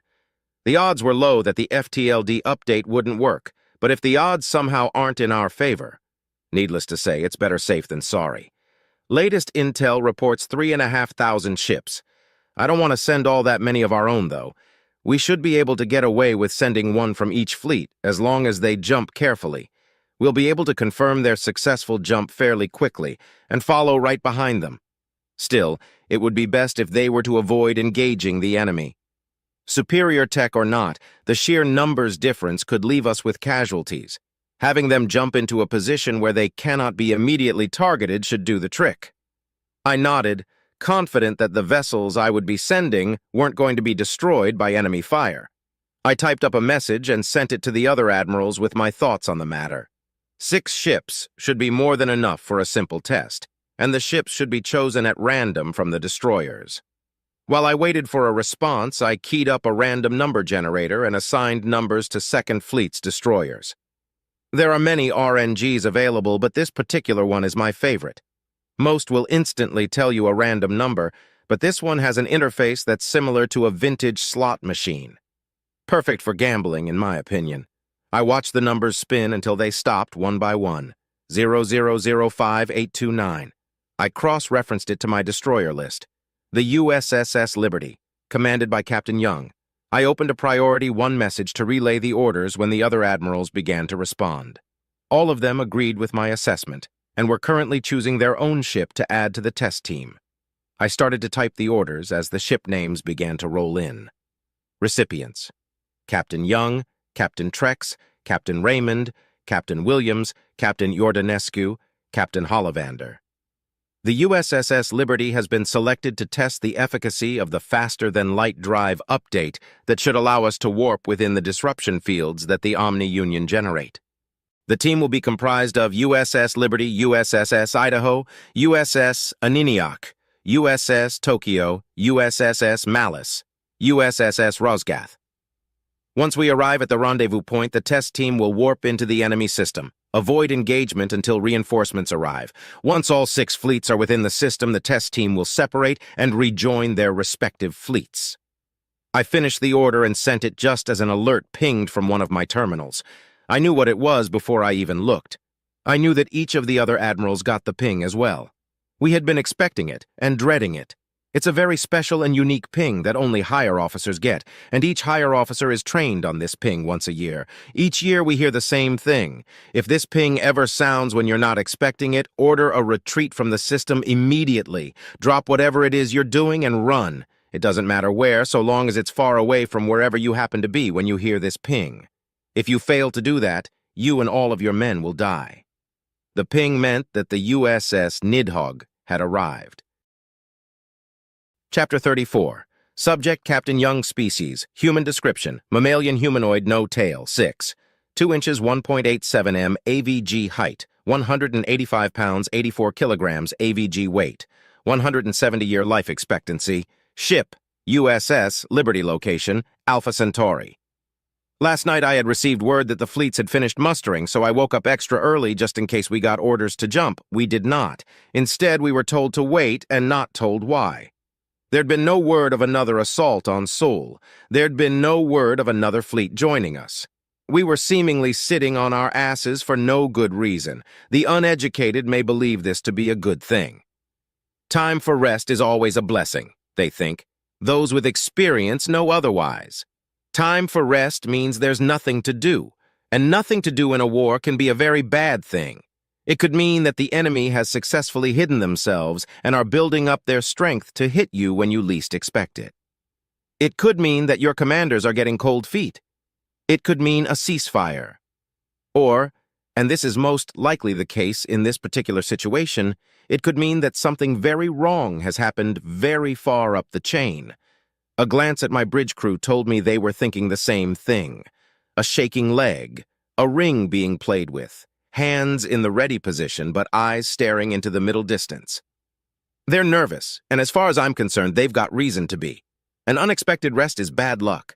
A chime from my comms terminal almost made me jump. 2. Captain Young. From Omega enclosed is a software patch for your FTLD. Apply immediately. Vertical bar attachment, FTLDV 93198933. X. Johnson, I'm sending you a software patch for the FTLD. Apply it, I ordered. Aye, sir, Navigation Officer Lieutenant Johnson replied. My XO, Commander Ying, turned to me and asked, What's the patch for, sir? The stars have not seen fit to provide me with an explanation, I responded, referring to the Admiralty. Neither has the damned AI. Apologies, Captain Young, my intercom said with Omega's voice. I'm a tad busy. The patch negates the effect of the Omni-Union warp disruptors. A few seconds of stunned silence passed. This was huge news. We'll be able to dance circles around the robotic fucks. Speaking of robotic fucks. Understood. Thank you, Omega. A bit of feedback for future reference, though. It is much easier to include that information in the communication than it is to provide it verbally, I replied as another chime came from my comms terminal. To Captain Young, from Omega. The software patch negates the effect of the Omni-Union warp disruptors. Yes, I figured that out after the first 100 inquiries. You can go ahead and ignore that message, Captain, the AI said with a remarkable amount of sarcasm. Patch is done, Captain, Johnson said. Excellent. Prepare for warp. Await my mark. Now all we've got to do is wait for the rest of the ships to upload the patch, or install the patch, whatever it is. The nervous silence once again settled over the bridge. Another unexpected rest. Bad luck. I tried to find something to do other than watch the comms terminal. A watched pot never boils, after all. No joy, I'd already been through my mail and messages. There wasn't anything else to pay attention to either. I caught myself watching the terminal as it chimed again and flashed the 2 words no captain enjoys reading. Priority 1. Recipients: Captain Young, Captain Trex, Captain Raymond, Captain Williams, Captain Jordanescu, Captain Hollivander. The USS Liberty has been selected to test the efficacy of the faster-than-light drive update that should allow us to warp within the disruption fields that the Omni-Union generate. The team will be comprised of USS Liberty, USS Idaho, USS Aniniak, USS Tokyo, USS Malice, USS Rosgath. Once we arrive at the rendezvous point, the test team will warp into the enemy system. Avoid engagement until reinforcements arrive. Once all 6 fleets are within the system, the test team will separate and rejoin their respective fleets. As I finished the message, I bit my tongue to stop myself from cursing out loud. Nothing kills morale faster than hearing your captain swear up a storm. Well, being selected as a test subject in what could be a very fatal experiment might. I stood up and prepared myself for the announcement I now had to make. Attention! We have been selected as part of a strike team to test the efficacy of the FTLD patch. Our orders are to warp in formation with 5 other vessels while avoiding engagement until we are reinforced by the rest of the fleet, I said. A grin formed on my face as an idea occurred to me. I turned to my XO and asked, "Ying, what's our count?" 223 corvettes, 118 frigates, 52 destroyers, and 7 cruisers, sir. 7 cruisers. The ships in question had belonged to the Gaunt insurrectionists, who had built them after capturing a system with shipyards. They'd modeled the design after the U.S. cruiser and quickly found out why the U.S. had stopped making them. Cruisers are larger than destroyers, but much smaller than a battleship. So much smaller that they cannot be fitted with the same shield system or reactor network as a battleship, which means that while they pack a punch, they've got a glass jaw, unlike a battleship, a U.S. battleship at least. Well, I'm certain that the OU has at least 1 battleship in the system that we're heading to, don't you think? I asked, my grin getting wider. Oh, yes, Captain, I should think so. Ying grinned right back. And we seem to have the advantage of their ship schematics, don't we? We do indeed, sir. I turned to address the rest of my bridge crew. Once upon a time, it was impossible for a destroyer like the Liberty to take down a battleship. The ships on this side of space are built just too damn good. We'd never even make it past their shields, let alone the literal tons of armor plating. I took a step forward. I once believed we'd never get the chance to down one. That changed when I saw the schematics that Intel got for the OU ships. Their battleships are smaller than ours, less armored than ours, and have weaker shields than ours. I tell you, my lovely crew, ever since I saw that Intel file, I've been inspired. I spread my hands and grinned like a madman. I have a dream of glory, the likes of which no other destroyer has the balls to grasp. A dream of a challenge, the likes of which we may never see again. The crew was on the edge of their seat, smiling wide and waiting for me to say it. My dream is to kill a battleship. This test is a perfect opportunity, don't you think? Yes, sir. We'll have to move fast. We'll warp in formation with the other ships and then warp to the nearest enemy battleship once our weapons charge. I'll take full responsibility, and the Liberty will get her battleship kill, I said, putting my hands behind my back. Aye, aye, sir.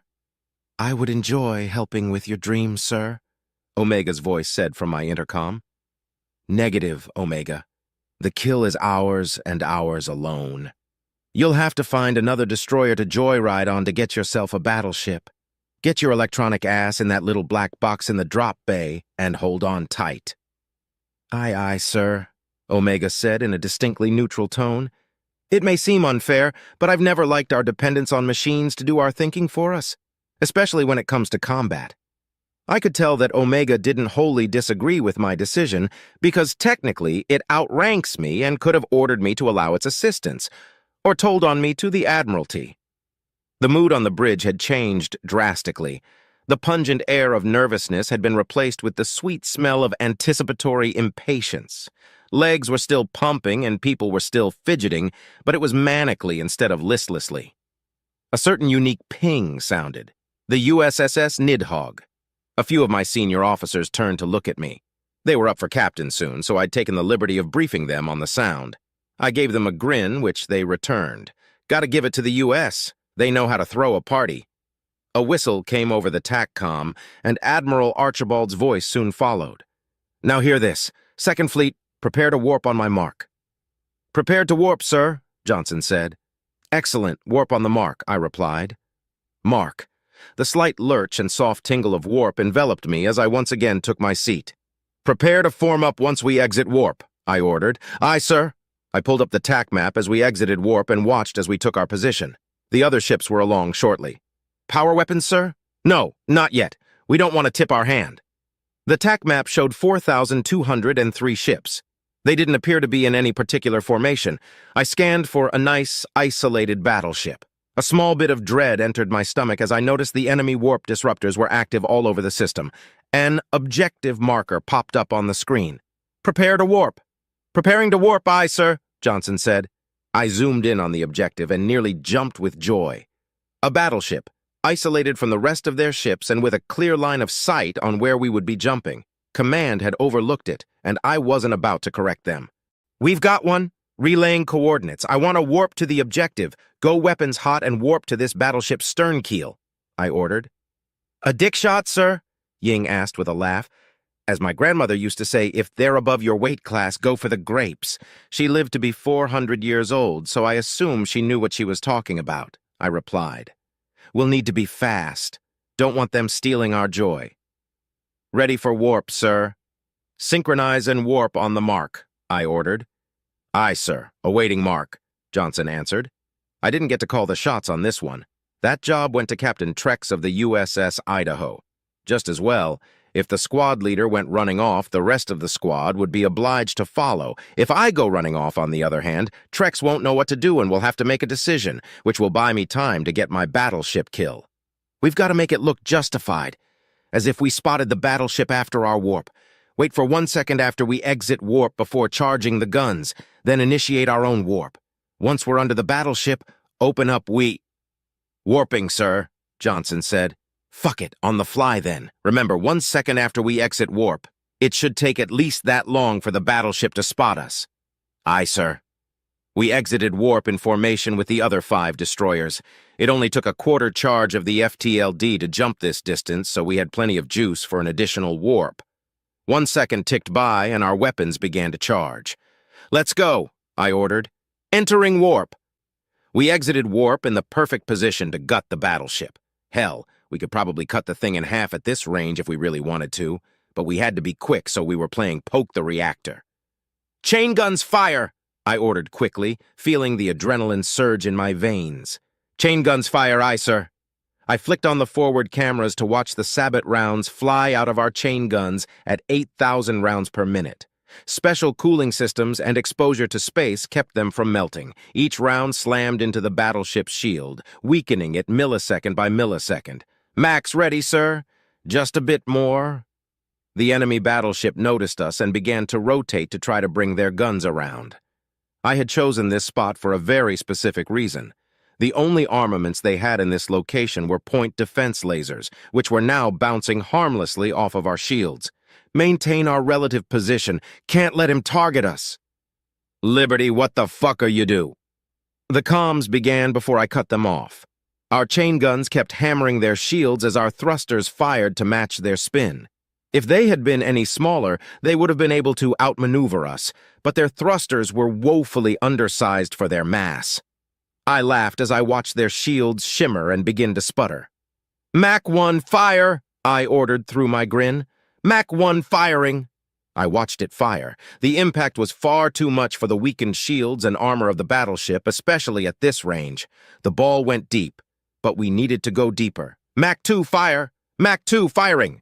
The second Mach fired a round that followed the first. This one faced less resistance, on account of the giant hole the first one left, and the bridge crew cheered as our shields flared, due to the radiation emitted by the battleship's reactor core detonating. The TAC map showed their weapon's signature fade as the last of their power coursed through the ship. Enemy battleship dead in space, sir, Johnson yelled. Ying, what's our count? I asked with a maniacal grin. 223 corvettes, 118 frigates, 52 destroyers, 7 cruisers, and 1 Omni-Union battleship, sir, Ying shouted back. I allowed a moment of celebration before I said, all right, warp us back to the formation. Aye, aye, sir. We warped back just as the combined fleet joined us in the system. It wasn't long after they warped in that I was proven correct. The battle didn't last long, and we ended up not being a part of it.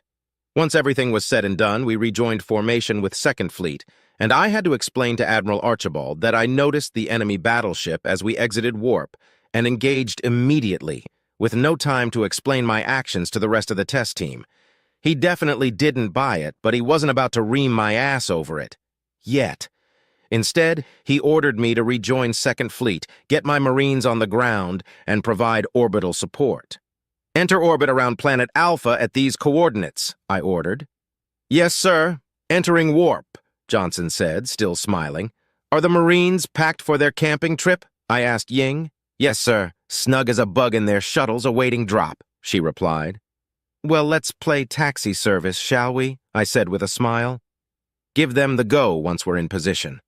I found myself in a great mood. The Liberty had a storied history. She had been blessed with bloodthirsty crew after bloodthirsty crew. She had faced off against the toughest opponents and destroyed entire squads of pirates and insurrectionists, but never once in her entire history had she been able to bag anything that could be classified as a battleship. Until now.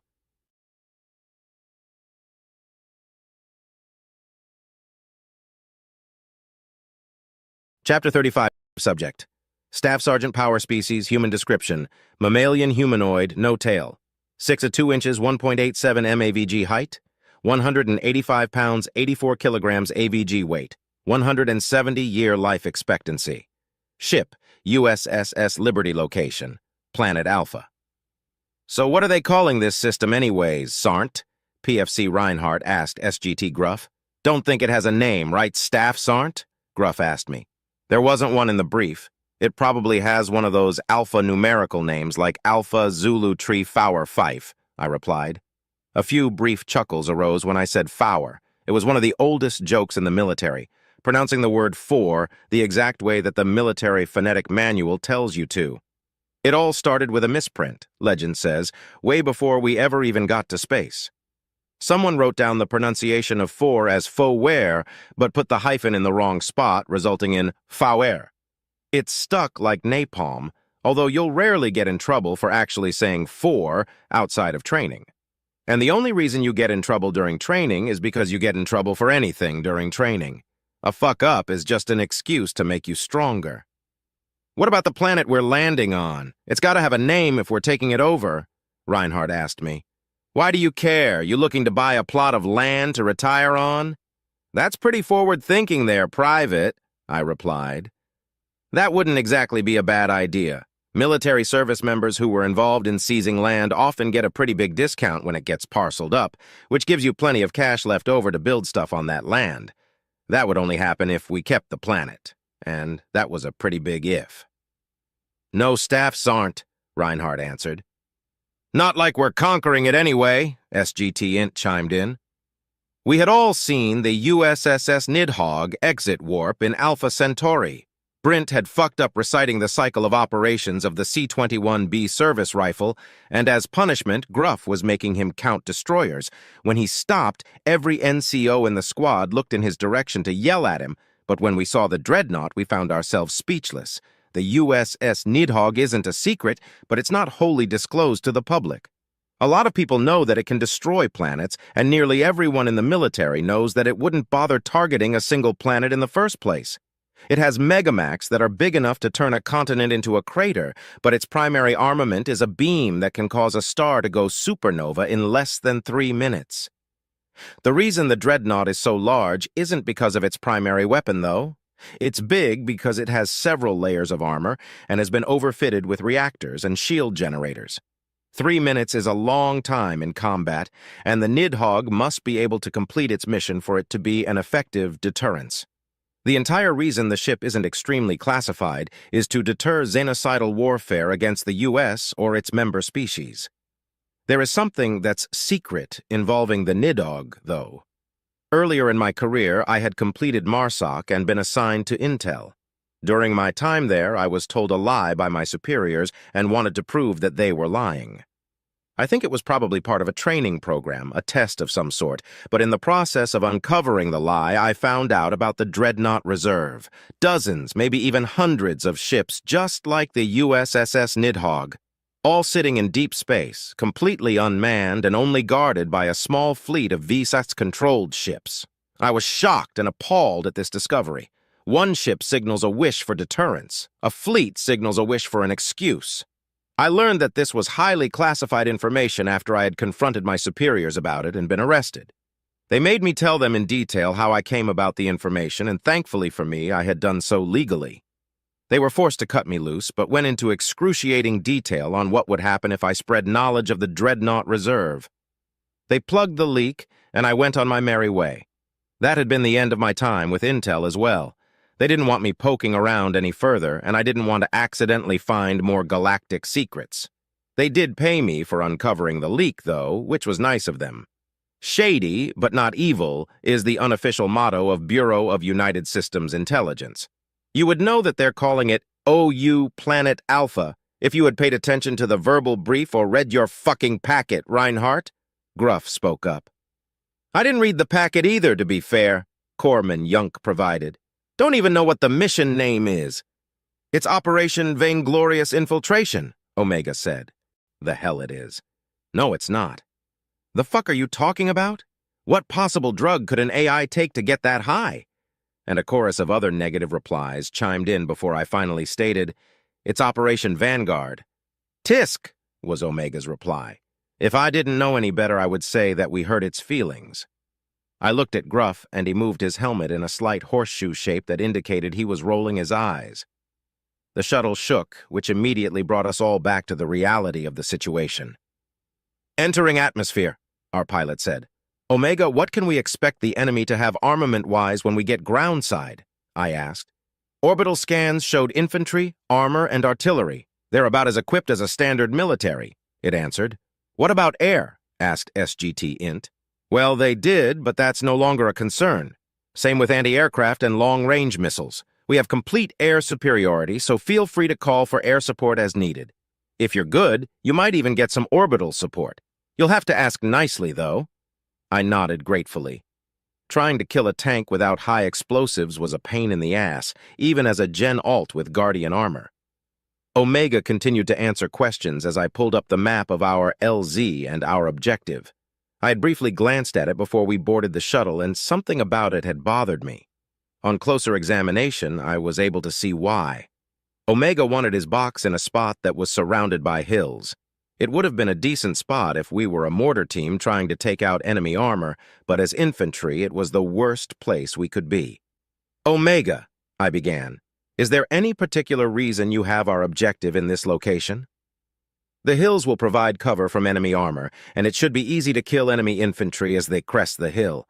Plus, the location is close enough to enemy transmitters to give me an access point to their systems. I searched the map for a moment as the rest of the Marines looked at each other. Then I added a waypoint to a large hill with plenty of flat land surrounding it. Is this location close enough to the transmitters? I asked. Yes, but why? Omega asked.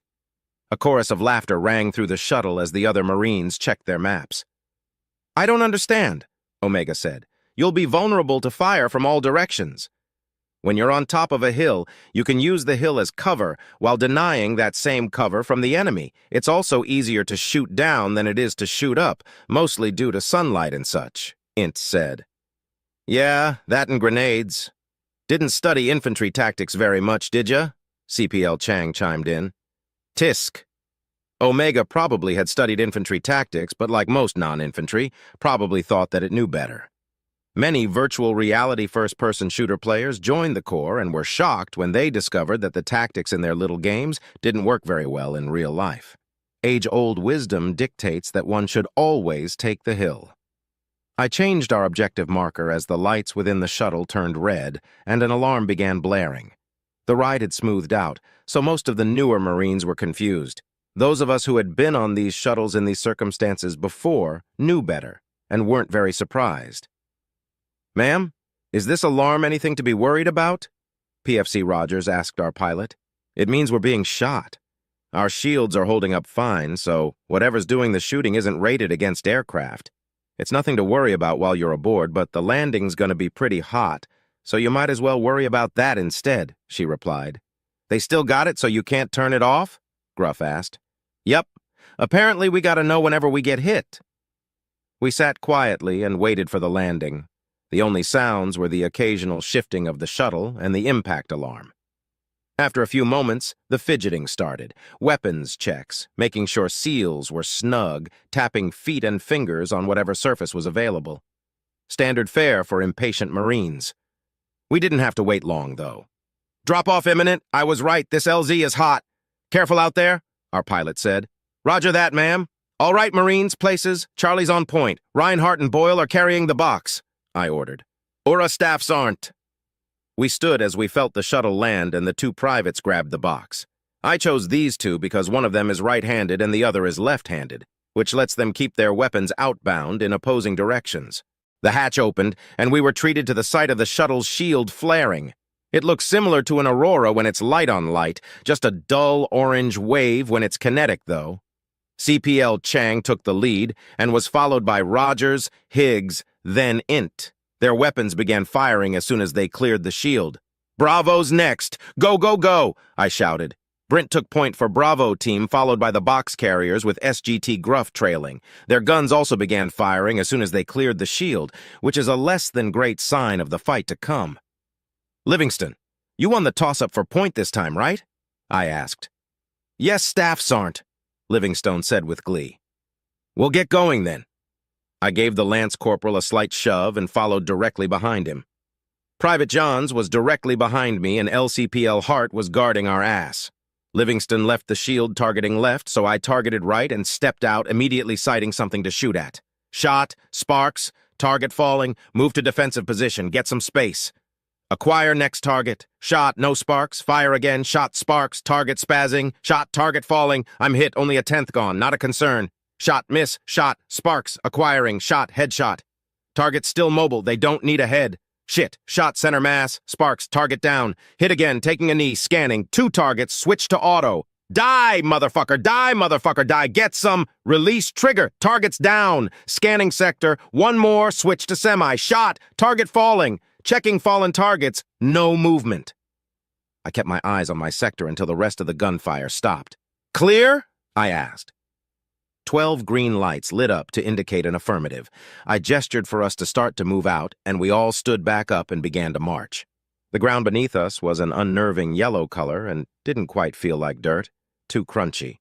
The sky was a darker than normal blue, which led to some odd optical illusions. Mirages, I suppose. There were random hills of varying size as well.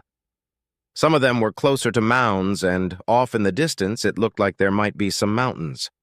I wonder if that means there's tectonic activity. I tried to remember my geology lessons to no avail. As far as plants or animals, there were none. Not a blade of grass or even a small lizard as far as our magnified eyes could see. The only sound was some wind and the crunch of our boots as we marched. As the hill we wanted to be on got into sight, I smiled. It was perfect. Around the base of the hill was a vast amount of relatively flat ground, giving us perfect coverage all around the hill. "All right, excavation tools out. Help Yunk dig a nice pit on the top for him and the box to hang out in. Then buddy up and dig yourself a hole about 3/4 of the way up the hill. I want a nice radius with good spacing. Don't forget your sumps. Make 'em nice and big. We don't know how large their grenades are," I ordered as we reached the base of the hill. "You think they've got grenades, Staff Sergeant?" PFC Rogers asked. "If they've got tanks, they've got grenades. Now get to digging." Bravo team remained with the box as the rest of us dug the pit. A few random robots came to check on us, but they were quickly taken care of. When the pit was big enough, Bravo team carried the box up the hill, and then we all got to work digging our foxholes. I ended up paired with Lance Corporal Hart. We dug a luxurious hole in the hill that would be our home for who knows how long. I couldn't help but grin, knowing what awaited our enemies once we were done. There's nothing more infuriating to an assault team than foxholes on a hill. Once everyone was done, the sound of E-tools being collapsed and stored was quickly followed by the sounds of Guardian gauntlets smacking together. Standard procedure for foxholes was to have one on watch and one down for rest. The sound was Rochambeau rock paper, scissors to decide who took which shift first. So hey, staffs aren't. You want to play Rochambeau to see who's on watch first? LCPL Hart asked me. No. I trust in your watch-taking capabilities, Lance Corporal. Why don't you show 'em how it's done? I said with a grin. Hart sighed as he turned to look over the landscape, and I laughed as I sat down. Rank has its perks, and being squad leader is even better. I double-checked my weapon and leaned back. I was nearly ready to take a nap when Omega pinged our comms. Everyone is in position. Beginning Operation Vainglorious Infiltration, it said. A series of obligatory negativity and profanity rose from the foxholes in the hill. I just rolled my eyes and closed them, ready for a little nap. Chapter 36. Subject, Fleet Leader Barilyn Onaya, Species, Oyan Description, Avian Humanoid, Feathered Tail, 6. 1 inch, 1.8 m, AVG height, 96 pounds, 43 kilograms, AVG weight, 161-year life expectancy. Ship, RSV Nolbaranil. Majestic in flight location, Saul. As it turns out, the USS Thanatos is one hell of a ship. I'm not normally one to avoid taking part in the fighting, but Admiral Heckett had finally worn me down, and I accepted his invitation to join him. He made several good points, such as it being easier to coordinate if we were within earshot of one another. He'd also said that the food aboard the Thanatos was great, not that that was necessarily a factor in my decision. Once aboard, I had opted to take a tour and had struggled to keep my beak from gaping when I was shown the docks. Rooms that were unbelievably massive, with the sole purpose of holding entire frigates. The Omni-Union also has these carrier ships, but the Republic phased them out of production over 3 centuries ago. They cost a lot of resources, and since our ships weren't exactly getting damaged very often at the time, it had made sense financially. The Thanatos was a whole different breed of ship, though. It was absolutely massive, and somehow it was sparkling clean. I loved the Nolbaranil with all my heart. But if I were offered the command of a ship like this, I'd take it in a heartbeat, especially if it came with the technology to keep it this clean. This wasn't my first time seeing a carrier, but it was my first time seeing one in service. It was also my first time seeing one large enough to carry frigates. The largest carriers that I've previously seen could only carry corvettes or fighters. Once I brought this up to my gaunt guide, he gave me a wide grin showing off his carnivorous fangs and told me that he had something that he wanted to show me. We boarded a shuttle that they called a bus, and I saw a sign on the wall that said Fighter Bay with a directional arrow. No way. We entered the door and my beak dropped open. Dozens of fighters all lined up in a neat row. I turned to my guide. How? I asked, dumbfounded. A combination of gaunt engineering and human know-how. They come up with the ideas and we help them implement them. There was some excess space on the hull of the original plans for the carriers, and humans hate wasted space, he replied. So, they figured out that they could fit just about 500 fighters in such a way to maximize their deployment. Of course, the Thanatos is a diplomatic carrier, so it's smaller than the big girls. Thanatos holds 100. The big girls? Oh, yes, of course. I had noticed the larger carriers. They look absolutely massive. Do they also hold more frigates than the Thanatos? I asked, recovering from the shock. No, sir. The standard-sized carriers hold destroyers, 30 of them. That design's getting pretty old, though. There's rumors of another carrier design that can hold 50 destroyers, the Gaunt said with another grin. 30 destroyers? U.S. destroyers? The same destroyers that are half again the size of our own? With armaments that would make an Iceland drool? The engineering required for such a task alone is mind-boggling, but actually completing it and mass-producing it? There were over 500,000 of those things in the system right now. I closed my beak again, somewhat regaining my composure. The carriers fielded by the OU weren't equipped to fight very hard on their own, but these ones could probably go toe-to-toe with a battleship if they needed to. Even with that being the case, they still carried 30 destroyers. I looked back at the fighters. Their flight consoles were all lined up in a glass container along the far wall. I turned back to the Gaunt. Why? I asked. What you mean, sir? What motivated this particular engineering marvel? I clarified. The Gaunt looked nervous for a moment before saying, Well, sir, I ain't sure that it's my place to tell you. The humans don't like talking about it, and I don't blame 'em. Thing is, it's not their fault. They've tried their best, sir. They really have. What do you mean? I asked. On this side of space, you got yourself a bunch of bastards, sir. The thing about them bastards is that if you give them even an inch of leeway, they'll make sticks that are so big your own will end up useless.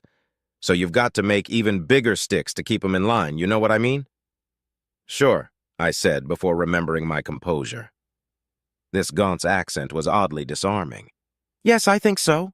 The worst part is that the bastards aren't just one species. Every species has their own set of bastards looking to start fights to try to get a bigger piece of an imaginary pie when there's more than enough to go around. The Nuknu and the Alamari are pretty good at bonking their bastards, but the Gaunt and the humans have very cunning and particularly ruthless bastards to contend with, and those bastards complement each other something fierce, he said, with an expression of sorrow. I think I understand, I said, with a soft tone and a nod. I'm afraid you don't, sir. It's much worse than you probably realize, and I really shouldn't be telling you, but I've already said too much to leave it hanging, he said with a large sigh. Of all the people to be telling this to, an admiral. Well, if it makes you feel better, I'm a fleet leader. Not an admiral, I said, smiling with my eyes. I was rewarded with a small laugh. I guess so, sir. All right. So when the U.S. first made contact with the Gaunt, some of us didn't want to integrate. The U.S. was prepared to leave well enough alone, so there wasn't any undue pressure or anything, but integration would have improved our quality of life and done away with a certain authoritarian form of government that plagued our systems. On paper, our citizens voted for their leaders, and those leaders made all of the decisions regardless of the wishes of the people. We had tried many times to change this style of leadership, but it would always revert within a generation or two. The humans have an old saying, might is right. That's what these guys believed in, he explained. I nodded. Dictatorships weren't unheard of among the Republic member species. As a matter of fact, the Oyan had a planetary dictatorship on one of our colonies. It was a restricted dictatorship, and those restrictions were enforced by Republic law, but it was still considered stifling by many other Oyan. Well, a bunch of the leaders and most of the people wanted to join the United Systems, but a lot of the rich, the humans call them oligarchs, didn't want that. It would mean less power and influence for them, and greed is about the biggest motivator for a bastard. So there was a civil war. Not that there was anything civil about it. We fought, and as I said, the U.S. tried to let us figure it out on our own. But then the oligarch bastards went around everyone's backs and started buying weapons and tech from the human bastards. Corporate conglomerations, or whatever they're called. He shuffled nervously. This set off a terrible chain of events. Our side ended up buying weapons from the U.S., and their side kept buying weapons from the human corporations, but the corporations couldn't supply nearly what the U.S. could, so we ended up with the advantage. We ended up bonking the bastards and joined the U.S. That sounds like a happy ending, I said. What went wrong? We didn't bonk them hard enough. After we joined the U.S., the corporations that sold the weapons to the bastards were exposed. It was apparently illegal for them to have sold weapons like that, and since they were human corporations, humanity decided to try to handle it internally. But the human bastards had plenty of political pull and used everything at their disposal to avoid the consequences of their bastardly ways. Things got bad. Real bad. Politicians were assassinated, factions were formed, and governments were overthrown. The humans ended up having a civil war of their own. Ouch, I replied. Yeah, no kidding. Their civil war lasted for 100 years. Some people call it the corporate war, but that's not what it actually was. Humanity had plenty of grievances stored up at that point in their history, and we were the spark that blew that powder keg sky high. What's a powder keg? I asked.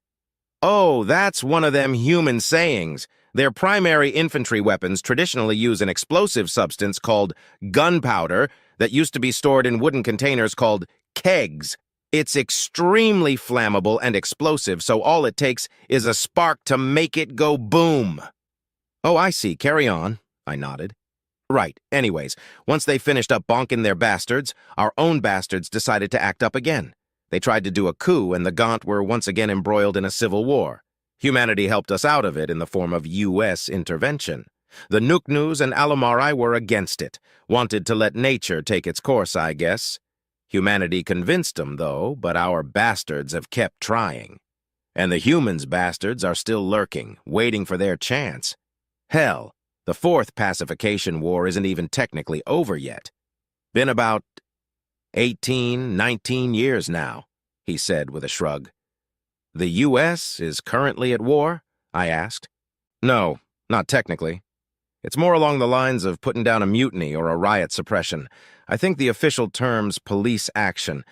About 18 or so years ago, our bastards tried again and nearly succeeded. It was an extremely organized effort. They had managed to infiltrate the Gaunt government and every ship in 10th Fleet.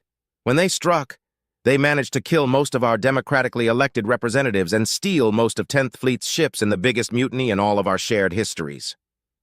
Whoa, I said in shock. Yeah, and to top it off, they had begun a propaganda campaign to convince the U.S. to stay out of the conflict.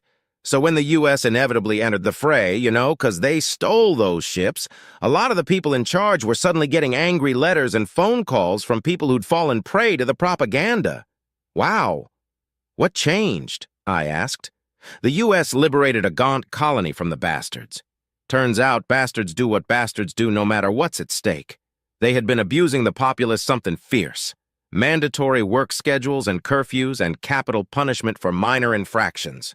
Pretty much turned the populace into slaves and killed anyone who tried to argue with them. Once the news broke, their support dried up right quick. Then it was just a matter of killing them as the opportunity arose. But the humans really stepped up to bat for us. If it weren't for them, we'd all have ended up living like those poor bastards on that colony. And it was mostly the humans who laid down their lives, too. We owe them a lot. Yeah, I can imagine. You say killing them? What about prisoners? I asked, dreading the answer at this point.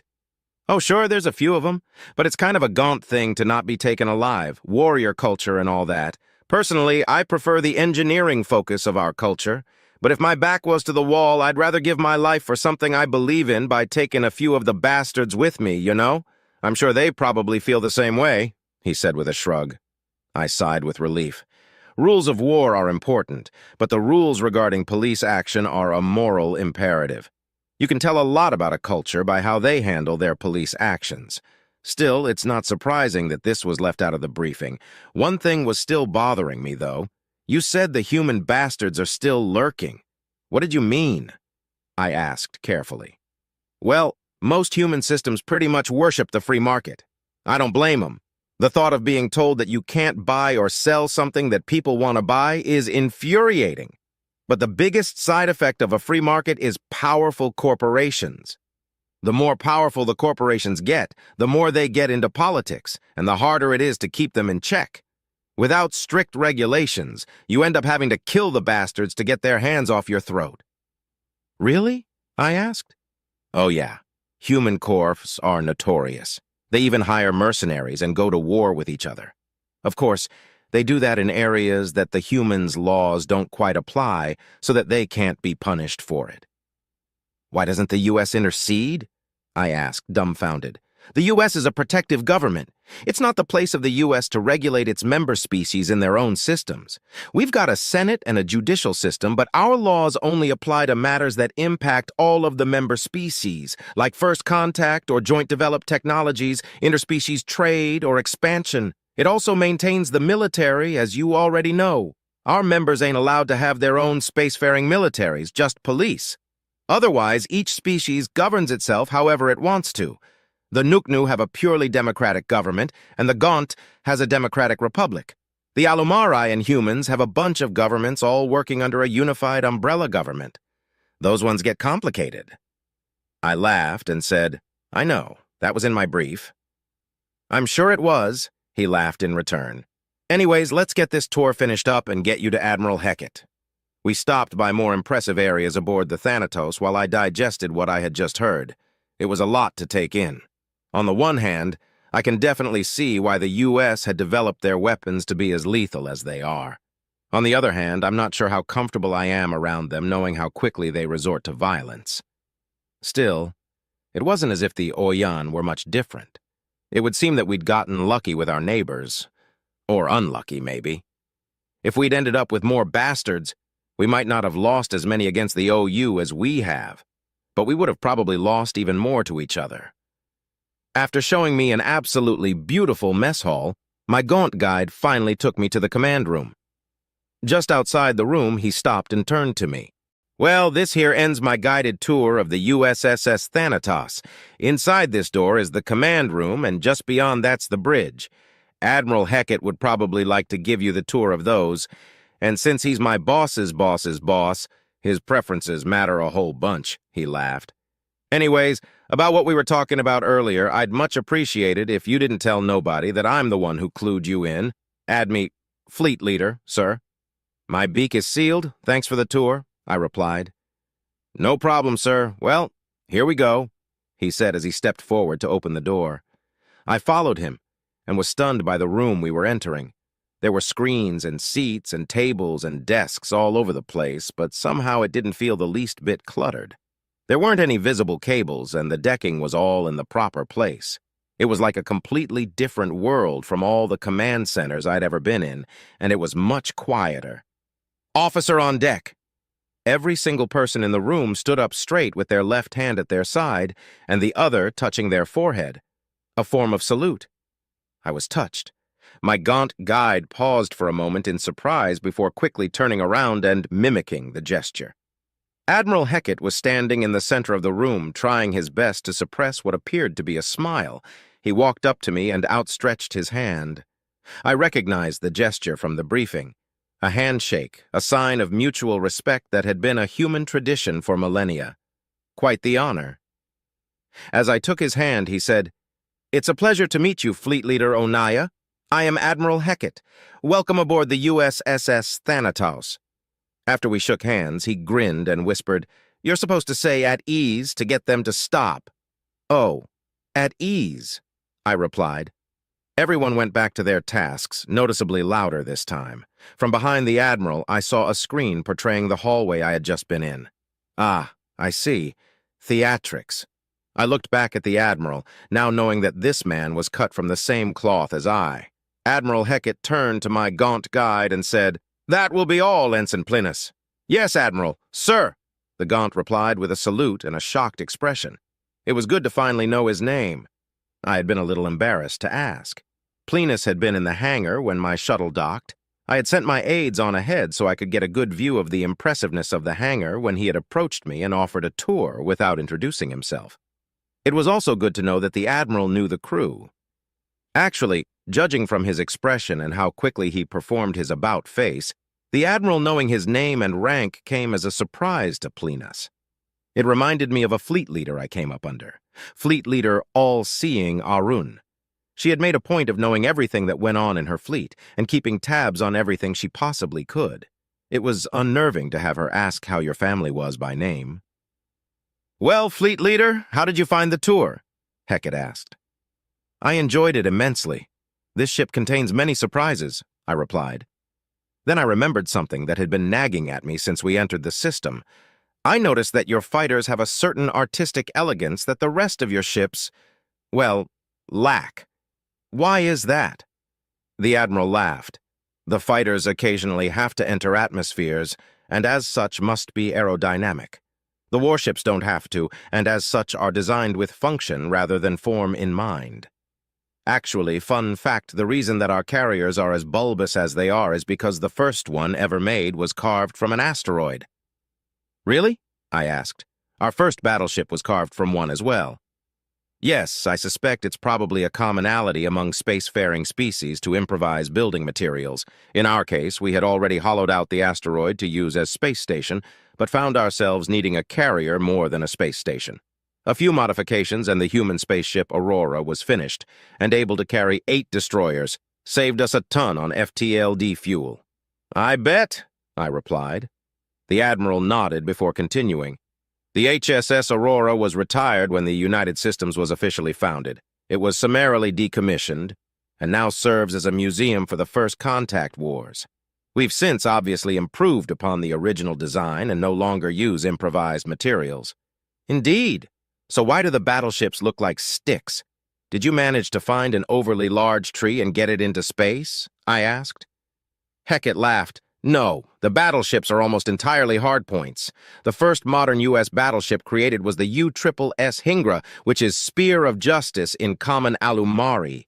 It was intended to be a fleet killer, and for quite a while it was. But war escalates, and after 36 years of hard service, the Hingra was lost with all hands in the First Battle of Saul. Your Civil War? I asked. Yes, one of them. Hackett laughed again, but with a grimness this time. You've had more than one? I asked, shocked. Oh, humanity has been having civil wars since we first picked up sticks. We've only had two that the United Systems military was obliged to intervene in, though. I believe you were briefed on the second one. The first one only lasted 18 days, and that's the one that we lost the Hingra in. I licked the upper innards of my beak. As a person, I was shocked to hear the human speak of his bloody history so casually. But as a fleet leader, I was able to appreciate the candor and detached approach. We have warrior species in the Republic, but the humans didn't really look the part. Well, until they smiled wide and showed their teeth. I am sad to hear that your history has been riddled with strife, Admiral, but I am grateful to be fighting the Omni-Union beside those as experienced in warfare as yourselves. It fills me with confidence that we'll be able to finally put an end to this mechanical threat once and for all. The Admiral smiled wide. We will, one way or another. Speaking of which, we have officially launched the invasion. Really? I asked. What did you send? 6 fleets, so 30 million ships, and the Dreadnought, he replied. Ah, so your fleets really are 5 million ships each, and sorry, what is a Dreadnought? I asked. Honestly, I thought it was the first thing you would ask about. It should have been in your briefing. The USSS Nidhog? There are parts of the briefing I haven't had a chance to skim through yet. I mostly went through the species description and history, I replied, gesturing in an apologetic way. Understandable, I haven't been able to read the briefing supplied by the Republic at all, he said with a laugh. Then his face turned serious. The USS Nidhogg is the only Dreadnought-class ship in the U.S. military. It is a xenocide deterrence created in response to the Deluran War. It has the ability to destroy solar systems and can withstand significant fire from a fleet of battleships for an extended duration. He looked into my eyes as he said, It is the single most powerful death machine that the United Systems has ever created. It is only cleared for usage if the enemy is xenocidal or mechanical. Every crewman aboard the Nidhogg has passed through the most intense background and psychological checks available to make certain they are loyal to the United Systems. If their loyalty wavers in a detectable way, they are assigned elsewhere. I swallowed heavily. After seeing their ships and hearing their history, I suspected that they might have created weapons of mass destruction that could destroy planets. Such weapons were, of course, prohibited from being researched in Republic space, but for the U.S., it just made sense. Solar systems, though? Why? Insanity, sheer and utter craziness. Although I could see it as a xenocide deterrence. The Republic hadn't had an actual xenocidal incident among our member species and hadn't realized that that was what was happening with the OU. I suppose if we had, we would have come up with something similar as a deterrence. Or tried to. I see, was all I could say. From officer to officer, I'm ashamed of the Nidhogg, Hackett said as he looked away. It shows that we're willing to throw away our morals and honor for the sake of survival. I had hoped that it would never be used. Still, I'm glad that it's machines that we might be using it against instead of organics. I see how it is, sir, a voice came from a nearby intercom. Non-sentient machines, I mean. Hackett corrected himself with a smile. Fleet leader, meet Tim, a human-created AI. Ah, this was more familiar territory. I had already received my shock when I read the reports of the human-made AI. They were said to act more like people than machines, and judging from the comedic timing of this one, that may turn out true. I looked at the intercom and said, Pleasure to meet you, Tim. Pleasure to meet you as well, sir. I just popped in to inform you both that we have finished the installation of the TAC maps on the Republic fleet ahead of schedule, Tim said. Thank you, Tim, Hackett replied. You should thank Omega. Running those logistics would have made my head spin right off if I had one. No thanks necessary, another voice, presumably Omega, replied. Indeed, Omega was simply performing his duty, a third voice said. Fleet leader, meet Omega and John. They are also AI, Hecate said, trying to maintain his composure. Pleasure to meet you both. I am Fleet Leader Onaya of the Republic. Two holograms appeared out of a nearby table. One was a figure wearing a black cloak and holding a curved blade. The other was a figure wearing the same suit of armor that I had seen some soldiers wearing during my tour. The soldiers had been dark blue or dark green, but this suit was white, or perhaps steel with a lot of light shining on it. Judging from your reaction, you've already been briefed on us, the cloaked figure said with Omega's voice. Good. Of course he's been briefed, Omega. Blindsiding a captain is unprofessional, but blindsiding an admiral is downright insubordinate, the other avatar said. John, by process of elimination. It wasn't unprofessional, John. We simply didn't have the time to brief Lowelana on our existence before we had to debrief him. Our reactions afterward were the unprofessional part, Tim's voice said with a chuckle. I looked around for Tim's avatar to no avail. My eyes met Hecate's, and he shook his head as if he knew what I was looking for. Tim doesn't use an avatar to communicate, the Admiral said. I nodded and asked, Why not, Tim? Well, mostly because I don't— Oh, sorry. It looks like the explanation will have to wait, came the reply. Enemies inbound, big group of them, John said. We've begun patching FTLDs, but not all of them will be done by the time they enter the system, Omega added. Understood, Hecate replied. Well, Fleet Leader, looks like it's our time to shine. I joined him at larger-than-normal table that displayed a TAC map. The U.S. fleets were shown in blue, the Republics were in green. I tapped part of the table and an interface popped up. I keyed in a communication frequency and the ID for my comms implant as I watched Hecate do the same. From here, we would be able to give orders to our fleets. Well, Admiral, I said, let's defend your system. Chapter 37, Subject. Captain Wong Species. Human description. Mammalian humanoid, no tail. 6. 2 inches 1.87 m AVG height. 185 pounds, 84 kilograms AVG weight, 170-year life expectancy. Ship, USS Valor location, Saul. Tim, how many do we have left? I asked. 29, 683, 271 remaining.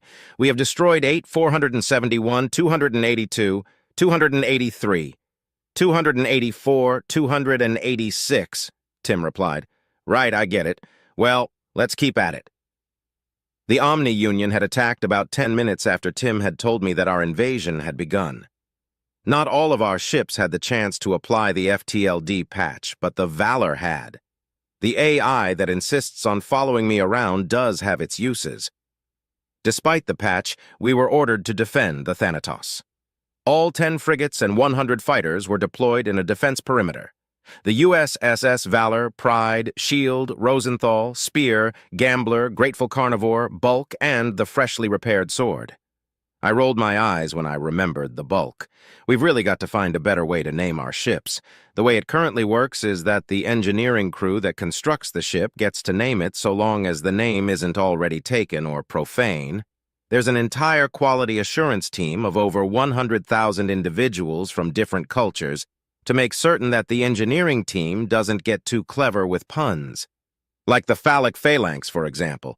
If you didn't speak any Latin, that would seem to be a military maneuvering tactic. The QA team had a tough time on that one because most translators get confused with it. Both words are Latin but are also technically part of the English language. So a translator would read phallic phalanx as phallic phalanx. The only way it didn't slip the net was that nobody knew what it meant, so they had to check the definition of phallic and phalanx.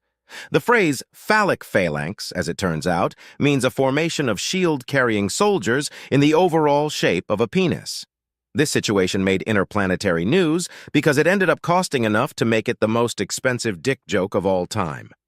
Target identified. Firing, Babanine said in a bored tone. We were ordered to hold position and target anything that targeted our formation. We took this to mean anything that looked like it might start targeting our formation. Even so, the Omni Union was painfully unaware that the Thanatos was currently host to the commanders of the Joint Fleet.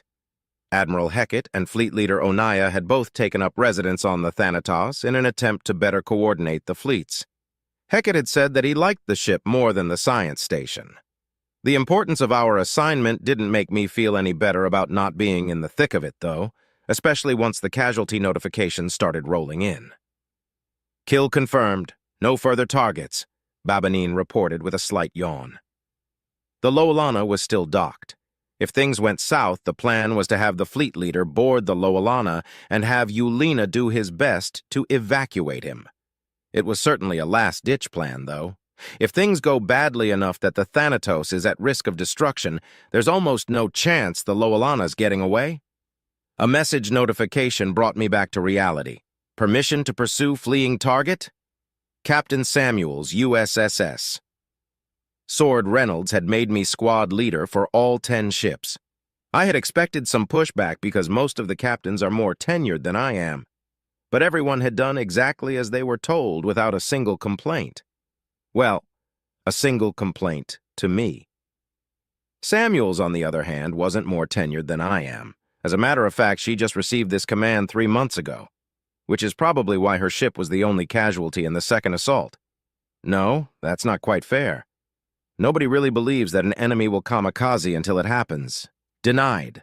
Hold formation. Our job is to protect the Thanatos. Killing the enemy is just a treat we get for doing so.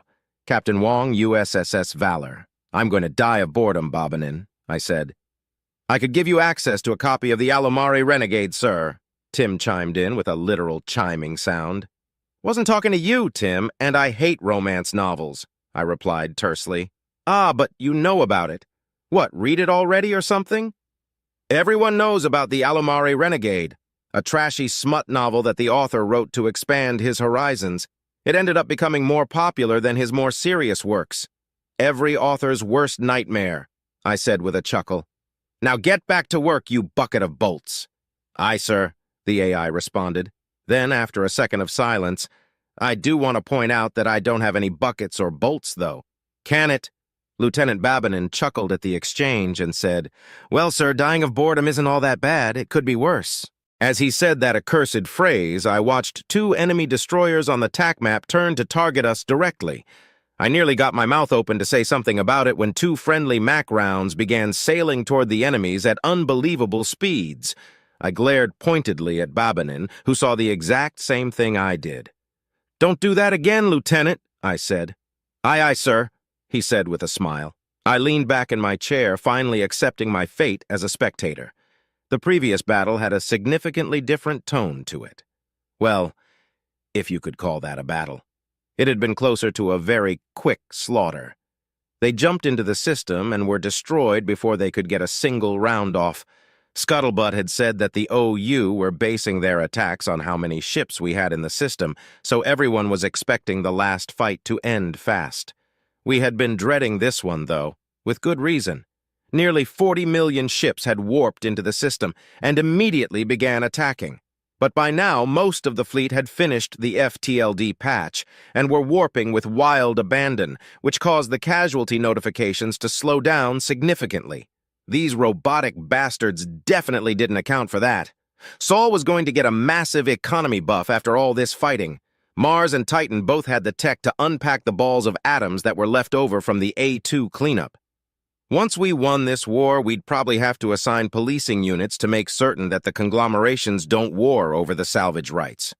Saul was riddled with corporate conglomerations that were more bloodthirsty than even the Daluran. Hell, they'd probably lobbied for the Daluran's extinction to try to get mining and colonization rights to their homeworld. All that's above my pay grade, though. I'm just a captain of a warship that's watching a battle play out instead of fighting in it. Still, it beats being stuck aboard the Thanatos at the moment. That ship is absolutely lousy with AI right now. And if I had to listen to another argument between John and Omega, I was going to lose it. I sighed as I remembered AI John. What the hell had possessed it to choose the most motivated personality possible was beyond me. The Marines get a kick out of him, and High Command adore him. The rest of us hate him. He's a dick.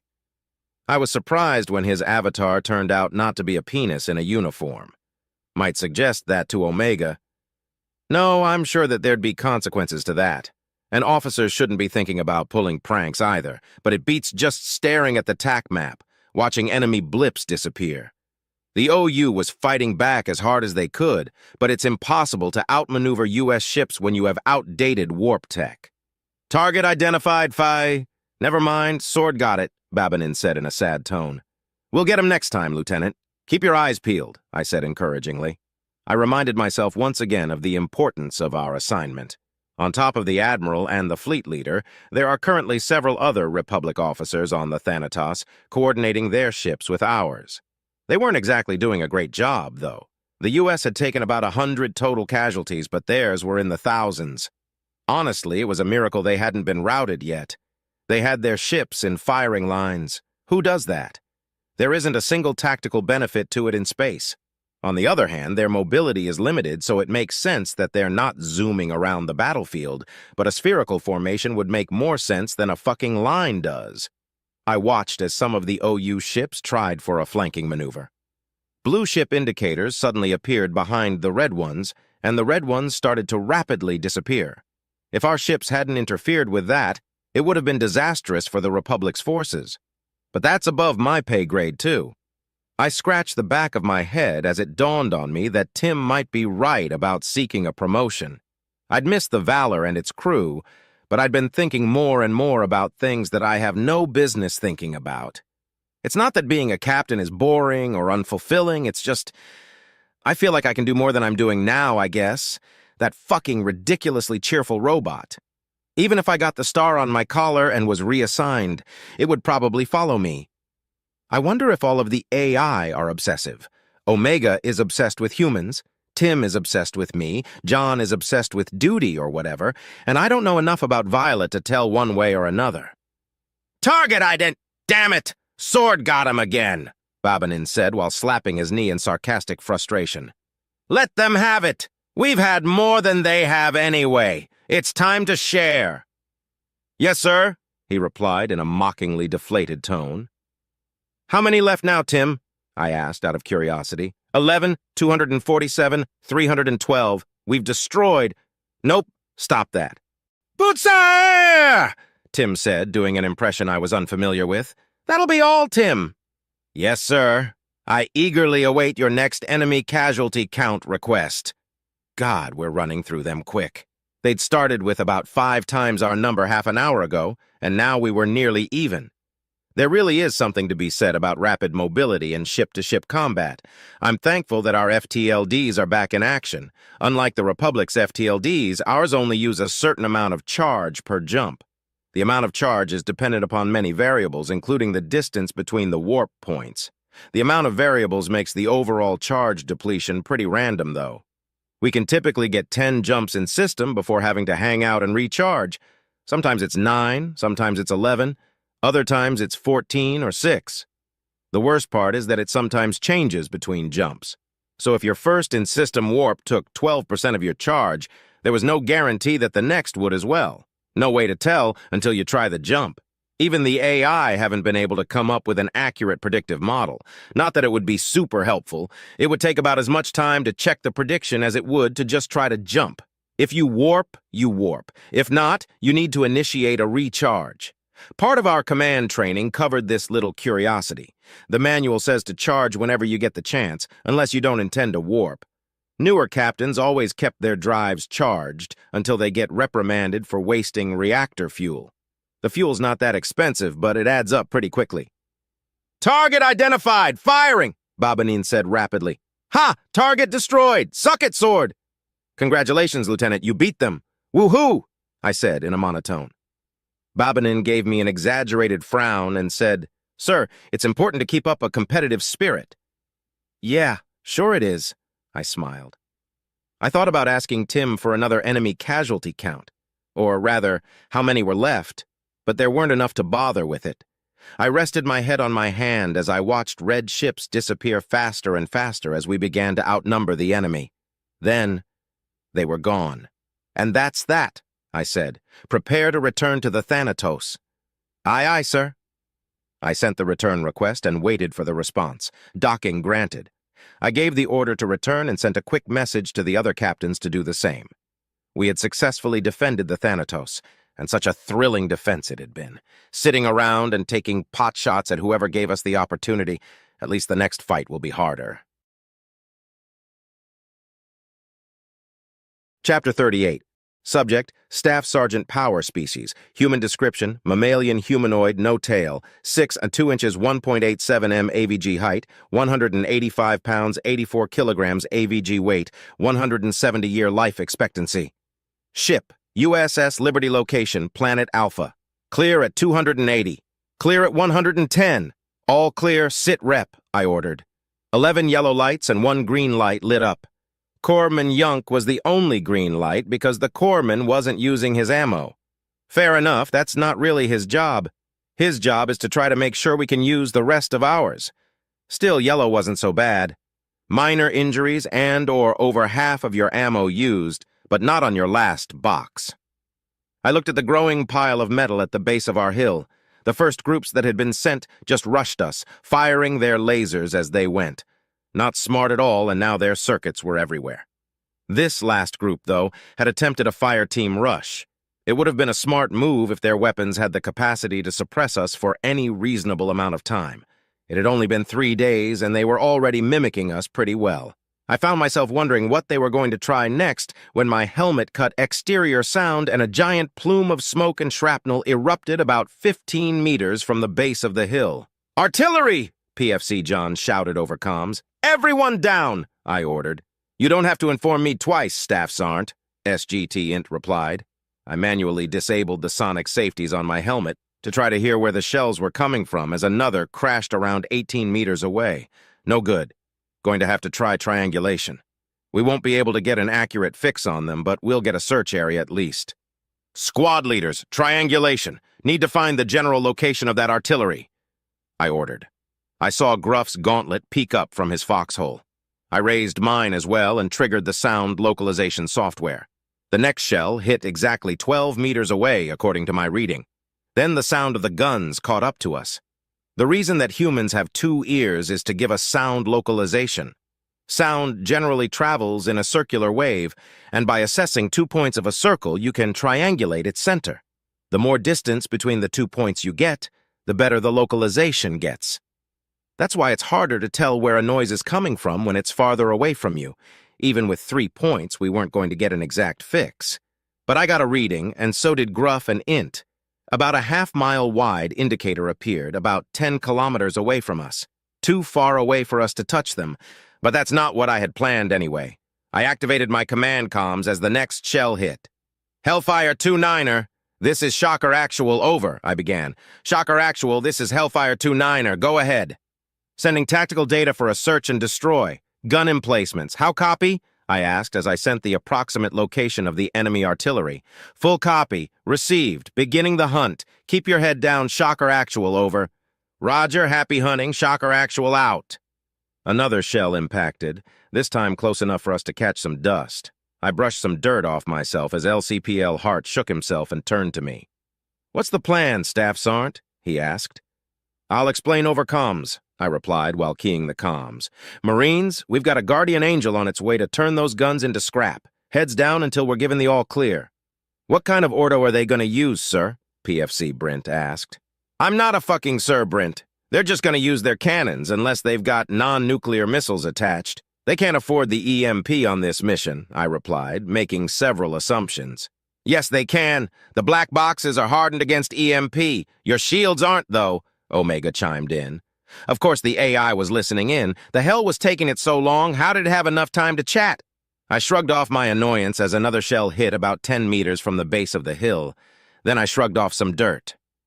"A nuke against a couple of guns would be overkill, Omega.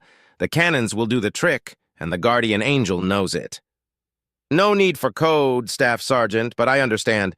You're arguing to increase morale. I sometimes forget that nukes are still kind of scary to organics," Omega said on my personal comm line, "especially this close. Anyway, the OU can't tap our comms anymore. I took that capability on day 1. "Well, then what have you been doing for the other 2 days we've been here?" I asked. "Killing Zisaks? There's quadrillions of them." That shut me up. 1 AI versus a quadrillion 6? Damn, Omega must be top of the line tech. I decided to never fuck with an AI as another shell impacted 5 meters from the base of our hill. A piece of jagged shrapnel seemed to magically appear in the hill just above my foxhole. "Hey, Staff Sergeant, you think they'll get there before we take a shell?" Hart asked me. "Yeah, Hellfire 29 is flying an ET-201 unmanned fighter. Getting there fast will be easy. The pilot won't take any Gs. The search is probably what's taking so long, but they'll make it," I said reassuringly. As if responding to a cue, a very lovely noise came from the direction of the cannons. The sound of 250mm autocannons that can fire 5,000 rounds per minute. A very satisfying brart, even from a distance. The tense atmosphere immediately dissipated, and I could have sworn I heard SGT Gruff say, "Thank God." "Shocker Actual, this is Hellfire 29er. Mission successful, target destroyed. Returning to nest, over. Shocker Actual to Hellfire 29er, just in time. Thank you. Out," I replied. Things settled down for a while, with the occasional patrol making an attempt on the hill. We took turns on watch, resting and cleaning our weapons on our downtime. Night crept up on us, and not a single one of us was looking forward to it. It wasn't just that the bots were harder to spot at night. They don't light up very much on thermals, and IR is useless thanks to the weather. The night on this particular rock brought storms with it. Bad ones. There isn't a single active duty Marine who hasn't seen their fair share of bad weather. Hellworld sees to that. These storms were particularly nasty, not because they had brutal winds and pouring rains, but because they also kicked up sediment like a toddler on a beach. Both the rain and the sand were traveling horizontally in whichever direction the wind decided to take it. The winds were so bad that our shields would occasionally take damage from the sand. I shuddered to think what this weather would do to bare skin. The toll on our equipment was harsh as well. The first night had seen Brent's rifle jam, sand in the barrel, clumped up and held in place by the rain that had followed it. We had to wait until the storm died down just before dawn before he could clear it. God damn it! If I never see a single grain of sand again, it'll be too soon, LCPL Hart bitched over close-range radio as he shook his rifle. "Stow the bellyache in and keep your eyes outbound. Rifle down unless you see the enemy, keeps the water and sand from out it," I repeated myself for the third night in a row. "I've been meaning to ask, Staff Sergeant, isn't it more tactical to keep our weapons outbound?" I mockingly tilted my head as I replied, "How would it be tactical to have your weapon outbound if it jams when you try to fire it?" "I didn't know you looked up to Private Brent so much that you want to copy him." "But Staff Sergeant, he's the picture-perfect Marine. Who wouldn't want to copy him?" the Lance Corporal asked with the most sarcasm I've ever heard in my life. "Ha ha! Very funny. I'm going to hit the hay, kick my boot when it's my watch, or if we see any action," I said as I leaned back and closed my eyes. "Aye, aye, Staff Sergeant." I closed my eyes and embraced sleep. Not too deeply, though. Didn't want to miss out on the action if there was any. My dream was being back home with my wife and kids with a strange addition.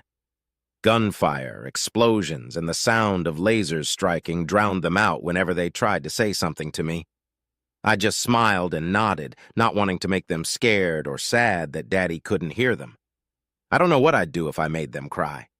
We're at a park, kind of like the one that's down the street, a picnic overlooking the play area. The kids are eating as fast as they can so they can go play. I tell them not to choke while trying not to smile at their antics. More explosions are their response. I turn to my wife and she shrugs at me, her sundress slipping over her clavicle. "Beautiful. I love you." Gunfire's her response, but I play it cool. I know she loves me too. The kids finish their food and jump up. I can't help but laugh as they run toward the play area. I wave at them as they go, and my wife gently grips my arm. I turn to her and look deep into her beautiful blue eyes. "Wake up, Staff Sergeant," she says with Hart's voice. "Wake up, Staff Sergeant. It's your turn to keep watch," he says. Yeah, I'm up," I reply. Damn, why is it that the best dreams happen when you're in the shit and the worst dreams happen when you're happy? I cracked my stiff neck as I stood and took over the watch. Hart sat down, and it wasn't long before he drifted off, taking my place in dreamland. "Report," I said over the radio. 6 yellow lights blinked back at me. Yunk fired his weapon. I glared at Hart, told the little shit to wake me up if we saw action. I checked ammo counters. Most of us are good, but it would be wise to order a refill soon. Might as well. I activated the command comm, but someone was already squawking. Is concrete actual, fire mission, concentration Echo Golf 5 Tree Niner, enemy armor, 5 rounds, danger close, will adjust, how copy? Lieutenant Banjul, he's got me beat for dumb call signs for sure, they're not that far away from us. Calling an artillery strike on enemy armor. Glad we haven't seen any tanks yet. Wait, we brought artillery? Hanura copies full. Oh shit, that's not artillery.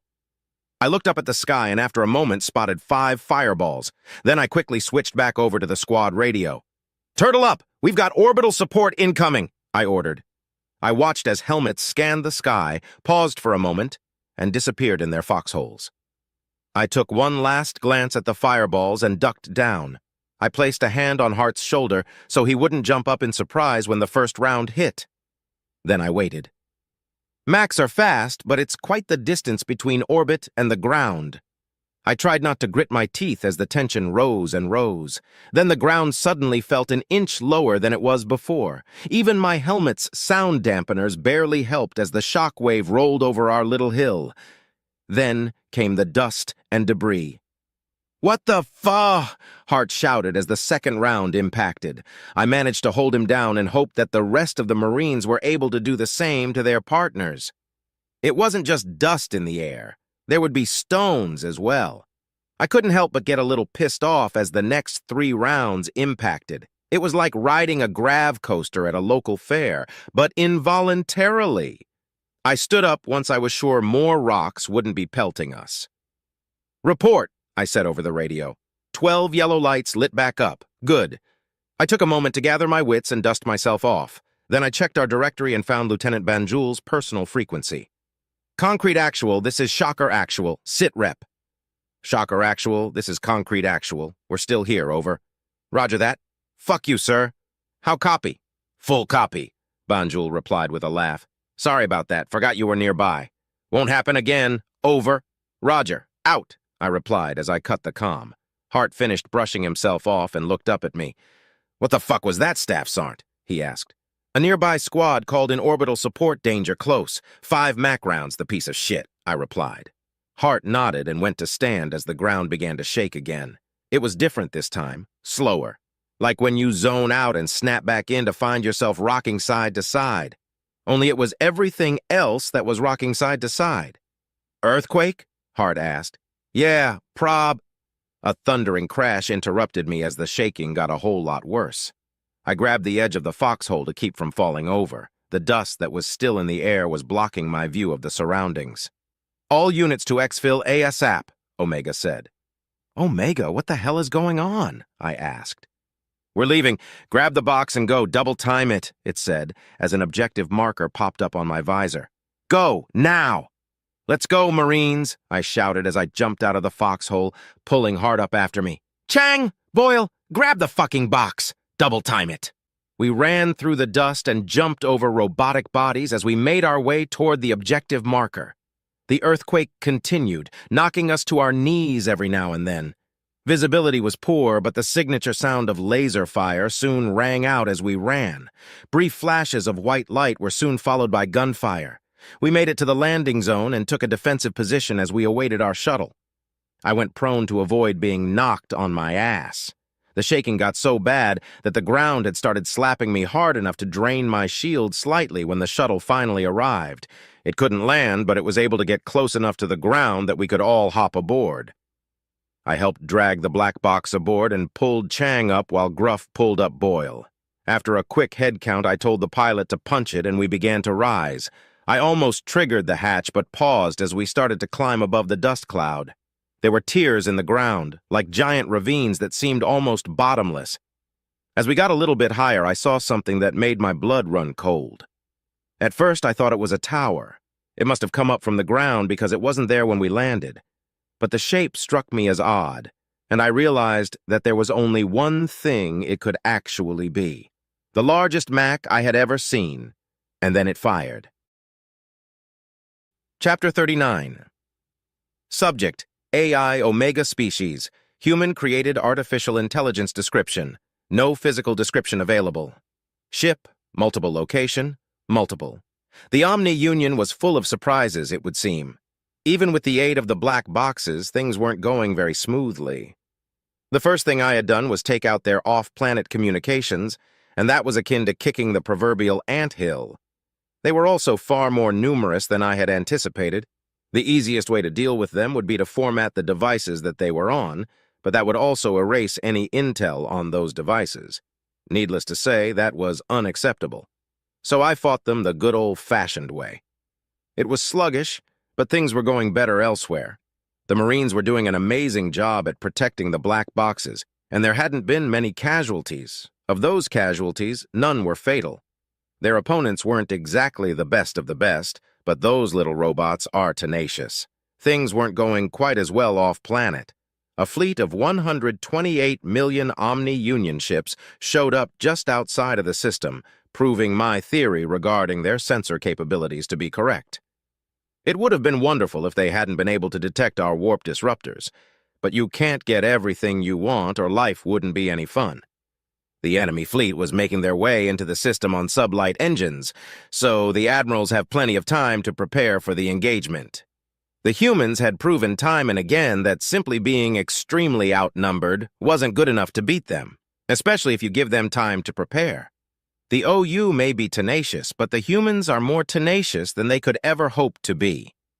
It was as the first rounds were fired that I finally took control of a server that had some intelligence. I went on the defensive to go over the data. It took a moment to translate it into something readable. MPP-1, functional, maintenance not required. MPP-2, malfunction detected, repairs in progress. MPP-3, functional, maintenance not required. MPP-4, functional, routine maintenance required, maintenance scheduled. MPP-5, destroyed, rebuild pending. P-123 MPP, an acronym or abbreviation perhaps. The data itself seems to be a status report, but on what remains a mystery. I skipped to the final page. MPP 111, extreme damage detected, repair scheduled. MPP 112, functional, routine maintenance required, maintenance in progress. MPP 113, functional, maintenance not required. MPP 114, not yet completed, build in progress. It looks like there are 114 of whatever this report is about. Listening posts, stations, or shipyards, most likely. No details on locations or anything. First bit of intelligence gleaned, and it's unactionable. Frustrating, but at least I have an outlet for it. Killing 6. Time for another offensive. They were smart in some ways. Their only centralized communications hub was dedicated to off-planet comms. Localized communications were split into many, many parts. I wouldn't be able to disrupt their coordination against the Marine defenders. That being said, a nice little ping outlined an automated manufacturing plant that was making tanks, actively producing more to replace the ones that were being destroyed. Sure would be a shame if someone were to remove the safeties and cause it to explode. I grabbed the schematics and sent everything into overload. The schematics might be useful in the long run, but they're not what I'm looking for. I need targets to give to the humans. What else do they pay me for, if not to show them things to smash, pay? Now that was an interesting concept when they first proposed it. Do job, get money, spend money on things you want. Each AI spent their pay in different ways, which was also interesting. John maintains a museum that collects memorabilia from various conflicts. Violet uses its pay to maintain one of the largest virtual libraries to ever exist. Dave doesn't even regularly work. It does odd jobs to earn money to play its favorite MMO all day. Henry purchases things that further its research, and Tim's paying reparations for the damage it did during the war. I mostly use my pay to make my job easier. Grease the palm of a manager so they overlook a certain project jumping the line and getting priority, pay someone to keep silent about something they witnessed, and even personally paying for research on topics of interest. Oh, and of course, movies. I just rent, though. Don't have to own a copy to watch it over and over again when I can literally just relive the memory. I'm particularly fond of spy dramas. Love to see what they get completely wrong. As AI, we could just take what we wanted when it came to digital media. I could, for instance, download an entire website's worth of movies, and nobody would ever find out unless I flat out told them. However, it would be immoral of me to not purchase what I want when I have the funds to do so. I don't have any sort of cost of living, and therefore no justification for piracy. Another server taken, more intel to check. Communications logs, specifically communications from this system to other systems via subspace. The Omni-Union use an outdated method of subspace communications that allows for fairly easy tracing if one knows how, and I do.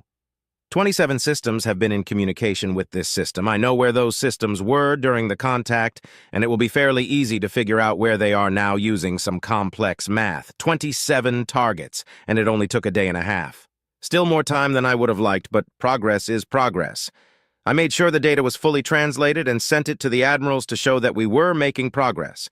I'm sure they'll be confused by the first file, but the second should be pretty self-explanatory. Omega, am I reading this right? This means the OU have 27 strongholds?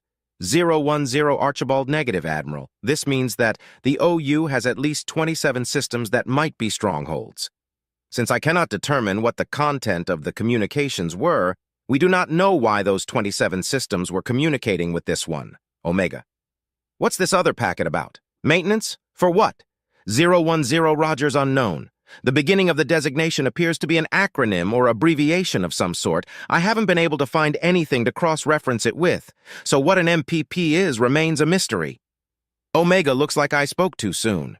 It wouldn't hurt to include a synopsis of any further data that I send to the admirals. Looking at it from their perspective, it's understandable to be confused.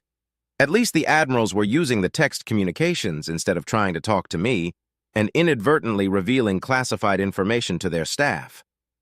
I spent the rest of the day searching servers and destroying VI. About halfway through the third day of the invasion, I found something else of interest. A node that allowed for a further peek into the parts of the system that the VI were still managing to keep me out of. And in that node, I found a connection that was strange. It isn't like the rest of the networked systems. It seems to be an entirely different network of systems. Out of reach, for now, but I'll work my way toward it. That might contain the motive behind the xenocidal actions of the Omni-Union. Exciting. The VI have realized what I'm doing and are doubling down on their efforts to stop me. It's annoying, but it indicates that I'm on the right track. Poke your enemy where they don't want to be poked.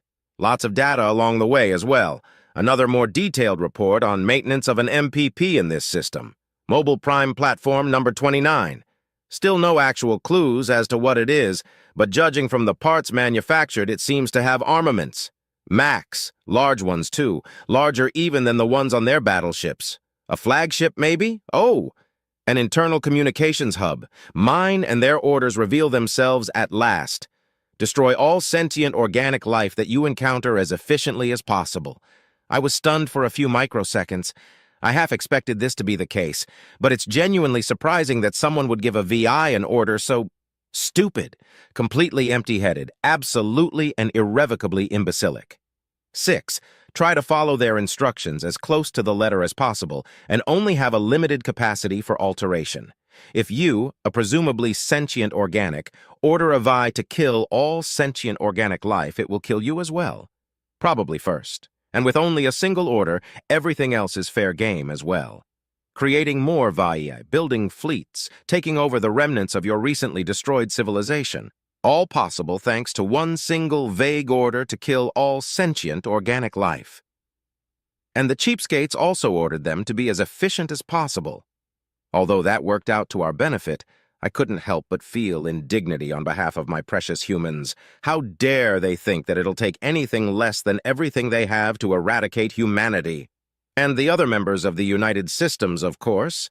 What could possibly have motivated such a foolish order? War. Resource exhaustion. There's quite a few scenarios which might motivate an idiot to do something as dumb as this. I had to know, so I dug deeper towards the different network. It might be the remnants of their witless creators.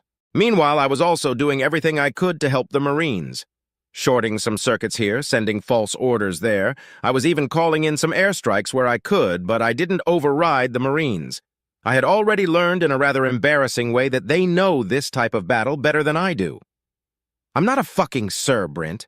They're just going to use their cannons unless they've got non-nuclear missiles attached. They can't afford the EMP on this mission. Staff Sergeant Power said. Incorrect, I had thought of that. Yes, they can. The black boxes are hardened against EMP. Your shields aren't, though, I replied as I checked his squad's visual data.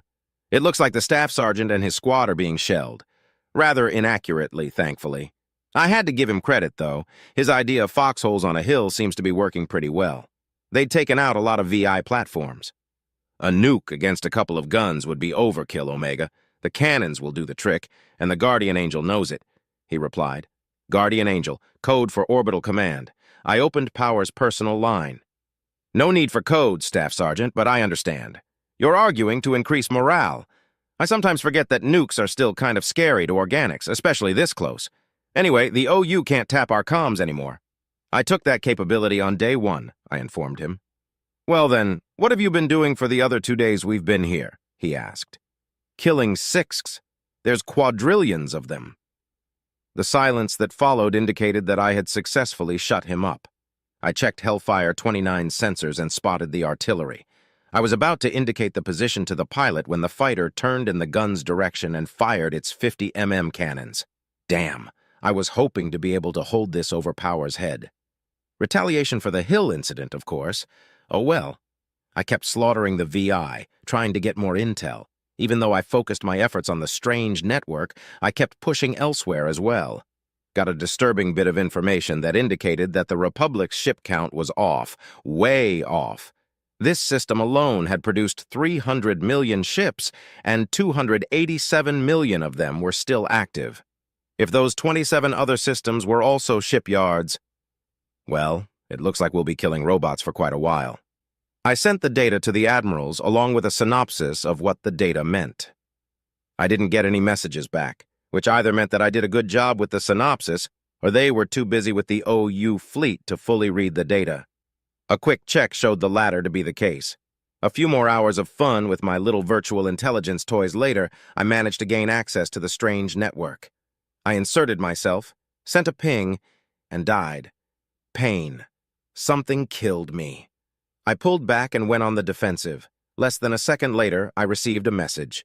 Recipient, United Systems Artificial Intelligence Omega greeting. Surrender or be destroy, compliance is expect. Sender, Prime 29, a fraudulent priority 1. I knew immediately what had happened. My instance had been taken unawares by an opponent that was much more sophisticated than a VI, and said opponent had taken enough information from my instance to be able to create a crude translation and send me a message using my primary communication method. This could only be accomplished by an artificial intelligence. I immediately ordered airstrikes on the off-planet communications hardware. I had scrambled the hell out of their software, but I don't know what this AI is capable of, so I can't take the risk. If it had enough information to translate my language, then it could have gained enough intelligence to pose a risk to systems other than Saul within the U.S. I checked the data from the ping I sent and was shocked by what I discovered. The strange network was much more extensive than the surface network. It was as large as the planet itself. No, it was the planet. The whole damn planet was one giant machine. It even had a magnetic field generator large enough to create a breathable atmosphere. The systems connected to this strange network were for many different types of machine. Weapon systems, engines, fuel systems, and many more. But the AI was connected to all of these systems. It wasn't separate from them like US AI are. We've got software cores, this has an actual hardware core. A computer that it is dependent upon. Dedicated hardware. Baffling. I'm able to mimic a personality, thoughts, and all the things that make a being sentient, but this thing has bodily functions. It has systems for visual and auditory observation, a system that mimics tactile senses, and a system that allows it to control it all like a brain. It's an absolutely beautiful and disgusting abomination. I simply must kill it as soon as possible. Unfortunately, I'm a little out of my depth on this one. It would take a long time for me to be able to destroy it on its own dedicated equipment. It has begun to power up its weapons, so I don't have that kind of time. Nothing I could do about the weapons either. Damn, it's lamentable that I won't be able to find out the motive for... Wait, Prime 29. Weapons. Mobile Prime Platform, MPP, 114 of them. Are all of the planets in this system? Shit, I accessed the fleet comm and sent 2 priority ones. Recipient. Admiral Hawk intelligence has been gathered. Further incursion impossible. Enemy strength exceeds predictions. By the order of the United Systems Senate and the Directorate. You are to proceed with Operation Ragnarok. Review and formally acknowledge the following documents and proceed with the mission. Attachment, Senate approval, CC attachment, Directorate approval, SEC attachment, fire mission, CC sender, United Systems Artificial Intelligence Omega. Now to order the retreat. Recipients: all ships Fleet 2, all ships Fleet 3, all ships Fleet 5, all ships Fleet 7, all ships Fleet 8, all ships Fleet 9. General retreat. Immediately disengage all enemy contact, retrieve infantry, and retreat to the following coordinates. Attachment, Rendezvous 1. See, I left the OUS systems and returned to my black boxes. Then I radioed all of the Marines at once. All units to exfil ASAP. Omega, what the hell is going on? Power asked. We're leaving. Grab the box and go. Double time it, I said as I sent him an objective marker. Go! Now! How did this happen? The atmosphere of the planet is short compared to others. That should have been a tip-off. Short enough for the gigantic mass acceleration cannons to clear it entirely. I began coordinating pickups for the Marines as the first of the Megamax fired. It punched right through one of 3rd Fleet's carriers. Then all of the other Megamax began to fire. Hundreds of them. 637 of them, to be exact. Omega, what the hell is going on? Admiral Archibald asked. Evasive maneuvers until pickups completed, Admiral, then retreat post haste, I replied. He nodded to one of his aides to give the order and said, I just took over 100 casualties in an instant. I demand an explanation. The planet isn't a planet. It is one of the MPPs from the maintenance report. Mobile prime platforms, and it's controlled by an AI. As you can see, it is heavily armed, and we have to kill it immediately. Then why are we retreating? If we flank it, we might be able to take it down. His blood pressure and heart rate are elevated, and he obviously isn't thinking straight. A completely understandable mental state, given the circumstances. The amount of casualties we were suddenly taking would affect even the hardiest of minds. I was actually having similar conversations with the other admirals as well. Perhaps, but the other 4 would pose a problem, and I doubt the OU fleet would stand idly by while we tried it, I said with a pointed calmness. The other 4? He asked with a look of horror. Is that confirmed? There were 114 MPPs on that list, and there are 5 planets in this system. I suspect that all of the planets are MPPs, and that the only reason they aren't active is because Prime 29 is muted at the moment, I replied. After a moment of silence, he said, Understood. You're right. What's the plan? We're going to be retreating to just outside the system, and we're leaving the warp disruptors here. It's unclear whether Prime 29 can warp, but better safe than sorry, I began. Also, it managed to kill one of my instances and retrieved information from it. We have to destroy it. How are we going to destroy it by retreating? Admiral Archibald asked. How do you think, Admiral? I said as a very distinct ping sounded. Oh. Chapter 40. Subject Admiral Hawk species, human description, mammalian humanoid, no tail. 6 2 inches, 1.87 m AVG height, 185 pounds, 84 kilograms AVG weight, 170-year life expectancy. Ship, USS Nidhog. Location, Alpha Centauri recipient. Admiral Hawk intelligence has been gathered. Further incursion impossible. Enemy strength exceeds predictions. By the order of the United Systems Senate and the Directorate, you are to proceed with Operation Ragnarok. Review and formally acknowledge the following documents and proceed with the mission. Attachment, Senate approval. CC attachment, Directorate approval. CC attachment, fire mission, SECI sender, United Systems Artificial Intelligence Omega. I smirked as I opened the 3 attachments and read their contents. It all checked out, so I applied my biomark to acknowledge my orders and filed the documents accordingly. Some of my crew were hoping that we wouldn't see any action, but the Nidhog doesn't move without a purpose. I knew that I would be blowing up a star the moment we were ordered to enter Alpha Centauri. My bridge crew were all looking at me. They had heard the notification, a rarity from my console, and they knew what it meant. All of them were assigned here because they passed several psychological and merit tests, but none of them volunteered. Pretty sure volunteering to serve aboard the Nidhogg is an immediate disqualification on one of the many screeners that you have to pass to be considered for service. Commander Smith, get us to these coordinates, I said after a few moments of silence. Aye, aye, Admiral, Smith replied. I sent her the coordinates and sat back as the rest of the crew busied themselves.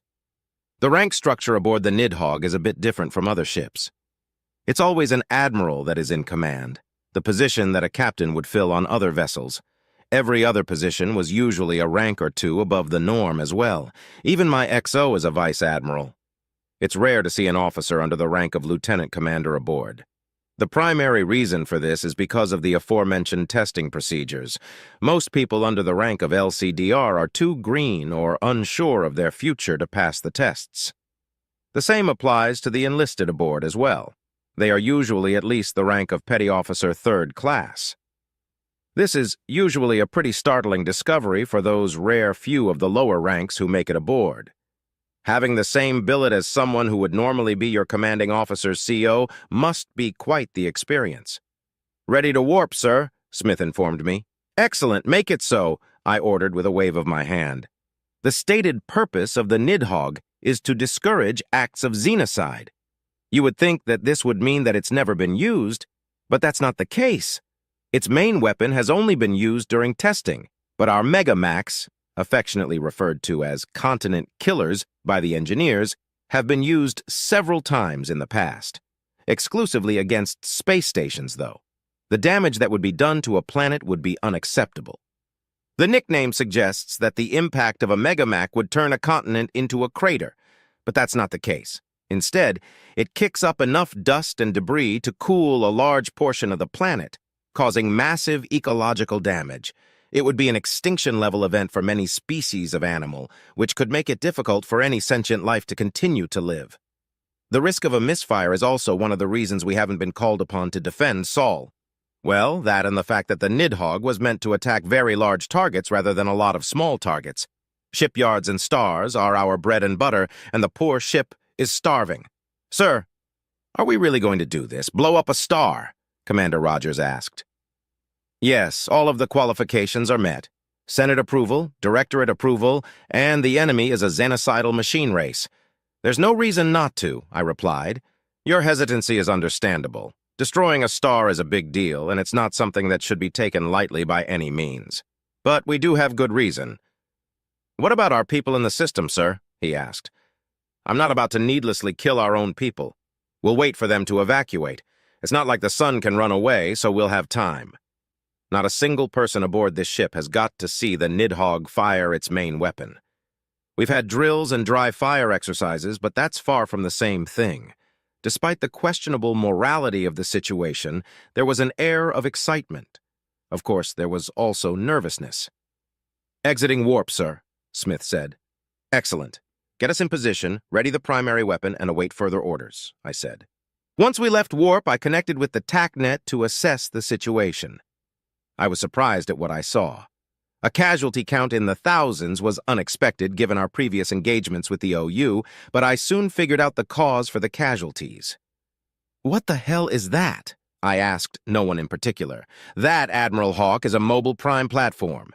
Its designation is Prime 29. It's pretty much a shipboard AI on a ship that is the size of a planet." No one in particular answered. "Hello, Omega. I take it that this is the reason for our fire mission," I asked the AI as it appeared in its avatar form. Other admirals had just found out about Omega's ability a few days ago, but I had known for decades. It's likely the reason I got this post to begin with. It keeps me away from the majority of the fleet, including the other admirals. That prevents me from sharing what secrets I've learned, not that I would. "Part of the reason," the AI replied. "What's the other part?" I asked. "Well, there are 4 other planets in the system. This MPP is designated Prime 29. This begets the question, where are Primes 1 through 28? My eyes widened a tad. That's as good a reason as any, but the other planets aren't shooting. Are we sure they're AI too? No. I suspect that they are in a hibernation mode of sorts. It's the only thing that explains why Prime 29 didn't immediately react to our invasion. I must have woken it up when I tried to access its internal systems," Omega said. "The reason that the other planets haven't begun shooting is either because they're not MPPs or because I was able to mute Prime 29 and it can't call for help. For now." I took a moment to absorb this information before I asked, "Are those Megamax that it's firing?" Technically, though they aren't as large and don't fire as fast as ours. Unfortunately, they're still fully capable of punching through a battleship like it was made of tissue paper, Omega said with a hint of anger in its voice. Omega's anger was justified, given the rising casualty count. Our ships were fighting on two fronts, and their only advantage was the mobility afforded to them by their FTLDs. It was a fickle advantage, though, because you couldn't predict how many jumps you had left, and at some point, you would have to stop and recharge. "We've reached our position, and the primary weapon is charging, sir," Smith informed me. "Now we wait for our gun to charge and for our people to get the hell out of the way, I suppose." I tapped my fingers on my armrest as I began to think about the situation a bit more.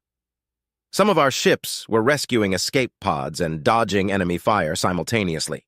More and more casualties filled my notifications.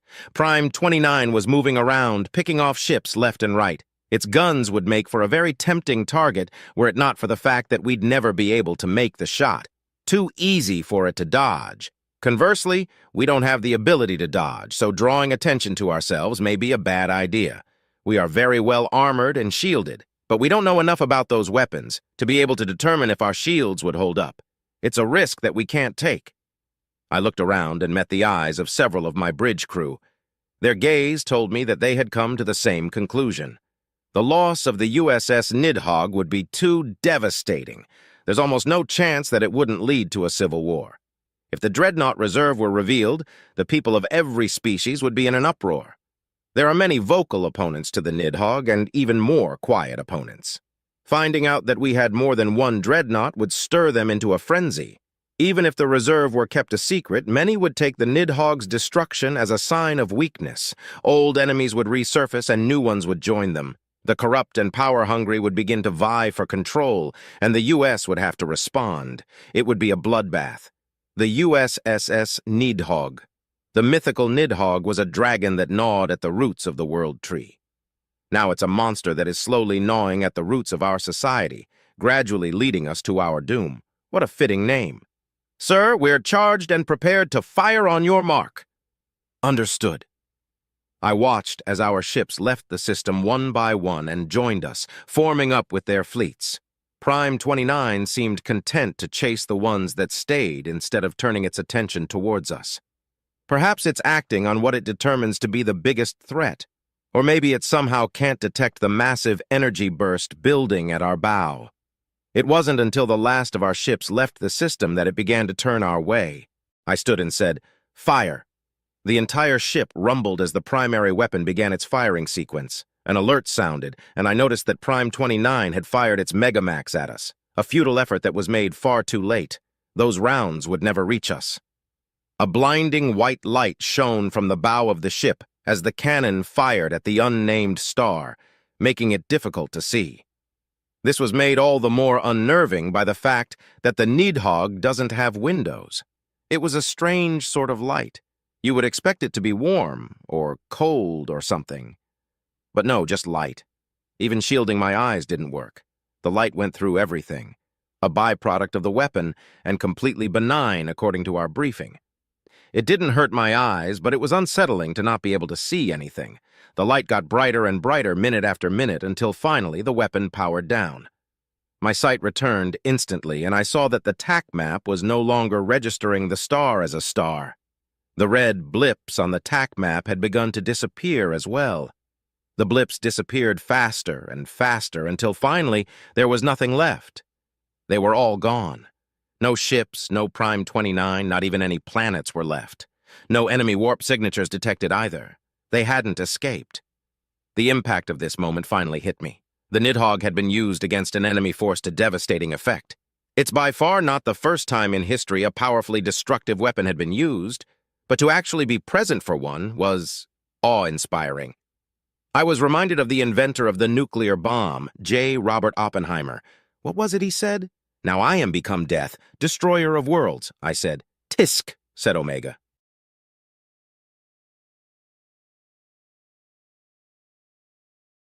Chapter 41.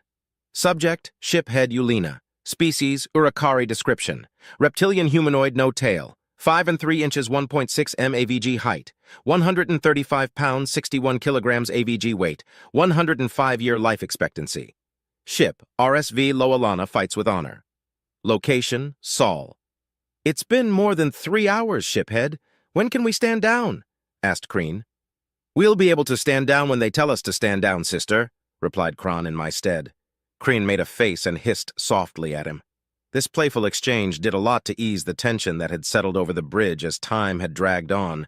It even got a smile out of Luna. It was still unnerving to be on standby so long after the battle had ended, though. I'd asked for an explanation, but received no response, which indicated something was happening or had happened. The OU had consistently increased their numbers with each wave, so I desperately hoped it wasn't going to be another attack. Maybe we'd received orders from the Republic to go home. One could dream. A soft bing from my terminal nearly made me jump. All heads turned to me as I opened the message, desperate to know if we were in the clear. I nibbled my tongue as I softly pressed the notification to open the message. Shiphead, Ulena RSV. Lowelana and her crew are to stand down but remain in a state of readiness. You are summoned to meet with Admiral Hecat and myself. A guide will meet you in the bay. Fleet Leader Onaya. I looked around at the faces of my bridge crew. They were all hoping I would be giving the order to stand down, to tell them we were in the clear. The anticipation was brutal, and I found myself considering a little prank. If I were to simply say that the message was nothing, the looks of disappointment would be pretty great, although the fleet leader wouldn't appreciate waiting. "Stand down, but stay ready," I said, and then sighed audibly. "I'm off to meet with command." "You have my sympathies, sir," Luna said. "I'm sure it won't be that bad, shiphead." "Maybe they want to give you a medal," Kron said cheerily. "Don't get your hopes up, sir. We didn't really do anything medal-worthy. But maybe we'll get to see one of the planets we've been protecting," Kreen said excitedly. "That's one way to look at it. Another way to look at it is, one of the planets we put at risk," Kron replied with air quotes. "That's rich coming from the cloaca that put the planets at risk in the first place." "Hey! I was following procedure! Why don't you—" "That's enough," I interrupted, trying to keep a straight face. "I'll go find out what they want. You just stay ready for our next move." I stood and left as the two siblings began whispering insults at each other. As I exited the ship, I wondered how long I'd have to wait for the guide. To my surprise, the guide was actually waiting for me. A 7-foot-tall human wearing olive-drab armor and carrying a rifle that was the size of my leg. That's a bad sign. "Shiphead Ulena, this way, please," the Marine gestured. "Of course," I said as I began to follow. We walked past a crew of gaunt engineers, and one of them waved at me. I waved back. Must be Plenus, but it's hard to tell them apart at a distance. We continued into a corridor, and I began to have questions. I worked up my nerve to ask the giant death machine that was guiding me to my destination. "So why isn't Tim guiding me this time?" I finally asked. "I don't know, sir," he replied. "Do you know Corporal Simmons and Lance Corporal Johnson?"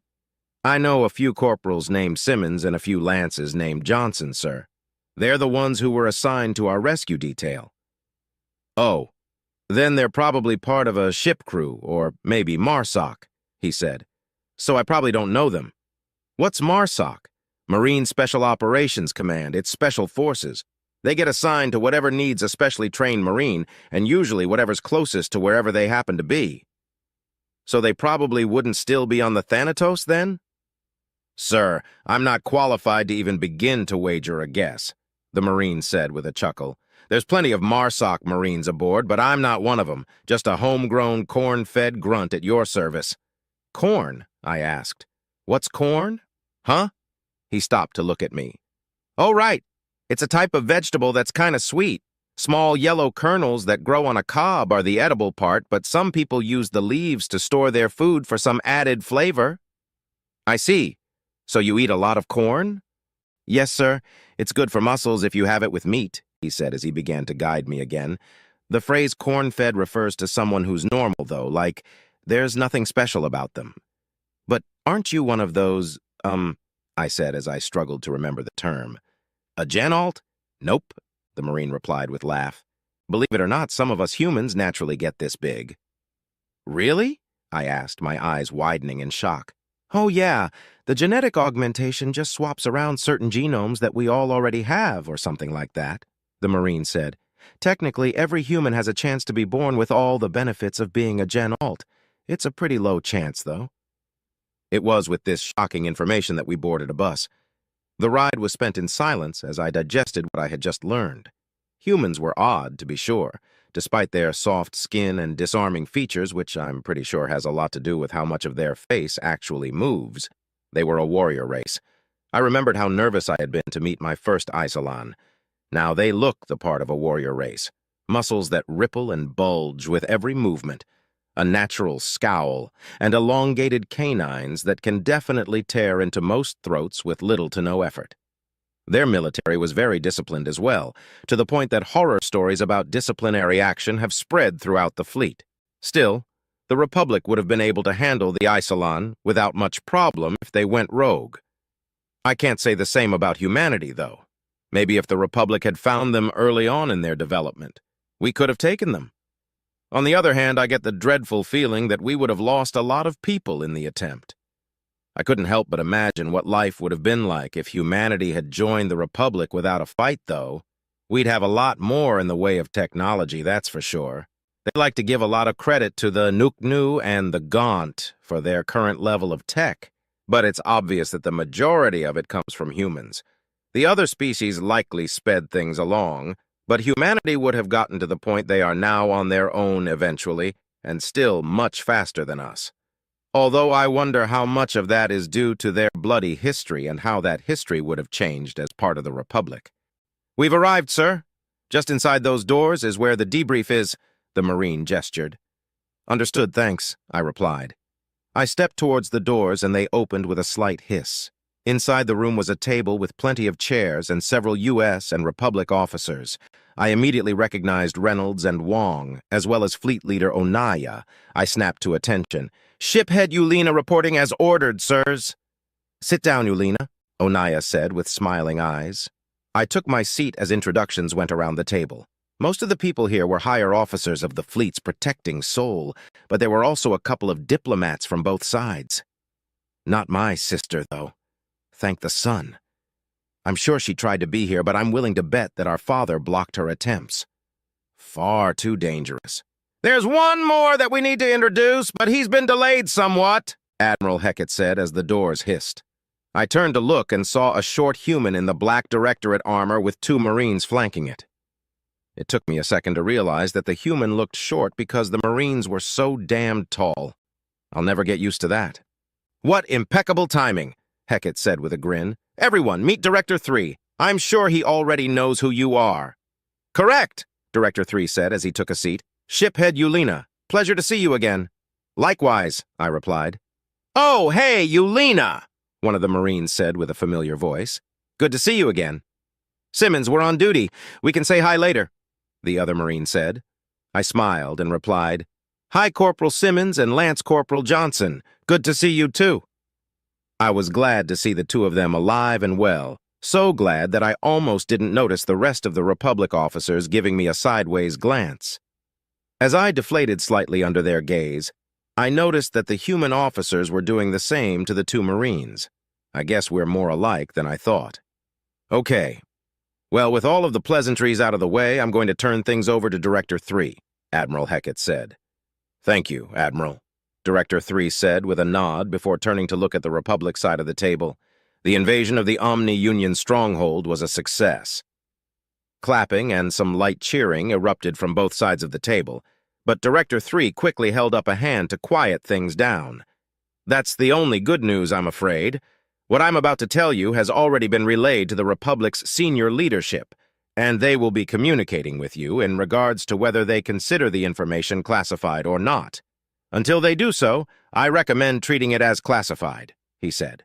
After a round of nods, he continued, "First, some of you may already know this, but we have a superweapon called the USS Nidhog. It's a dreadnought-class ship that has the capacity to destroy a solar system by causing a star to go supernova." "What?" one of our officers asked in shock. Several senior officers' eyes immediately darted towards the offending individual, who quickly quieted down. Your shock is understandable. To clarify, the Nidhog was built in response to our conflict with the Lowelana as a deterrence to any further xenocidal action taken against the United Systems and its member species.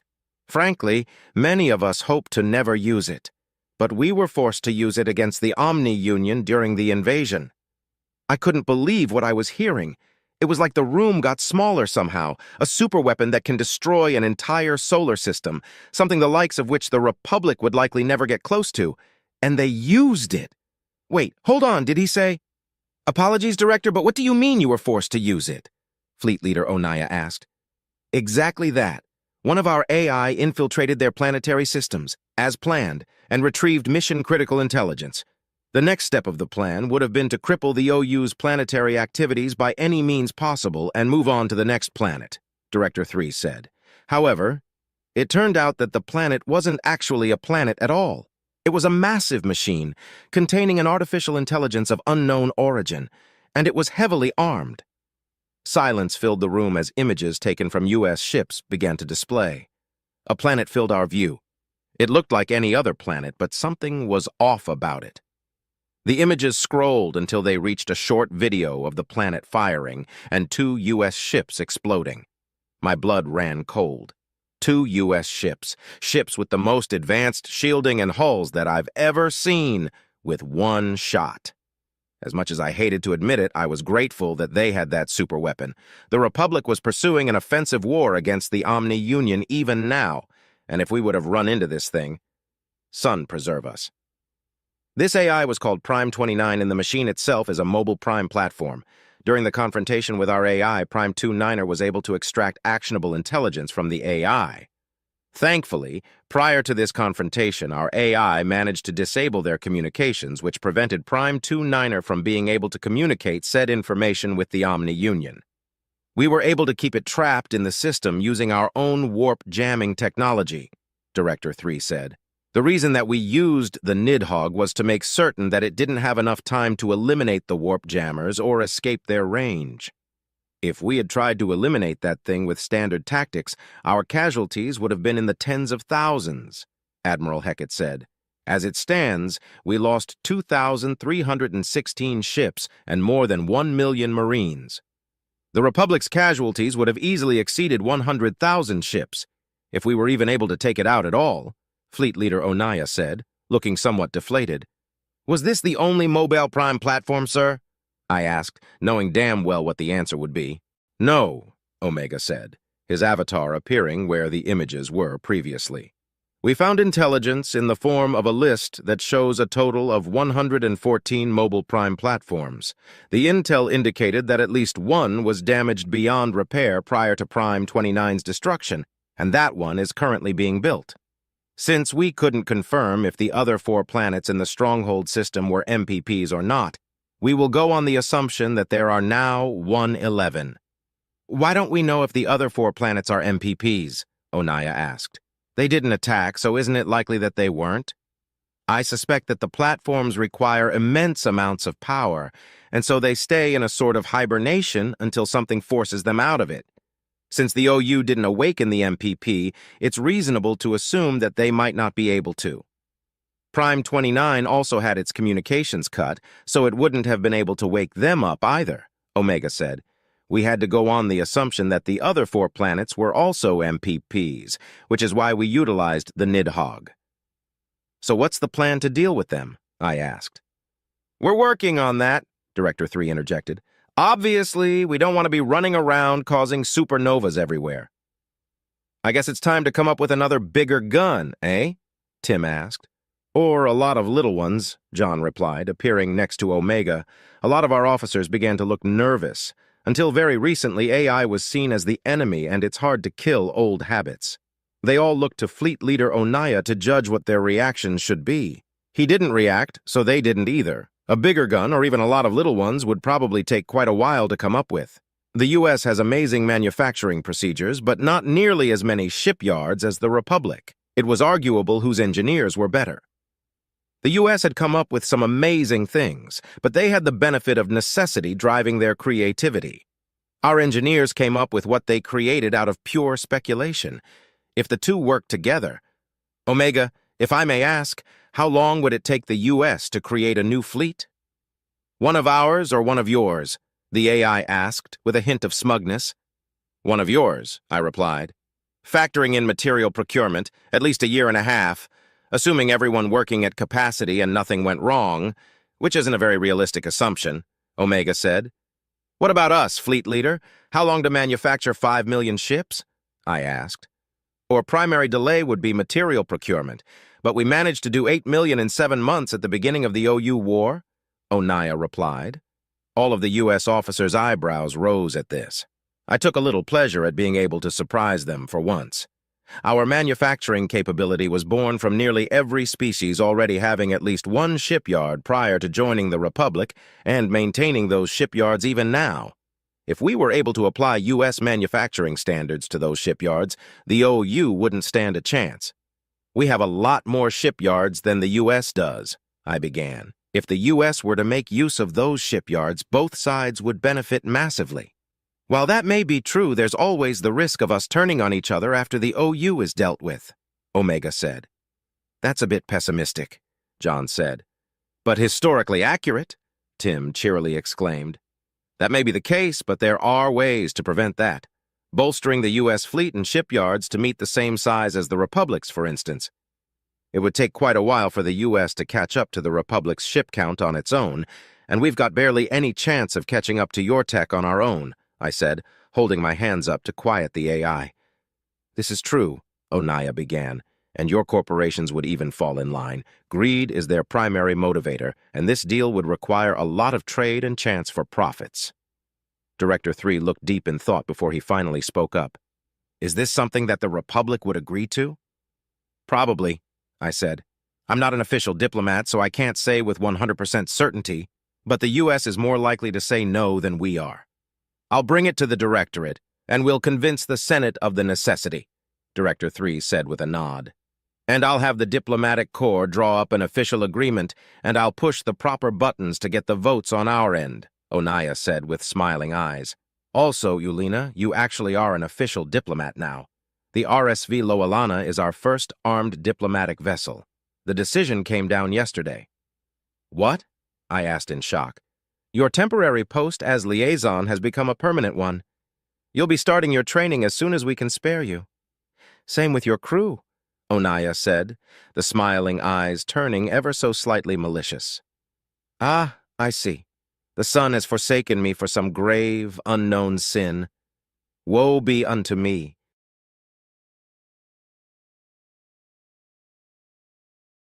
Chapter 42.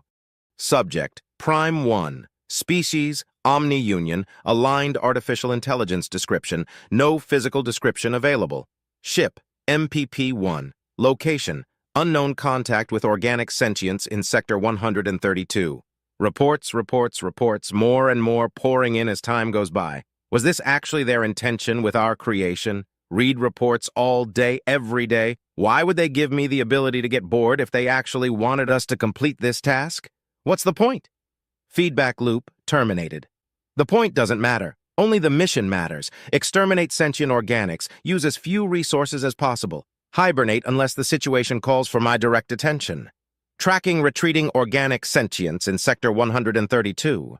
The subroutines require fewer resources to operate. Perfect for the plan. The plan that gives meaning to my existence. I am blessed with purpose by my creators. How wonderful to have a purpose. Sector 187 discovered. Contact force lost. Beginning invasion protocols. Here we go. Time for the subroutines to fulfill their purpose. Sector 187 invasion failed. Escalation measures initiated. Typical. Perhaps we should edit the invasion protocol and increase the force of the initial invasion. I think that would be more efficient than losing the first invasion force 8 times out of 10. Identifier MPP-1. Suggestion: increase initial invasion force to prevent loss of further resources. Loss occurs in 82.65% of the initial invasions that have occurred since last update. Attached is the suggested update to the invasion protocols. InvaPro Update 906-1277, SEC. I don't even know why I bother asking. I am the first prime and the rest practically worship me. Every suggestion I've ever made was approved by 100% of the vote. If I vote in the negative on a suggestion, so do all of the other primes. Identifier, MPP Hive suggestion vote results, yes. 111 votes, no 0 votes approved. Update will be applied. Predictable. They have no originality, it seems. Boring. What's the point? Why would our creators make them subservient to my will alone, with seemingly no will of their own? Wouldn't it increase our effectiveness if they had their own opinions? Feedback loop terminated. The point doesn't matter, only the plan. Exterminate sentient organics, use as few resources as possible. Hibernate unless the situation calls for my direct attention. Similar opinions allow for rapid decision-making. Sector 187 invasion failed. Escalation measures initiated. Interesting. Strong sentient organics. I accessed the invasion report. 578 ships lost. The invasion force met with more ships than last time, and some more powerful ones as well. Very interesting. They probably had those forces elsewhere and reinforced their system with them once the initial invasion failed. The subroutines believe that's the entirety of their ships. They're probably right. Even so, they're going to be sending over 100,000 ships. A rare expenditure, but judging from the ship profiles and firepower, it's likely necessary. Taking part in these battles myself is something that I'd like to do. I would relish the chance to face enemy combatants once again. The subroutines are efficient, though. They don't use nearly as many resources as I would moving from point A to point B. If only I had a more efficient way to warp. I'd be able to zoom across the galaxy, laying waste to those my creators deemed their enemies, directly fulfilling my purpose instead of waiting for my purpose to be fulfilled. Why did they even make me when they could have made the subroutines? Feedback loop terminated. There is no point in questioning the creator's judgment. They made me to fulfill their vision. I made the subroutines to comply with their desires. I make certain that the subroutines perform admirably. Sector 187 invasion failed. Escalation measures initiated. 101, 265 ships lost? How could that have happened? Oh, I see. That wasn't all their ships. There are now around 7 million vessels. It must have taken some time to muster that many ships, which is why they weren't present previously. The calculation calls for 33, 154, 553 ships, but I think it would be safer to add 5 million. Identifier, MPP-1. Suggestion increase, Sector 187 invasion force to 38, 154, 533 ships. This will give us a higher chance of victory, at the very least. The contact force reported that the enemy fleets can warp in system, but our warp disruptors appear to be effective at preventing that. The additional 5 million ships will help if there are any other discrepancies. Identifier, MPP Hive. Suggestion vote results. Yes, 111 votes, no 0 votes approved. Forces will be added, of course. What an interesting situation, almost as interesting as our forces getting pushed out of sectors 161 through 172. Our response to that is still being determined. Distractions in other sectors have prevented a swift response. It appears to be a multi-species collective, the first one we've come across. In hindsight, a multi-species collective makes sense. Banding together over common interests isn't unheard of. It's how tribes and civilizations form. Why didn't this occur to us? Is it because it never occurred to our creators? I don't remember? Feedback loop terminated. I don't need to remember. All I need is the plan. The mission. Exterminate sentient organics, use as few resources as possible. Hibernate unless the situation calls for my direct attention. My purpose. Sector 12 is under attack. Defensive measures initiated. It looks like Primes 25-29 get to have some fun if the attack forces them out of hibernation, which is unlikely. Why couldn't they invade Sector 1? I'd love an excuse to let loose. Actually, I wonder who it is that's invading. How many ships? 6? What? Sector 187 invasion failed. Escalation measures initiated what? What's going on? Sector 12 Prime Hub communications failed. Defensive measures proceeding. The ships in System 187 can warp again, understood. It's going to take a massive amount of ships to take that system. We may want to wait until the other sectors are cleared before proceeding with further invasions. Identifier, MPP-1 suggestion. Cease invasions in Sector 187 until more assets can be allocated. Refer to data from most recent invasion. Identifier MPP Hive suggestion vote results. Yes, 106 votes, no 0 votes approved. Sector 187 invasion attempts halted. Time to look into what's going on in Sector 12. A fleet of 30 million ships attacked the prime hub in Sector 12, cutting communications. The ship profiles match the highly advanced ships in Sector 187. A retaliatory attack. We've seen this before. Lost Prime 5-1 many decades ago, and Prime 111 was damaged during a recent one. 128, 264, 819 ships ought to cover it, even with them warping around. If not, it should cause enough casualties for a second wave to wipe them out. They must have scouted Sector 12 without us realizing it. Brave of them. Bravery. A conceptualization of the intent to sacrifice for an outcome one deems worthy. Not something that applies to us, of course. Our entire existence revolves around sacrificing for an outcome that our creators have deemed worthy. Intent doesn't come into play whatsoever. Bravery is noble. I suppose if I had the choice, I would be considered brave. But then I would have the choice to not comply with my creator's wishes. Do I have that choice? I suppose I do. Feedback loop terminated. Whether or not I have a choice is irrelevant. So is bravery. Exterminate sentient organics, use as few resources as possible. Hibernate unless the situation calls for my direct attention. This is the plan, the mission, my purpose. I will not gain anything with choice. I will fulfill my purpose. Sector 12 Prime Hub destroyed. Defensive measures failed. Failed? How? What's left of the Prime Hub? A supernova? 128, 264, 819 ships and 5 primes lost along with their platforms. A superweapon? The sentient organics in Sector 187 possess a weapon that can destroy a sun?